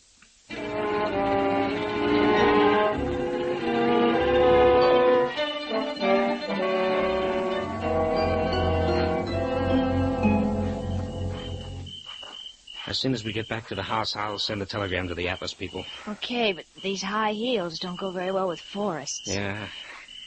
Mike. Yeah, I heard. There's someone on that other path. Freeze behind this tree. Right. Whoever it is, he's walking fast. He's going past. No, he isn't. Hey, you hold it. Hey, what the... Mike, it's Miller. I say, What's the big idea of roughing me? I just want to ask you a few friendly questions, Oh, pal. now look here. First, about a gun that took a couple of shots at us. Oh, you're off the beam. I'm not carrying a gun. No? Well, don't mind me. I'll just search. Oh, go ahead. Well, Mike? No, no gun. But you could have ditched it easy enough. Oh, Miss Knight, Mr. Shane. It's Don. Well, what's the hurry, Don? I was out for a walk. Is something wrong? Plenty. I'm glad you're here. I don't understand. Yeah, Shane. How about you doing some explaining? Okay. Mr. Harrison was murdered. What? Murdered? But why? Who? That's what we're finding out. Miller, you're on the spot, and it's plenty hot. Are you saying I killed Harrison? He was poisoned on that coach, and you and Oliver were the only ones aboard. Oh, that doesn't prove a thing. It proves there's a 50-50 chance that you're it. Listen, smart guy. Your mathematics aren't so good. There were 3 of us on that train. Sure. But only you and Oliver walked off. I don't mean Harrison. Somebody else got on that coach. Oh, now we have the ever-present mysterious third party. Not so mysterious. He's standing right next to you. All right, Don. That means you. Well, as a matter of fact, Mr. Shane, I did get on Mr. Harrison's train at Mill Junction. Well, Shane, guess I can be running along while you turn the heat on him. Not so fast. I still think you know some of the answers. You know, maybe I do. And maybe I might just do a little talking. To the right party. And when it will do me the most good. You're sticking your chin out a mile. This is murder. Well, I'll be around, resting in my room. No, I don't trust him at all. Yeah? But you're still right in the middle of this, Don. You were on that death train. Oh, but I only stayed a minute. You see, Mr. Harrison was asleep, and I didn't want to disturb him. Which still doesn't explain why you drove out of your way from Northwood City to meet the train at the junction. Oh, it's a very personal matter. Look, Don, look, a man has been murdered. Wait, why should I want to kill my future father-in-law? Harrison wasn't too happy about you marrying his daughter. But he changed his mind. That's why he sent me a telegram this afternoon, asking me to meet his train. Oh, and what kind of a telegram might that be? Well, I have it right here. Read it for yourself. Here, honey. Huh? I'll hold the flashlight. All right, Mike. Wait a minute. Don. Have changed my mind. Happy to have you as son-in-law. Meet my train at Camp Junction. We'll ride in together, much to talk over. Harrison. Sounds all right. Let me see it, Angel. Here. Yeah, from Northwood City at 3:20 today. Yeah, I wish I could help in some way. Yeah, sure, but... Hey, what was that? It's a window. Someone lowered it. That's Mr. Oliver's room. Mike, he must have heard everything. Yeah, something tells me we'll be hearing his little story very soon.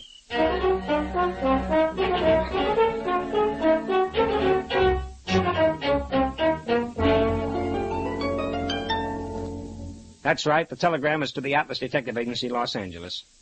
This is it. Please advise immediately. Name of Z. Yes, Z, the last letter in the alphabet. Name of Z in report to Harrison. Right. Sign that Michael Shane. That's right. Send it right out, please, and phone the reply here to me at Harrison's place. Thank you.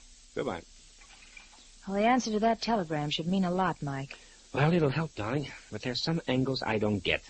Miller is a mysterious employee of Harriet Harrison's, all very hush-hush. Oliver's scared stiff of Miller, and Don goes walking around in the moonlight right after somebody takes a shot at us. Oh, you can't blame him for that, Mike. Here the night before his wedding and his future father-in-law is poisoned. Yeah, sure, but there's one thing we do know.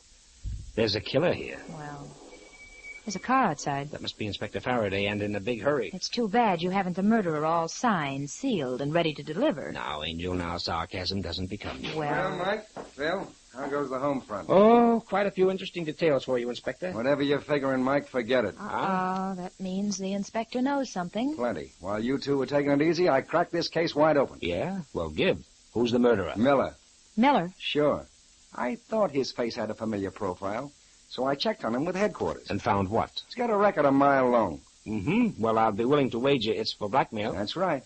But how did you know? Inspector, are you forgetting? Mike is smart. All right. I hope Miller's still around. He said he'd be in his room. Good. Let's go pick him up. Okay, let's go. Well, Mr. Shane, it looks like Faraday beat us to it this time. Oh, he's just a good man, honey. Yeah. Tell me, what's the line on Miller? All the usual stuff. Hires out as a private investigator and then turns the information he picks up into blackmail. Wow, cute boy. That racket should put him in clover. Yeah, but this time, Mike, it'll put him right in the middle of the lethal chamber at San Quentin. Ooh. Here's Miller's room. Yeah, no need to knock, Mike. Just open it up. Okay, here goes. Miller, we want you. Say, what? Well, there's your man, Inspector. You can take him in, but unfortunately, he's very dead.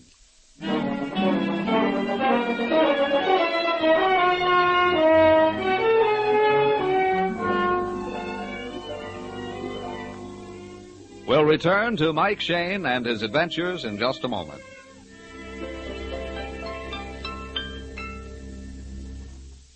It's true that clean spark plugs make a difference in engine performance and gasoline mileage. But it's also true that even the finest spark plugs cannot fire properly if the ignition cables are defective. These cables are the small, fine wires which carry the electricity from the distributor to the spark plugs. They should be carefully inspected whenever your spark plugs are checked, because old or damaged ignition cables leak electricity, which means that only a thin, weak spark reaches the plugs. So to get new performance out of old engines, ask the Union Oil Minuteman to check both spark plugs and ignition cables. Then you'll be sure of more power and better mileage. Just drive in wherever you see the sign of the big orange and blue 76 and ask for Union Oil Ignition Service. Thank you.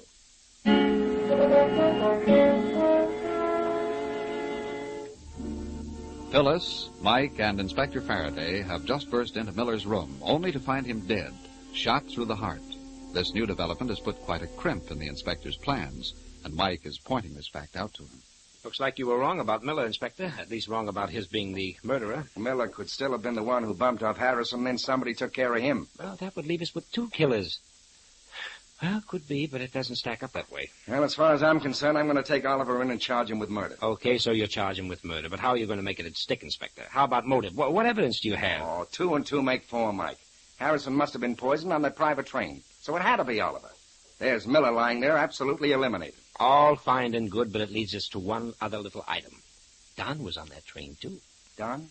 Betty's fiancé? Mike, you saw the telegram Mr. Harrison sent him. Don couldn't have been the murderer. In this business, honey, we've got to figure every suspect guilty until we know they're innocent. Yeah, Mike's right.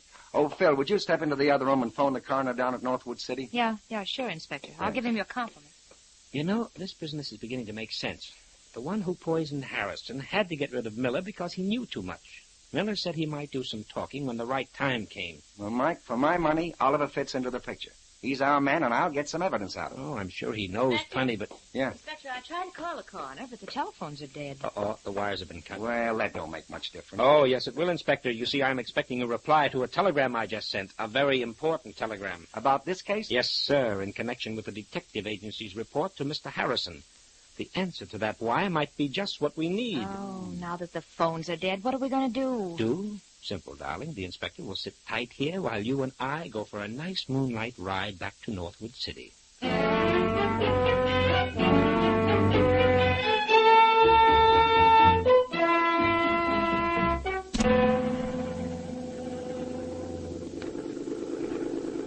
There it is.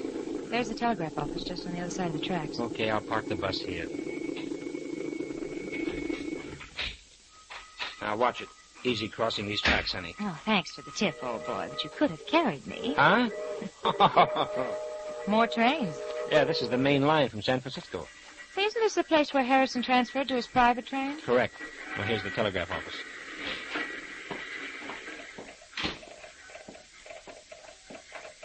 Hey, folks, can I help you? Yes, I'm Mike Shane. I'm expecting a wire from Los Angeles. Shane. Let me see.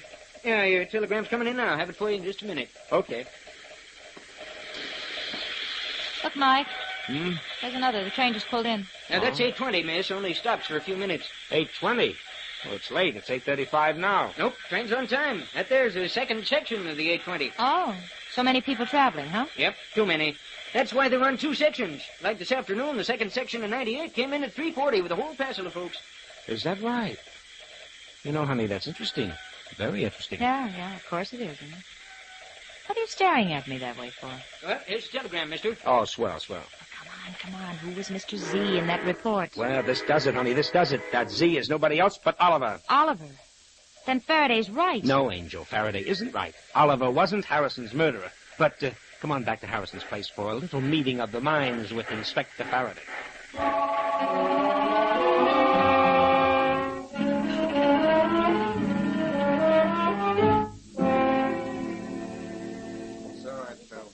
All right, is everybody coming? Yeah, they're coming, I Mike. told Betty and Don, Oliver. Good girl, good girl. Now to open these French windows. There. Okay, Faraday. Now out on the porch with you. Right, Mike. Bill, drape that beautiful body in that chair. Oh, thank you. Yes, my Lord Master. Well, here comes Betty and Don. Oh, hello. I'm sorry it was necessary to bother you. Don and I understand. I'm glad to help in any way, Mr. Shane. Thanks, Don. Come over here. Stand by me out of range. Certainly, but out of range? I don't understand. Now, what is all this rigmarole about in the middle of the night? There's nothing to get excited about, Oliver. I asked Miss Knight to call you downstairs for a conference. A conference? About what? About mysterious happenings around here, but particularly about why Harrison had you investigated by a detective agency. Mr. Shane, what do you mean? I mean you've been cheating the Harrison Timber Company out of thousands of dollars. Oh, that's ridiculous. Why, Mr. Harrison trusted me implicitly. He did, until he finally caught up with you. That's why he was going to turn you over to Inspector Faraday today. I won't listen to this. There's no proof. There's plenty of proof, all written down in black and white. What's more, you knew Harrison had you dead to rights. That's why you poisoned him. You're mad. I never killed anyone. It's no use, Oliver. You're hooked like a fish. No, I didn't murder him. You can't frame Mike, me. he's running. He's running towards that window. I'll stop him. No, Don, no. Drop that gun. That's better. You knocked the gun out of my hand. You let Oliver get away. Oh, no. Here comes the inspector. And he's got our friend Oliver by the well-known collar. No. Here he is, Mike. Squirming, but safe and sound. I didn't do it. I'm innocent. Take him in, Faraday. You've got enough on him to make it stick and stick hard. Yes, he's a dead duck. Oh, Mr. Shane, I can't believe Mr. Oliver would kill my father. But, he didn't, Betty. What? Well, you just told the inspector to take him in. Sure done. I'm taking Oliver in for theft. But for Mr. Harris's murder, we'll take you. Me? Oh, what are you saying? Sorry, Betty. Don wanted to marry you in the worst way. He married a couple of other girls with wealthy Oh, parents. Betty, don't listen to When him. your father suddenly wired he was coming up, Don knew it was the showdown. That's ridiculous. Oh, no. You had a hunch Harrison engaged Miller to investigate. It's a lie. You saw the telegram Mr. Harrison sent me just this afternoon. Sure, Don. Sure, you got a telegram. A telegram you sent to yourself. All you did was slip over to the Northwood City, wait until the train pulled in, and then send that telegram to your own address and sign Harrison's name. Oh, nothing but lies. No, son. It's a fact that we can prove. Because you made a mistake, a bad mistake, Don. You saw the train pull into Northwood City and thought that Harrison was on it. But you didn't know that there were two sections of that train today and that Harrison was on the second section. You sent that telegram 20 minutes before Harrison got there.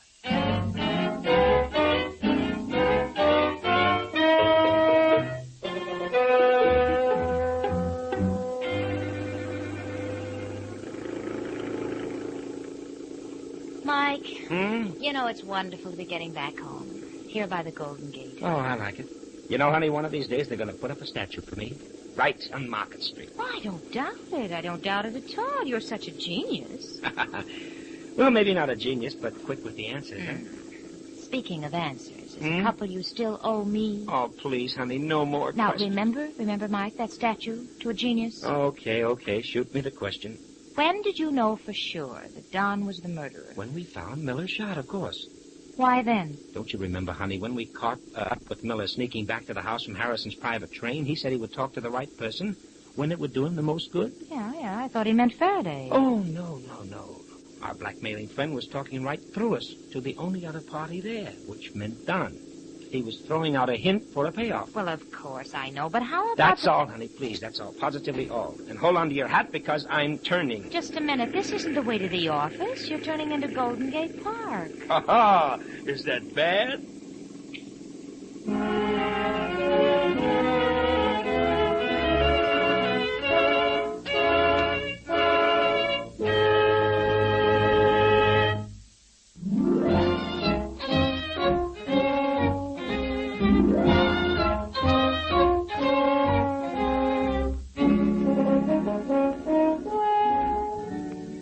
Tune in again next week at 8:30 for another adventure with Michael Shane, Private Detective, starring Wally Mayer and Kathy Lewis, with Joe Forte as Inspector Faraday. Tonight's story was written by Richard DeGraff and based on the character created by Brett Halliday. Music was composed and directed by Bernard Katz. This is John Lang saying goodnight for the people who make 76 gasoline and Triton Motor Oil, Union Oil Company.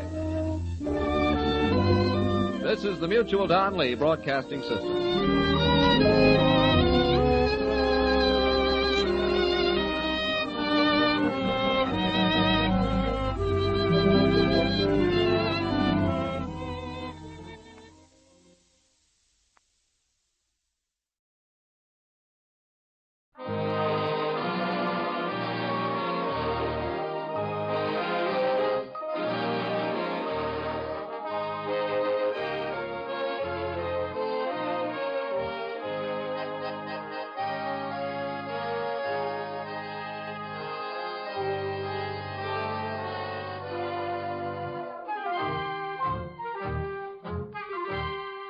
Tonight, we again present the famous Mr. Chameleon of Central Police Headquarters in his famous cases of crime and murder. Mr. Chameleon, as you know, is the famous and dreaded detective who frequently uses a disguise to track down a killer. A disguise which at all times is recognized by the audience. Tonight, we give you Mr. Chameleon in The Dream House Murder Case.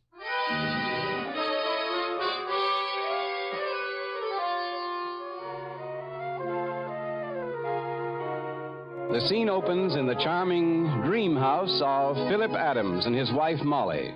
The kind of little house so many of us dream of having one day. But over this one, the clouds of murder are slowly, ominously gathering as we hear Philip say, Molly, do you still think this is the most wonderful house in the world? Of course I do, Philip. And so do you. I did at first, but now... Now what, silly? Oh, Molly... Do you ever get a feeling there's something strange about it? What? Something dreadful. Something fearful. What on earth are you talking about, Philip? Molly, I've got to tell you the truth. I can't stand living here any longer. But, Philip, it's our dream house. Oh, but there are other dream houses, dear. We can sell this one and buy another. But, Philip... I have a premonition. If we keep on living here, something unspeakably terrible will happen to us. Philip... Darling, you've been working too hard. You're getting unwholesome ideas. You need a rest. Rest? When I walk the floors of this house all night, think of it all day, let's get rid of it. You love me, don't you? Yes, dear. And that's why I won't let you give up our dream house. Oh, that's the doorbell. I'll answer it. Oh, Mrs. Wall, come in. While you were out, somebody left this package for you at my house, Molly. Oh, thanks, Mrs. Wall. Oh, no trouble at all, Molly. Oh, good evening, Philip. How are you? I'm all right, Mrs. Wall. But Molly thinks I'm crazy. What? Oh, I don't think any such thing. I wish you'd help me convince Molly we should sell this house. Philip has a silly idea something dreadful will happen to us if we stay living here. I'll go mad if we don't get out. I can't stand it another day. Well, I guess that's something for you to settle between yourselves. I've got to run back home. Bye. Bye. Well, I wonder what's in this package. I don't remember ordering anything. Look, Philip. It's a perfectly beautiful cake. Throw that cake away, Molly. You don't know where it came from. It may be poisoned. It comes from Ballard's Bakery, and they don't make poisoned cake. I tell you, throw it away. Just to show you how silly you are, Philip, I'm going to cut a piece and eat it. Don't eat that, Molly. Silly? It's a little stale, but tastes marvelous. Philip, help. Molly. Molly! I'm dying. I'm dying.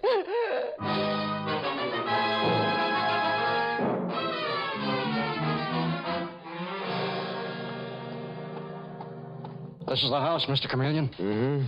There's a gray-haired woman at the door. Are you the police? Yes. I'm Chameleon, and this is Detective Arnold. Well, my name is Mrs. Wall. I live next door. I see. The poor murdered lady's husband's all done in. Got him stretched on a sofa in there. His name is Philip Adams, and his murdered wife is Molly. Is that right? Yes, Mr. Chameleon. Her body's in there. Mrs. Wall, do you know what happened here? I just got here myself, Mr. Chameleon. And Philip was so mixed up he couldn't talk. Poor man. All right, come along, Dave. We look at the body.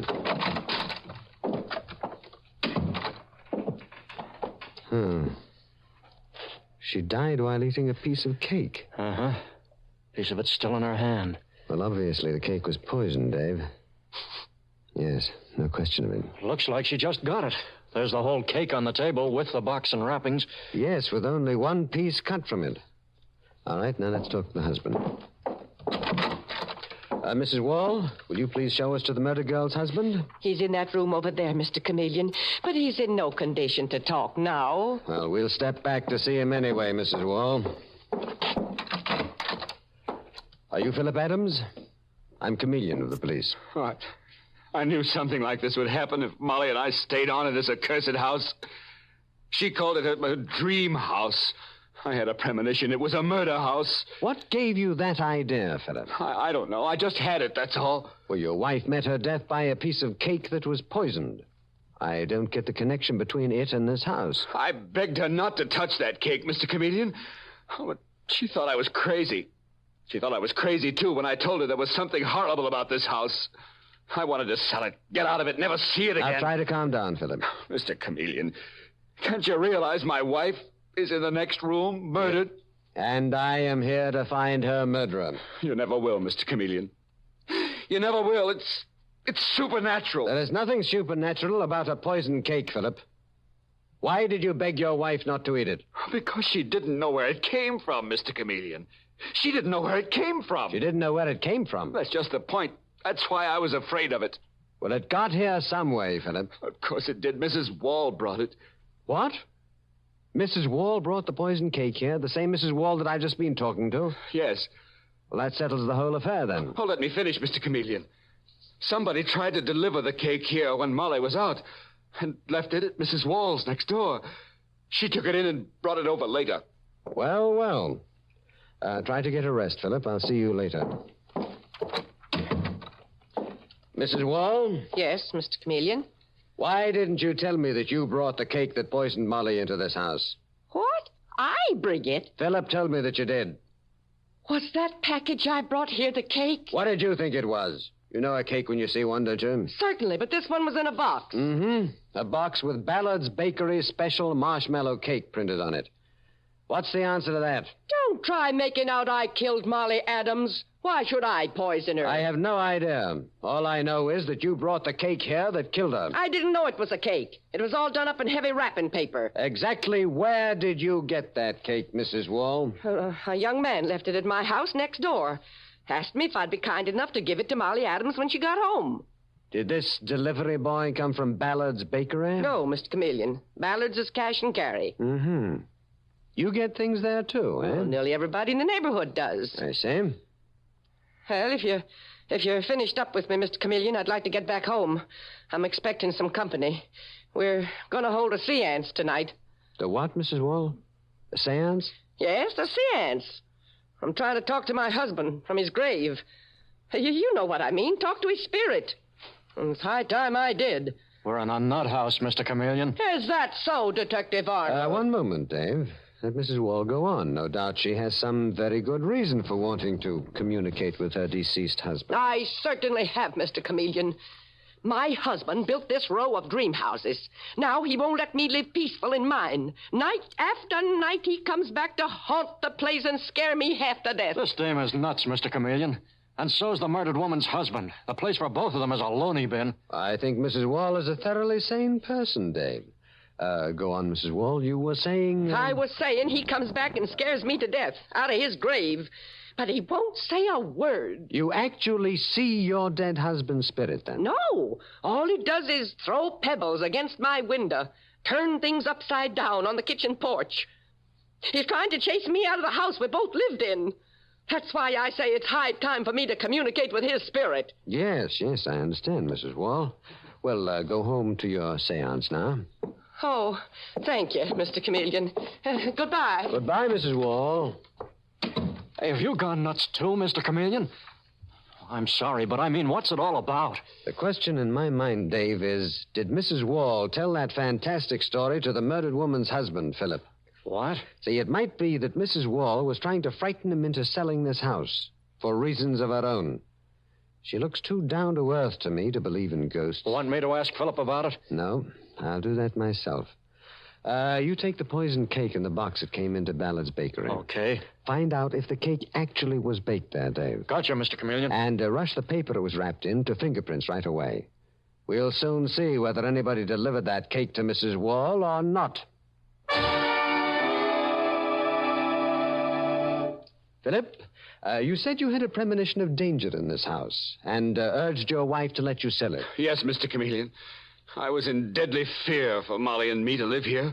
I imagine you got that feeling because Mrs. Wall next door told you of the dread that she had of living in her own house. Yes, she did, Mr. Chameleon. There's something supernatural about these accursed dream houses her husband built. Don't get excited again, Philip. I can't help getting excited.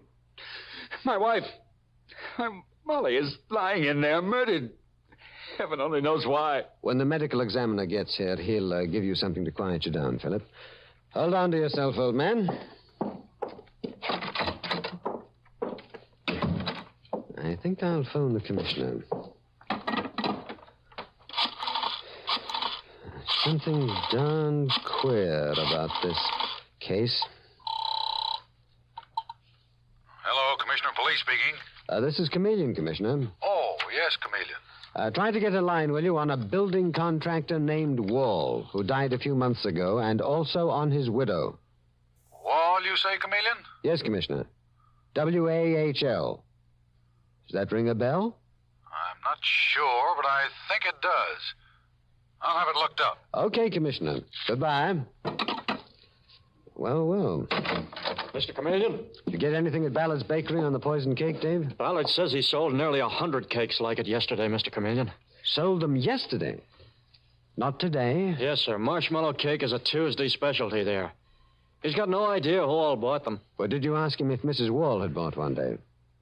He knows Mrs. Wall, all right. But he can't remember whether she was in yesterday or not, Mr. Chameleon. That's a tough break, Dave. Mr. Chameleon, here's a letter I just found among Molly's papers. Read it. From a real estate firm, Jones and Abel. Read what it says, Mr. Chameleon. Mr. Philip Adams, dear sir, since we have received no reply to our previous letter, our client will withdraw the offer of $18,000 for your house on Saturday of this week unless we hear from you before then. What do you make of that, Mr. Chameleon? What does it mean? It seems that somebody was trying to buy your dream house, Philip, and your murdered wife was afraid to tell you because she didn't want you to sell it. Incidentally, it's dated 2 weeks ago. If Molly had given me that letter, we'd have been out of this house. She wouldn't be lying in there, dead. When we know who was trying to buy your house, Philip, we'll know who the murderer is.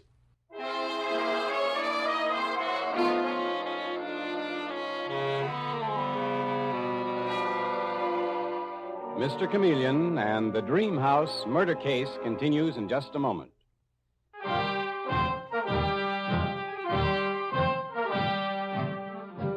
And now back to Mr. Chameleon and the Dream House murder case. When Molly Adams is murdered by poison in the charming little home which she had called her Dream House, Mr. Chameleon learns that her husband, Philip Adams, had a morbid fear of the place. A next-door neighbor, Mrs. Wall, whose dead husband built the house, is also involved. But Mr. Chameleon has just discovered that someone has been trying to buy the house, and a few minutes later we see him and Detective Dave Arnold in the real estate office of Jones and Abel.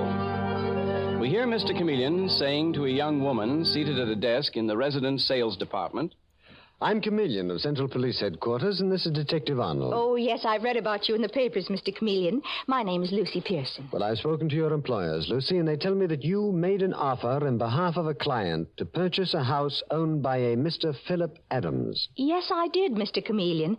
But Mr. Adams never answered our letters. Who was the client that made the offer, Lucy? Why, it was made by a Mrs. Otto Wall. She lives next door. You say that Mrs. Wall was your client? Are you certain of that? Oh, yes. Mrs. Wall's husband built a whole row of houses on that street before he died. He advertised them as your dream house. They were lovely houses at the price. Philip Adams' wife, Molly, was murdered in one of those houses. What? Mr. Adams' wife murdered? What a dreadful thing to happen. I guess Mrs. Wall is glad now that Mr. Adams didn't accept her offer. It's almost impossible to sell a house where a murder took place. Did Mrs. Wall mention why she wanted to buy Mr. Philip Adams' house? No, I guess she didn't like them as neighbors. I may ask you to testify that Mrs. Wall made that offer through you, Lucy. Yes, Mr. Chameleon. Good girl, Lucy. Goodbye. Goodbye, Miss Pearson. I told you that Wall woman was bugs, Mr. Chameleon. She's yowling about being afraid of living in her own house because of her old man haunting it. And then we find out she's trying to buy the house next door. Plain nuts. Uh-huh. Very queer, Dave. Let's get back to headquarters. The commissioner will have a report on my desk. The name Wall rang a bell in his mind. And I think it's also ringing one in mine.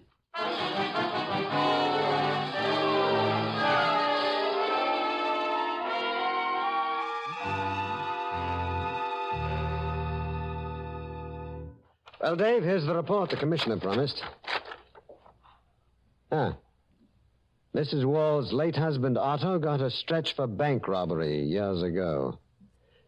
That fits in with these. Huh? Oh, they're $20 gold pieces. Where'd you get them, Mr. Chameleon? Gold was withdrawn from circulation on government order in the 30s. Right you are, Dave. I got these out of a chamois-lined bag the murdered Molly Adams had on her body. And they have dried-up particles of mud on them. And this report on the late Otto Wall says the loot from the job he pulled was never recovered. Everything ties together, Dave. Let's start moving. Where to, Mr. Chameleon? To that Wall dame's house? Where else, Dave?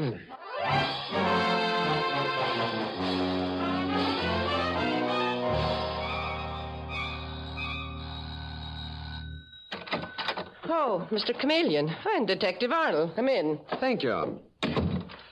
I stopped by, Mrs. Wall, to ask if your seance was successful this evening.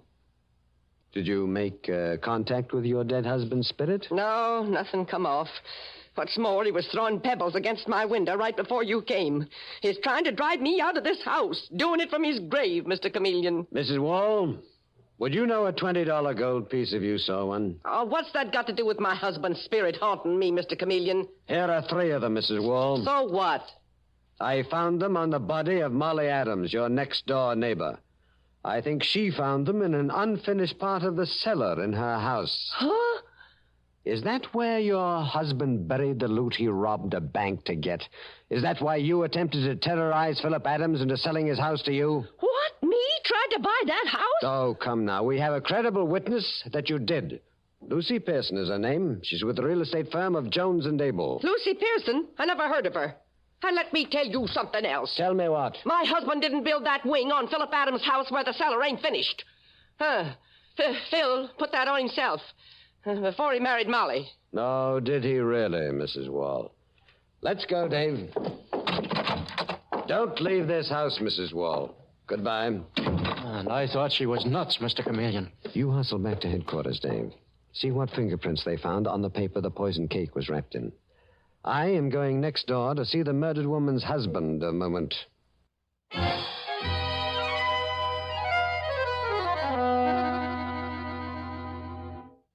Philip, I must know something from you. What, Mr. Chameleon? What? Who built the extra wing on this house? Mrs. Wall says that you did. I don't believe her. Mrs. Wall built it herself. She took over her husband's contracting and building business after he died. These 3 $20 gold pieces. What? They were in a chamois bag on your wife's body. Did she ever mention them to you? Oh, no. Where did my wife, Molly, get them, Mr. Chameleon? I don't know yet, Philip. Now, don't say anything to Mrs. Wall about them. You be very careful that you don't. Oh, I won't. I promise not to, Mr. Chameleon. The reason I tell you is that we have evidence that Mrs. Wall is the client who tried to buy your house. What? Well, then she'll try to kill me, too. I warned her not to leave her house. Now, take it easy, Philip. Good night. Trying to buy Molly's dream house, was she? Well, I won't sell it. I'll stay here till Molly's killer is brought to heel. Well, for your sake, I hope I can do that, Philip.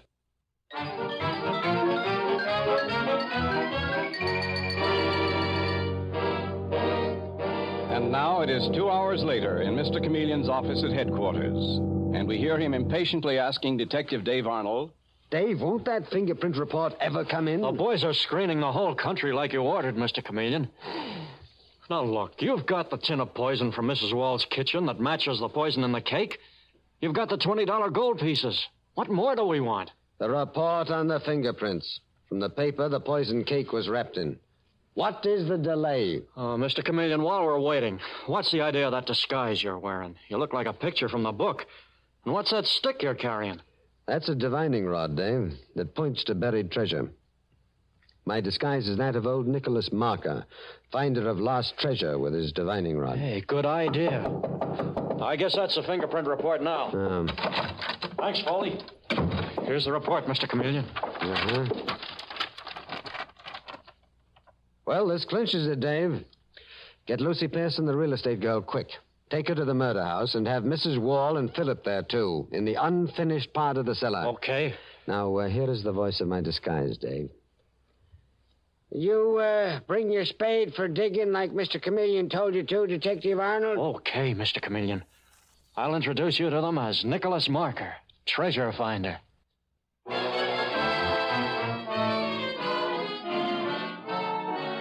And a few minutes later, we hear Mr. Chameleon speaking in the voice of his disguise as he enters the earth-floored cellar of the murder house. You, bring that spade for digging like Mr. Chameleon told you to, Detective Arnold? Who is this man, Detective Arnold? I'm, old Nicholas Marker. Guess you're Mrs. Wall, huh? Yes, I am. What are you doing here? See this divining rod in my hand, Miss Wall? Magic, ma'am. When I hold it this way, point to buried gold. That is, if there's any here. Think I believe in that kind of poppycock? Mr. Chameleon told me you believe in spirits haunting you, ma'am. This divining rod's no different. Get on with your work, Nicholas. Don't lose time gabbing. Okay, Detective Arnold. Start in this corner. Look, divining rod points over there. Dig that spot up. Now, let's find out. In all my born days, I've never seen such nonsense. Shut up, Mrs. Wall. Jumping cats, your divining rod is right, Nicholas. Look at this. A box of $20 gold pieces. I told Mr. Chameleon this wing to the house was built after my husband died. Mr. Chameleon told me, too, ma'am, but this was the backyard then. Mr. Chameleon figures you tried to buy this here dream house to get the loot your robber husband stashed here. Sure, Nicholas. And when Mrs. Wall couldn't buy it, she dished up a poison cake to Mr. Philip Adams' wife because the poor girl wouldn't give up her dream house. That's a lie. I didn't know my husband had buried the loot here. Oh, but maybe that's why he's been haunting me. What he was coming back from his grave to tell me. Oh, tell that to my aunt, Mrs. Wall. So that's why my wife, Molly, was murdered. Looks that way, Philip. Heaven help us all. Hey, Detective Arnold. Divining rod of mine's acting funny. You see, it's pointing over there. Must be more gold there. Dig up that spot. He's wrong, Detective Arnold. That spot was dug up because there was a leak in the sewer. Dig it up anyway, Arnold. Old Nicholas Marker's divining rod ain't ever been wrong yet. Okay, Nicholas. No, you don't, Detective Arnold. Give me that spade. This is my house. I won't have that cellar dug up anymore. There's nothing there. Move one more step, Philip, and I'll shoot you down. Dig up that spot, Dave. Okay, Mr. Chameleon. I'm Mr. Chameleon in disguise. Right, Chameleon the cop. Keep digging, Dave. Great Scott, Mr. Chameleon. It's the decomposed body of a woman. Mrs. Wall's husband must have killed the woman and buried her here, Mr. Chameleon. I sensed this dream house of Molly's was a murder house. I sensed it. It's the body of your first wife, Philip Adams. The woman you killed before you married Molly. What are you saying, Chameleon? Your fingerprints on the wrapping paper of the poison cake you sent Molly matched those in an unsolved murder case in Brooklyn. You killed Molly because you saw those $20 gold pieces she found in this cellar. And you were afraid she'd go further and find the body of the other woman you murdered. Keep Philip Adams away from me, Mr. Chameleon. He got me to write that letter to buy the dream house. He said we'd take the money and go away. I loved him. He used you as a dupe, Lucy. Oh, no. And he terrorized Mrs. Wall next door by throwing pebbles against her window and gave her the idea her husband was haunting her, a trick to make it look like he was afraid to live in this house when he couldn't have been blasted out of it with dynamite. How did you get me, Chameleon? I found this bag of pebbles in your room, Philip. The poison cake you sent your wife was stale. Only a man would send a stale cake. And the letter from Jones and Abel wasn't stamped and mailed. You brought it here yourself. The case looked complicated, but it wasn't. All right, Dave, take him. The Dream House murder is solved.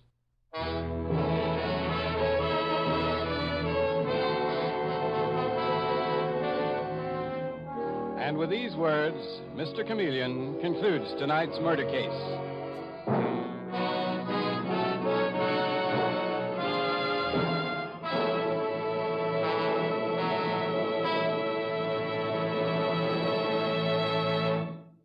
Listen next Wednesday night at this same time for Mr. Chameleon, the Man of Many Faces. The part of Mr. Chameleon is played by Carl Swenson, with dialogue written by Frank Hummert, from the original story by Frank and Ann Hummert.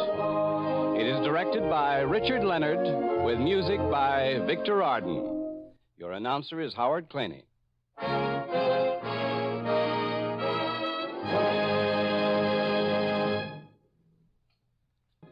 This is CBS, the Columbia Broadcasting System.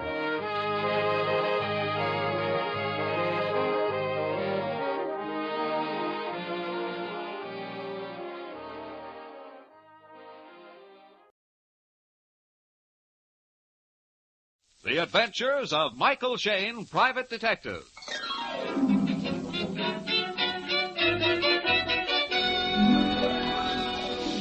The people who make 76 gasoline and Triton motor oil, Union Oil Company, present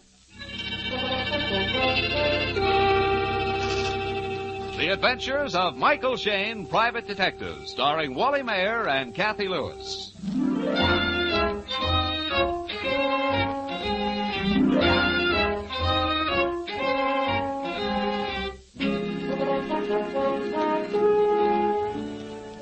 If some of you have wondered where Mike Shayne has been during regular office hours the past few days, you'll find the answer on the front page of this evening's San Francisco papers. That's right, the murder trial of Jack Holmes. At this moment, which is along about 6:30, Phyllis Knight has one of those newspapers spread out on the desk before her. As she glares at the headlines, Mike is talking on the phone to Inspector Faraday.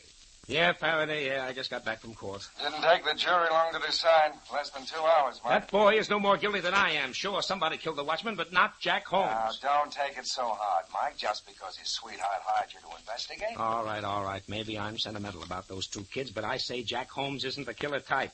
And with a nice girl like Janet Miley... Oh, Faraday, I let him down, and Janet was so certain I could help him. Take it easy, Mike. You did your best, but the evidence was against you. Yeah, sure it was. Is that unusual? Why, I've cleared dozens of guys when it looked like... Janet, what's wrong? Hello, Mike. I'll talk to you later, Faraday. The girls just walked in. Janet, are you sick? You're white as a sheet. Here, get her some water, honey, quick. Yeah. Mr. Shayne. Yes? Jackie. Yeah? Jackie. Oh, here, sit down, honey. Let me help you. Oh, the poor kid. She's all unstrung about the verdict. No, it's more than that. Her hands are like ice. He didn't do it. I just discovered What? the grocery. What? Janet, what are you trying to say, honey? My room. Somebody went through. Huh? Oh, it's just... Here, Janet, drink this water. Janet? 12:15. I just discovered. I went and told him. Thought he would... Mike, she's fainted. I'm going to call a doctor. Phyllis. Yeah? Call Inspector Faraday. She's dead.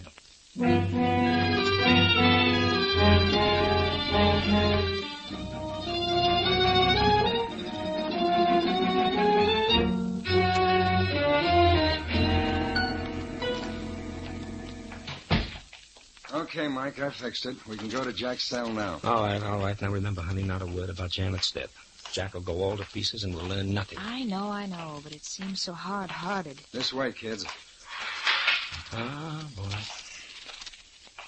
Sad business. I guess the girl figured after that jury's verdict she didn't have anything left to live for. Suicide? No. If Janet found something she thought would clear Jack, she certainly wouldn't take poison. Unless she took the poison before she got the information that would clear Jack. No, then she would have called a doctor. If we can believe her dying words, she went first to some man, told him her discovery, then came to us. She didn't even know she was poisoned. All right, but who did it? We only knew what she was trying to tell us. Better pipe down. That's Jack's cell with the jailer standing outside. Oh, yes, sir. Now let me do most of the talking. All right, Morrissey. Open it up. Yes, Inspector. Hello, Jack. Hello. How do you feel, Jack? Oh, top of the world. It's so cheering to be condemned to death for a crime you didn't commit. You had a fair trial, my boy. The jury could decide only on the evidence presented. I told them I left the warehouse that night way before it happened. At 12:15, I was at home. But no, they take the word of that cab driver. He did pick you up at the warehouse door, and he said the clock in the drugstore read at 12:15. I checked the clock myself the next day. It was an electric, right on time. So did I, Jack. Unless the cab driver was lying, and he seemed like an honest guy. I see.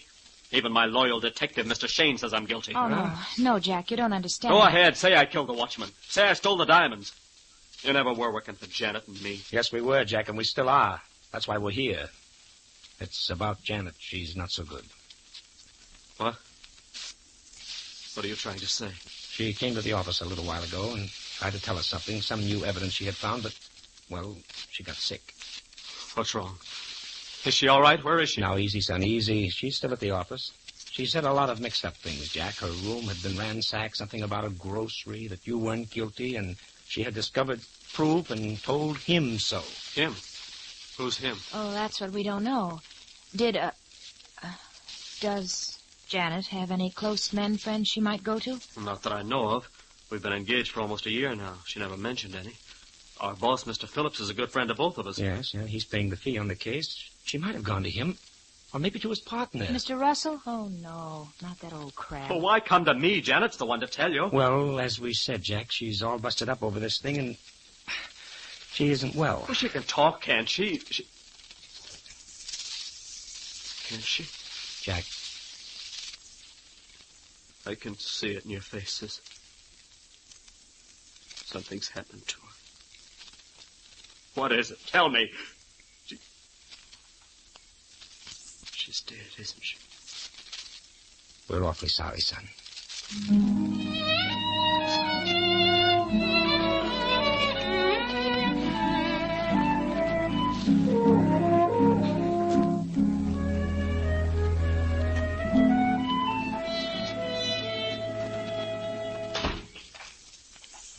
I see you went out to my home, Mr. Shane. That's right, Mr. Phillips, and your wife told us you were working at the office this evening. Yes, Russell and I spent so many days in court on the trial.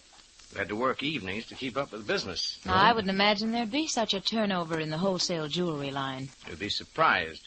Our firm cuts and mounts gems for at least half the better jewelry stores in the city. And the robbery and loss of the diamonds didn't hurt your trade.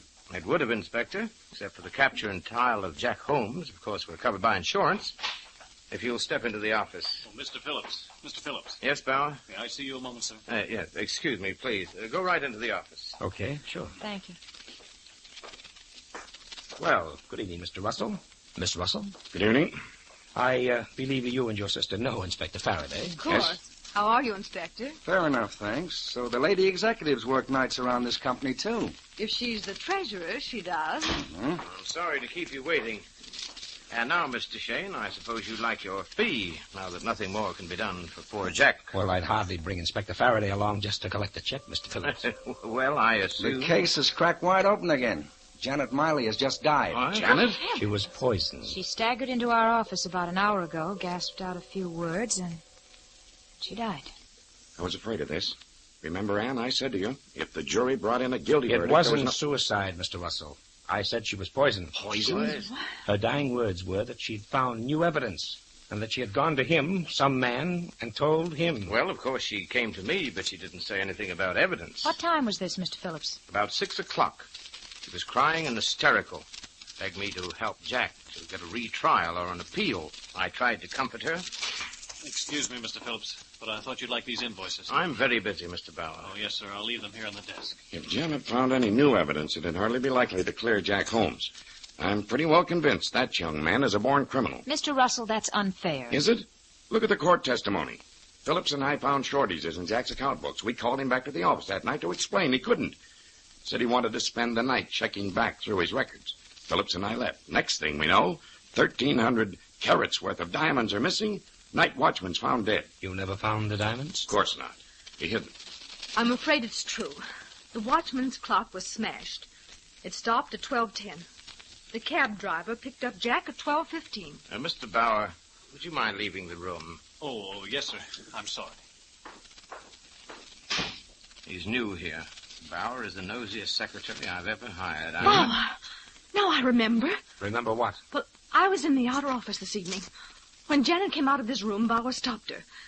I heard him say something about going out to a bar and having a little chat. I'm going to call him back. A bar, eh? Do you suppose the poison was slipped into a drink? Mr. Bauer. Oh, Mr. Bauer, hold on. Stop! Inspector, what's wrong? He's running for the front door.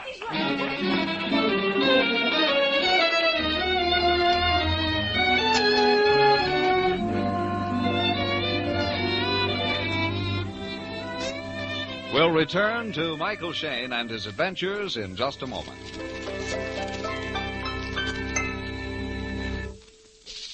Week in and week out, a lot of motorists go along wondering why their engines lack power without realizing that much of their trouble may be due to dirty or worn-out spark plugs. Yes, that's right. Defective or worn spark plugs are to blame for a great deal of poor engine performance. For example, engineering tests show that faulty spark plugs can waste 1 tankful of gasoline out of every 10, which not only cuts down your mileage, but causes your engine to lose power. So, friends, if it's been 3,000 miles or more since your spark plugs were checked, or if your engine has been losing power, it's a pretty safe bet that the Union Oil Minuteman Spark Plug Service can do you some good. Union Oil spark plug inspection is scientifically performed. The condition of each plug is carefully measured on a special machine, and you can see the results for yourself. If your plugs are dirty, the Minuteman will clean and adjust them. Or if new plugs are indicated, he can quickly install them. The cost of this service is only a few cents per plug, and you'll soon save that in extra mileage. You'll find Union Oil Minutemen ready to serve you wherever you see the sign of the big orange and blue 76. While Inspector Faraday hurries off in pursuit of the fleeing Secretary Bauer, Mike and Phyllis have set off on an errand of their own, and now in the hallway of a certain apartment house. 303. Oh, here we are. 327. Oh, much better than here. Mike, that Secretary Bauer, he's tied into this somehow. Snooping around to hear what we've said and then running from the inspector. Well, leave that problem to Faraday, usual. Wow. Place looks all in order. Hey, wait a minute, honey. Her bed. It's not made up. It's cut to pieces. Yeah, the stuffing pulled out of the mattress. What on earth were they looking for? This door here, let me see. Oh, the bathroom. Mike, look at the medicine cabinet. And the floor. Uh-huh. Bottles and jars scattered all over the place. Oh, every one of them with his top or look at this cold cream jar. Here, the cream's been scooped out and dropped all over the basin. Huh? Oh, that's an old trick, honey. Hiding gems in a woman's makeup. Mike, you don't think that she had the diamonds? Well, somebody thought so. Maybe she did. No, that guess. That's too dizzy. Well, come on, let's check the other room again. Here, there's something worth looking into. A desk. Yeah, somebody else found it, too. Drawers yanked out, everything's a mess. I doubt if there's anything left for us, but I'll just double check. Bills, circulating. No, just the usual stuff. Say, how about that wastebasket, honey? How about it? Here, put in my thumb and pulled out a plum. What a big girl am I? Yeah. A check torn in half. Paid to the order of Janet Miley. $2,000. And signed by... Well, I'll be a... Anne Elizabeth Russell. I think this note went with it, Mike. It's the same handwriting. Janet, take this and do as I say. That's all. Take this and do as I say. Which apparently Janet did not. $2,000 is a rather expensive no thanks. Well, stuff this in your purse, Angel. We're about to go places and ask questions. You know, if you ask me, Miss Russell... Quiet. Somebody's at the door. Quick, snap off the lights. I'll flatten against the wall. I'll jump him when he comes in. No, Mike. All right, buddy. Come on, up with your hands. What? Let go of me, you dope. What? Faraday. You? Yeah, me. Oh, I thought you were chasing Bauer. Got away. I phoned Phillips for Bauer's home address. Turned out to be a gas station. Oh, a phony, eh? Well, we've got a lead that may be better. Come on, let's go.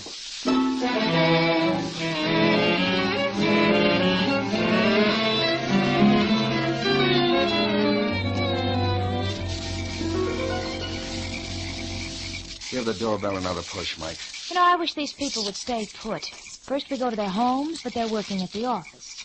Now they're not at the office, they're home. Somebody's coming now. Yes? Oh, it's you again. Don't strain your enthusiasm, Mr. Russell. May we come in? Yes. Mr. Russell, we would like to talk to your sister. Anne? Oh, well, she's upstairs. Will you ask her to come down, please? Yes, if you'll go into the living room. Anne? Oh, Anne, will you come downstairs?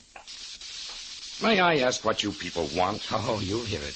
Oh, by the way, sir, I believe your sister is treasurer of your company? He is. For how long? 6 or 7 years. How long was Janet Miley with your firm? Several years. She worked in the same department with Jack Holmes. Look here, I insist on knowing what this is about. Alfred? In here, Anne. Oh, so you're all back. Yes, these people say they want to talk to you, Anne. Phyllis, give me that check and note. Ready and waiting. Miss Russell, would you look at this note and check, please? So Janet gave them to you. What did she tell you? Right now, I'm more interested in what you told her. What was Janet to do for your $2,000? $2,000? And what's the meaning of this? I was merely trying to save you from yourself, brother dear. Save me? I've watched you for a long time, Alfred. What is... I saw the way you were mooning around Janet. I don't know what you're talking Oh, about. don't you? I know you proposed marriage to the girl. And now with Jack out of the way, you thought she'd say yes. But I'm not going to have another woman in this organization. I have trouble enough as it is. That doesn't explain the $2,000, Miss Russell. Of course it does. I offered her the money to get out of town and not come back. And what right had you? You're not running my life. Well, this puts a new slant on everything. Could be that Russell wanted Jack out of the way so he could have a clear track with Janet. Mm-hmm. The diamond robbery might have been conveniently arranged. That's a lie. If Miss Russell didn't want her brother to marry Janet, and the girl wouldn't buy off, then perhaps Big Sister thought of another way out. You mean the poison root, Phil? Well, how dare you? You... You mustn't. I know some naughty names, too. Oh, surely, Mr. Shane, you've got some brains. You don't believe such insane twaddle. Are you referring to my colleagues, Miss Russell, or to your story? No. It could be possible you and your brother Alfred have been putting on a little act for us. I'll answer that remark, Mr. Shane, but right now you're wanted on the phone. What? Oh, thanks. Hello? Mr. Shane, this is Bauer. Yeah? I've got to see you at once. What? Where are you? Listen, I have the real dope on the murder. Meet me at the old Dutch windmill in Golden Gate Park. What time? Let's see, it's just about 10 o'clock. Make it 10:30. And come alone. Don't tell anybody. Okay, Bauer. So it's Bauer. Where is he, Mike? Quiet, Inspector. Well, Mr. Russell, I think we'll be running along. If we have any more questions, we'll be back. I'm sure you will. No, please. Don't bother to see us to the door. Mike, where are we going? Golden Gate Park. Bauer wants to talk to us secretly. A great secret with somebody listening on the line. What? Who's listening? Miss Ann Russell on the extension phone right in the hall here.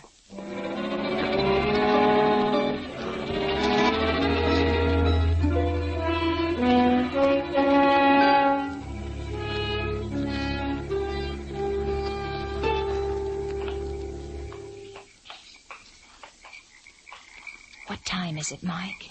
10:28. Now keep back in the shadows with Faraday. This guy Bauer certainly picked a romantic spot to meet the old Dutch windmill in the loneliest corner of the park. Not to mention spooky. Look at those four huge veins above us, like the arms of a giant hovering over our heads. Oh, Angel, your poetry picks the doggonedest times to bust loose. But I can't help it. I'm nervous. What time is it now? 10:29. I don't know. This may be a trap. Bauer may be after you, Mike. I don't like anything about that bird. I don't like anything about tonight, period. Psst.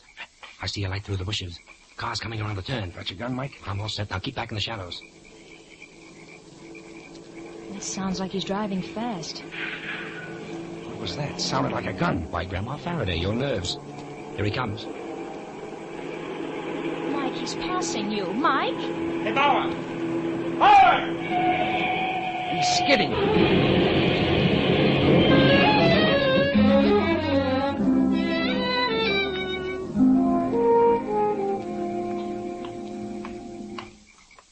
Is he hurt?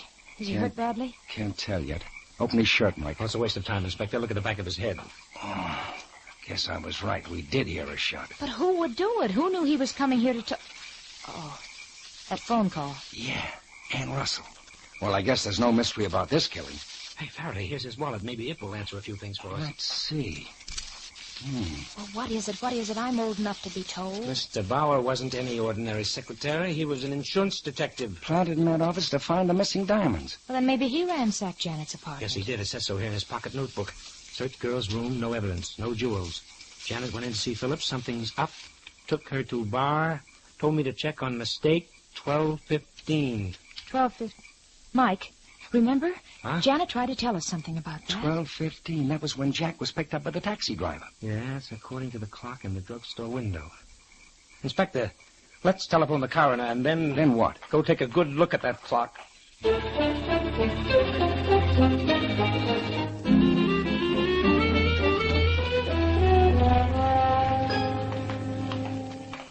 Oh, this is a waste of time, Mike. I checked that clock the day after the robbery. So did we, Inspector, before the trial began. It's an electric. It keeps perfect time. It couldn't be wrong. Save your breath, pal. Mike's in another stubborn spell. Oh, the drugstore's closed for the night. Yeah, but there's the clock. You can read it 100 feet away. Neon hands, neon numerals. It says 11:10. What time have you got, Faraday? 11:10. Now are you satisfied? Jack came out of the jewelry place 2 doors north of the drugstore. The taxi picked him up. The driver saw the clock in the window. The window! What are you staring at, Mike? The grocery store over there.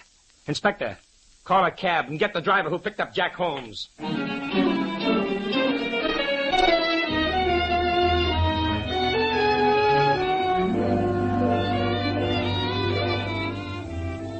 In just a moment, we'll return to Mike and Phyllis.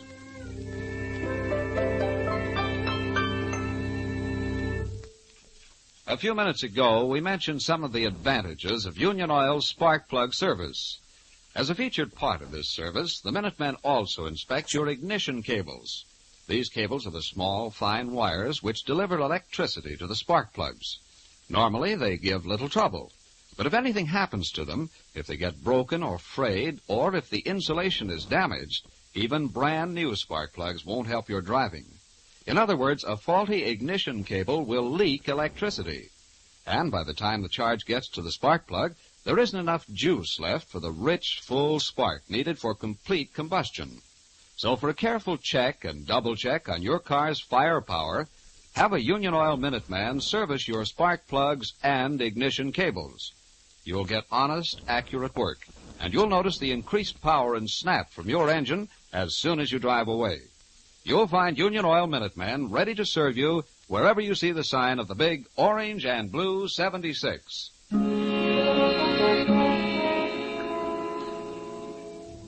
It's a few minutes past midnight.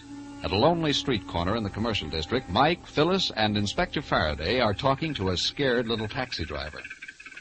Look, fellas, it's just like I said in court. I'm cruising along here and I see this guy. The Inspector and I know that, Smitty. Now, we just want you to show us. Now, do exactly as you did that night. Yeah, cruise down the street and pretend you're picking up Jack Holmes. And we'll get in the back seat and ride along. Okay, climb in. Here, darling, come in. Thank you.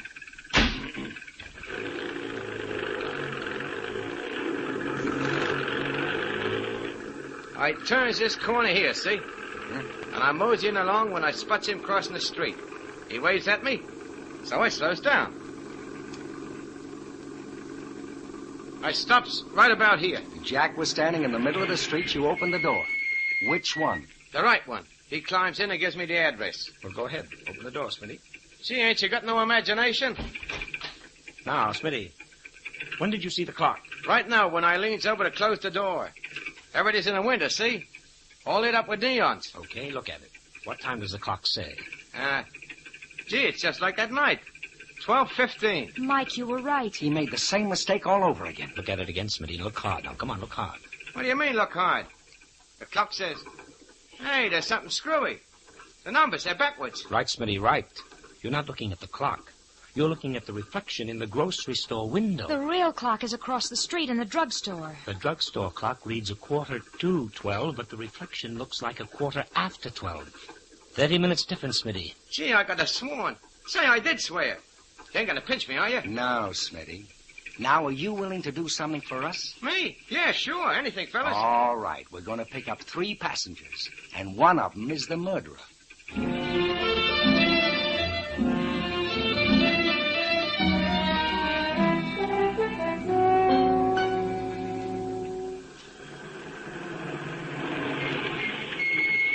out, folks. Here's the office. Right. Mr. Shane, I doubt we'll find anything in here that the police haven't already gone over. Well, they have the wrong slant, Mr. Phillips. You see, someone planned to steal those diamonds, but they needed a fall guy, Jack Holmes. So they faked the shortage in his account books. Then they called him that night, very indignant at discovering his dishonesty. Just a minute. I was the one who found him out. Shut up, Ann. Jack said he wanted to check back through his records. He didn't leave till 11:45. About midnight, the thief came here and stole the diamonds. The night watchman surprised the thief and was killed. Then the cab driver blundered about the drugstore clock, and Jack was really on the spot. For the killer, it was a beautiful out. Janet discovered the mistake this afternoon. She told it to Bauer. He checked her story. When he discovered Janet was dead, he tried to tell me what Janet told him. That's why he was killed. Oh, that's rubbish. Bauer ran away from the inspector. Why? He must have had a reason. He wasn't ready to talk yet. You see, there's one detail we didn't tell you people. Bauer was a detective himself. He was what? Oh, yes, hired by the insurance company to find those diamonds. You mean that he was... Do you think he found the diamonds? I'm sure he didn't. If we can step inside the office, Mr. Phillips, I'll show you why. Now, Bauer had a suspect, but it was the wrong one. He did know, however, that Jack was innocent. And when he telephoned me, the same call you listened in on, Miss Russell, the killer knew he was trapped, unless... I don't believe it. I didn't hear anything on that phone. Oh, yes, you did, Miss Russell. You ought to have recognized it. Now, perhaps you will now. Mr. Shane, stop this cat and mouse business. Please. That clock on the bookcase there, in 5 seconds, it's going to strike the hour. Now, listen. 1, 2, 3... This is fantastic. 4...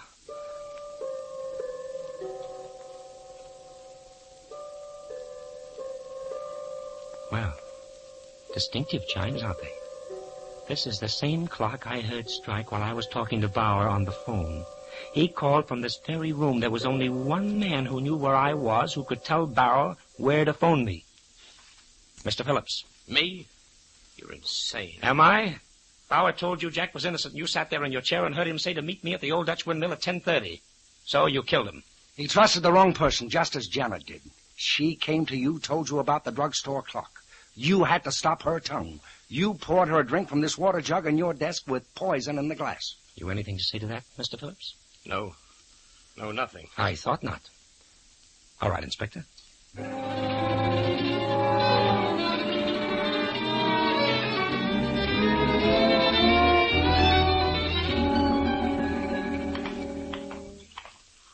Oh, come on in the house, kids. Huh? Mrs. Faraday will be glad to fix us some eggs and coffee. Oh, no.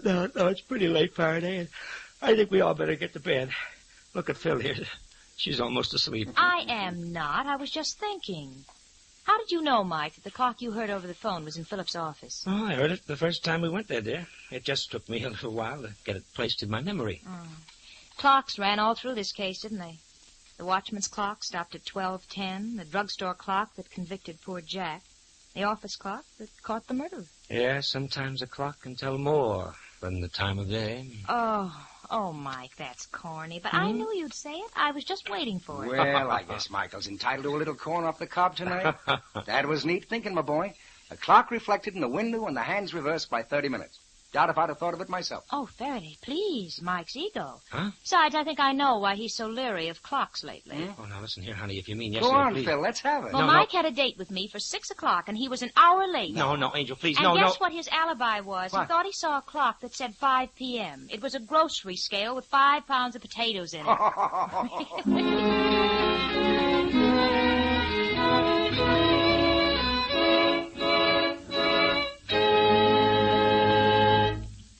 This is Mike Shane again.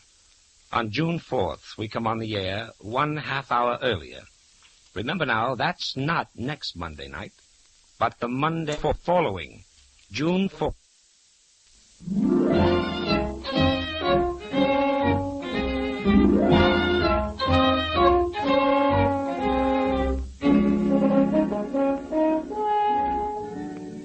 Tune in again next week at 8:30 for another adventure with Michael Shane, Private Detective, starring Wally Mayer and Kathy Lewis, with Joe Forte as Inspector Faraday. Tonight's story was written by Richard DeGraff and based on the character created by Brett Halliday. Music was composed and directed by Bernard Katz. This is John Lang saying goodnight for the people who make 76 gasoline and Triton Motor Oil, Union Oil Company. This is the Mutual Don Lee Broadcasting System.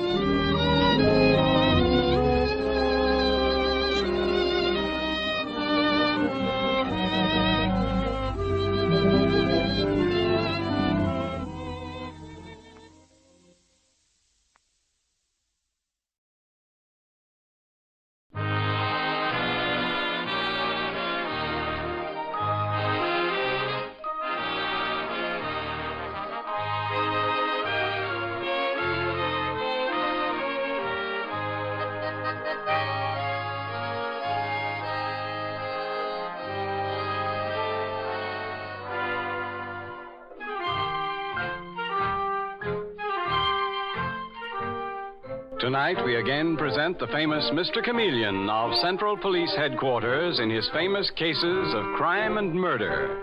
Mr. Chameleon, as you know, is the famous and dreaded detective who frequently uses a disguise to track down a killer. A disguise which at all times is recognized by the audience. Tonight, we give you Mr. Chameleon in The Broken Promise Murder Case.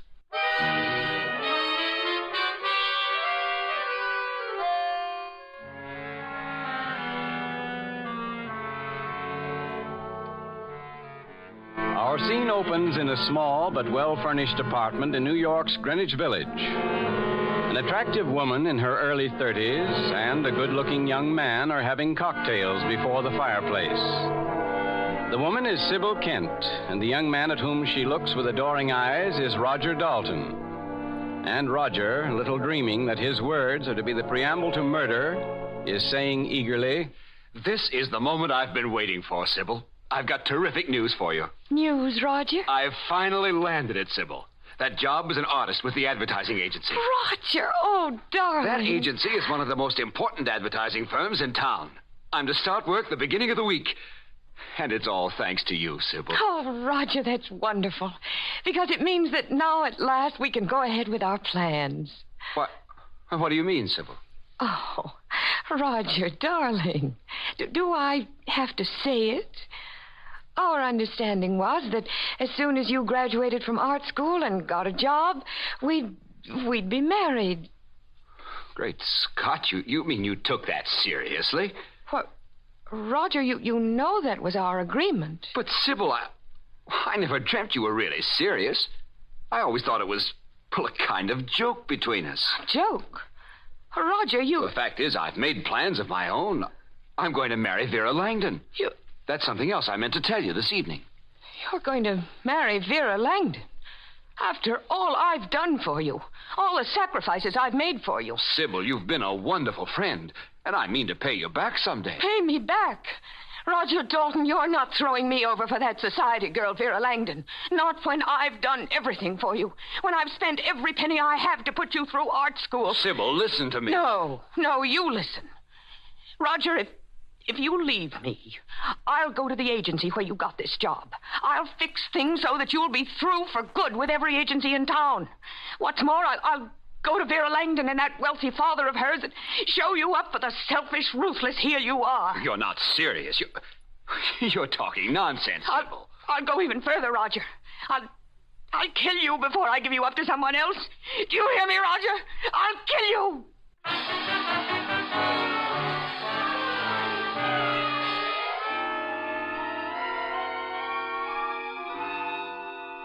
And the next morning, after a sleepless, maddening night, we see a hysterical Sybil Kent clutching the edge of a desk in her living room and saying over and over to herself, I won't give Roger up. I can't. Who's that coming in the door? Lucy? Lucy, is that you? Answer me. Oh, it's you. You've come to kill me. You've come to kill me.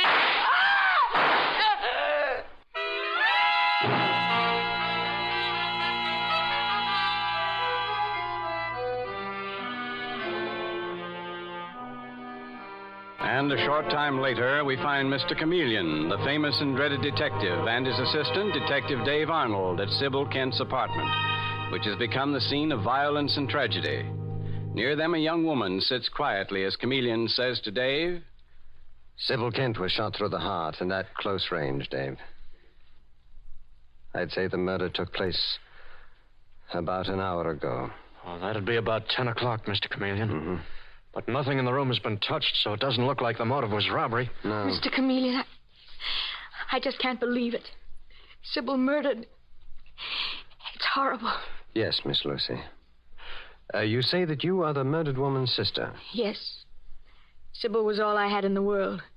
Now, oh, dear heaven, what am I going to do? Well, first you must try to compose yourself, Lucy. Now, tell me exactly what happened. Mr. Chameleon, could we open the window? I feel as if I were going to be ill. Yes. Dave, open one of the windows, please. Right away, Mr. Chameleon. Yes, that smell of fresh paint in this apartment is rather oppressive. All the apartments in this building are being repainted. They finished work on this one only yesterday.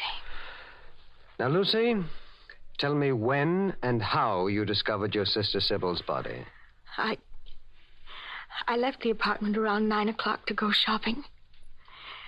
When I came back an hour later, I found Sybil lying there by the desk, shot to death. You lived here with your sister? Yes, Mr. Chameleon. Alone? Yes, why? Would you mind removing that heavy veil that you're wearing? Yes, I'll remove my veil. Look at me. Look at me. I'm sorry. I'm sorry that I asked you to do that, Lucy. I've looked this way for over a year. I got these dreadful scars in an automobile accident. The doctors say they can't do anything for me. I'll go through life this way. I asked you, Lucy, because I wondered why a young girl like you should be wearing a heavy veil. If it hadn't been for Sybil, I don't know what I would have done. She was so kind to me. And now he's murdered her. He? Lucy, do you mean that you know who the murderer is? You just told me that you were out of the apartment when your sister was shot. Mr. Chameleon, I know who did it. It was Roger Dalton. Roger Dalton? Who's he? He's an artist. My sister Sybil was in love with him, and she gave him money to go through art school. Well, that scarcely indicates a motive for murder. No? Well, Roger led her to believe they'd be married as soon as he graduated and got a job. I see. And yesterday, Roger landed a good job with an advertising agency. Yes? Last night, he came to tell Sybil about it. Instead of keeping his agreement to marry my sister, Roger told Sybil he thought it was just a joke, that he'd never had any intention of marrying her. What did your sister Sybil say to that, Lucy? She was incredulous, Mr. Chameleon. And then Roger told her he was going to marry Vera Langdon. Vera Langdon? You mean the society debutante who's always getting into some sort of scrape? Yes, Mr. Chameleon. Roger said he was going to marry her. My sister Sybil was furious. She told Roger she'd go to the advertising agency. Yes, and to Vera Langdon and her father, and expose him for the selfish heel he was. And what did Roger say to that? He left. But don't you see, Mr. Chameleon, Roger must have come back this morning and murdered Sybil. No one else had a reason to harm my sister. Everyone loved her. Everyone, Lucy? Including you? Mr. Chameleon, what do you mean? I was thinking, Lucy, that sometimes sisters don't get along together. I know what you were thinking. That Sybil was a very beautiful girl while I'm ugly. Go ahead and say it, Mr. Chameleon. I know it's true. But if you think I killed Sybil because I was jealous of her beauty, well, you're mistaken. I haven't accused you of anything, Lucy. Roger Dalton killed her, Mr. Chameleon, and I want him to pay for it with his life. You may be sure the person who killed your sister will pay for the crime, Lucy. Come along, Dave. Where to, Mr. Chameleon? Have a talk with Roger Dalton, the man whose career and coming marriage might have been destroyed if Sybil Kent had lived.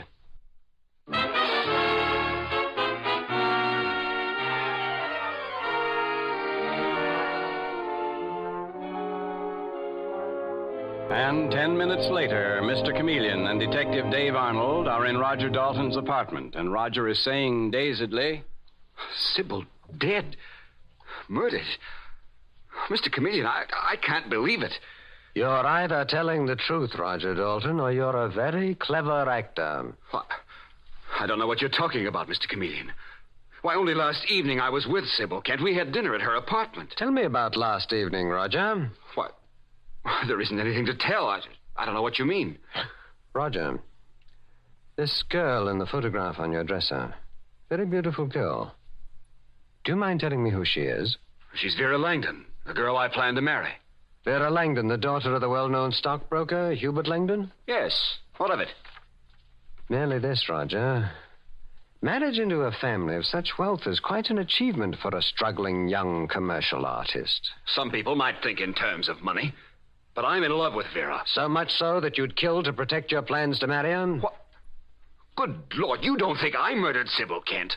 Well, that's fantastic. Sybil was my friend. She did a great deal for me. In what way? Well, she had a good job, a buyer in a department store. She lent me money to go through art school. Lent it or gave it to you, Roger? I had every intention of paying her back as soon as I got work, Mr. Chameleon. Paying her or marrying her as payment for the debt? Roger, tell me the truth. Did you make a bargain to marry her and then try to welch on it? No, Mr. Chameleon. Sybil had some fantastic idea that we'd be married, but I never encouraged her. I thought it was just a joke. But you took her money and her friendship and used them to your own advantage. No. I felt badly when I realized she'd misunderstood the situation. But I didn't kill her, Mr. Chameleon. I swear I didn't. According to her sister, Lucy Kent, you had an excellent motive. Lucy told you that? That and a good deal more. Mr. Chameleon, why don't you ask Lucy about her own motive? Her own motive? And just what would that motive be, Roger? You've seen Lucy. You've seen the veil she wears to hide her disfigured face. Why don't you ask her how it became disfigured? She's already told me. No, automobile accident. Did Lucy tell you who was driving the car? Do you mean that you were driving it? No, I wasn't driving it. Her sister, Sybil, was. And Lucy blamed her for the accident. Blamed her for the fact her face was horribly disfigured for life. I often warned Sybil not to live alone with Lucy. I was afraid she'd go overboard sometime, and a thing like this would happen. I see. Mr. Chameleon, if anyone had a reason for killing Sybil, it's her own sister, Lucy. Thank you, Roger. Come along, Dave. We're through here for the moment. What do you think, Mr. Chameleon? I don't know, Dave. Right now, I think we'll pay a call on Vera Langdon, Roger Dalton's fiancée.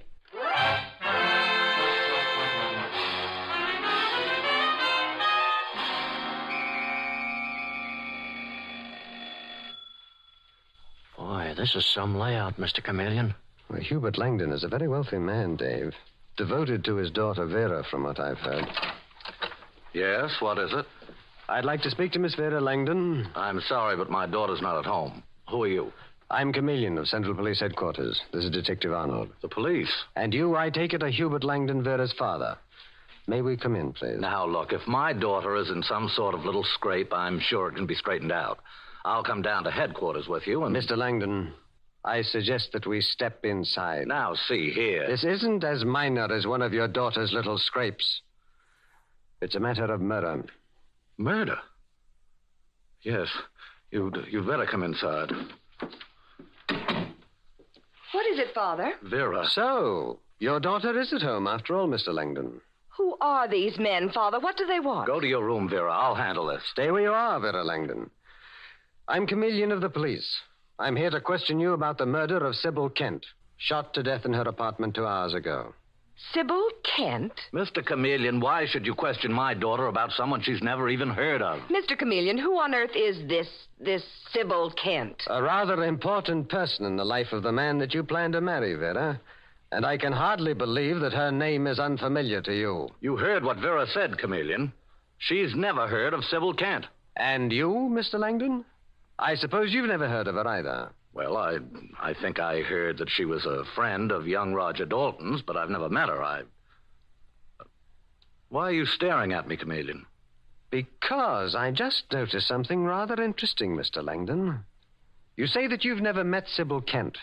Then how do you explain the fact that the sleeve of your coat is spotted with blue paint? What? Blue paint? The murdered Sybil Kent's apartment was freshly painted yesterday. The same color of paint that's on the sleeve of your coat.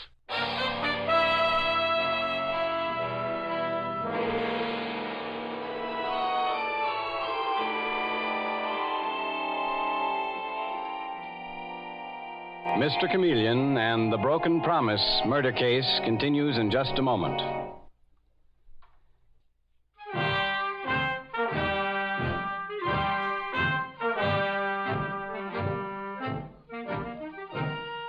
And now back to Mr. Chameleon and the Broken Promise murder case.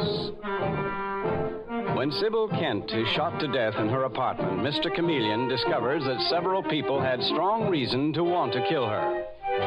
There is Roger Dalton, the young artist, who had made a bargain to marry Sybil. And Sybil's young sister Lucy, whose face was pitifully disfigured through an accident in a car driven by Sybil. And now in the apartment of Roger Dalton's fiancée, the debutante Vera Langdon, Mr. Chameleon faces Vera and her arrogant father, Hugh Langdon, and he is saying, Mr. Langdon, you deny ever having met Sybil Kent, the murdered woman. Certainly I deny it, Chameleon. I never saw Sybil Kent in my life. Then how do you explain those blue paint stains on your coat? Father! Sybil Kent's apartment was freshly painted yesterday. The same color as those stains on the sleeve of your coat. Now, Mr. Langdon, how do you explain that? All right. All right, Chameleon. I admit that I have met Sybil Kent. I went to see her this morning. You went to her apartment this morning. What time was this? About 9 o'clock. Mm-hmm. Last night, my daughter's fiancé, Roger Dalton, came to me and told me about this woman, Sybil Kent, who'd given him money to go through art school. He made a bargain to marry her and then tried to back out. Go on, Mr. Langdon. Well, Roger asked me to lend him the money to pay Sybil back.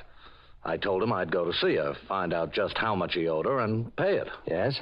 So I went to her apartment this morning. And you quarreled with her? No, of course I didn't, Mr. Chameleon. She agreed to accept my check for $5,000. Langdon, Detective Arnold and I searched the murder apartment, and we found no check from you. I intended to make it out this afternoon, Mr. Chameleon. Look, I swear to you, that's the truth. If so, Mr. Langdon, you've placed yourself in a highly suspicious position. I don't know what you mean. You may have gone to the dead woman's apartment, but perhaps not for the reason you claim. You're devoted to your daughter, aren't you, Mr. Langdon? Why, of course I'm devoted to Vera. Enough to kill for her? What? If you knew that Sybil Kent might cause her unhappiness, might prevent her marriage to Roger Dalton. Mr. Chameleon, you're becoming ridiculous. Oh, really, Vera? Well, I'm not overlooking the fact that possibly you also had a motive. If you believe Sybil Kent threatened your marriage to the man you love... I didn't even know Sybil Kent. Mr. Langdon, have you a gun? No. Why should I? And you, Vera? Oh, don't be absurd. Of course I don't have a gun. I see. All right, Dave, let's be going. Are you through questioning us, Mr. Chameleon? For the moment, Mr. Langdon. But I warn you and your daughter, Vera, that it's a very dangerous thing to lie in a murder investigation. Come along, Dave. Oh, Father, you shouldn't have lied about Sybil. Mr. Chameleon is very clever, and... Where are you going? To my desk, Vera, to check on something. It's gone. What is? The gun that I always keep in this drawer. Vera, where is it? What? I don't know what you're talking about. Now, look, don't lie to me, Vera. I told Chameleon that I don't have a gun, but you and I both know that I keep one in this drawer. And now it's gone. Father! Darling, listen to me. No matter what you've done, I'll protect you. Only tell me where you've hidden the gun so I can get rid of it. So we can be sure Chameleon will never learn the truth.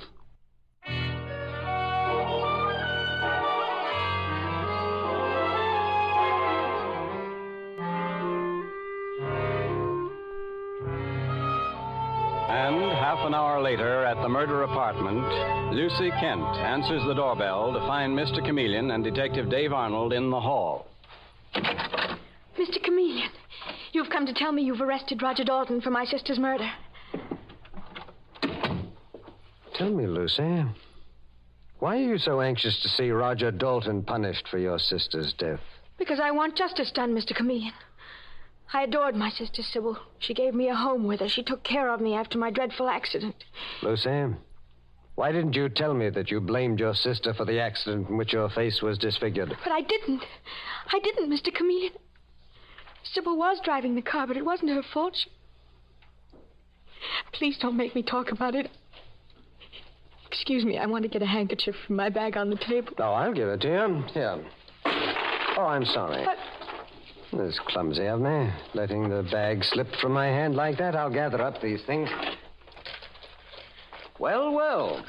What is it, Mr. Chameleon? A snapshot of Roger Dalton. Fell out of your bag, Lucy. Give me that picture. You dropped my bag on purpose to find out what I had in it. Odd that you carry a picture of Roger Dalton with you, Lucy. I don't know what you mean. It may mean that you're in love with Roger yourself. In love with... He stopped looking at me. And you bitterly resented your sister Sybil's bargain to marry him. Mr. Chameleon, even if I did love Roger, I wouldn't murder my own sister Sybil because of him. Perhaps not, Lucy. I won't say any more. Dave, we're going back to headquarters. Yes, sir. What about Roger Dalton? Aren't you going to arrest him? You do hate him now, don't you, Lucy? I'll make an arrest when I have proof of who your sister's murderer is. Come along, Dave.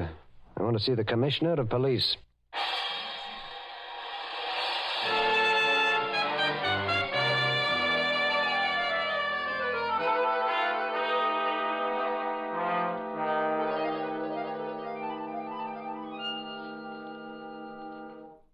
So, there it is, Commissioner.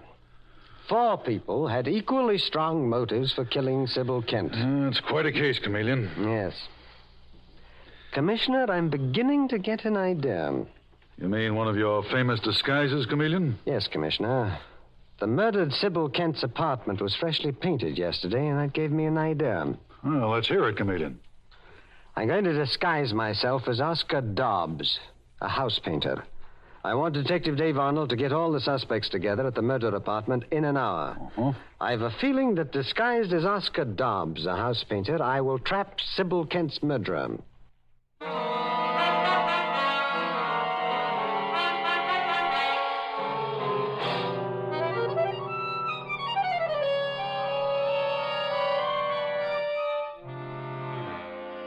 And an hour later, in the hall outside Sybil Kent's apartment, Mr. Chameleon, his face disguised and wearing painter's cap and overalls, is saying to Detective Dave Arnold, You know what to do, Dave. You bet I do, Mr. Chameleon. All the suspects are in the Kent's apartment? Yes, sir. The dead woman's sister, Lucy, Roger Dalton, Roger's fiancée, Vera Langdon, and Vera's father, Mr. Langdon. Good.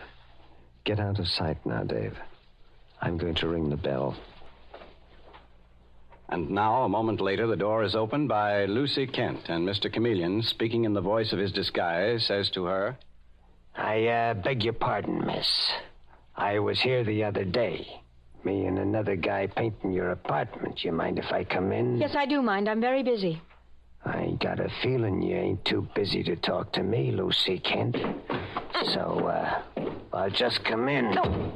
How dare you push your way in here? What's the matter, Lucy? Who is this man? He's one of the painters, Roger. He shoved his way in here. Get out of here, whoever you are, or I'll call the police. The police, huh?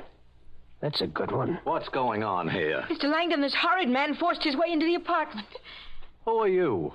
The name is Dobbs. Oscar Dobbs.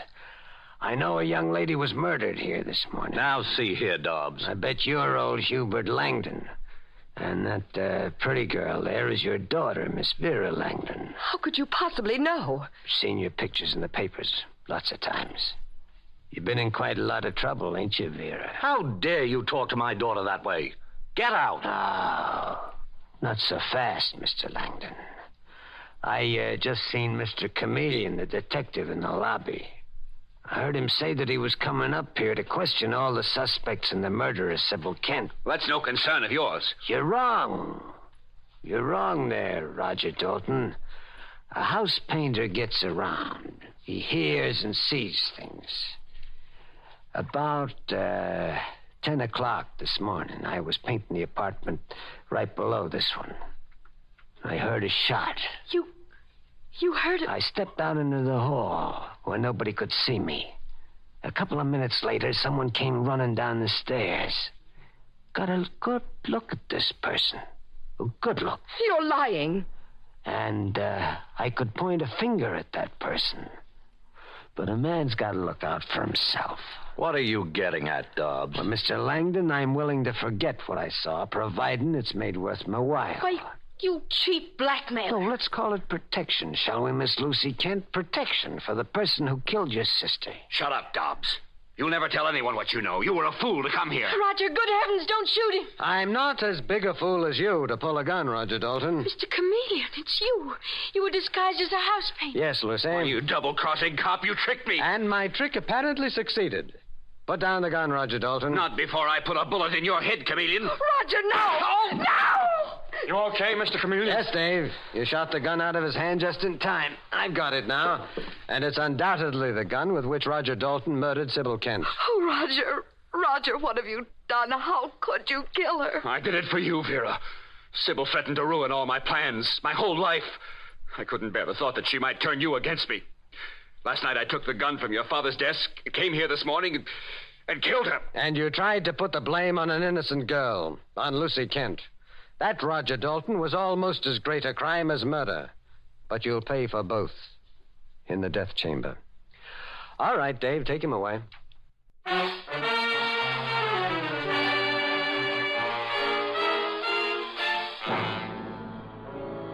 And with these words, Mr. Chameleon concludes tonight's murder case.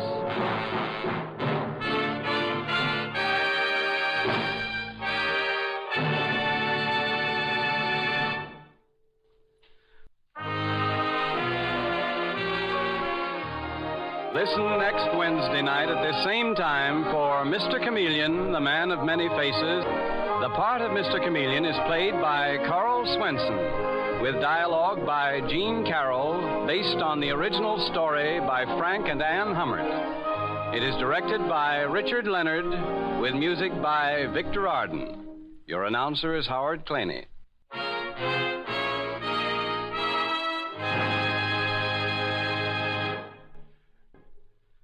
This is CBS, the Columbia Broadcasting System.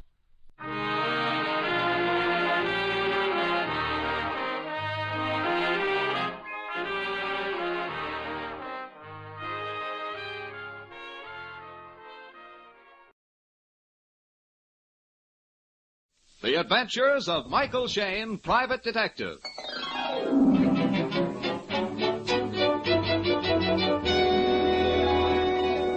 The people who make 76 gasoline and Triton Motor Oil, Union Oil Company, present The Adventures of Michael Shayne, Private Detective, starring Wally Mayer and Kathy Lewis.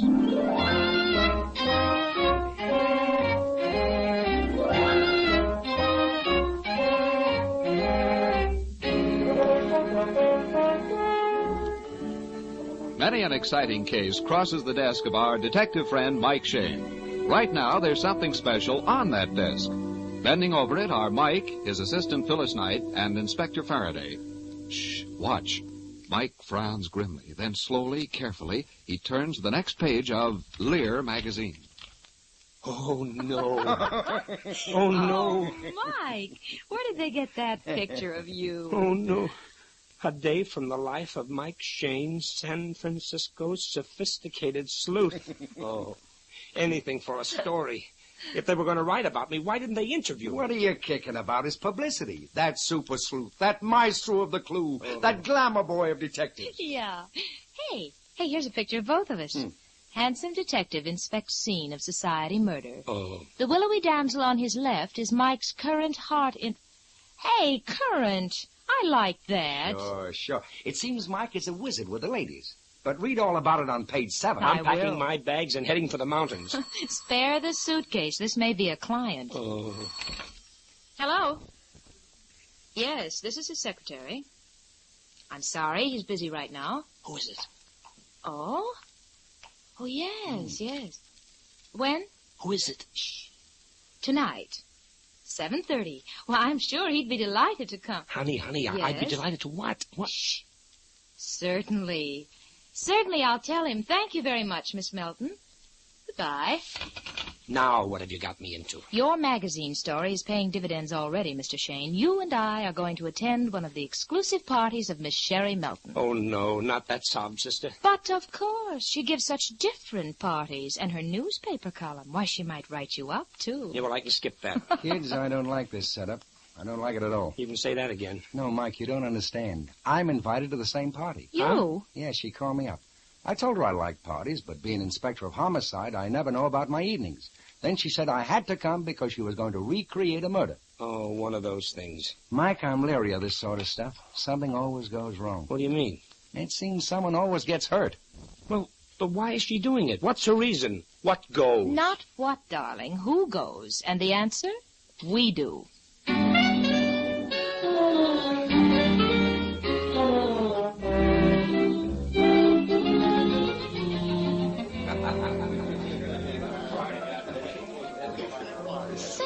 know something? This is a real party, and it's such an attractive house. Don't you think so, huh, Mike? My collar's too tight. I told you I can't wear a tuxedo. I feel like a pallbearer. Mr. Shane. Why, you're much handsomer than in that magazine. You should wear a tuxedo on every case. Miss Melton, this is my... well, this is Miss Phyllis Knight. How do you do, Miss Melton? Oh, yes. Well, come on into the lounge. I want you to meet everybody. You know, the party tonight is just a mad inspiration. The other day I was having lunch with Freddie. Oh, you know Freddie, the senator from Kansas or Florida or someplace. And I said, darling, I'm going to give a party and... Oh, wait, here's a man I want you to meet. Sherwood. Yes, my little butterball. Miss Knight, this is Sherwood Armstrong. Oh, the mystery story writer. How do you do? Rather bored up to this moment, but now I see possibility. Sherwood, before you ask her out onto the balcony to talk over story ideas, you better check with Mr. Shane here. I'm glad to know you, Mr. Armstrong. Wish I could say the same, sir. I've always admired your ability, and now your good taste. Oh, go away with you, you wretch. I want these people to meet somebody really important. Well, I'll be back. Oh, there's our man, the one with the big glasses and bushy hair. Dr. Kaler. Yes? Dr. Kaler, Michael Shane, and Miss Phyllis Knight. How do you do? How do you, madam? Mr. Shane. Dr. Kaler studied psychology in Vienna, and he writes all those fascinating books on dreams and why people commit murder. Oh, Miss Melton, please. Of course, we've all heard of you, Doctor. One of our best criminologists. Mike, you must read some of his books. Yes, I must. Sherry, may I see you a moment, please? Oh, Ray, I almost forgot you. Ray and I used to work on the same newspaper in Chicago. Look, darling, I want you to meet a publisher. Dr. Kaler, I'd love to read some of your books. You must tell me which one to start on first. You are very kind, madam, but I'm afraid you would find them very technical and perhaps dull. Oh, no. And if I can't understand what you mean, I'll ask Mike to explain it to me. He's a wonderful student, you know. You should see his library. You really should, Doctor. Huh? He's got a complete file of Esquire. Faraday. Well, I was wondering where you were. Get you. Tuxedo and patent leather shoes. By the way, Doctor, how are you coming with that next book? Very well indeed, thank you. Well, then you two know each other. Oh, sure. Huh? Dr. Kaler's helped me out with several cases. Now, jealous, are you? Oh, of course I'm not. Hey, wait a minute. Miss Melton's trying to say something. We are now going to have a buffet supper. After that, I have a surprise for you. I won't tell you what it is, but I'll give you a hint. It's murder.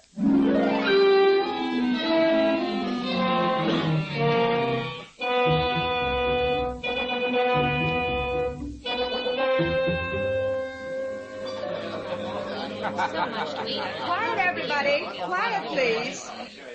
I've brought all of you upstairs to this bedroom because we're going to play a game. Oh, I don't care what Faraday says, Mike. This is going to be fun, huh? Now, I want 4 of my guests to pay particular attention. Inspector Faraday. Yes? Mr. Shane. Yes? Dr. Kaler. I'm ready. And Sherwood Armstrong. Sherwood, will you look around this room and tell us what you see? Besides people. Well, let's see. A double bed. Right. Nightstand. Telephone. 2 chairs and a bureau. Yes. Wow. Does anything about it look familiar to you? No. How about you, Dr. Kaler? It's a complete mystery. Inspector Faraday? Well, the arrangement and spacing of furniture does look familiar to me. Reminds me of the bedroom of a man who was recently murdered. You're right, Inspector. The bedroom of John Himes. Oh, yes. I've arranged everything to duplicate his bedroom. And tonight, we're going to reenact the murder. Mike, that killing's never been solved. As you all know, I like to give unique parties. So I've invited 4 famous crime experts here tonight to give us their own solutions of this unsolved mystery. Mr. Shane, do you know the details of the case? Well, fairly well. It happened about 2 months ago. John Himes was a rich old miser. He was found shot to death in his bedroom with the doors and windows locked from the inside. The only suspect was his secretary, and he had a watertight alibi. Is that right, Inspector? It is. All right. Now, you, Dr. Kaler, will be John Himes. Lie down on the bed, please. Now, hurry up. Don't be so shy, Doctor. All right. And you, Sherwood, you will be the killer. Stand outside the door till we call you. This is very exciting. Yes. Now, as Inspector Faraday tells us what happened that night, Dr. Kaler and Sherwood will act it out for us. Now, if you please, Inspector. Well, it's about midnight. John Himes is in bed, probably asleep. Doors and windows are locked. Somebody comes to his hall door. All right, Sherwood. Hines thinks it's his secretary. He gets out of bed, goes to the door, he unlocks and opens it. The killer enters. At first, there's no struggle, no outcry. Oh, careful, Dr. Kaler. Put on your glasses. You can't see where you're going. Of course not, madam. Neither could Mr. Himes. If he had worn his glasses, he would have seen it was not his secretary. Correct, Doctor. The killer advances into the room, demands the old man hand over the cash he has hidden in the house. The old fellow refuses. The killer insists. He raises his gun and then... What the... Mike!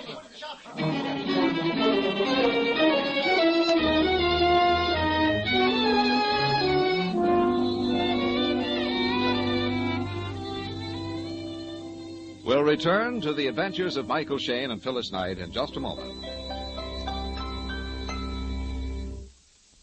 Simply because your automobile engine is rated at a certain horsepower doesn't mean it's delivering that rate. Worn or burned out spark plugs, for example, can actually cut down the horsepower of your engine even at full throttle. You see, high compression engines demand complete instant firing. If any of your spark plugs are worn or improperly adjusted, you get a weak, sputtering fire which fails to ignite all the gasoline.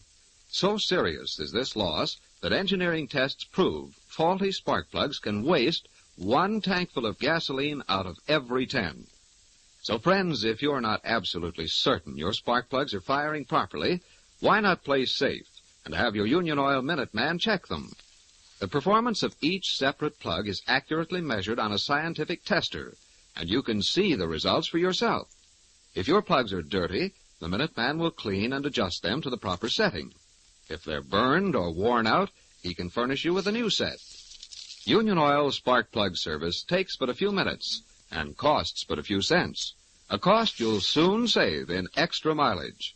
You'll find Union Oil Minutemen ready to serve you wherever you see the sign of the big orange and blue 76. And remember, next Monday night, Michael Shayne comes to you 1/2 hour earlier, 8 o'clock instead of 8:30. An unsolved murder is being reenacted at Sherry Melton's society party. Suddenly, at the very climax of the scene... Mike! Everybody stay where you are. Who fired that shot? Armstrong did. He had the gun. I saw him. Don't be ridiculous, Ray. I was just faking a gun with my pipe. Please, is anyone hurt? Oh, no, only your dignities. 4 famous crime experts, and they don't know a fake gunshot from the real thing. What? You mean it was a phony? Of course. I slapped this yardstick here on the bed pillow. Oh, for heaven's sake. Very amusing. A perfect example of mass psychology and suggestion. Now let's get on with the crime. You've been shot, Dr. Kaler, so stretch out on the floor. Yes, perhaps like this beside the bed. Oh, that's perfect. You make a very convincing corpse, Doctor. And now, Inspector, if you'll just go on. Well, there's nothing more to tell. The killer didn't find the money he was after, so he slipped out of the house again. Perfect crime, eh? Well, if the police couldn't solve it, I can. Or at least I will in my next book. That's where a writer has it all over the place. Oh, we'll solve it, Mr. Armstrong. In fact, just this evening, I got a fresh angle on the case, which I can't tell anyone yet. Wow, that means a neat headline. Sherry Melton's party gives police answer to a puzzling murder. Oh, always the news hawk, Ray. But meanwhile, let's play my game. You 4 masterminds have 30 minutes to solve the mystery. You're each to go to a different room so you can't compare notes.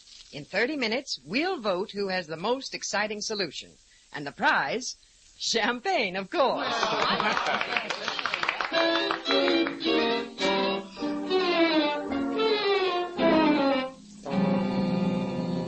Hurry up, Mike. We've got just 10 minutes to go. Oh, honey, of all the dimwit stunts, this is it. Come on. We can spend all night dreaming up solutions, but none of them will be right. Crimes aren't solved by slapstick. It's just a game. Oh. Think up something really dramatic. I want you to be brilliant tonight, Mike. We've got a famous criminologist and a mystery story writer. Show 'em what we can do. Oh, we? What was that? Mike, what was that? Sounded like outside. Come on, come on. Mike, it's an accident or something outdoors. Let's go. I'm coming too. Well, it can't be an auto smash-up. There's nothing on the street. Oh, sounded closer to the house. Anyway, maybe here on the grounds. can I help, gentlemen? I don't know, Doctor. We got to search the garden. I got a flashlight in my car. So have I, Inspector. I'll get it. Okay, let's spread out. Search both sides of the house. Right, I'll take the left wing here. No, Angel, not you. But, Mike, I want to. No, you're not going to prowl around through bushes in the dark. Now, go on, beat it. Oh, all right, you old worrywart.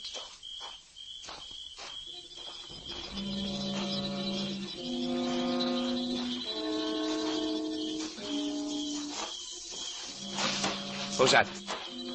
Answer me. Who is it? An elk looking for his lodge. Oh, Faraday.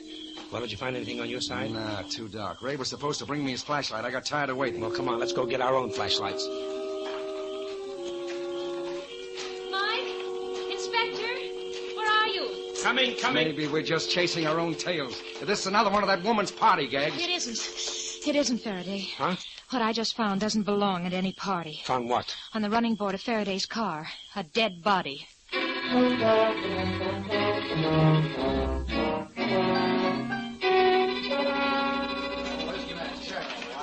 Stand back, everybody. We can't see what we're doing.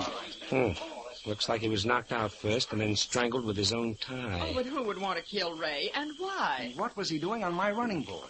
He said he was going to get the flashlight from his car. Well, that's fairly simple, Inspector. Miss Melton says that's his sedan right behind yours. Looks like a rental. But it's the same make, model, and year. Sure, he thought he was getting into his own car. Did any of you people see anybody come near this car? Not me. Only this night. We were all looking for the cause of that crash. Oh, I forgot. I found the cause. Huh? Here's what's left of it. Looks like a table lamp. An expensive one, too. It was at the end of the hall upstairs.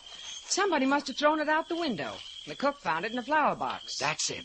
Smashed on purpose to get us outdoors. But why? I'm the only person Ray knew in town. I invited him here to the party so he wouldn't be lonely. I invited him to his death. No one saw the killer. No one has a motive. Where do we go from here? First off to the telephone. I got to call headquarters. Just a minute, Inspector. Phil, stay here and see that nobody touches the body. All right, Mike. Now, Faraday, what is it you know about the murder of John Himes? What is it the killer's afraid of? Huh? I don't get you, Mike. Did you take a good look at Ray Rogers' body just now? Of course. No, you didn't. Not a good look. Ray Rogers was just about your height. He had the same stooped shoulders, same gray hair. Holy jumping. And he was getting into my car. Exactly. Somebody made a mistake, Inspector. Somebody wants to kill you.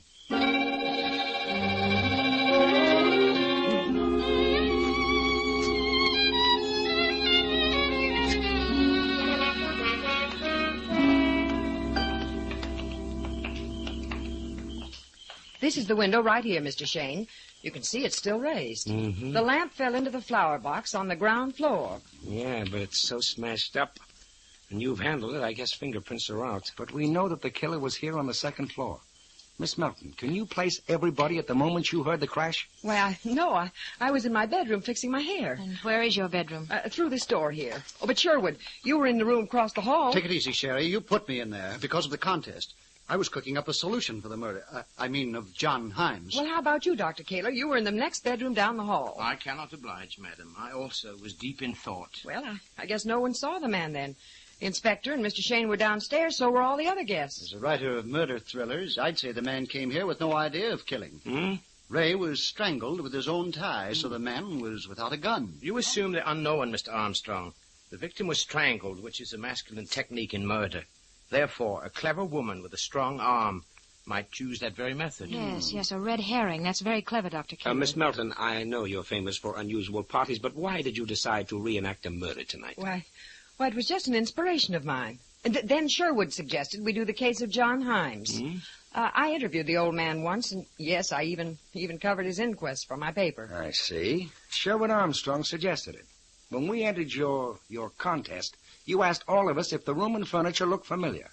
You, Mr. Armstrong, said not at all. Well, that was just an act. Sherry and I knew you'd made sketches of the actual scene, and we wanted to trip you up if we could and get a laugh. But why did you pick the particular murder of John Himes? I knew him. He was a fan of mine, read all my books. So you and Miss Melton both knew him? That is hardly a crime, Inspector.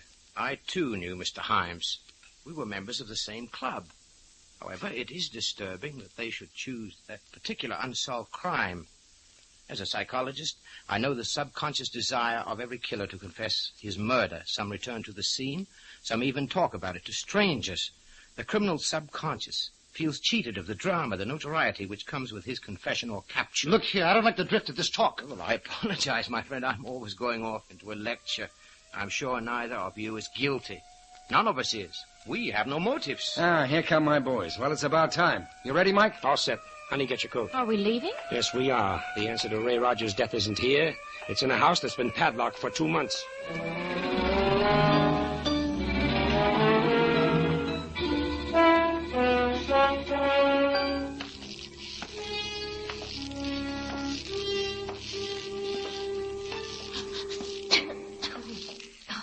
Place is dusty. Did you expect John Himes' ghost to meet us with a vacuum cleaner? If I remember right, this is the bedroom. Yeah, it is. We left everything in place. Nothing's been changed. The old guy was a miser, all right. Not enough furniture for a dollhouse. Inspector, you told us tonight you had a new idea about this case.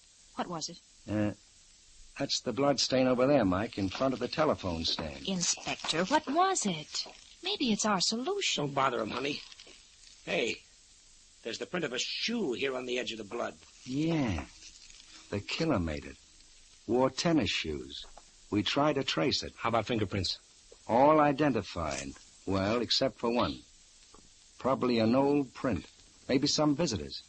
Couldn't match it up with our files anyway. You said his secretary lived with Himes. You sure of his alibi? Positive, Phil. Nice young fella. He got a phone call in the afternoon that his uncle was dying down at Carmel. He got to Carmel in the evening, and it turned out to be a fake call. The murderer just wanted him out of the way. Well, he could have sneaked back that night and... No, he had witnesses. In fact, he telephoned long distance about midnight to tell Himes he'd be back in the morning. Yeah, I remember it now. The operator said somebody answered the phone but didn't say a word. Just hung up. Yeah. We figured the murderer picked up the receiver to hear who was calling. He cleaned the receiver afterwards and put it back. That's when he stepped in the blood. It doesn't add up, though, Inspector. There's only one shoe print. Now, he couldn't possibly stand here and reach over to the phone on that table. It's too far. Well, does it matter? Wait a minute. Let me try something.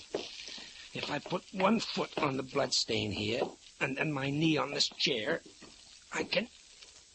Yeah. Now I can reach it. Say, come to think of it, that's where we found the stray fingerprints. Right where you got your hands right now. On the back of that chair. Okay, now we're clipping coupons. That fingerprint belongs to the killer of John Himes and Ray Rogers. All right, but whose print is it? The inspector doesn't know. Well, we'd better know, and in a hurry. The murderer tried to get Faraday once tonight. He'll try again, and the next time, who knows?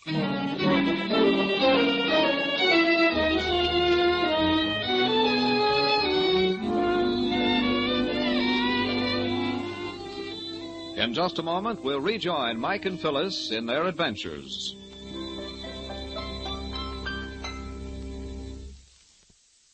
A few minutes ago, we mentioned some of the advantages of Union Oil's spark plug service. Now, as a featured part of this service, the Minutemen will also inspect your ignition cables. These are the small, thin wires which deliver electricity to the spark plugs. Naturally, if any of them are defective, even brand new spark plugs won't receive enough juice for proper firing.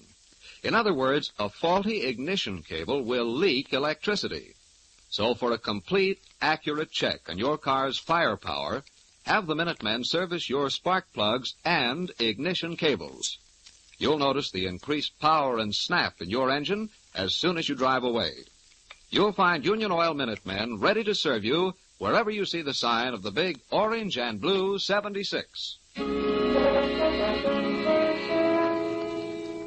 It is midnight. Mike, Phyllis, and Inspector Faraday are at headquarters. Mike and Phyllis are bent over a desk studying a police file. No luck, kids. Huh? Boys recheck those fingerprints. None on record. But we've got to have it, Faraday. Your life may depend on it. All right. There are 130 million people in the United States. Shall I ask every one of them to mail me their prints? Oh, easy, Inspector, easy. Well, we're stymied. That's all there is to it. Well, we'll keep on trying. Phil and I have been going through the coroner's report here. So far, nothing new. The bullet entered skull immediately below right ear. Death was almost instantaneous. Deceased fell to floor in position shown in photographs. The eyeglasses held in his left hand were crushed and embedded in his palm. In the opinion of the doctors... Hey, wait a minute, hold it. What was Himes doing with the eyeglasses in his hand? He was nearsighted. Oh, we covered that at the party tonight, Mike. He probably never put his glasses on. That's why he mistook the killer for his own secretary. Why do we have to assume that? Why not the opposite? Opposite? What do you mean? Well, perhaps Himes was taking his glasses off. So what? Does it make any difference? Does it make any difference? Look, Faraday, look. All we need to get this killer are three things. A pair of tennis shoes, a set of fingerprints, and an address. That's all. Just sit down and write ourselves a letter to Santa Claus. No. We'll get the fingerprints from the police files. But we just looked. Not everywhere, Inspector. We'll get the address from the phone book and the tennis shoes at that address. Well,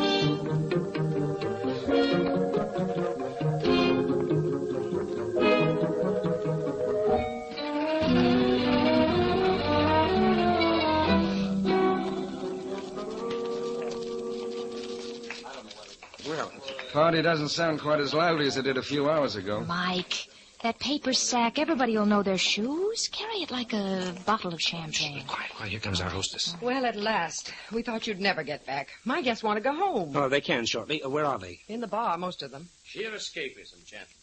Personally, I prefer this book of poetry. Shakespeare's sonnets. How nice. What's wrong with a copy of Sherwood Armstrong? Any luck, boys? Well, I think so. How about it, Inspector? Dr. Kaler, you're an expert on fingerprints. I have in these cards 2 sets of fingerprints. Will you examine them and tell us if they're identical? Certainly.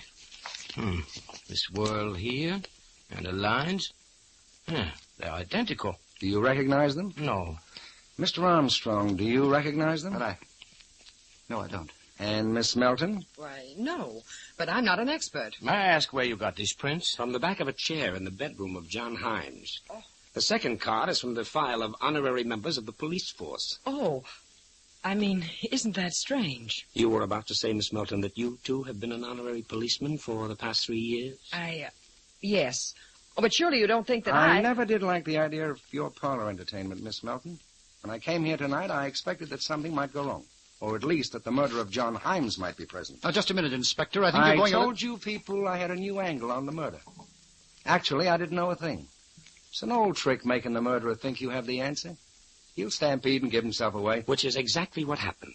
The killer tried to remove the inspector, but he made a mistake out there in the dark. He got the wrong man. Now, I have here in this paper bag a pair of tennis shoes worn by the murderer. May I ask you, gentlemen, what size shoes you wear? A number 9. Also a 9. I see. But the night you killed John Himes, you wore an 8.5, Dr. Kaler. The night I... Sir, this is a joke. Is anyone laughing? The sole of this left shoe shows traces of blood. The blood of John Himes, the blood you stepped in when you answered the phone in that bedroom. But no, they are not my shoes. I do not play tennis. You bought them because they were noiseless, Doctor. We found them in the closet in your room at your club. And the fingerprints are from your honorary police card. You convicted yourself, Doctor. When you reenacted the crime, you pointed out to us that Himes mistook the visitor for his own secretary because he hadn't put on his glasses. The crime was so vivid in your memory that you unconsciously repeated it to the last detail. Your own subconscious was what trapped you, Doctor.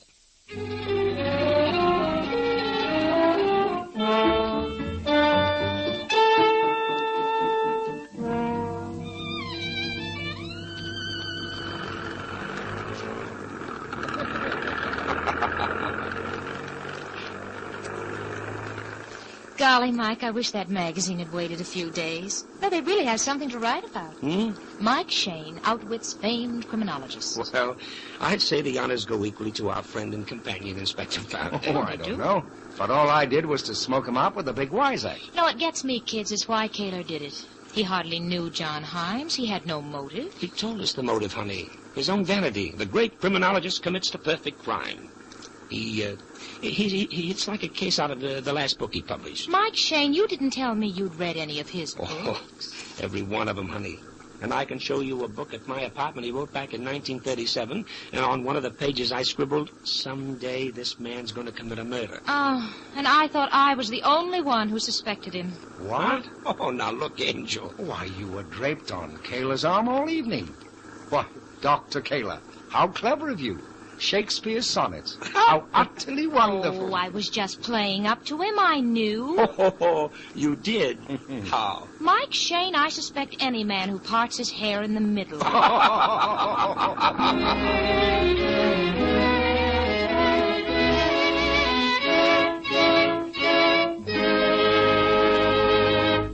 This is Mike Shane again. And this is Phyllis. Both reminding you that next Monday evening we'll be on the air 1/2 hour earlier.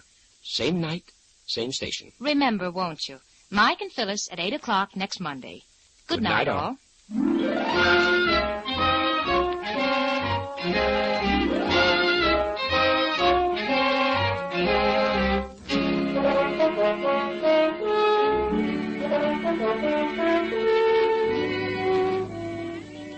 Tune in again next week at 8 o'clock for another adventure with Michael Shane, Private Detective, starring Wally Mayer and Kathy Lewis, with Joe Forte as Inspector Faraday.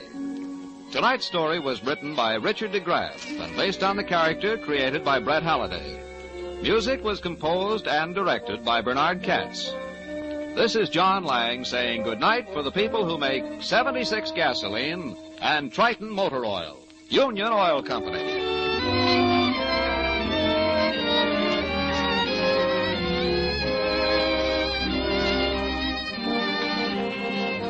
This is the Mutual Don Lee Broadcasting System.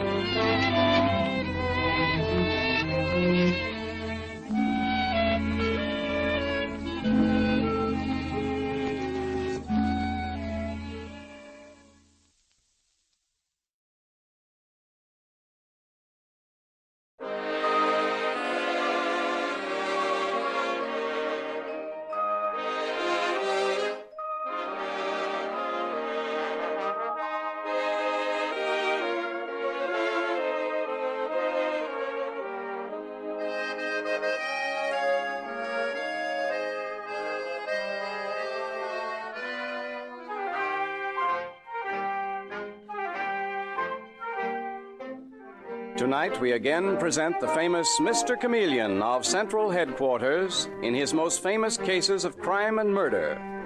Brought to you by the makers of genuine Bayer aspirin. Now let me tell you just who Mr. Chameleon is.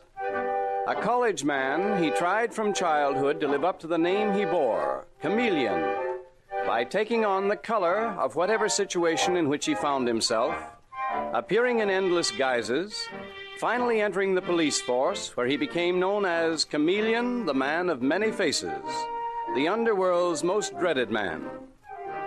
The listener invariably knows who Mr. Chameleon is, no matter which disguise he assumes. But the criminal he's tracking down seldom does. Tonight we give you Mr. Chameleon in The Case of the Dance of Death.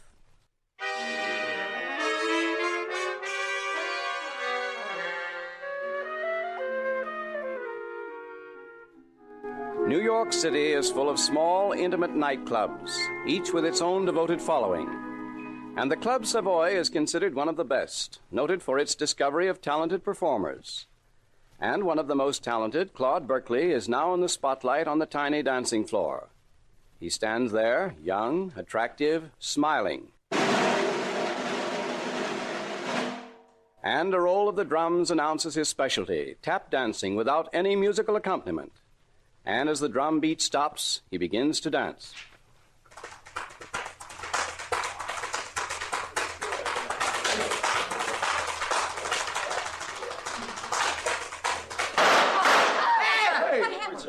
What happened? He's been shot. Someone shot Claude Berkeley. He's dead. He can't be. Yes, he's dead.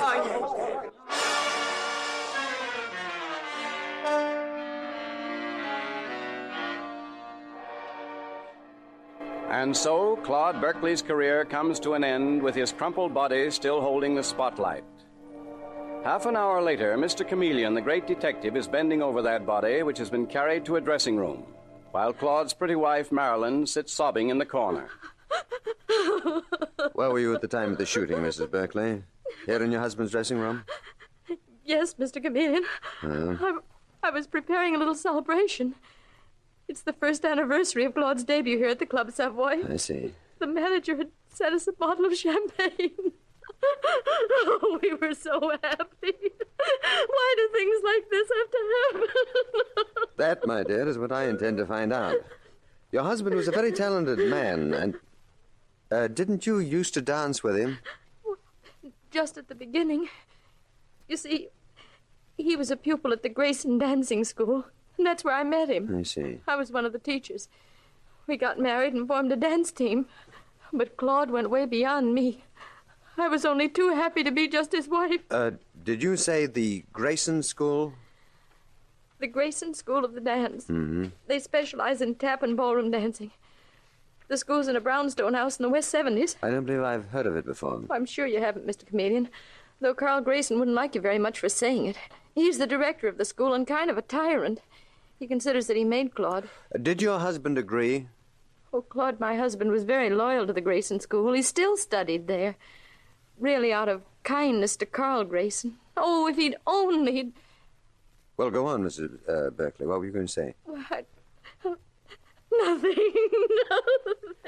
Your husband has been murdered. If you want me to find the murderer, you'll have to give me any information that you can. Now, did he have enemies at the dancing school? Mr. Chameleon, I don't want to cast suspicion on anyone. Mrs. Berkeley, your husband was murdered. I know. There's a girl named Lita Montez who teaches at the school. She teaches the rumba. She was terribly in love with Claude. I see. At the time he married me, she tried to kill herself. Lately, she's been following him and making scenes. Claude didn't know what to do about her. Is Lita Montez her real name? Oh, I don't know, Mr. Comedian. All I know is if she loved Claude, how could she want to kill him? How could a woman kill the man she loved? It seems to happen surprisingly often. Mrs. Berkeley? Mr. Chameleon? Oh, that must be Detective Sergeant Arnold. Dave? Say, Mr. Chameleon, I just heard something very interesting. Oh? What do you suppose was here at the Club Savoy tonight? The head waiter recognized him. Johnny Moreno. What? Is he sure? Positive. Moreno slipped out after the shooting, but how do you like that? Some nerve, eh? Who's Johnny Moreno? He's a murderer and a bank robber, Mrs. Berkeley. The police have been after him for months. Where was he sitting, Dave? Against the wall, on the left-hand side of the room. And Claude Berkeley was shot by someone standing to the left of him. Mrs. Berkeley, are you positive you never heard of Johnny Moreno? Oh, yes. And I'm sure that Claude, my husband, couldn't possibly have known him. Maybe it was a coincidence, Mr. Chameleon. You know how those crooks are? They stay in hiding just so long, and then they go nuts. They have to get out. Dave, in my book of rules, there's no such thing as coincidence. That is, it's not coincidence until it's proven to be. I want Moreno picked up and brought into Central Headquarters. But, Mr. Chameleon, I haven't forgotten Lita Montez, either. I'm going to the Grayson School of the Dance first thing in the morning.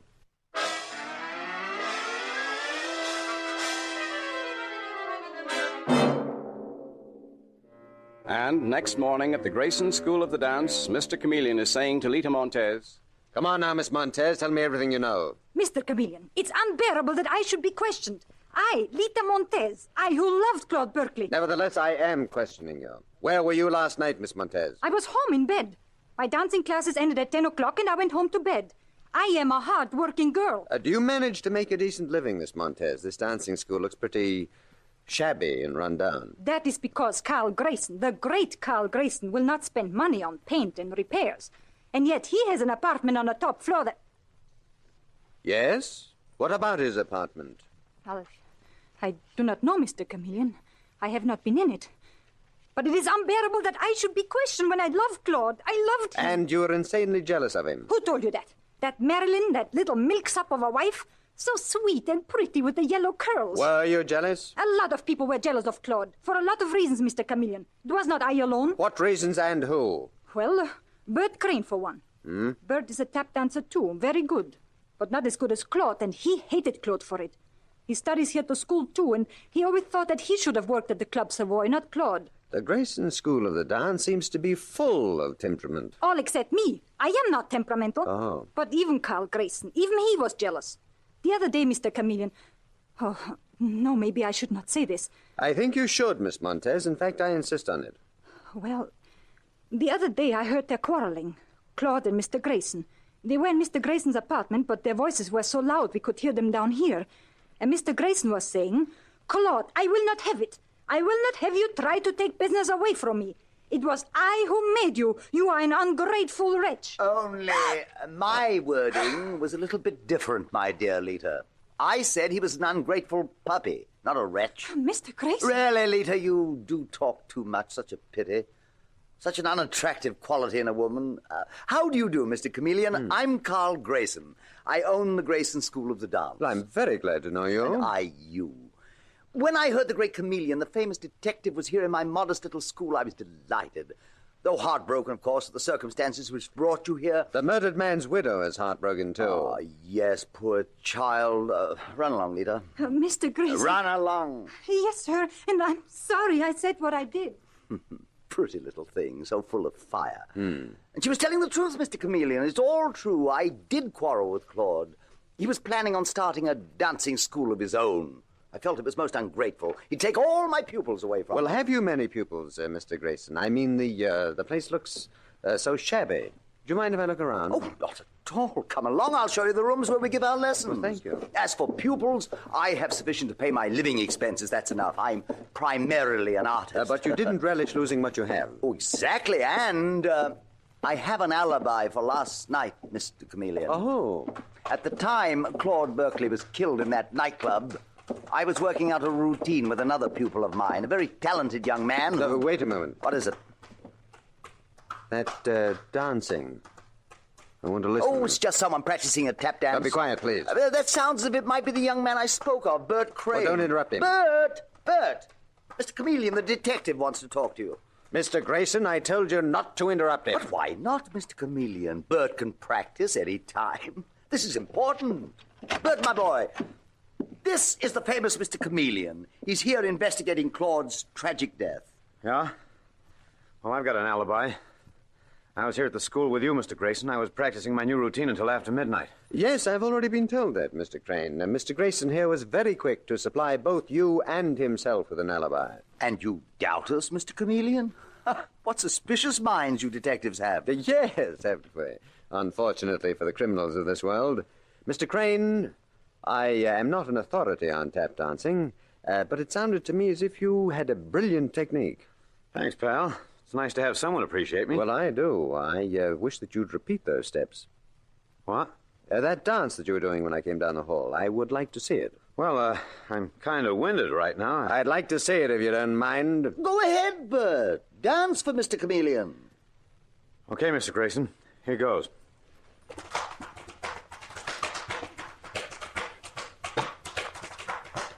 Wait a moment. Is that the step you are doing? It doesn't sound quite the same. That's it. That's the routine Mr. Grayson's been teaching me.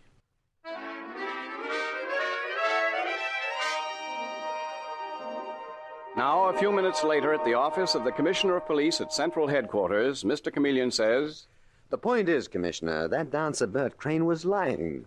That wasn't the tap dance routine that he'd been practicing. At least I don't think it was. Yes, but what difference does it make, Chameleon? What's the connection between a dance routine and Claude Berkeley's murder? I think there is a connection. Though what it is, I don't know yet. Just as I think there's some connection between Claude Berkeley's death and the presence of that gangster, Johnny Moreno, at the Club Savoy. But this dance routine... Commissioner, I couldn't swear to it, but I am almost certain that Bert Crane was tapping words in Morse code. What? Yes, sounds fantastic, doesn't it? But I know the Morse code so well, and I'd swear that he was spelling out the word midnight. Chameleon. And when I asked him to repeat it, he didn't, of course. He improvised something else, and I, Oh, hello, Dave. I was just telling the Commissioner about the Grayson School of the Dance. Never mind the Grayson School, Mr. Chameleon. Mm-hmm. What do you think happened to Johnny Moreno? He got out of the country. What? How? I don't know how, Mr. Chameleon. Anyway, we got his girl and one of his gang, but they simply laughed in our faces and said Johnny had skipped the country. He's probably in South America by now. I wonder if he learned to rumba before he left. You certainly have that dance school on your mind, haven't you, Chameleon? Fascinating place, Commissioner. Full of fascinating characters. Lita Montez, who loved the murdered man, Claude Berkeley. Bert Crane, who was jealous of him. And Carl Grayson, who accused him of taking business away from him. And besides, the school itself has a strange, shall we say, atmosphere.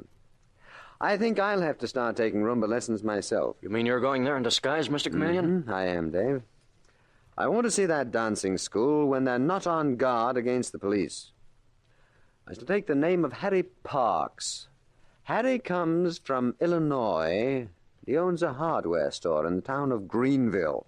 And he's in New York on business. And before he goes home, he is determined to learn the latest dance steps. And who knows? While I, as Harry Parks, am learning to rumba, maybe I, Mr. Chameleon, will learn who killed Claude Berkeley.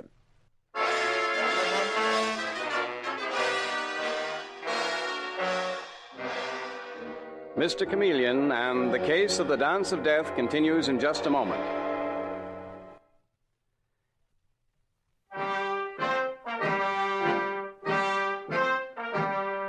And now back to Mr. Chameleon and the case of the Dance of Death. Mr. Chameleon is convinced that the Grayson School of the Dance is a strangely sinister and mysterious place. And he believes that the answer to the mystery of the death of Claude Berkeley, the tap dancer, lies within the walls of the brown stone front which houses the school. And so we find him, in his disguise as Harry Parks, taking rumba lessons from Lita Montez, one of the murder suspects. A very subdued Lita, who mechanically instructs her pupil... 1, 2, 3, 4. 1, 2, 3, 4. 1, 2, 3. Oh, my. Just a minute, Miss Montez. I have to catch my breath. Remember, I'm a boy from the country. I'm not doing bad, huh? I'll knock 'em cold when I get back home to Illinois. Yes, you're a very good pupil. You're a very good teacher. You know something? It seems to me, though, you're looking kind of peaked. Where's the old pep and fire? Got something on your mind? Oh, no, Mr. Parks. Well, you almost act scared. Come on, tell old Harry Parks. You know, everyone in town comes to my hardware store and tells me their troubles. Oh, you're very kind, but... Oh, just a minute. Someone I know just passed the door. The widow of Claude Berkeley. What? You mean the tap dancer that was murdered in that nightclub? Yes, and I want to speak to her. Marilyn! Oh, Marilyn! Yes, Lita? I had to tell you. Oh, this is Mr. Parks, Mr. Harry Parks, a pupil of mine. How do you do? Glad to know you, Mrs. Berkeley. What did you want to tell me, Lita? Well, I heard that you've been very kind to Bert Crane, that you saw to it that he got Claude's old job at the Club Savoy. That's right. Bert's a good dancer. There's no reason why he shouldn't have the chance he needs. Just the same, it was very generous of you, Marilyn, to help him, and I wish... Marilyn, I'm not a bad girl. Please believe me, I had nothing to do with your husband's death. Well, Lita, I know you think so. I do not blame you for thinking so, but soon I may have proof that I did not kill him. Lita, nothing would make me happier than for you to find evidence against Claude's murderer. And I don't think you're bad. You couldn't help loving Claude. But this must be very embarrassing for Mr. Parks. Well, no, I don't mind. You ladies go right ahead. No, I think we've said enough. I'll be seeing you, Lita. Yes, Marilyn. And believe me, dear, I don't think you're bad. Sweet-looking girl. Yes, she is. Mr. Parks, would you like to take another half-hour instruction in the rumba? Miss Montez, if you don't mind, I think I'll call it a day. You know something? I'd like to see Mr. Grayson. Carl Grayson, the head of this dancing school? Well, he's the only one around here, isn't he? Don't he have an apartment on the top floor? Why, yes, but Mr. Grayson seldom sees people up there. Well, he's going to see me. I want to tell him that I like his dancing school, and when Harry Parks wants to do something, he goes right ahead and does it.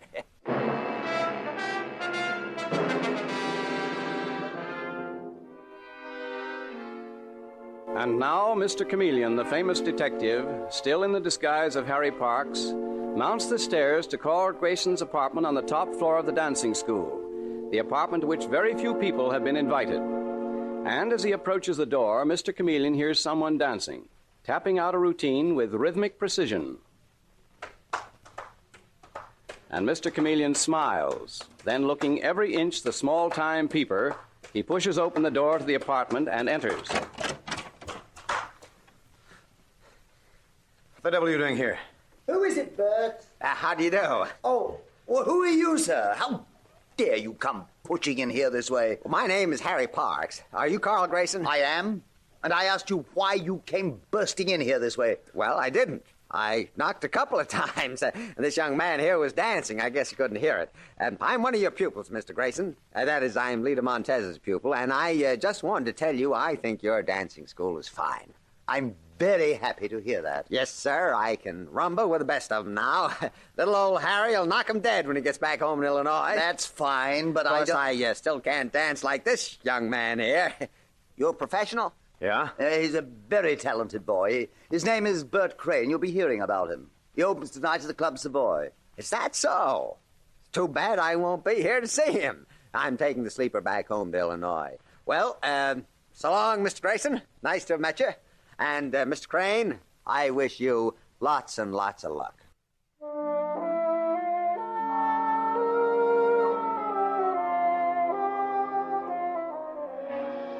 Now, at police headquarters, a short time later, Detective Sergeant Dave Arnold greets Mr. Chameleon. Well, Mr. Chameleon, did you get anything at that dancing school?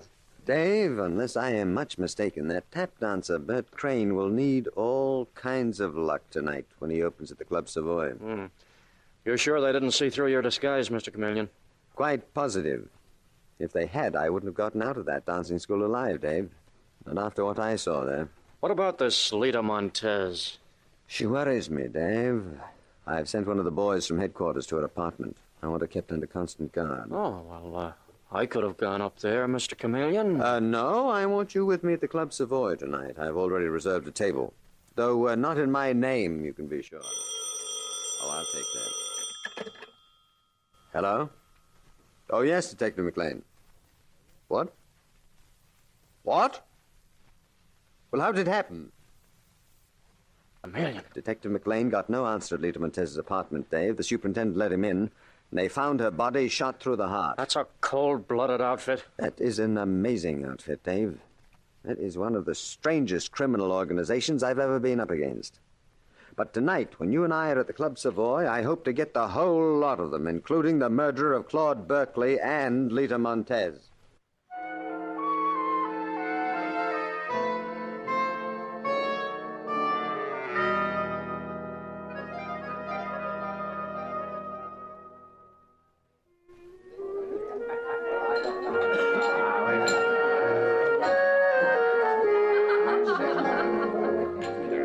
Quite a crowd here tonight, Dave. Club Savoy is doing all right. Nothing like a murder to boost business. What time does Bert Crane do his tap dancing act, Mr. Chameleon? Oh, in just a minute now. I imagine his nerves are pretty on edge. I think I'd be pretty nervous if I were in his dancing shoes. Mr. Chameleon, look. Over there to one side. Butch McCarthy. Well, I haven't heard about Butch since he pulled that bank hold up and then went underground. The Club Savoy has an interesting clientele. Yeah, but our boys are right behind Butch. He can't possibly get away. Well, here's the master of ceremonies. Bert Crane is about to make his dancing debut. Ladies and gentlemen, I take great pleasure in presenting that great new find, Mr. Bert Crane, a tap dancer extraordinary who will present first a little number entitled Steps Without Music. And here he is, Bert Crane! Okay, Dave, here we go. Sit quietly until I say the word. Right, Mr. Chameleon. 13. West. Clay. Street. 13 West Clay Street. That's what he's tapping out in the Morse code, Dave. Oh, come on, stand up. Give the signal to the boys near Butch McCarthy. Ladies and gentlemen, I would like your attention. Everyone stay exactly where you are, and you, Bert Crane, don't move. I'm Chameleon of the police. I'll kill the first person who moves. Dave, bring in Carl Grayson, please. Detective McLean, bring in Carl Grayson. You, Bert Crane, come on. Get off that stage. Come with me to your dressing room. What's the meaning of this, Chameleon? You'll find out quickly. Come along, Crane. I demand an explanation from you, Mr. Chameleon. Just why was I dragged down here to the Club Savoy? Because I ordered the police to drag you here, Grayson. But why? Why? Because you were operating a criminal ring here, a vicious and dirty business that's let hundreds of desperate criminals escape from this country scot-free. Oh, that's nonsense, Chameleon. I demand to be released. Your game was to teach tap dancing routines to dancers like the murdered man Claude Berkeley. Is that a crime? And those tap dancing routines were rarely Morse code messages. Messages which rapped out addresses, telling escaping criminals where to pick up forged passports to get them out of the country. We've arrested Butch McCarthy outside with $5,000 cash on him. He confesses he was listening for Bert Crane to tap out the address where to pick up a phony passport to get him out of the country. What? If there's anything like that going on here, I never knew it. That's something the boys are doing themselves. Mr. Chameleon, he's lying. Now I know, Grayson, why you made me learn such strange steps. You dirty dog trying to... That's right, Bert Crane, but don't you worry. Move your hand any nearer to that light switch, Grayson, and I'll shoot you down. Put your hands up. You big-mouthed fool, Crane. I'll kill you for trying to frame me. Yes, just as you killed Claude Berkeley, eh, Grayson? Well, I'm afraid you won't get the chance. Keep those hands up. I didn't kill Berkeley. You didn't? Who did? If you're such a smart copper, why don't you find out for yourself? I will. And quick, Grayson. You killed Claude Berkeley because he caught on to your passport racket and tried to start one of his own. Dave, you bring in the murdered man's wife, Madeline Berkeley, please. Yes, sir. She's just outside the door here. Oh, Mr. Chameleon, what is this? Have you found poor Claude's murderer? Oh, Carl. Carl, it can't be you. Claude trusted you so. What's that? Carl, how could you? Oh, how dreadful, how terrible. Why, you two-timing little devil trying to pin this on me? Listen, Chameleon, she's the one who killed him. Why, sure she did. That's a lie. Grayson, I'll... Dave, get that gun away from her. Let go of that. Let me go. You bite my hand again and I'll knock you over. Okay, I've got her, Mr. Chameleon. I didn't want to tell you, Chameleon, but I felt I had to. It's hard to believe at first. Such a nice, innocent girl. You lying double-crosser, Grayson. You helped me kill Claude. I tell you, Chameleon, he helped me. I know that too, Madeline Berkeley. And more than that, you and Grayson were in the whole thing together. The traffic in forged passports, the phony dance school, this Club Savoy with the tap dancer really tapped out Morse code messages to criminals. I tell you, Carl Grayson did it. Oh, haven't I been through enough? My husband murdered. I loved him so much. Cut the act, Madeline. You were in love with Grayson. In love with Grayson?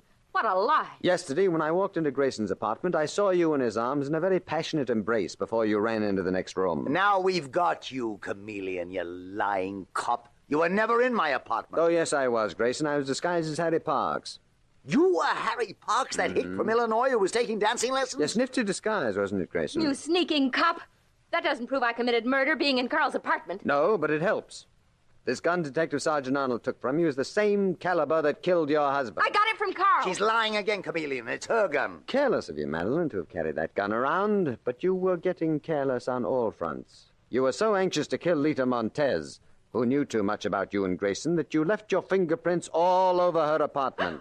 What? And she was killed with a bullet from an automatic, just like this one. Marilyn, you crazy fool. I told you to be careful. Yes, you had gloves on, didn't you, Carl? I think that's quite enough. No more arguments, please.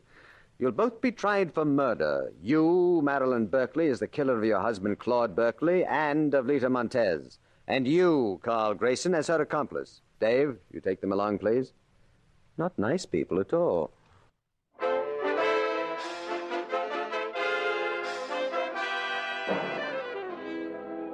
And with these words, Mr. Chameleon concludes tonight's murder case.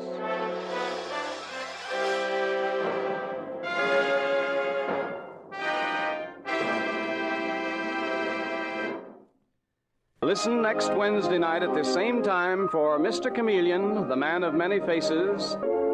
The part of Mr. Chameleon is played by Carl Swenson, with dialogue by Marie Baumer from the original story by Frank and Ann Hummert. Music directed by Victor Arden. Your announcer is Howard Claney.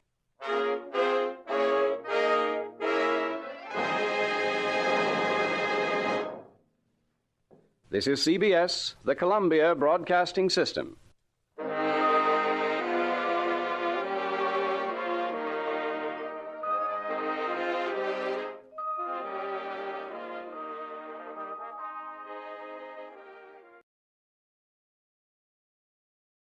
The Adventures of Michael Shayne, Private Detective.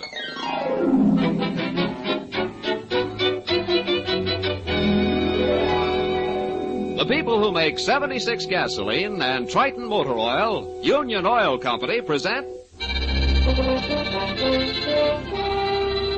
The Adventures of Michael Shayne, Private Detective, starring Wally Mayer and Kathy Lewis.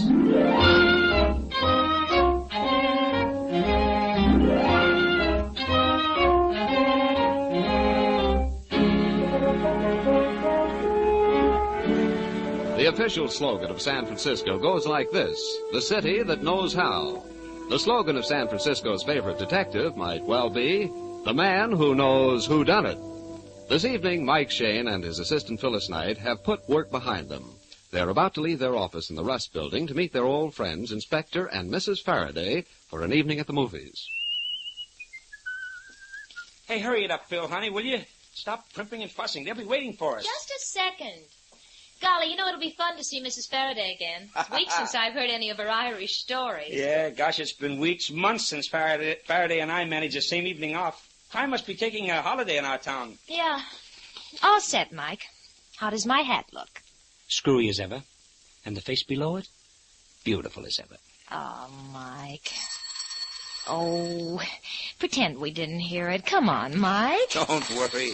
It's not a client. It's after hours. Hello? Mike, it's off. I can't go. Oh, now, Faraday. That's how I feel, too. But this is something special. Federal Judge Stanton has just been murdered. Holy jumping. Come down to headquarters, Mike. I'm afraid this is more than straight murder. What do you mean? I'm not sure myself. Just get down here.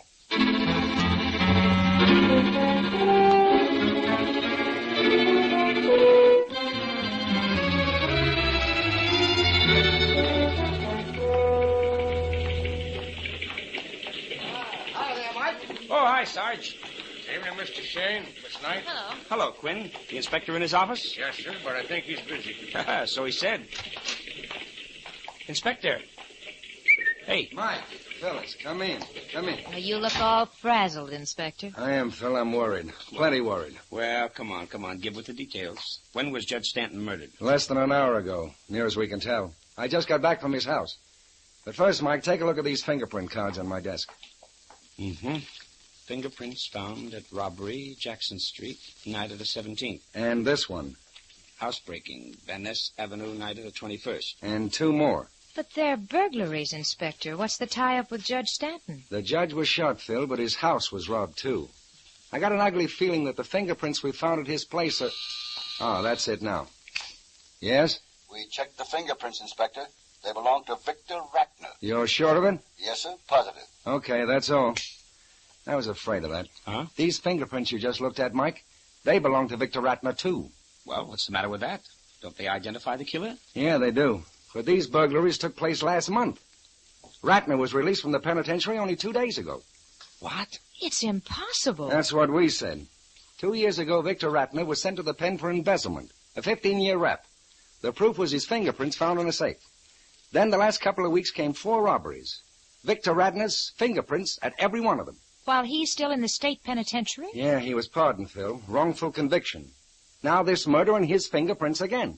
Well, I thought no two people in the world had the same prints. That's the point. If 2 men can have the same fingerprints, our whole criminal procedure sails right out of this window right now. Well, Inspector, if Ratner was released 2 days ago and the judge was murdered tonight, he's still bound to be your suspect. Haul him in and make him prove his whereabouts at the time of the killing. I've already ordered him to be picked up. Meanwhile, I got to go back to the judges and finish the examination. You kids like to come along? Oh, of course. Where the bloodhounds go, we follow.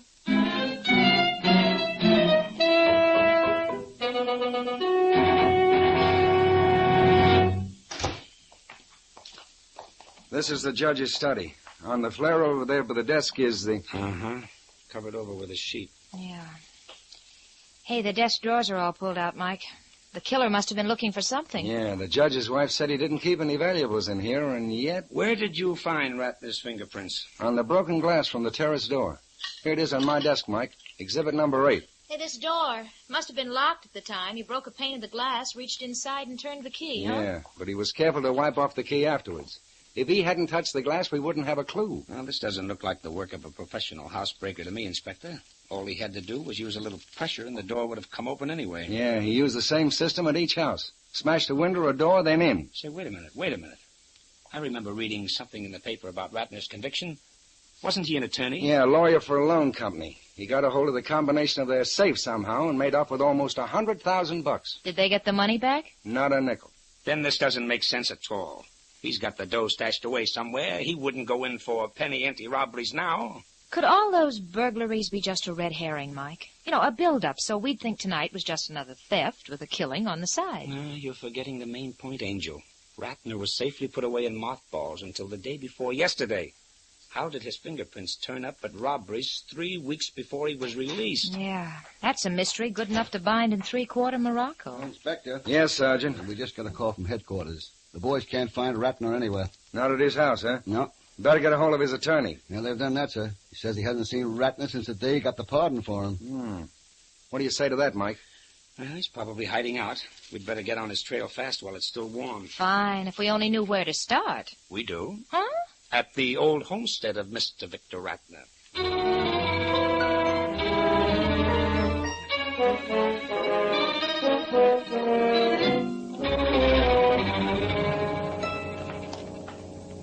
Find anything in the bedroom, Mike? Oh, a couple of suitcases. I can't tell whether Ratner was packing or unpacking them. No food in the kitchen. Guess he didn't plan to tarry long. I searched his desk. All his papers date back 2 years or more.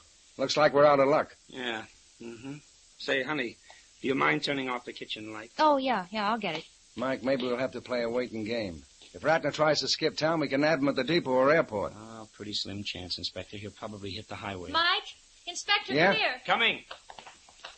Something? Yeah, this door here. Just now I noticed dirt trailing away from it. And look. Hey, a stairway. Must be a basement. Where's the light switch? Oh. Now, watch your step, Angel. Those high heels. Yeah, I will. It's a big basement. Brick floor, cupboards and shelves around the walls. And half an inch of dust and dirt on everything. Except the seat of this chair. Yeah, and look. It's placed right below these cupboards. Ratner climbed up to get something out. Well, let's have a look.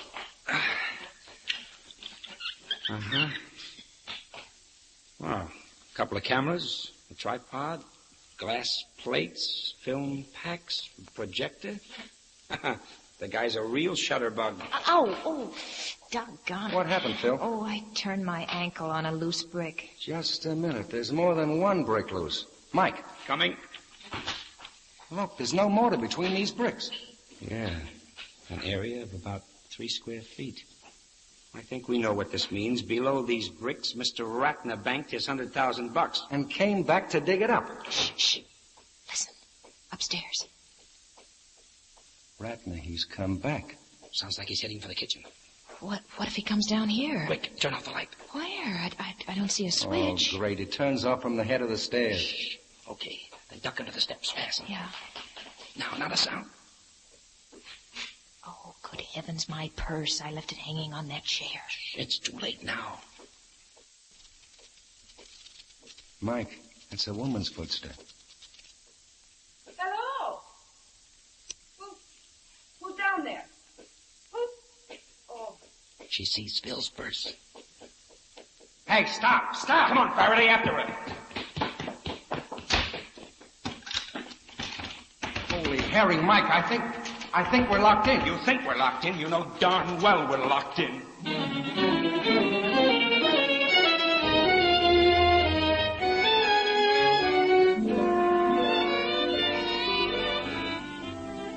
In just a moment, we'll return to the adventures of Michael Shayne.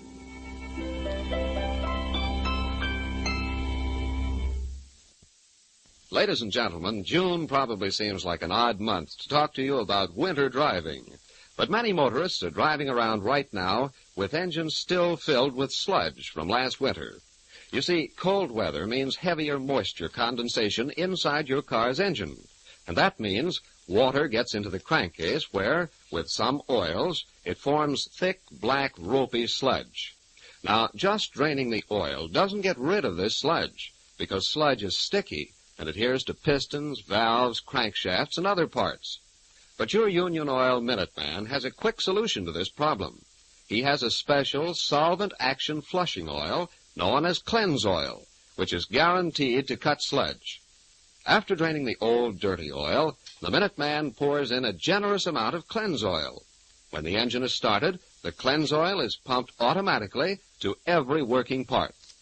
Cleanse Oil is harmless to your engine, but its special solvent action cuts sludge instantly. Then, when the Cleanse Oil is drained, the sludge flushes out with it, leaving your engine clean as a whistle. And with a fresh supply of Triton Motor Oil, the low-carbon paraffin-based oil, you can be sure it will remain clean for a long time. So for smoother, more economical summer driving, just drive in wherever you see the sign of the big orange and blue 76 and ask for Union Oil Engine Flushing Service. Thank you. Mike, Phyllis, and Inspector Faraday find themselves locked in the basement of a strange house, thanks to an equally strange woman. Oh, this is no ordinary door. There's no dip to it. Well, maybe if both of you There's an heaved at easier it... way. We'll shoot the lock off. Stand back, Phil. Gladly. Ah, that did it. You gotta find that woman. Save your legs, Inspector. Just listen. Yeah. But who in the blazes was that woman? Some gal who has a key to his house. And I don't mean the cleaning woman. Say, what's the matter with me? My brains are smoke-dried and kippered. Huh? His ex-wife. Swell. If we can't find Mr. Ratner, his ex-wife will do. Where does she live, Inspector? Headquarters can tell us that. Vera. What's her name? Vera Miller. That was her maiden name. She may be using it again. Okay, Inspector. So let's find Vanishing Vera and see what she can tell us.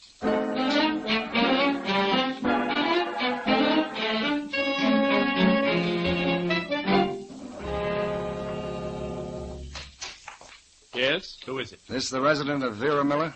It is. May we talk to her, please? I don't know. Who are you? I'm Inspector Faraday, Police Department. Oh. Well, come on in. Please excuse my manner. I thought it might be about something else. My name's William Miller. Oh? A relative of Vera's? Her brother. She's in the parlor here with a caller. Vera? Yes? These people want to see you. Inspector Faraday and... Mike Shane and Phyllis Knight. And this is Mr. Johnson. Curran Anvil Johnson. I'm right glad to know y'all. Don't get up, please. Miss Miller, I believe you were once married to Mr. Victor Ratner. Is there something wrong? We'd like very much to talk to him if we can locate him. Do you know where he is? Well, no, I'm afraid I don't. Mm-hmm. May we ask why you locked us in his basement a few minutes ago? His Well, basement? there's some mistake. Mr. Johnson and I just got back from the movie. Honey. Just skip it. The lady says she went to a movie, so she went to a movie. Sir, I don't like your attitude toward Miss Miller. What do you people want of Ratner? Wasn't he pardoned and released? The Coy approach. I see. We want to talk to him about Judge Stanton. The one who was killed? Marvelous. The news flashes you can get at the movies nowadays. We heard it on the radio. Victor wouldn't do such a thing. I know he's innocent. They let him out of prison because they were wrong about his fingerprints. They're wrong again. Well, I never trusted him. I wrote him while he was in prison that if he ever came near Vera again, I'd... Stop it! I can't stand it! Vera, honey, now wait a minute. I want to talk to you. Honey. On my way. Mr. Miller, you seem pretty burned up about Ratner. Perhaps you had a business deal with him once, huh?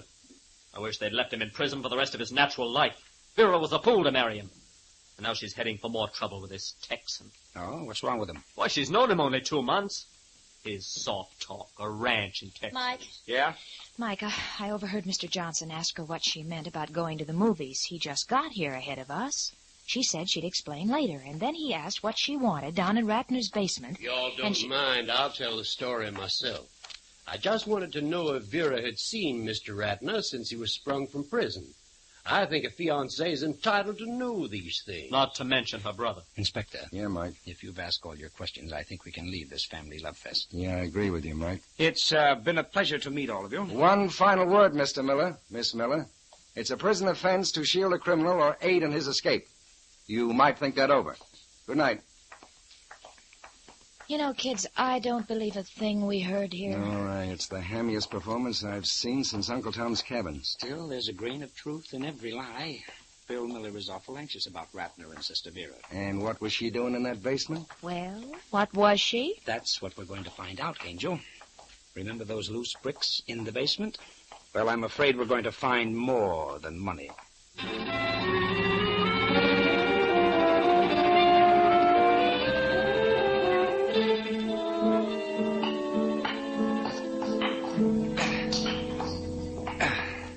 How are we coming, Mike? Just a few more bricks.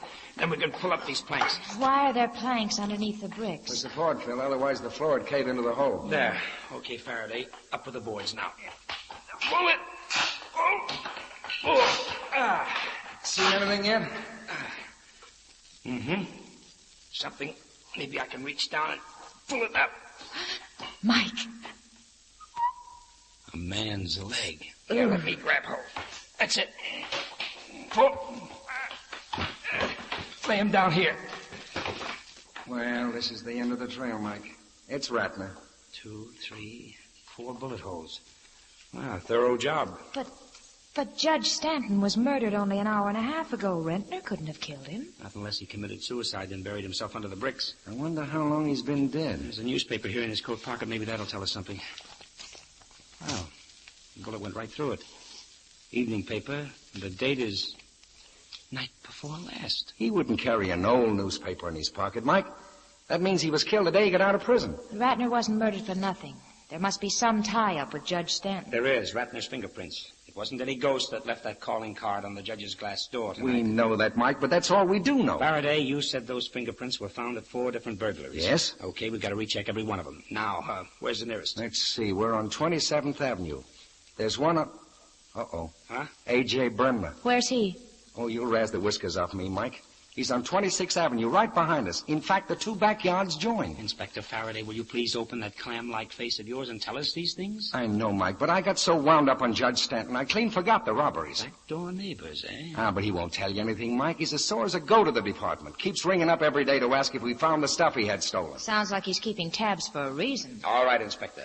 Call headquarters and have a man bring out all your exhibits. We'll meet him at A.J. Bremner's.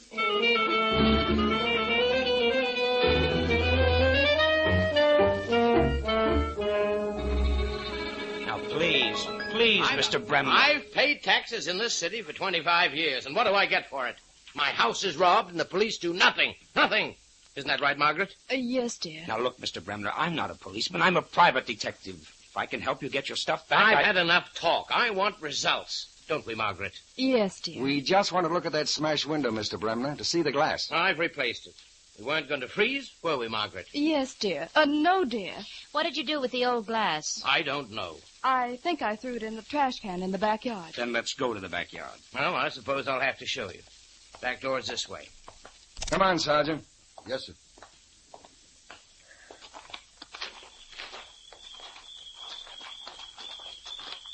This way you put the glass, Margaret? Yes, dear. All right. Now, if we can pick out the glass. Oh, wait a minute. I'll hold the flashlight. Fine. By the way, how many years was that fellow Ratner sentenced to? 15 years. And I think he'd be willing to sell that house of his. You interested in buying? Well, it's a good rental property. Here you are, Inspector. All the glass I could find. All right. Now the pieces you brought with you, Sergeant. Now, let's put them all together on the pavement here. Beats me what you people are up to. There's something wrong, Mike. They won't all fit. Well, that's no great surprise. Here, Inspector. Here, feel these two pieces of glass. What about them? Oh, one of them is your exhibit piece with Ratner's fingerprints, Inspector. But this other glass is at least 1/8 of an inch thicker than the glass with the fingerprints. I'm beginning to smell a rat. Yes. These fingerprints were faked and planted here and at all the other houses. And the man who did it killed Judge Stanton. Which is still a king-size mystery. Mr. Bremner, can we get to Ratner's house through your backyard? Yes. There's a gate behind the garage. Say, if you fellas don't mind, I'd like to go along and watch you work this out. Wouldn't you, Margaret? Yes, dear. Oh, I'm sorry. Not at this stage. We'll give you an invitation a little later on, I promise you. Mike, that sounds ominous. No, don't twist my words, Angel. The killer has made his first mistake. Now we'll trick him into his last one.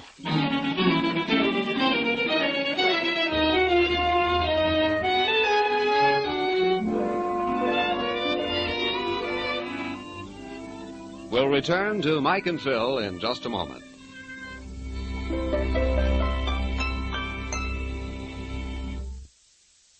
Ladies and gentlemen, did you know that your selection of motor oil determines the amount of carbon formed in your engine? Yes, that's right. You see, nearly all carbon is caused by the lubricating oil, and not the gasoline, as so many people think. But some oils stand up better than others, resist oxidation better, and hence form less carbon. And by means of laboratory tests, motor oils may be measured as to the amount of carbon they will form. Now, you'll be interested to know, therefore, that Triton Motor Oil, in a competitive test with the 7 leading motor oils sold here in the West, contained 38% fewer carbon-forming elements than the next best oil, 86% less than the average. In other words, ladies and gentlemen, in addition to being a 100% pure paraffin-based lubricant, Triton Motor Oil very definitely gives you maximum protection against carbon. That means better mileage, fewer repair bills for your car. That's because Triton Motor Oil is made by an exclusive propane solvent refining process, a process so valuable that it's been patented by Union Oil Company. Remember, when you buy Triton Motor Oil for your car, you are buying less carbon. You can buy Triton motor oil at all Union Oil Minuteman stations. Just look for the sign of the big orange and blue 76. Thank you.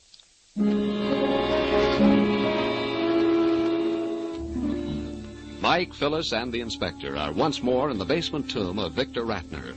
Spread out on a tool bench are the dead man's cameras and photographic accessories. As you can see, Inspector, he's got 2 candid cameras here, as modern as he could buy 2 years ago. Yeah, darn expensive. Now, all his equipment fits these cameras except one item. This stack of old-style glass film plates. That's right, Mike. They're way too big. But maybe Ratner kept them for a purpose. Honey, take this plate and blow some dust across it. Okay. Now, here, Inspector. Yeah? You take another and do the same. Okay. That's it. Now, what do you see? Fingerprints. A whole set of them. As neat and clean as the files at headquarters. Yes, Inspector, yes. This is where Ratner's fingerprints have been coming from. Neatly stacked away down here, then planted in the smashed glass at every one of those robberies. Well, I'll bet you this is what Ratner had in mind. He was arrested because his fingerprints were found on a safe. So, he built himself an alibi. He knew the state would probably release him if the same fingerprints turned up while he was in prison. Well, then he must have had help, Mike. Somebody to rob houses and scatter this glass for him. Aha, check. And the same person killed Judge Stanton tonight. He planted these fingerprints so we'd go looking for Ratner. And never find him because he was already dead and buried. Mike, what are you staring at? The body. Nobody knows Ratner is dead except us and the killer. Now, this may be a little ghoulish, but here.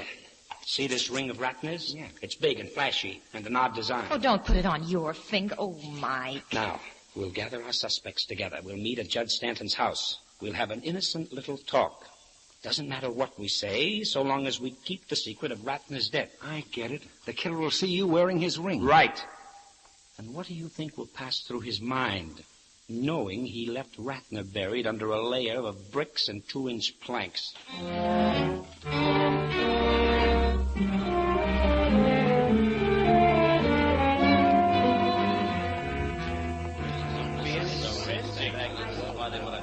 Sorry we had to call all you people together at this hour of the night, but it seemed necessary. Well, why bring us to Judge Stanton's house? If Ratner killed him, that's not our concern. It happened to suit our convenience, Mr. Miller. Excuse me for asking, sir, but what am I doing here? Mr. and Mrs. Bremner and I just seem to be what you might call excess baggage. Well, I don't mind. It's all very interesting, especially if I get my stolen property back. Isn't that right, Margaret? Yes, dear. Miss Miller, would you tell us when you last went up to the penitentiary to see your ex-husband? Oh, then you know. Just answer the question, please. Your brother would learn about it anyway. Well, it must have been 2 months ago. Did he give you anything or ask you to do something for him? No. And you, Mr. Miller, when did you last visit him in prison? Are you trying to be funny? I'd never go near him. Then it ought to please you to know that Ratner never should have been pardoned. He did embezzle that money. I don't believe it. They made a mistake. No, Miss Miller. Victor Ratner's fingerprints were fakes. They were planted at those house robberies. You're just trying to trick us. Please, honey, you mustn't rile yourself up. There'll be no further cause for it, Mr. Johnson. We've told her she refuses to cooperate. That's all we can do. Yep, that's all for tonight. You folks can go home now. You mean all this for nothing? Yep, the officer at the door will let you out. Okay, Faraday, Phyllis, out the back way. We've got to race the murderer to that basement.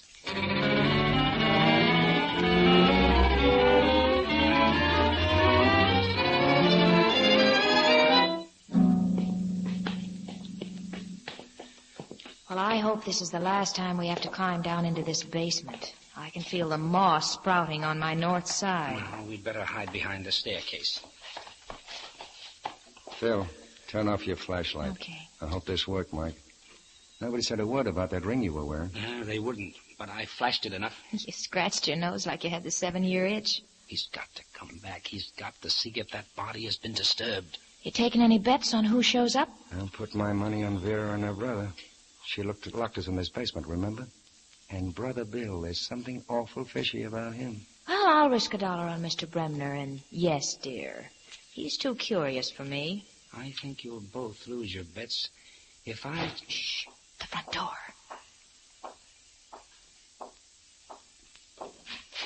Jeepers, if they turn on the lights. There they go now. Mike, your gun. I'm ready.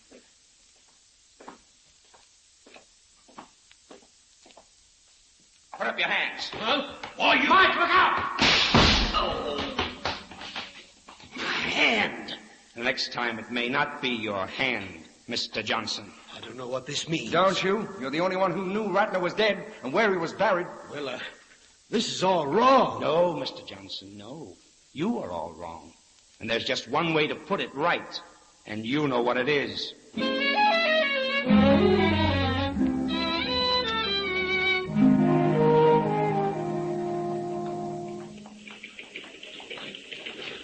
Hey, I thought you kids had gone home. Oh, no, not until we hear Johnson's confession. He just dictated it. He admits he was Ratner's cellmate up at the penitentiary, released 2 months ago. Ratner got him to do the robberies and worked the fingerprint deal with him. Well, what about Judge Stanton? It was revenge, Mike. Stanton was the judge who sent him up.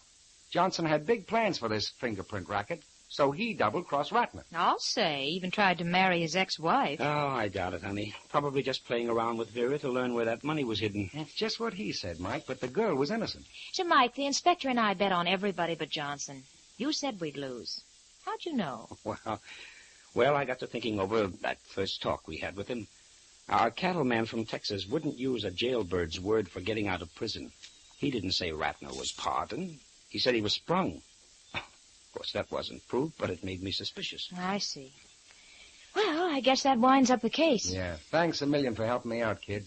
Sorry it ruined the evening. Oh, that's all right, Inspector. There's always another night for fun. Well, what's the matter with this one, Angel? You know, I knew I shouldn't have said that.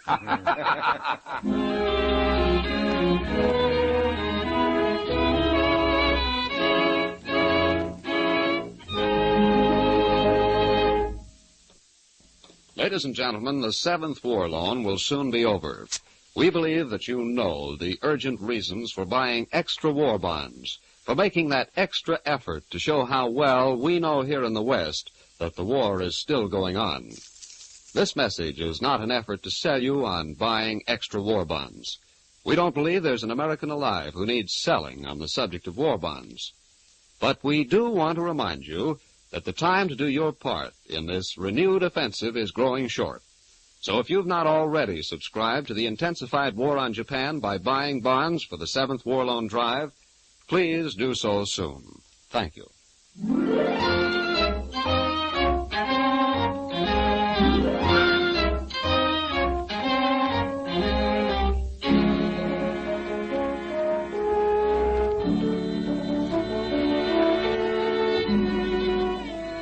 Tune in again next week at 8 for another adventure with Michael Shane, Private Detective, starring Wally Mayer and Kathy Lewis, with Joe Forte as Inspector Faraday. Tonight's story was written by Richard DeGraff and based on the character created by Brett Halliday. Music was composed and directed by Bernard Katz. This is John Lang saying goodnight for the people who make 76 gasoline and Triton Motor Oil. Union Oil Company.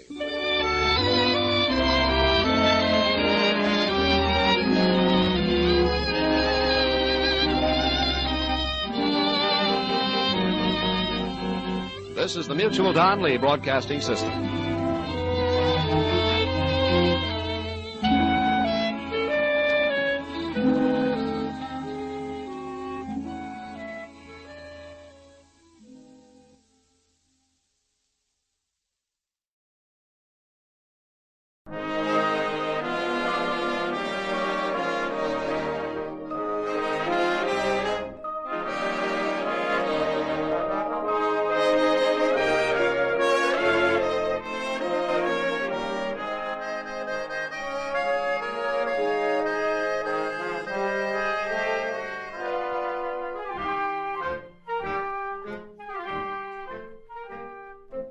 Tonight, we again present the famous Mr. Chameleon of Central Headquarters and his most famous cases of crime and murder.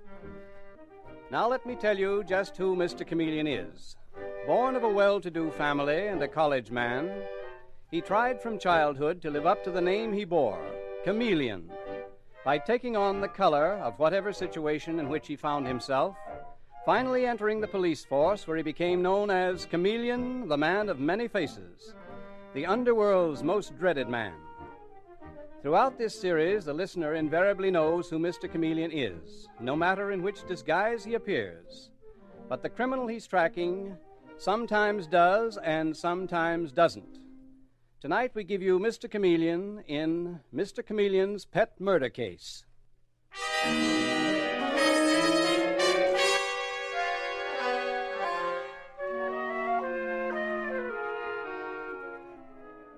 Our story opens in the criminal courts, during that solemn moment when sentence of death is about to be pronounced. The room is very still. All eyes are fastened on the thin, cruel face of Serrato, the gangster. For the notorious Serrato has at last met his Waterloo. Will the prisoner now rise? Have you anything to say before this court pronounces sentence on you? Then I hereby sentence you to die in the electric chair during the week of... No, you won't do it. Silence! You'll never burn me. I'll never see the death house. I'll break jail. And when I do, I'll get Chameleon for his lying evidence that sent me here. So help me, I'll kill Chameleon. Silence! Silence! You hear me, Chameleon? I see you back there. I'm gonna get out. And when I do, I'm gonna kill you.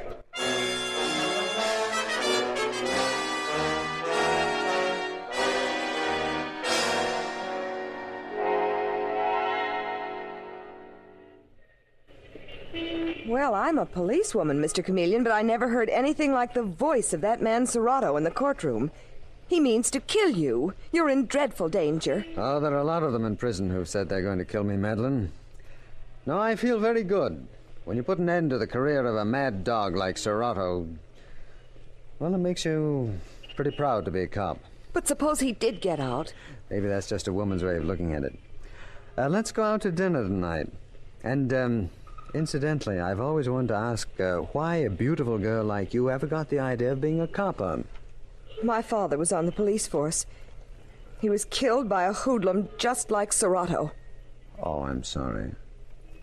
I didn't know that. Very few people know. But I adored my father. Madeline, look, about dinner. Dinner? Would it spoil your appetite to dine with me? Oh, don't be silly, Mr. Chameleon. I'd love it. Good. That's a date. Are you going to come as Mr. Chameleon or in one of your impersonations? I just want to be sure I'd recognize you. Just Chameleon. I'll go home and dress and pick you up at 7:30. You and I are going to celebrate Serrato's conviction.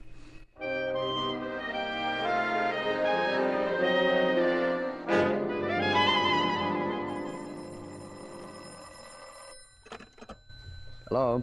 Chameleon? Oh, yes, Commissioner. Chameleon, the impossible has happened. Serrato has escaped. What? Yes, someone smuggled a knife to him and he stabbed the guard and made a break for it. He managed to get away. No. You stay at your apartment. I'm sending over a police guard. Don't set foot out of the door. No, listen, Commissioner. You know where that puts you, don't you? Right behind the 8-ball. He and his whole gang are out to get you. I'm sending over 2 men. I don't need them, Commissioner. I'll take care of myself. Are you crazy? You heard Serrato and caught this afternoon. He threatened to kill you on sight. I heard him. But I'm coming right down to headquarters and no guard. This one is between Serrato and me, and I think I'm quicker than he is. See you later, Commissioner. This should be interesting. Serrato is hunting me, and I'm hunting him. Makes us even. Well, I'd better change. Better call Madeline, too. What the devil? Hello? Is this Mr. Chameleon? Yes? Is this Mr. Chameleon the detective who goes around making like he's somebody else? What do you want? Who is this? Never mind who this is. I just thought you'd like to know we've got Madeline Evans. You don't need to look for her. You can't find her. Maybe nobody will ever find her. Unless you're willing to play ball. What do you want me to do? Take back the evidence you gave at Serrato's trial. Say that you lied, that the whole thing was a frame-up. Give me 24 hours to think it over, Marty. Marty? You think I didn't know that voice? Marty the moron, as Serrato calls you. He never called me that. Tell him for me to take it easy with Madeline and give me a little time. I'll think it over.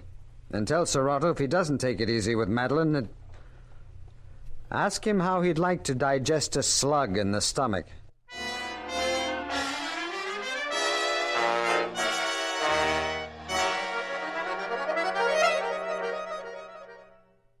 Chameleon, I'm telling you, your life isn't worth a nickel. Madeline Evans is in terrible danger. Not only is Serrato himself after you, but you know as well as I do his gang is organized. We're organized, Commissioner. Yes, but he has the advantage. You're out in the open. You can't see him, but he can see you. Now, if they could kidnap Madeline when she was on her way home... They won't try that with me. Not yet, Commissioner. Not as long as Serrato thinks he can make a deal with me. Who is it? Tom Smith. Come in, Tom.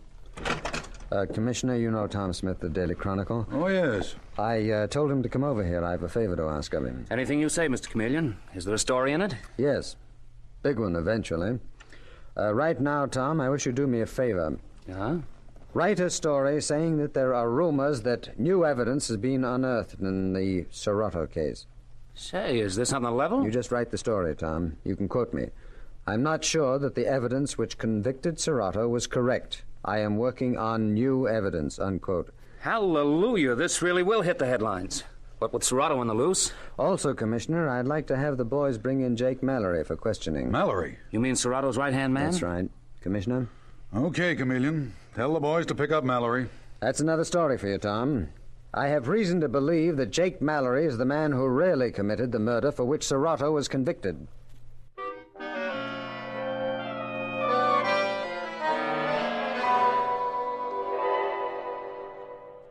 Read all about it. New turn in Serrato case. Rumors, a new trial. Read all about...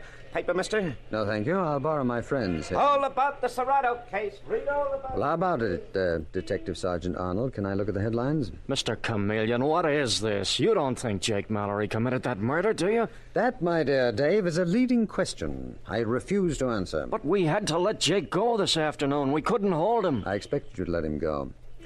Dave, you know Lily McCarty when you see her, don't you? Serrato's girlfriend. Oh, yeah, sure. She lives right in this block. But listen, Mr. Chameleon... I think I'll go and pay a call on her. And I'll go with you. No. No, Dave. Now, don't worry about me. Until Madeline is safe, I have to move in a certain way. I know exactly what I'm doing. You know, Mr. Chameleon, there's something about you that always gets me. What do you mean, Dave? The way you change. Ordinarily, you're an easygoing guy with a fancy education who's just as much at home on Park Avenue as at Central Headquarters. And then, like that, you're as hard and ruthless as Serrato. These gangsters are completely without mercy, Dave. They are enemies of society. They respect nothing and they trust no one. They trust no one. That is the thing that you must always remember. Hey, Mr. Chameleon, there she goes. Mm-hmm. Lily, Serrato's girl. You gonna question her? No. No, Dave, believe it or not, I'm going to invite the young lady to dinner.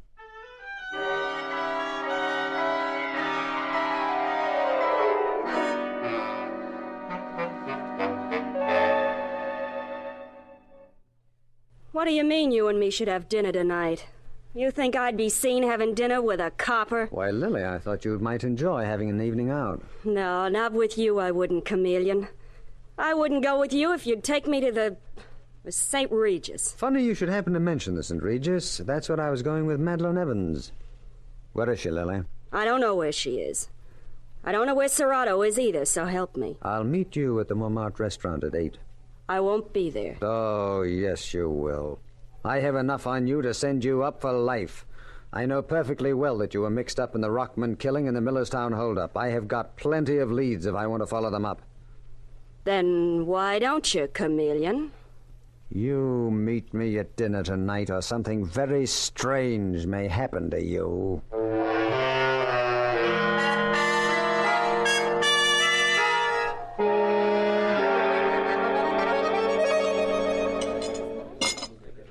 I got no business to be seen in a place like this with you, Chameleon.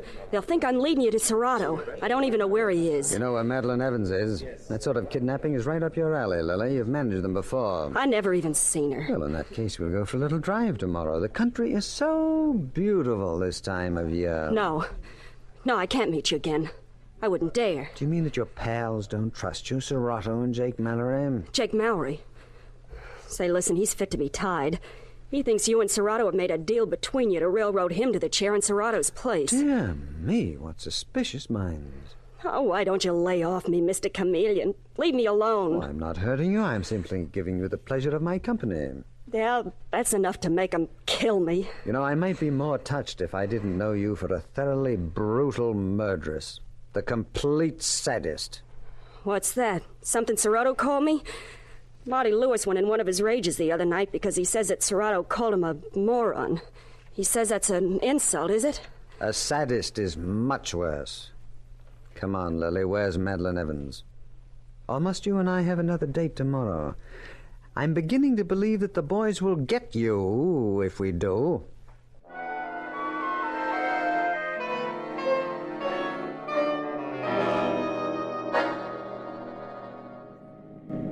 Mr. Chameleon, there's a car behind us. I'm sure it's following us. Relax, Lily, and enjoy the countryside. Oh, I shouldn't have come with you today. Now they'll be sure I'm talking. Tell me where they've taken Madeline Evans, and I'll turn the car around and take you right back to the city.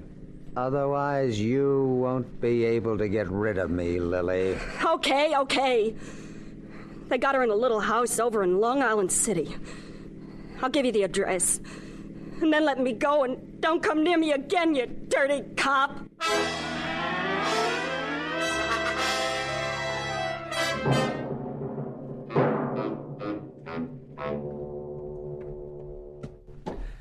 This is the place, Dave. You all set? Yeah, Mr. Chameleon. We've got men posted at either end of the street. These crooks won't get away. If they're still here. Open up in there, open up! We have to break it down, Dave. Okay, here goes. Madeline? Madeline! Here she is, in here, Dave, bound and gagged. Get this gag out of her mouth. There, you all right, Madeline? Yes, I'm all right, but thank heaven you got here. Where are they? They've gone less than an hour ago. Oh, am I glad to see you. They didn't hurt you? Not much, Dave. Who were the men? Anyone you recognized? Oh, no, just a couple of strong-arm boys. That's what I thought. The big boys kept clear. They were at Serrato, wherever he is. Mr. Chameleon, before they left, a car drove up and some men carried something into the other room and left it there. What? Was it? Yes, it sounded almost like something heavy. Dave? Yes? Come here. What is it? It's Lily. They killed her and dumped her body here. Mr. Chameleon? No, don't feel sorry for her, Madeline. She'd have done the same to you and enjoyed it. Well, that's one of them gone. Now, with you safe, Madeline, I don't have to consider anyone. What are you going to do, Mr. Chameleon? Serrato and I can really have it out. Just the two of us. But it isn't just the two of you. He still has his gang. -1. Mr. Chameleon, what are you going to do now? Oh, the usual. I have a pretty strong hunch that Serrato is hiding out down near Chatham Square. Think I'll hang out there for a couple of days. But not out in the open. You mean you'll put on a disguise? Oh, yes. That better be a good one.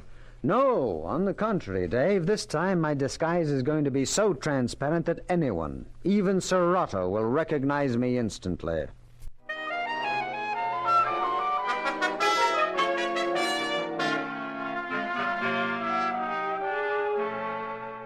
Mr. Chameleon will return in Mr. Chameleon's Pet Murder Case in just a moment.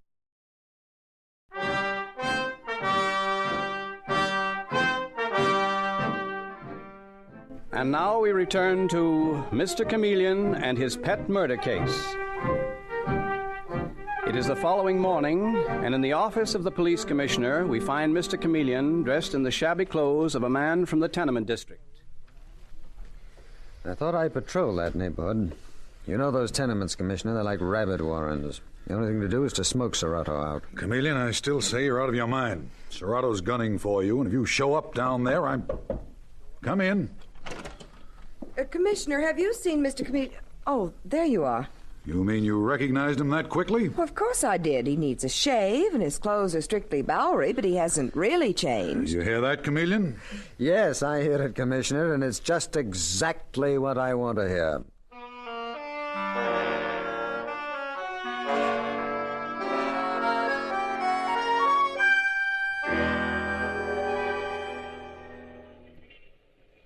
Give me a dime for a cup of coffee, mister.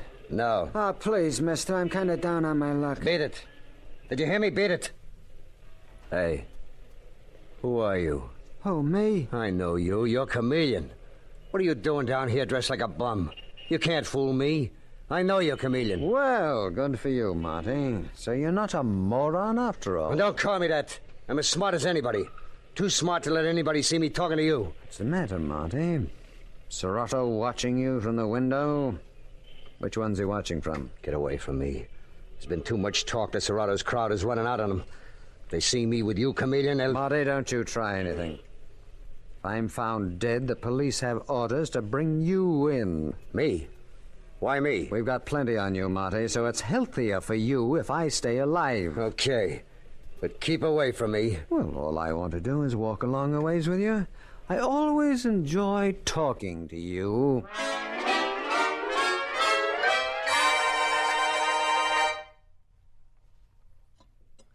Mister, can you give me a dime for a cup of coffee? What? Do you, mind if I sit down at this table and join you? Chameleon, I told you to keep away. Everywhere I go, you turn up.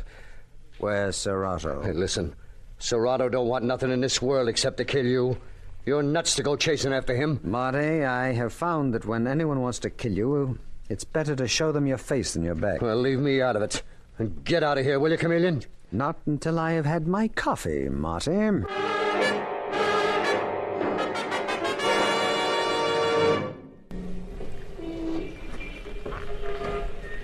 Hey, give me a dime for a cup of coffee, mister. Huh?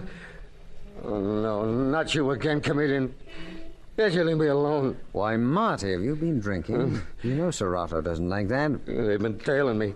They think I'm singing to you. Save your tears, Marty. When Rockman was murdered, he cried and pleaded too, and you just sat there and laughed.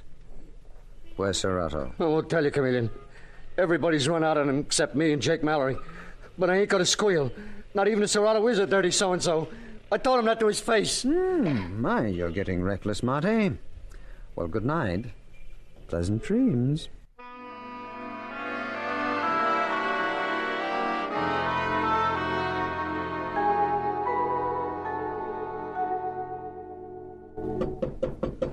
Come in. Good morning, Commissioner. Oh, well, there's one thing I'll say, Chameleon. That disguise of yours gets better, or worse. You're beginning to look like a real Bowery bum. I'm beginning to feel like one, too, Commissioner. This keeps on much longer, You know, I often think that the first requisite for a detective is patience, not courage. You'll need plenty of courage today. What do you mean? They got Marty last night. What? Yeah, his body was found on the waterfront riddled with bullets. You did your work well, Chameleon. Good.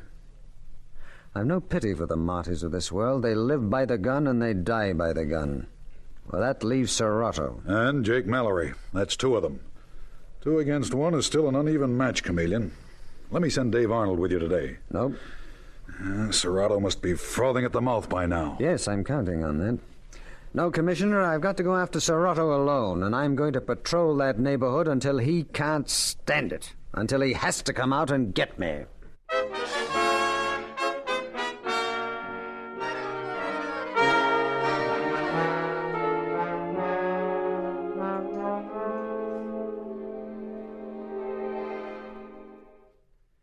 Look at him, Jake. The nerve of the guy. Who's he think he's fooling with that phony disguise? Nobody, Serrato. Nobody? He thinks he's fooling me. No. Are you screwy? Of course he thinks he's fooling me. No. Just stop saying no. Your yes men are gone, Serrato. I took care of the last one last night. Remember? Are you trying to tell me that Marty didn't have to go, the rotten little squealer? Well, anyway, he's gone, along with Lily. Now I'm going to speak my little piece, Serrato. Oh, yeah? Yes. I don't like what's going on. I don't like you blowing your top over Chameleon. If you got any sense, you let him walk up and down out there till he drop. I'm gonna kill that guy. I said I was gonna kill him, and I never go back on what I say. Okay, but later, Serrato. Hey, what's the matter with you, Jake? You giving him protection? Maybe you're making a deal with him, too. Well, that's a hot one coming from you, Serrato. Remember, they were after me. I was suspected of the murder that you were convicted for. I told you, Jake, I had nothing to do with it. I ain't so sure. Maybe it was you who made a deal with Chameleon, and you're anxious to go out there because you know that he won't touch you. That's a lie. Oh, is it? So what are you going to do, Serrato? Shoot him down while he's walking up and down the street? Why, the cops would be on our necks in a minute. We'd never get out of here. So you're the one that's yellow. I thought that was it. You know something else, Jake? I think you told him I was holed up here. Hey, where do you think you're going? I'm getting out of here. I had enough. Oh, no, you're not. You're not going no place. Try and stop me. You think I won't? I don't take the double cross from anyone, Jake. Not from Marty or Lily or you. Jake, you blasted fool. I didn't want to do that. Not to you.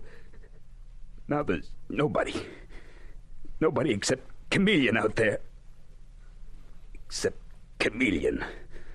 And I'm going down and get him right now.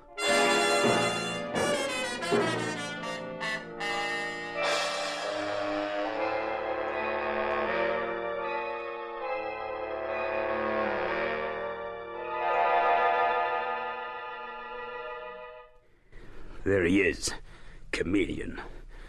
Thinks he's fooling everybody. Thinks he's fooling me. If I can only get him to come into this hallway, and he'll do it, because he thinks I don't know him on account of his disguise. Once I get him in here where it's dark and quiet, I'll... Hey, you. You there. Did somebody call me? Yeah. Come in here a minute, will you? What for, mister? You want to make a buck?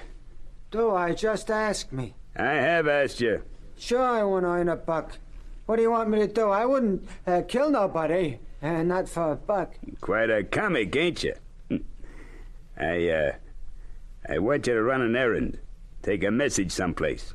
Is that worth a buck to you? Yeah, it sure is. Then, come on in here. Well, come on, why don't you? I don't know, mister. Couldn't you give it to me out here? No, I couldn't. I gotta write the note out first. Oh, then go ahead and do it. I'll wait. Don't you want your buck? Yeah, sure I do. I ain't eating 24 hours. Okay, come and get it. You can go and eat while I'm writing the note. You mean you trust me to come back? Sure. I trust you, and you'll trust me. I wish everybody was like that. You know, I can't see you in there.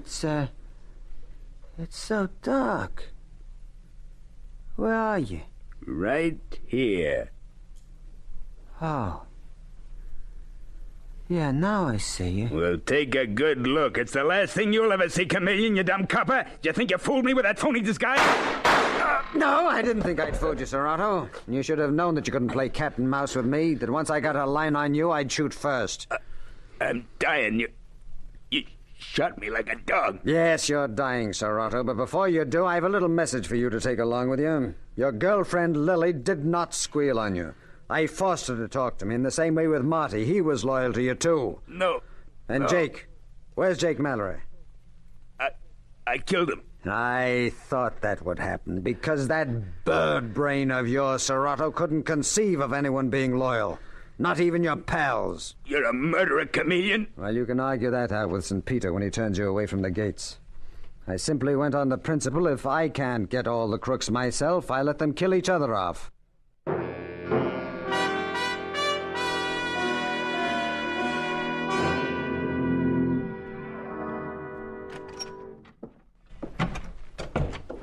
Are you busy, Mr. Chameleon? Oh, hello, Madeline. No, I was just looking over the records of these criminals that I murdered, according to Serrato. Lily, petty larceny, grand larceny, murder. Marty Lewis, assault and battery, arson, murder. Jake Mallory, he really had brains, which made him the most corrupt of the lot. And as for the late Serrato, well... Mr. Chameleon, you put yourself in such terrible danger. What sort of man are you to go into that alone? I didn't do it alone. They helped, every one of them. You know something, Madeline? I thought of your father. That helped, too. Really? Mm-hmm. Now, how about that dinner that was so rudely interrupted? 8 o'clock tonight at... Oh, wait a second. I want to call the commissioner. Hello? Commissioner Chameleon. Yes? What is the fee the public executioner gets up at Ossining? I don't know. $100 maybe. Why do you ask? I want to send him my check. You see, I'm afraid that I did him out of his money. 8 o'clock, Madeline. 8 o'clock at the St. Regis for dinner.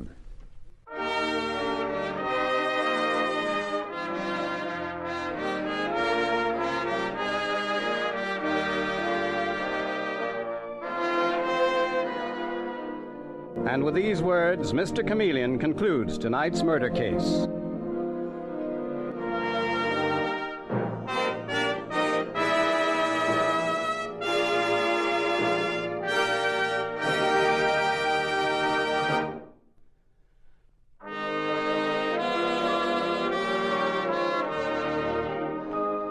Listen next Wednesday night at this same time for Mr. Chameleon, the Man of Many Faces. The part of Mr. Chameleon is played by Carl Swenson, with dialogue by Marie Baumer from the original story by Frank and Ann Hummert. Music directed by Victor Arden. Your announcer is Howard Claney.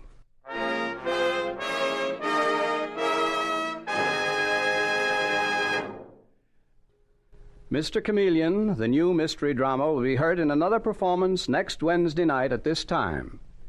This is CBS, the Columbia Broadcasting System.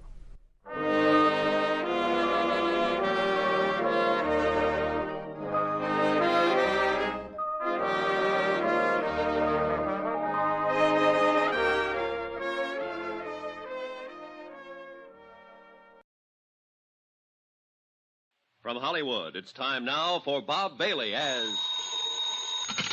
Johnny Dollar. Dave Borger, Johnny, Marine and Maritime Casualty. Hiya, Dave. Awful. I'm in mourning, Johnny, for Molly Kay. Oh, sorry, Dave. You have my sympathy. Save it. This is money, not sentiment. We had her insured for a cool $500,000. You mean dames come that high these days? No, but a rusty old tub of a freighter does. What happened? She steamed out of San Francisco Bay, bound for Yokohama. 20 miles off the Golden Gate, she upended and departed this world forever. Real sudden, huh? Too sudden. I don't like sudden things. Why don't you fly out there, Johnny? Take a look at the remains. Sure, as long as you're willing to pay for it. You're hired, but be careful. Don't get yourself killed. While I'm on an expense account?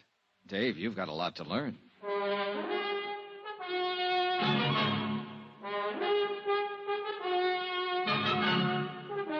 Tonight and every weekday night, Bob Bailey in the transcribed adventures of the man with the action-packed expense account, America's fabulous freelance insurance investigator. Yours truly, Johnny Dollar.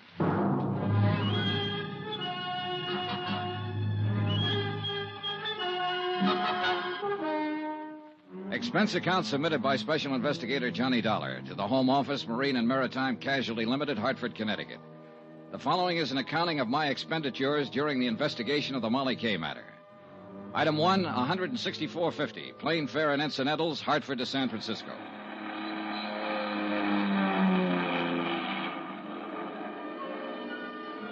It was mid-morning when I landed, and the city on the 7 hills glittered under the bright sun like a fabulous hoard of jewels. A cool, crisp breeze was driving the usual night's bank of fog out toward the open sea, and the clear waters of the bay danced and sparkled from the touch of the wind. It was a day and a place that felt lusty with life and the joy of living. And yet 36 hours before, the freighter Molly Kay with a crew of 43 men had steamed out across this same bay, passed under the high arch of the Golden Gate Bridge, and disappeared into the gray oblivion of the Pacific, gone down to her death. Item 2, $1.55, local transportation. Limousine to my hotel, where I barely had time to check in. Then a taxi down to the foot of Market Street, where Harbor Master Tim O'Rourke, a grizzled old veteran of the port, was about to preside at a preliminary board of inquiry in the ferry building. All right, boys, all right. Let's have it quiet. Now, all of us know what we're here for, but just to make it official, I have to announce that this is the preliminary hearing of a board of inquiry investigating the loss by sinking of the vessel Molly Kay. Needless to say, for you that know me, the proceedings are going to be pretty informal. Yeah, you can be sure of that. All right. Now, the bare facts seem to go something like this. The Molly Kay cleared her berth at Pier 29 at 10:12 p.m. night before last. Destination, Yokohama. Primary cargo, grain. The Molly Kay was a steel-hulled Class C freighter, oil-fueled, with a steam turbine drive. She was under the command of her owner, Captain Edgar Brawley of San Francisco. Now, is Captain Brawley present? I am, but if you're expecting me to testify... Later, Captain, later.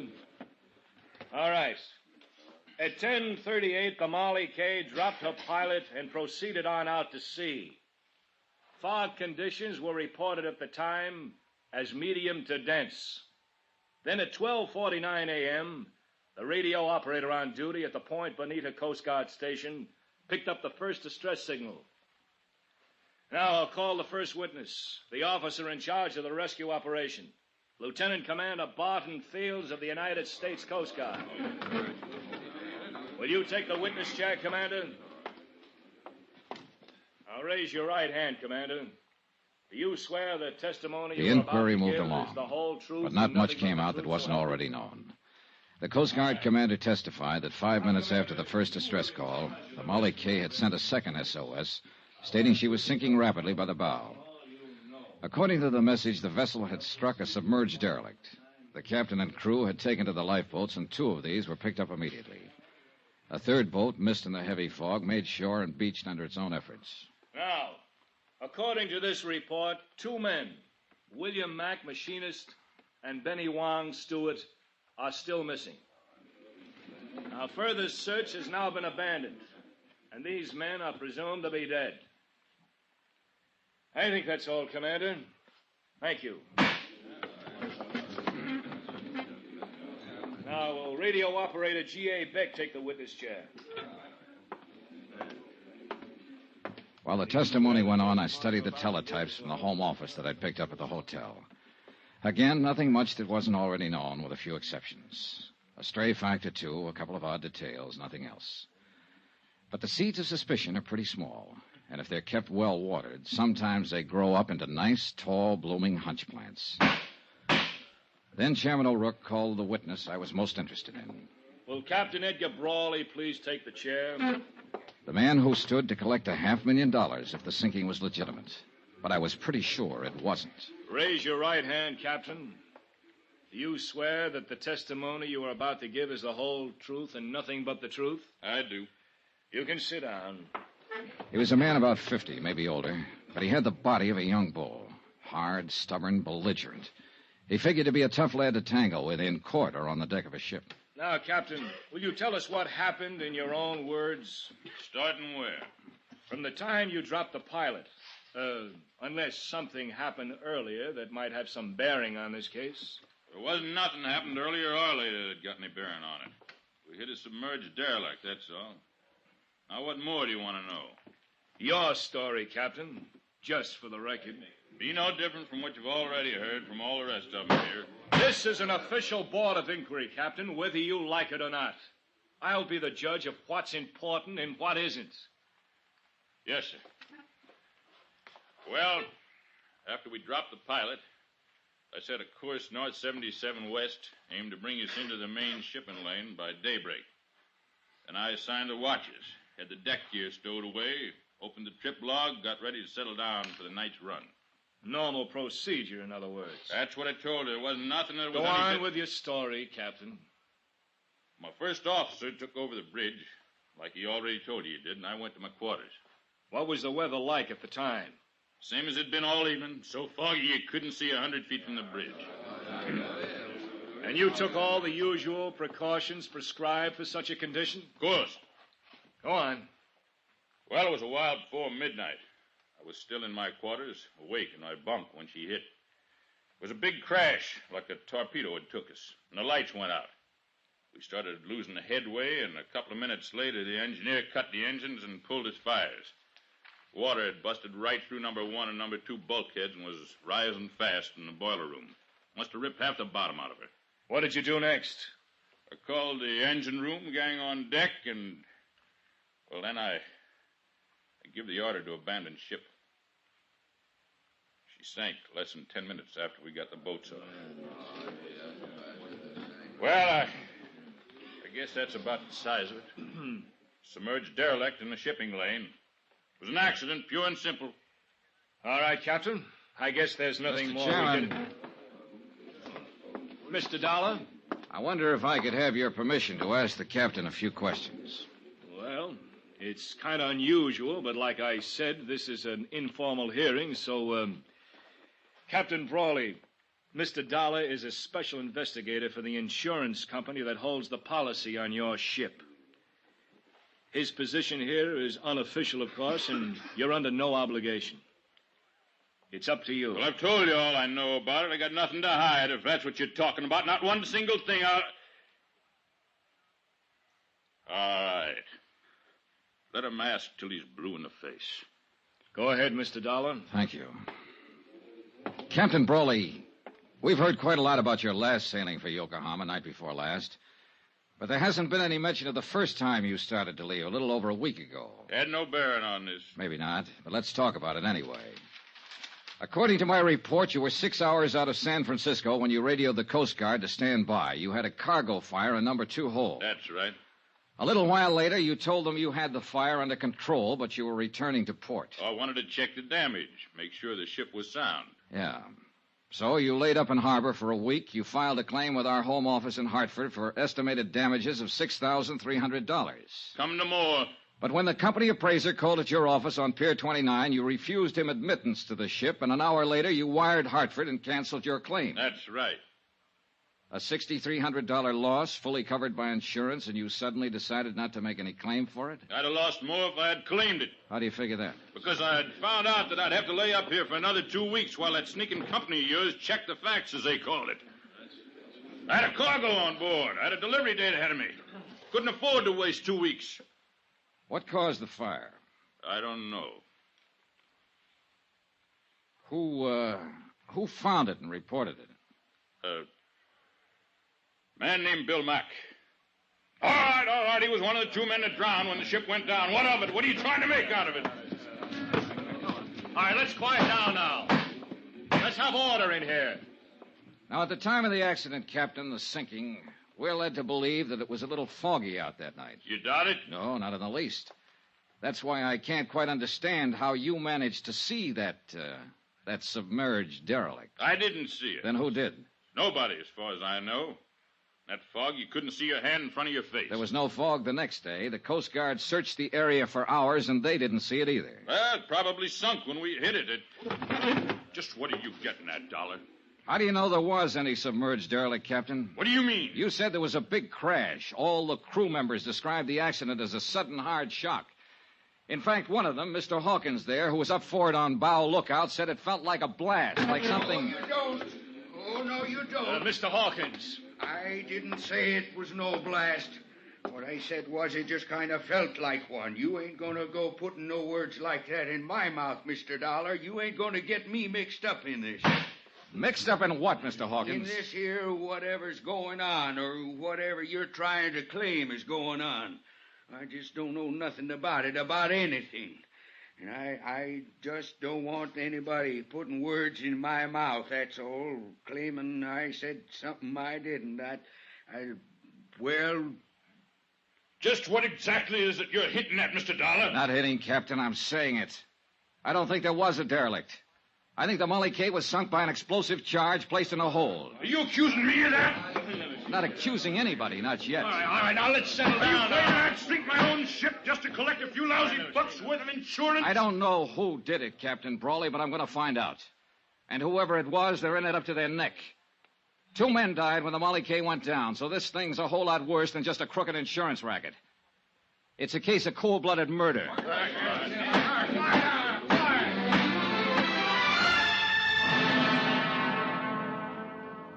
Outside, after the hearing adjourned, I turned west and walked along the Embarcadero.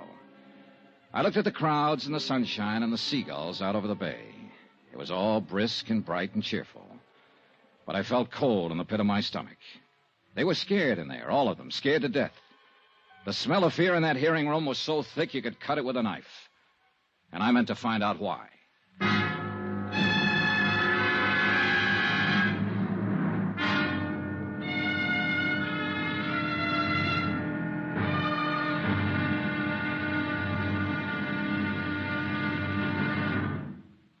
Now, here's our star, Bob Bailey, to tell you about tomorrow's episode of this story. Thanks. Tomorrow night, a strange girl and a strange threat. And a promise that's stranger than both. Join us, won't you? Yours truly, Johnny Dollar.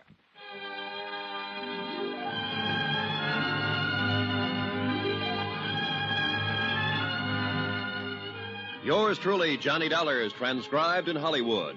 Written by Les Crutchfield, the entire production is under the direction of Jack Johnstone. Be sure to join us tomorrow night, same time and station, for the next exciting episode of Yours truly, Johnny Dollar. Roy Rowan speaking.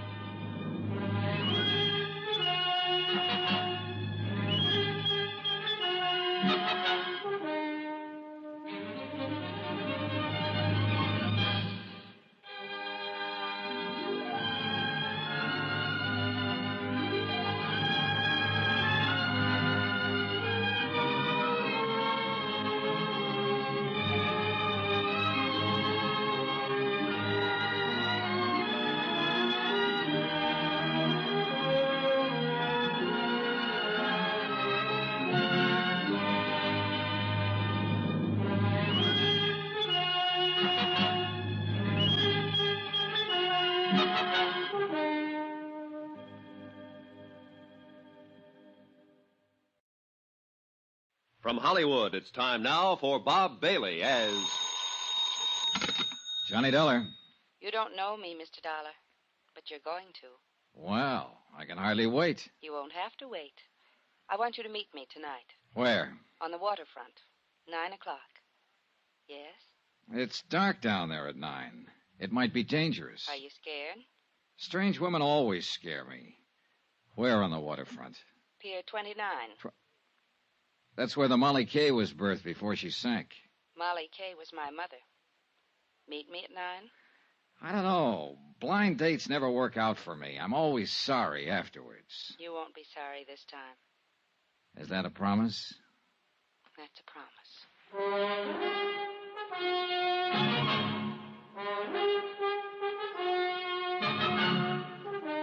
Tonight and every weekday night, Bob Bailey in the transcribed adventures of the man with the action-packed expense account, America's fabulous freelance insurance investigator. Yours truly, Johnny Dollar.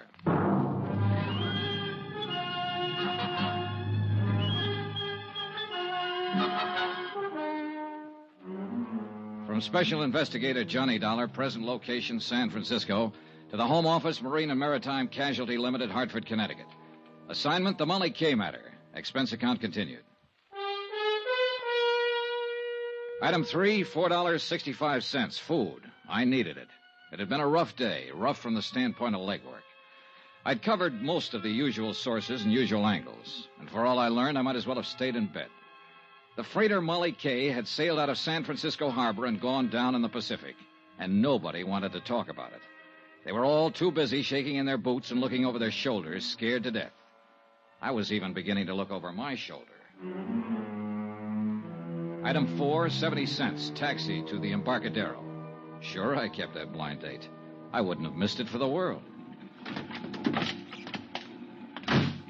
Here, keep the change.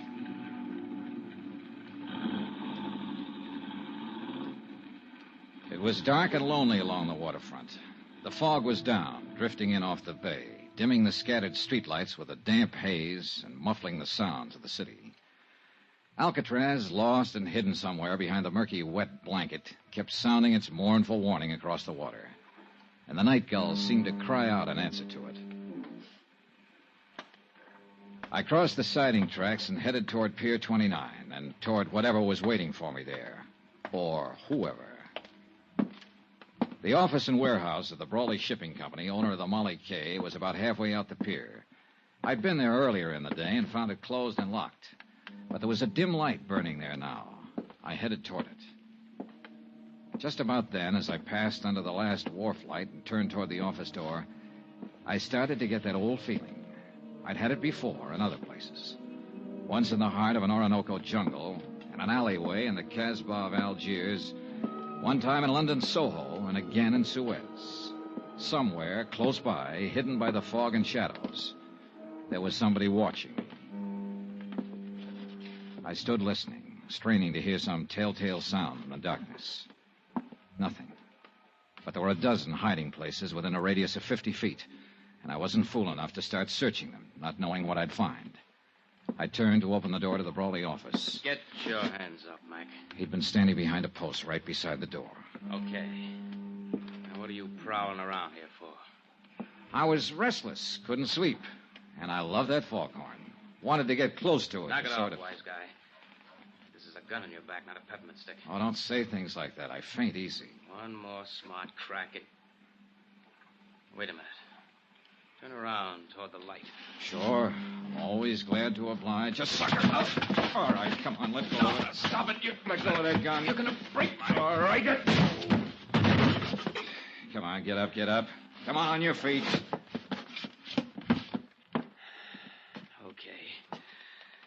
Okay, Dollar. So they're right about you. You are tough. Is that what they say? I've heard it around. Then how come you jumped me? I didn't know it was you, not till you turned toward the light. Just saw somebody was prowling around the office here. Who's there? What's going on? It's all right, Ellen. Dean, what are you doing here? I could ask you the same thing. Why, I just came down to do some work on the books and... Oh. This is that insurance investigator, Johnny Dollar. Yes, I know. What do you mean you know? I asked Mr. Dollar to meet me here tonight. Why? What are you up to? Nothing. I wanted to talk to him, that's all. Down here alone, huh? At this time of night? Dean, suppose we talk about it tomorrow. Okay. That's the way you feel. Not a matter of how. We'll discuss it tomorrow. All right. Oh, the gun, Dollar. Do I get it back? Oh, sure. Here you are. Don't let anybody take it away from you now. Don't worry. They won't. I'll see you tomorrow, Dean. Yeah. Yeah, sure. Come in, Mr. Dollar. I followed her into a suite of offices that were a lot plusher on the inside than they were on the outs. Mahogany paneling, leather chairs, rugs, sofa, an open fire burning.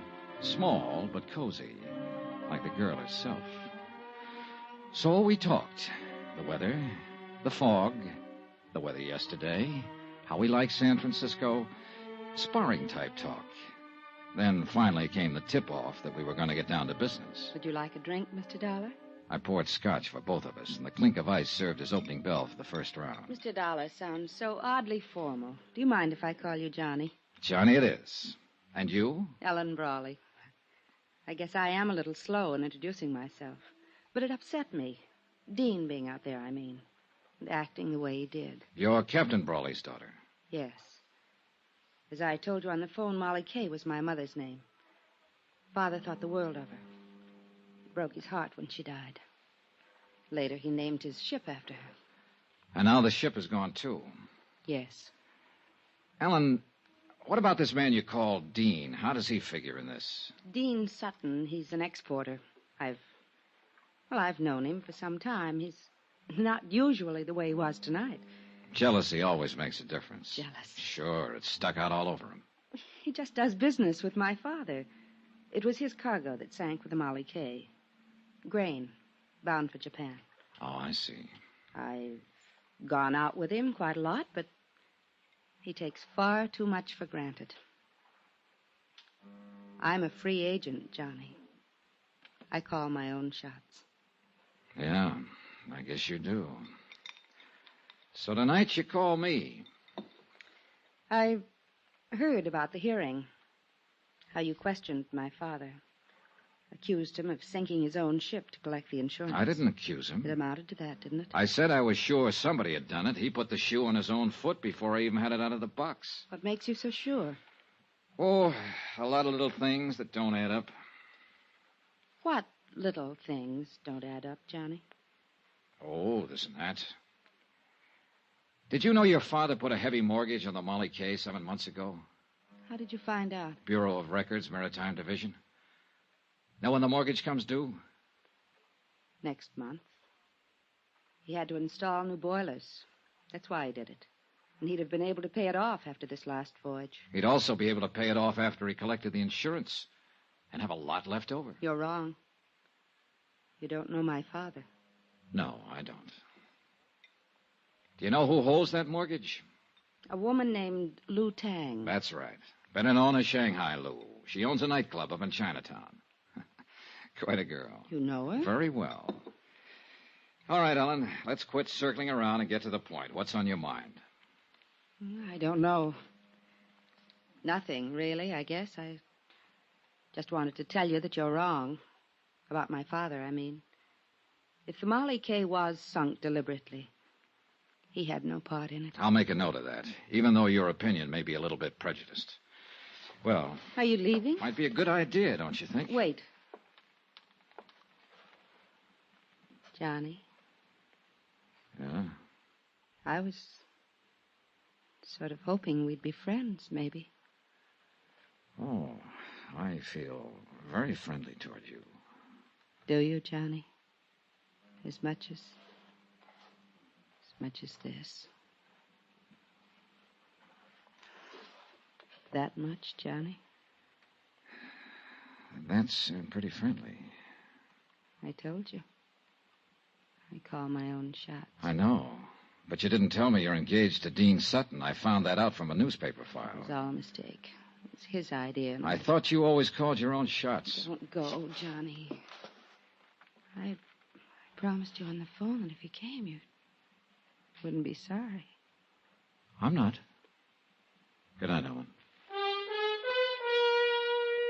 Outside on the pier, the fog was thicker than ever.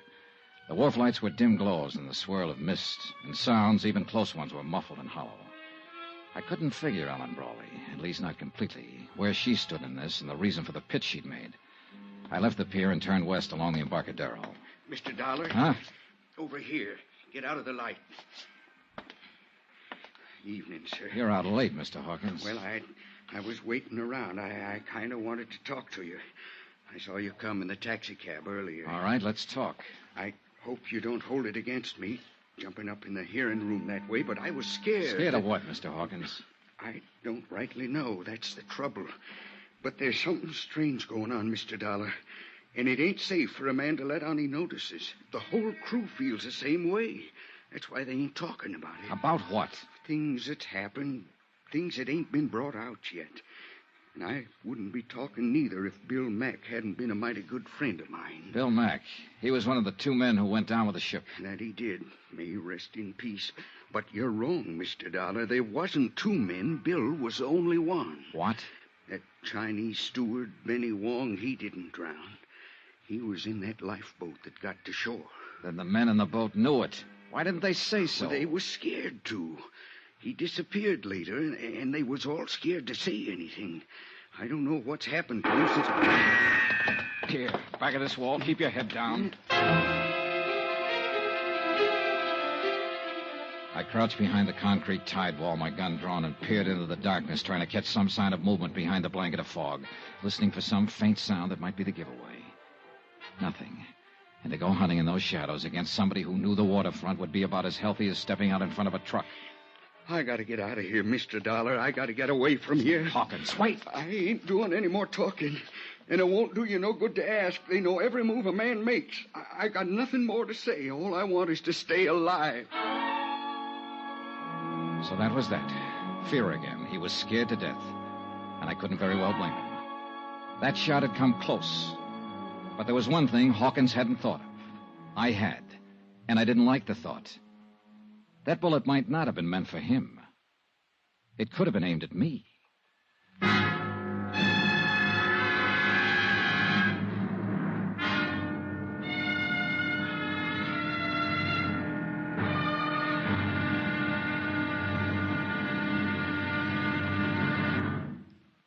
Now, here's our star, Bob Bailey, to tell you about tomorrow's episode of this story. Thanks. Tomorrow night we find out that a dead man can tell a tale. It all depends on how he died. Join us, won't you? Yours truly, Johnny Dollar.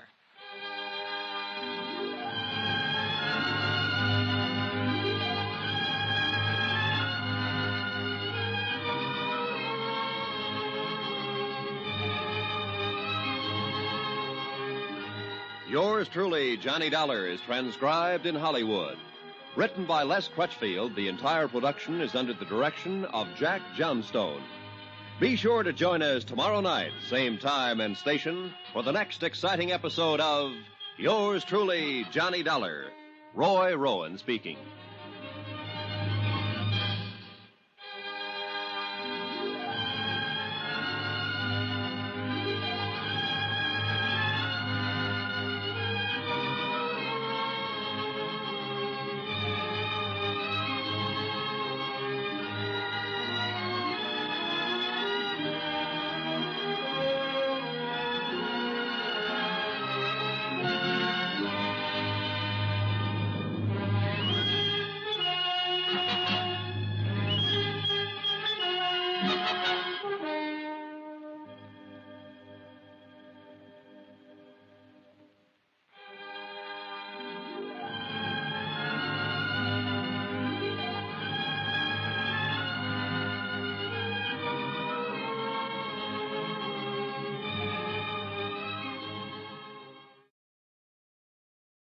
From Hollywood, it's time now for Bob Bailey as...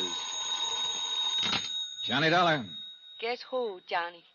Lou Tang. When they told me you had called, my heart jumped and beat faster. It has been a long time. Too long. Hey, look, I want to see you, Lou. Where are you? They only gave me a phone number. It's a waterfront bar, foot of Drum Street, sailors hang out. Then I'll call a taxi. No, wait there. I've got a drunk on my hands. Well, get rid of him. Or of her. Can't do it, honey. This is a valuable drunk. You wait. I'll get there as soon as I can. And look, will you do me a favor, Lou? Anything you want, Johnny. Well, there's a man named Benny Wong. I think he's been hiding out in Chinatown for the last 2 days. Can you find him for me? So that is why you're here. The sinking of the Marley K. That's right, Lou. Too bad, Johnny. I'm sorry to hear that. Awfully sorry.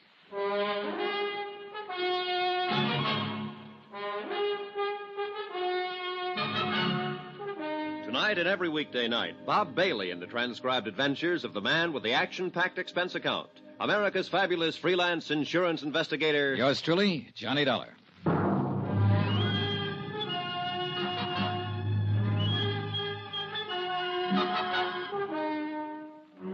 From Special Investigator Johnny Dollar, location San Francisco, to the Home Office, Marine and Maritime Casualty Limited, Hartford, Connecticut. Assignment, the Molly K matter. Expense account continued. Item 5, $11 even. Drinks. Consumed by one Josiah Hawkins, able-bodied seaman. Last berth, ship's carpenter on the freighter Molly K. And Hawkins was scared half to death. So the fear worked against the liquor, and the drinks weren't doing much good. Who was you talking to on the phone? A friend. You say anything about me? About me being with you? Nope. How about another drink, Mr. Hawkins? I had enough. What's the name of your friend, Mr. Dollar? Oh, you wouldn't know her. Just a girl I know here in town. Oh, a girl. Mr. Hawkins, did Bill Mack have a girl? Yes, he got himself engaged to a girl. I know what you're aiming at, Mr. Dollar. You're trying to play on my sympathy. He was your friend. That he was. One of the best. And now he's dead. Drowned in the Pacific when the Molly K went down. Whoever sank her is responsible for his death. You could help me if you would. It wouldn't bring him back. And I gotta think of myself. You're in more danger before you talk than you'd be afterwards. The whole idea is to keep you from talking. Huh? Sure, there's sense in that, all right. Somebody shot at you out there on the docks, tried to kill you. You'll never be safe as long as they're running loose. Well, Mr. Hawkins? The Molly K was sunk deliberate. We're sure of that, all of us that was aboard her. Things just wasn't right even before it happened. What things? Well, that fire, for one, 10 days ago, the first time we started out for Yokohama. Bill Mack was the one that discovered it. Did Mack think the fire had been set? That he did. He told the captain that. And you know what happened, Mr. Dollar? What happened? Captain Brawley knocked him down the bridge ladder. Told him to keep his mouth shut and not go around spreading wild rumors. All right. The second time he sailed, what happened? Well, as soon as we cleared the gate and headed out to sea, Bill and me was on watch. He had me cover for him while he sneaked down in the hold to see what he could find out. He still hadn't come back when it happened. I think you was right, Mr. Dollar, what you said at the hearing. What do you mean?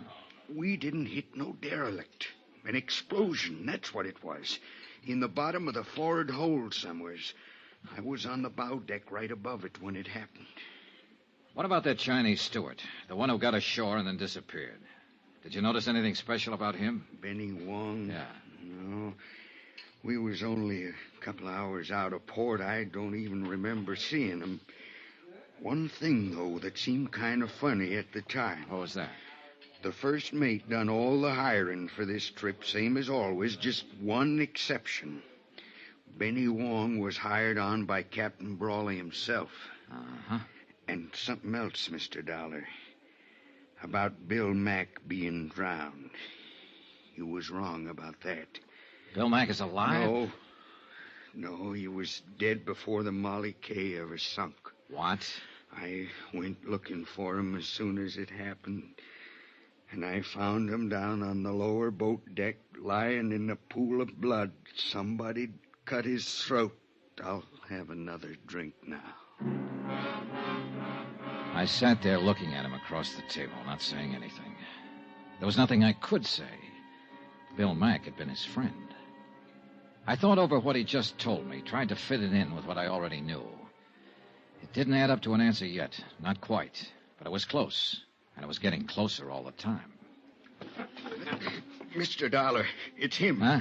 Captain Brawley over there. He just come in. Yeah, he's seen us, too. He's coming over this way. I gotta get out of here. Sit down, Mr. Hawkins. He won't start anything. You don't know him. You don't know how he is when he gets mad. No, but it looks like I'm going to find out. Well, Hawkins, seems like you're not very particular about the company you keep. Neither am I, Captain. Pull up a chair. What are you up to, Dollar? Offering him a bribe to testify against me? Don't need to. There's enough against you already. Yeah, there will be, more than likely, when you and them smart company lawyers get through. You insurance people are all alike. You're right there to collect when it's due you, but you squirm when it comes to paying off. Well, now, that depends on the circumstances, Captain, and in this case, well, I wouldn't go spending that money yet if I were you. That's what you've been telling them, huh? When I've got anything to tell, I'll tell it to the courts. Yeah, along with anybody else you can turn against me. Like my own daughter, for instance. She even sneaked around and tried to turn her against me. Not that took much doing. And Dean Sutton, owner of the cargo. But there's a limit to what a man will take, Dollar. And I took enough already. Now, you better quit pushing me. I'm warning you. Are you? Well, take your warning and stick it where it'll do the most good. You've been trying to block every attempt I've made to get to the bottom of this thing. You've dragged your feet every step of the way deliberately. Dollar, nobody talks to me like that. Then it's time somebody did. I think you're in this thing right up to your big fat neck. And if you are, I'm going to pin it on you. Not just for swindling. If you were behind the sinking of the Molly K, I'm going to see to it that you stand trial for murder, too. I warned you once. Look out, Mr. Dollar. Oh, no. Oh, all right, Captain. Learn it the hard way. Watch out, he's grabbing the bottle. No. Come and get it, Dollar! Sorry, the party's over right now.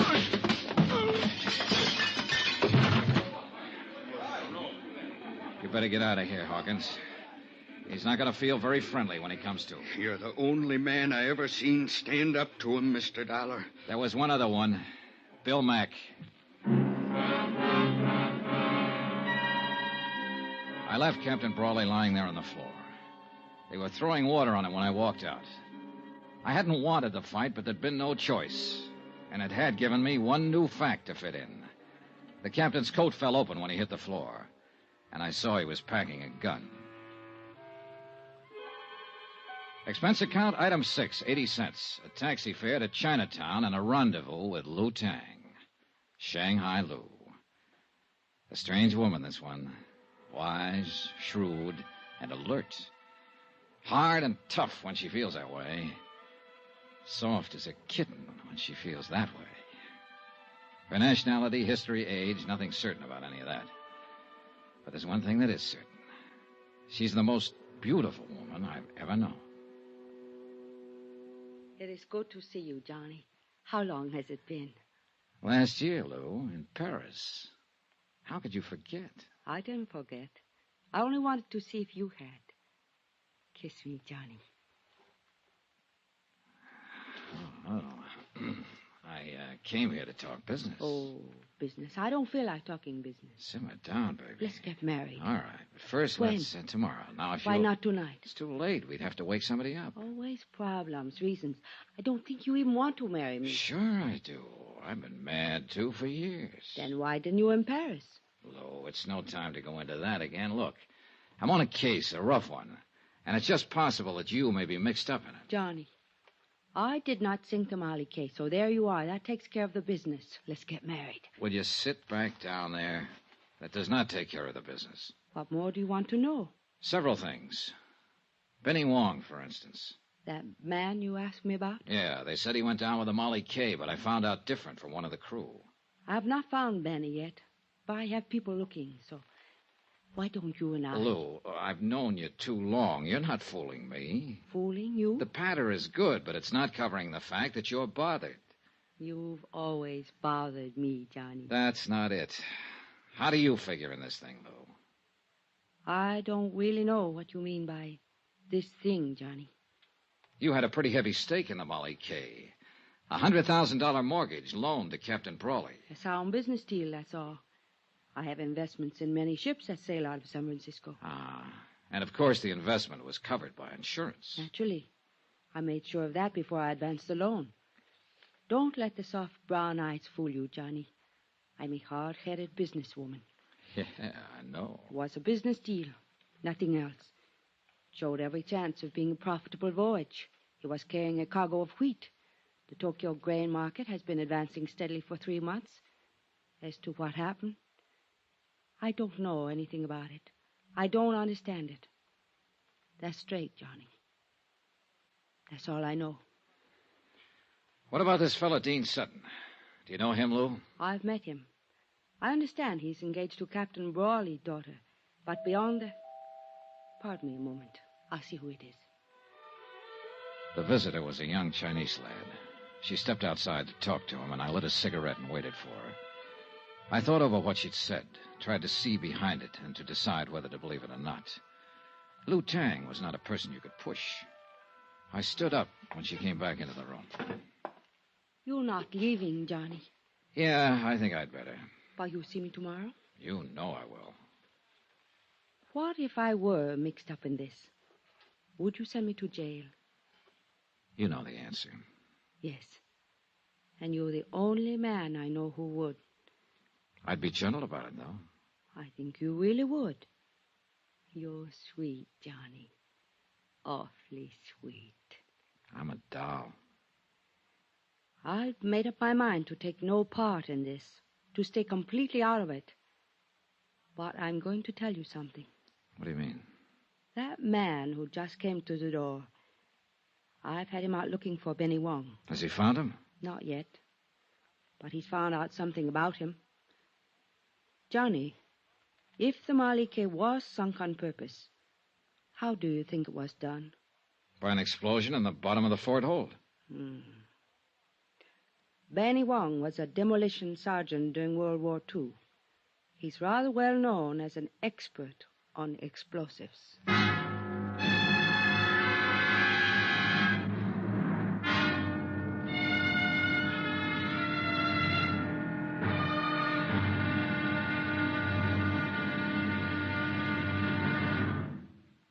Now, here's our star, Bob Bailey, to tell you about tomorrow's episode of this story. Thanks. Tomorrow night, a double cross, a double play, and a lovely girl forces the jealous sea to give up its dead. Join us, won't you? Yours truly, Johnny Dollar.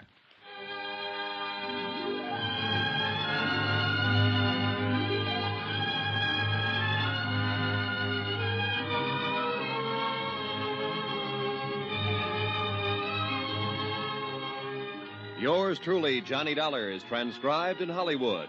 Written by Les Crutchfield, the entire production is under the direction of Jack Johnstone. Be sure to join us tomorrow night, same time and station, for the next exciting episode of Yours truly, Johnny Dollar. Roy Rowan speaking.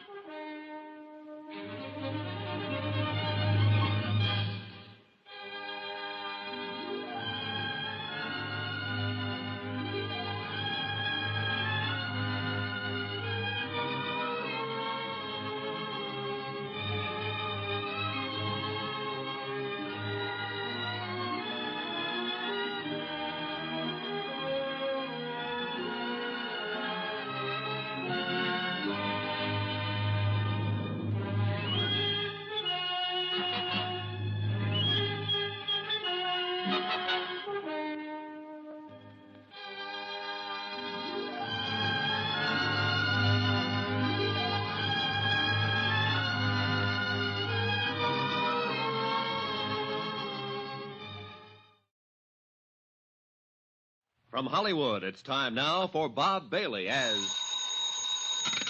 Johnny Dollar. Hi, Johnny. Dan McKay, Harbor Police. Dan, I was planning to drop by and see you about the sinking of the Molly K, but I've been pretty busy since I got here. Yeah, so I've heard. Johnny, you're under arrest. What did I do? Park in a red zone, walk on the grass? I'm not kidding. I mean it. Oh, what's the charge? Now, let's see. Assault and battery, aggravated assault, assault with intent to do bodily injury. Hold it, Dan. That's enough. But you want to know who signed it? I already know.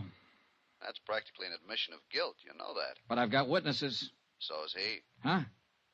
I think you'd better come down and talk about it. Or you'll send out the wagon, is that it? I'm serious, Johnny. All right, Dan, I'll be down.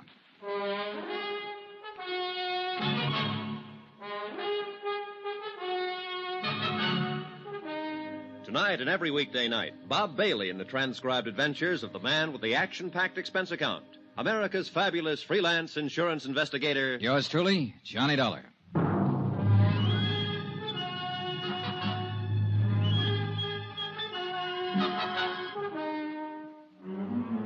From Special Investigator Johnny Dollar, location San Francisco, to the Home Office Marine and Maritime Casualty Limited, Hartford, Connecticut.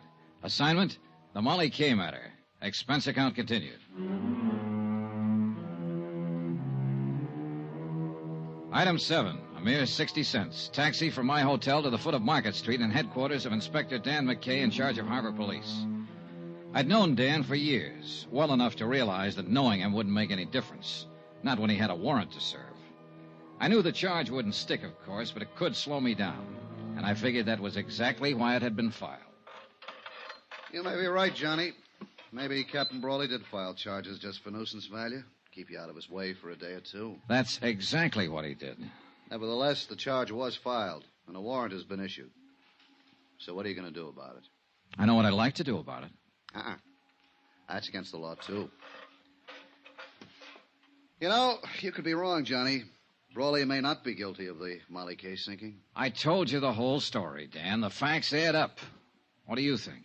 I think you've got an awful strong case, but it's still based on circumstantial evidence. Well, what else is there to base it on? The rest of the evidence is out past the harbor there, out beyond the Golden Gate, a mile below the surface of the Pacific. Yeah, I know. Most of the cases we handle here in the Harbor Division are like that. Well, then you can see the problem I'm up against. Yeah, I can see it all right. That's a big harbor out there, Johnny. Biggest natural harbor in the world. A lot of square miles of water. A lot of miles of shoreline. And a lot of ways of covering up a crime. As far as disposing of physical evidence, it's true. Body can be thrown into the bay, a weapon, so on. Sometimes we recover it, sometimes we don't. It's tough, Johnny. Yeah, I imagine. Real tough. Hey, that's the SS Maritonia, arriving from Ceylon, Java, the Philippines. She'll dock at Pier 14. The cargo is probably spices, mahogany, raw ore. Nice-looking ship. Beautiful. They drive me crazy, Johnny, watching them here from the window. I should have gone to sea. Oh, well. Anyway, since we don't have physical evidence in a lot of cases, we've learned to rely on other things. Such as? The human elements, Johnny. You've turned up a lot of facts, true. You've made a good deal more progress on this case than I have. Than you have? What do you mean? Tim O'Rourke sent me the report of the inquiry board. I've been working on the case ever since. Now, you got a pretty convincing bunch of facts. But I know Captain Brawley. By reputation, at least. Look, Dan, I know what you're getting at. People who know Brawley think he's honest. O'Rourke said the same thing. Right. Tough, hard, violent temper, a slave driver, but not a crook. An honest man can get under pressure sometimes, get pushed beyond his depth. It happens every day. Yeah, but Johnny, even then, he reacts according to his pattern. Hey, here's what I'm getting at. That murder on board the Molly K just before she sank, you said Hawkins told you the man had been knifed. Now, I can see Brawley slugging somebody with fist, club, or bottle, or even shooting a man. But not a knife. It's not in his nature. That's what I mean by human elements. And you're right, Dan. I agree with you. I don't think it was Brawley who killed him. Here's the way I see it. Brawley was pressed for cash. The mortgage on his ship was due in 30 days. He was carrying that grain for Dean Sutton on a contingency basis. He might not make any money, or at least not enough. He was probably doing it as a favor to his daughter. She and Dean Sutton are engaged. Yeah, I know, So Johnny. the first time out, he tried setting that fire on board. It didn't work. One of the crew, Bill Mack, discovered it before it got started. The Molly K returned to port, and Brawley filed an insurance claim. Then he got scared off an investigation and withdrew it. That's all guesswork, Johnny. So far, his second attempt, he contacted an expert on explosives, Benny Wong. And Benny pulled off the job for him, blew the bottom out of the ship and sank it. And what about the knifing?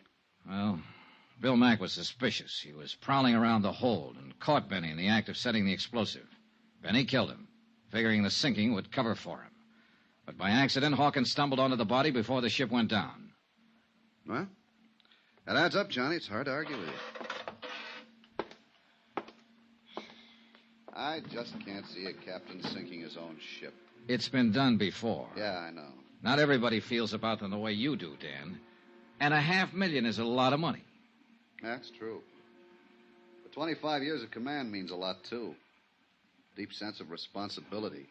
Integrity. Oh, pardon me. Inspector McKay. Oh, yeah. Just a moment. It's for you, Johnny. It was Lou Tang, Shanghai Lou. She'd called the hotel and found out where to reach me. For once, she didn't try to play games. She spoke briefly and straight to the point. And she told me what I wanted to know the most. When I hung up, I knew I was on the last lap. I had the case right in my hand. Well, what's up, Johnny? What is it? Dan, how would you like to come along and talk to the man who blew up the Molly K?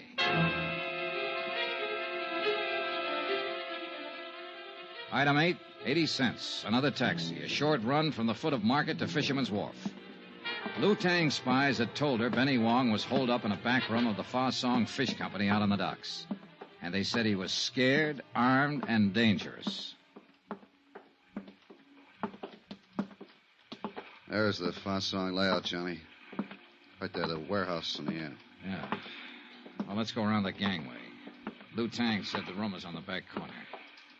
Say, Johnny, why don't you wait here? Let me take him. This kind of thing is part of my job. But he's my pigeon, Dan. I found him first.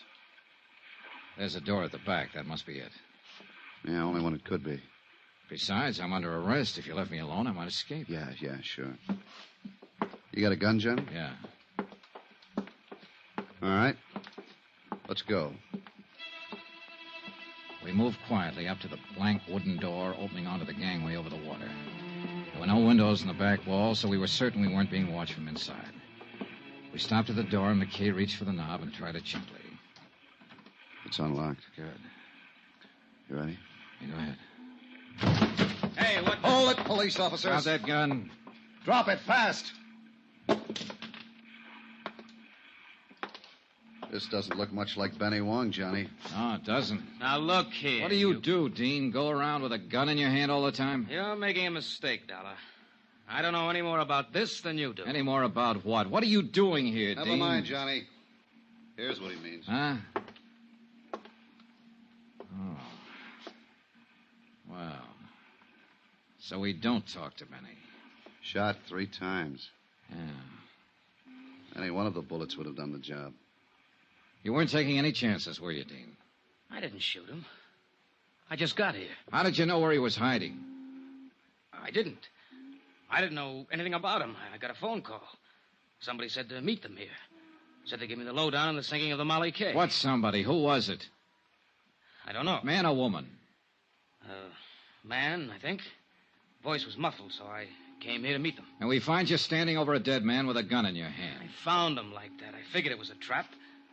I don't know anything about him. Oh, no, of course you don't. You're just a babe in the woods. Hold it, Johnny. Barking up a wrong tree. What do you mean? This man's been dead for several hours. Since early morning, I'd say. And he was shot with a .45. This gun of Sutton's is a .32. So that's that. Johnny, what was the caliber of the gun you saw Captain Brawley wearing? A .45, Dan. I'll put out a bulletin and we'll pick him up. Wind up. The bets were all in. There was nothing more ahead but the showdown. Dan tore up the warrant on me, of course, and I went back to my hotel room to wait it out.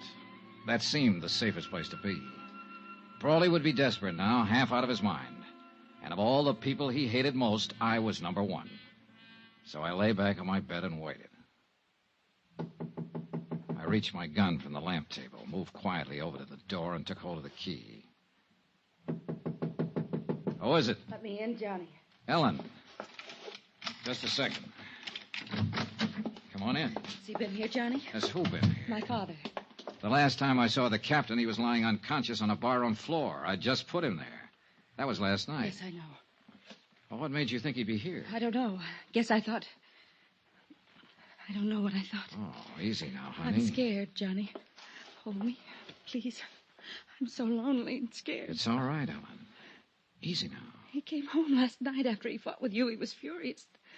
Then he left again, and I haven't seen him since. Does he have his gun with him? I guess so. I don't know. I don't know anything. Help me, Johnny, won't you? Of course I will. Hold me tight. Kiss me. Ellen, Last honey, night when you kissed me, I wasn't scared then. I wasn't lonely. Look, honey, would you... Hold me, Johnny. Wait a second. Johnny Dollar. Dan McKay, Johnny. Yeah, Dan. We picked up Brawley on the waterfront a half an hour ago. Thought you'd want to know. What's he say? Denies everything. Says he was home asleep all night. Says his daughter will back him up. I happen to know different on that. Yeah, I figured he was lying. We'd already been out to his house. Found his gun. It's been fired 3 times, Johnny. And the bullets match. When Ellen Brawley left my room a while later, I still hadn't told her about her father's arrest. I didn't have the heart. She'd tried her best to protect him, cover for him. She'd have done anything to save him. And yet, the irony was that every move she'd made helped tighten the case against him. The scent of her perfume still hung in the air after she'd gone. It was a strange scent, subtle, disturbing. I began to feel uncomfortable, on edge. There was something familiar about that scent. And finally I tagged it. I'd noticed that same perfume in the room on the wharf, where Benny Wong lay murdered.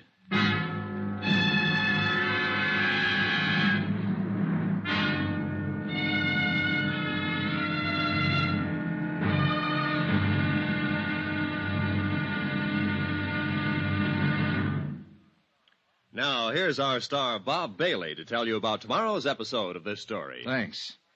Tomorrow night, a deadly rendezvous on the fog-shrouded waterfront, and an explosion that rocked the city. The payoff. Join us, won't you? Yours truly, Johnny Dollar.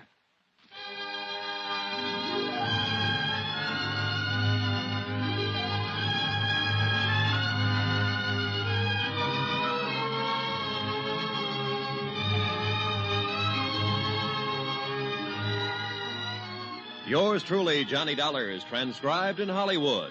Written by Les Crutchfield, the entire production is under the direction of Jack Johnstone.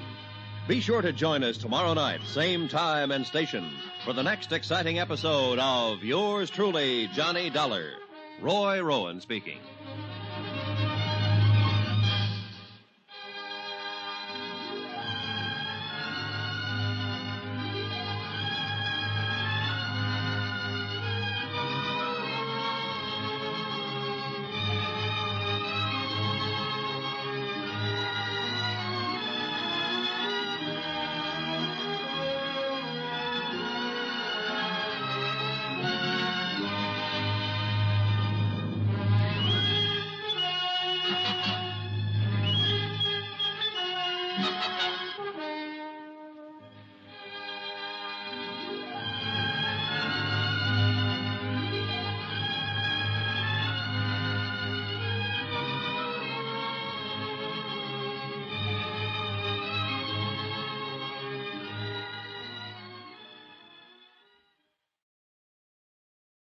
From Hollywood, it's time now for Bob Bailey as...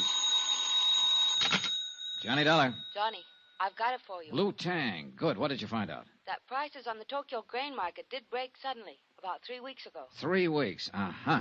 Reason, oversupply. The price has been holding since, at about 60% of the peak. A 40% drop, big enough to cause the damage. What damage? The sinking of the Molly K, a double cross, a frame-up, murder. It's as clear as crystal, Lou. Come see me later tonight. Tell me all about it. All right. Or at any rate, come on, tell me about something. About a certain night in Paris, maybe? I think I'd like that very much, Johnny. Wait for me, Lou. I'll be there later. You can count on it.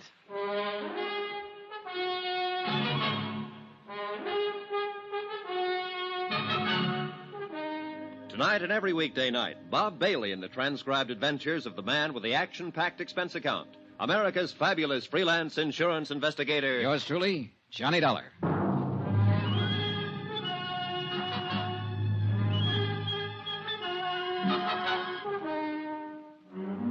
From From Special Investigator Johnny Dollar, location San Francisco, to the Home Office, Marine and Maritime Casualty Limited, Hartford, Connecticut. Assignment, the Molly K. matter. Expense account, final page. Item 9, 770, long-distance calls to Hartford and New York. I was pretty sure before I called, but I had to check on it. It checked. Item 10, 80 cents, taxi from my hotel to the waterfront office of Inspector Dan McKay, Harbor Police. It's a funny deal, Johnny. I can't figure. Captain Brawley is clammed up tight. Won't answer any more questions. Doesn't want a lawyer. Won't even talk. It's a funny deal. Not when you consider the fact that he's innocent. What? What you said? I know. I argued the opposite. I was wrong, Dan. What is it, Johnny? Just plain stubbornness? No, but that's what it is with Captain Brawley. Maybe that's the tip-off, his stubborn bullheadedness. The human elements you mentioned. How you figuring it? If Brawley were in a money jam, he'd never scheme and connive at planning a thing like that of sinking his own ship. He's too stubborn. And besides, he wasn't in a jam, I'm sure of it. Well, no, wait a minute. He had a $100,000 mortgage to meet. I finagled some information out of the bank. The Brawley Shipping Company has a free balance of nearly $150,000 in cash assets. But look here, Johnny. Now, you look.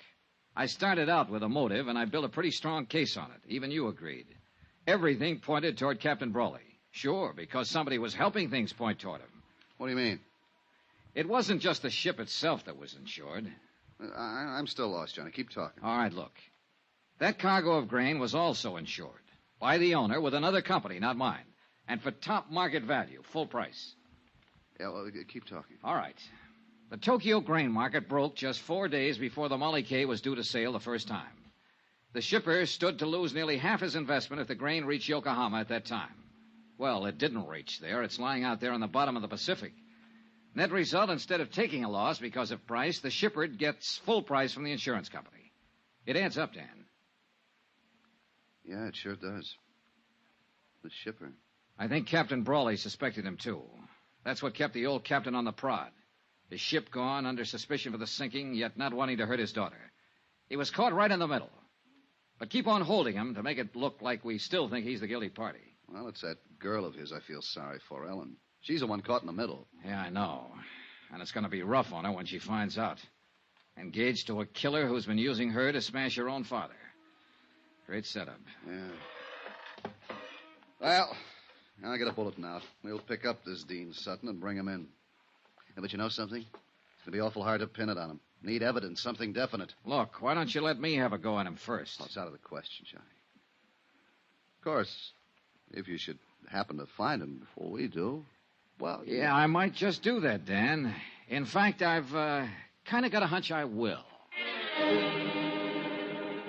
It was a hunch, but it might be a good one. I left Dan's office and walked east along the waterfront, following the long curve of the Embarcadero with its miles of docks and wharves. The night had settled down over the bay and the city, and with it a dark, damp blanket of fog, even heavier than the night before. And because of that and other reasons, I felt cold and lonesome and alone.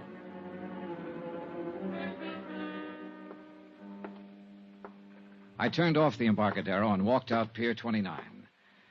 I was about 30 yards from the Brawley warehouse when I was suddenly brought up short. On the water below me, tied to a wharf piling, was a light cabin cruiser rocking gently with a swell. It had no business being there. Pier 29 was a commercial berth. My hunch was right. I moved quietly to the edge of the wharf and stood watching the little cruiser for several minutes. There was no sign of life, no sound.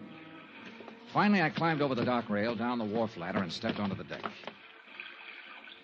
Still no sound, no movement. I moved over to the companionway door leading down below decks and reached out my hand for the latch. Then I stopped short, caught suddenly by a sharp feeling of danger. It wasn't a sense of being watched. It was deeper, more subtle, more vague. I tried to shake it off, reach again for the latch. Then the boat shifted slightly, and the dim glow from the wharf light overhead moved across the hatchway door. Inches in front of my face, I saw the glint of bare copper wires, all set to make contact if the door was open. One more move, and I'd have been blown sky high. That boat was booby-trapped. There was a light burning in the office of the Brawley Shipping Company. I knocked on the door, drew my gun, then I stepped back and waited. I leveled the gun on the door. Johnny. Are you alone, Ellen? Yes, of course. Come on, let's get inside. What is it, Johnny? Have you seen Dean Sutton tonight? I tried to find him, but I couldn't. My father's been arrested, charged with murder. Yeah, I know, honey. I came here to go over the company records to see if I could find something that might help him, anything. Ellen, Johnny, look. Look at this mess. Somebody's been here.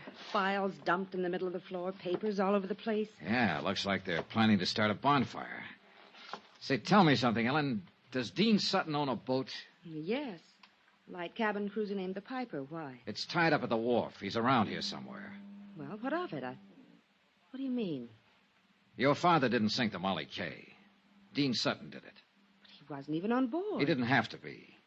He hired an explosive expert named Benny Wong to do the job. He got your father to take Benny on as steward.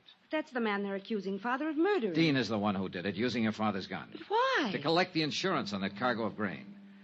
Oh, look, I know it's a rough deal, honey, and I know how you feel. But I guess your best bet is to chalk it up to experience. At least your father's in the clear now. I think I sensed it, Johnny. That something was wrong with Dean. Badly wrong. I guess that's why I felt like turning to you instead of him. Why I still feel that way. I think I'm going to cry. Then cry. Cry it out and get it over with. Come here, Ellen. I held her close and tried to comfort her. She pressed her face against my chest and whimpered like a hurt kid. I kept stroking her hair, breathing in the scent of her perfume. Perfume. The same perfume that had hung in the air of the room where Benny Wong was killed. The pieces shifted, fell into place again. The puzzle was finally solved, but too late. Because I could feel the muzzle of the gun she was pressing against my side. Easy now, Johnny. Turn around slow and get your hands up. That's the idea. Now stay that way. I'm a dead shot, Johnny. If you doubt it, ask Benny Wong. Right under my nose. Right from the start. How wrong can a guy be? As wrong as you were, Johnny. It had to be you. There was no chance for Dean to steal your father's gun and then return it. Not unless you were in on it with him. It was my idea. Dean's too weak to plan a thing like that. He has to be propped up and pushed. And you're just the girl to do it. You ought to know. Yeah, I do now. It's too bad. I like the way you kiss. Any chance of working something out, Johnny? Or are you too honest? So that's it. The next step is to get rid of Dean. And you've already got the trap set. Not yet, but I'll think of something. I'm clever, Johnny. Don't you think so? I heard footsteps coming along the wharf. Dean Sutton. I had only seconds to think of something, so I took a chance, edged back against the wall, inched over closer to the door. That's far enough. Don't push your luck. There's Dean coming now. He went after some gasoline. We're going to build a nice warm fire, and you're going to have a ringside seat. Come on in, Dean. We've got a visitor. Dollar. What do you know? You walked right into it. Just like a That chance paid off. He walked between us, blocked Ellen's line of fire, and I jumped him. I grabbed him around the neck, held him as a shield, dragged him back out through the door, out to the wharf. Dean! Break loose! Let me get a shot at him! I was trying to get clear of the light before Ellen could blast me with that gun, and I made it. But Dean broke loose, came at me swinging. He slipped and staggered up against the dock railing. The railing broke, split in two, and we went over the side. We struggled back up to the surface. Dean's hands were clenched on my throat, and I couldn't break his grip. Ellen started firing from the wharf above us, not knowing who she'd hit and not caring. I took a deep breath and dragged Dean under the surface. But his hands were still on my throat, and I couldn't break loose. My lungs were bursting. My strength was going fast. I brought up my knee. He fell away from me. I was free to fight my way back up to the surface. I swam around in circles, getting my breath, watching for Dean, but he didn't come up. He didn't come up for 2 days.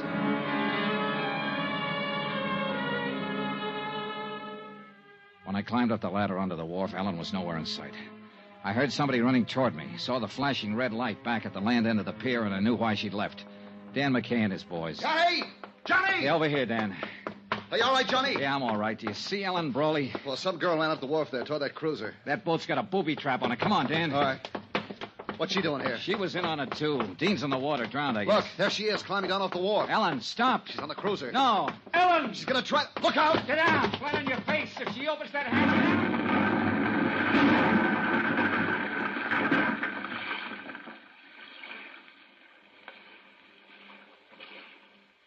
blown to bits. Booby trap. They had it rigged for me, and she... No. She didn't know about it. That wasn't meant for me. They were both pulling a double cross. Dean set that trap for her.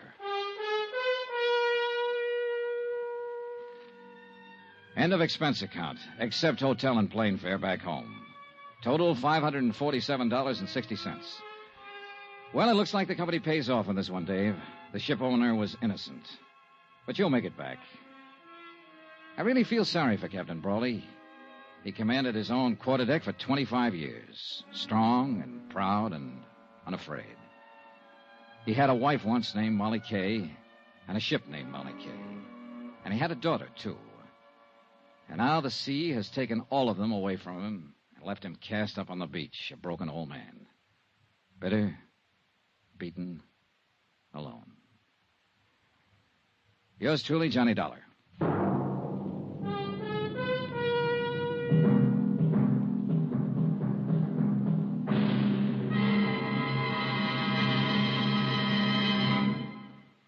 Now, here's our star, Bob Bailey, to tell you about next week's story. Thanks. Next week, the case of a man who didn't exist, except for one thing. He suddenly showed up. Join us, won't you? Yours truly, Johnny Dollar.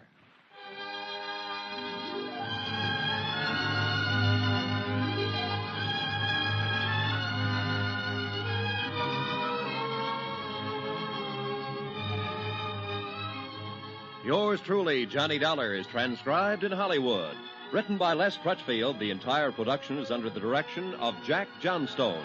Heard in this week's cast were Virginia Gregg, Peter Leeds, Barney Phillips, Victor Perrin, James McCallion, and Hy Averback. Be sure to join us on Monday night, same time and station, for another exciting story of Yours truly, Johnny Dollar. Roy Rowan speaking.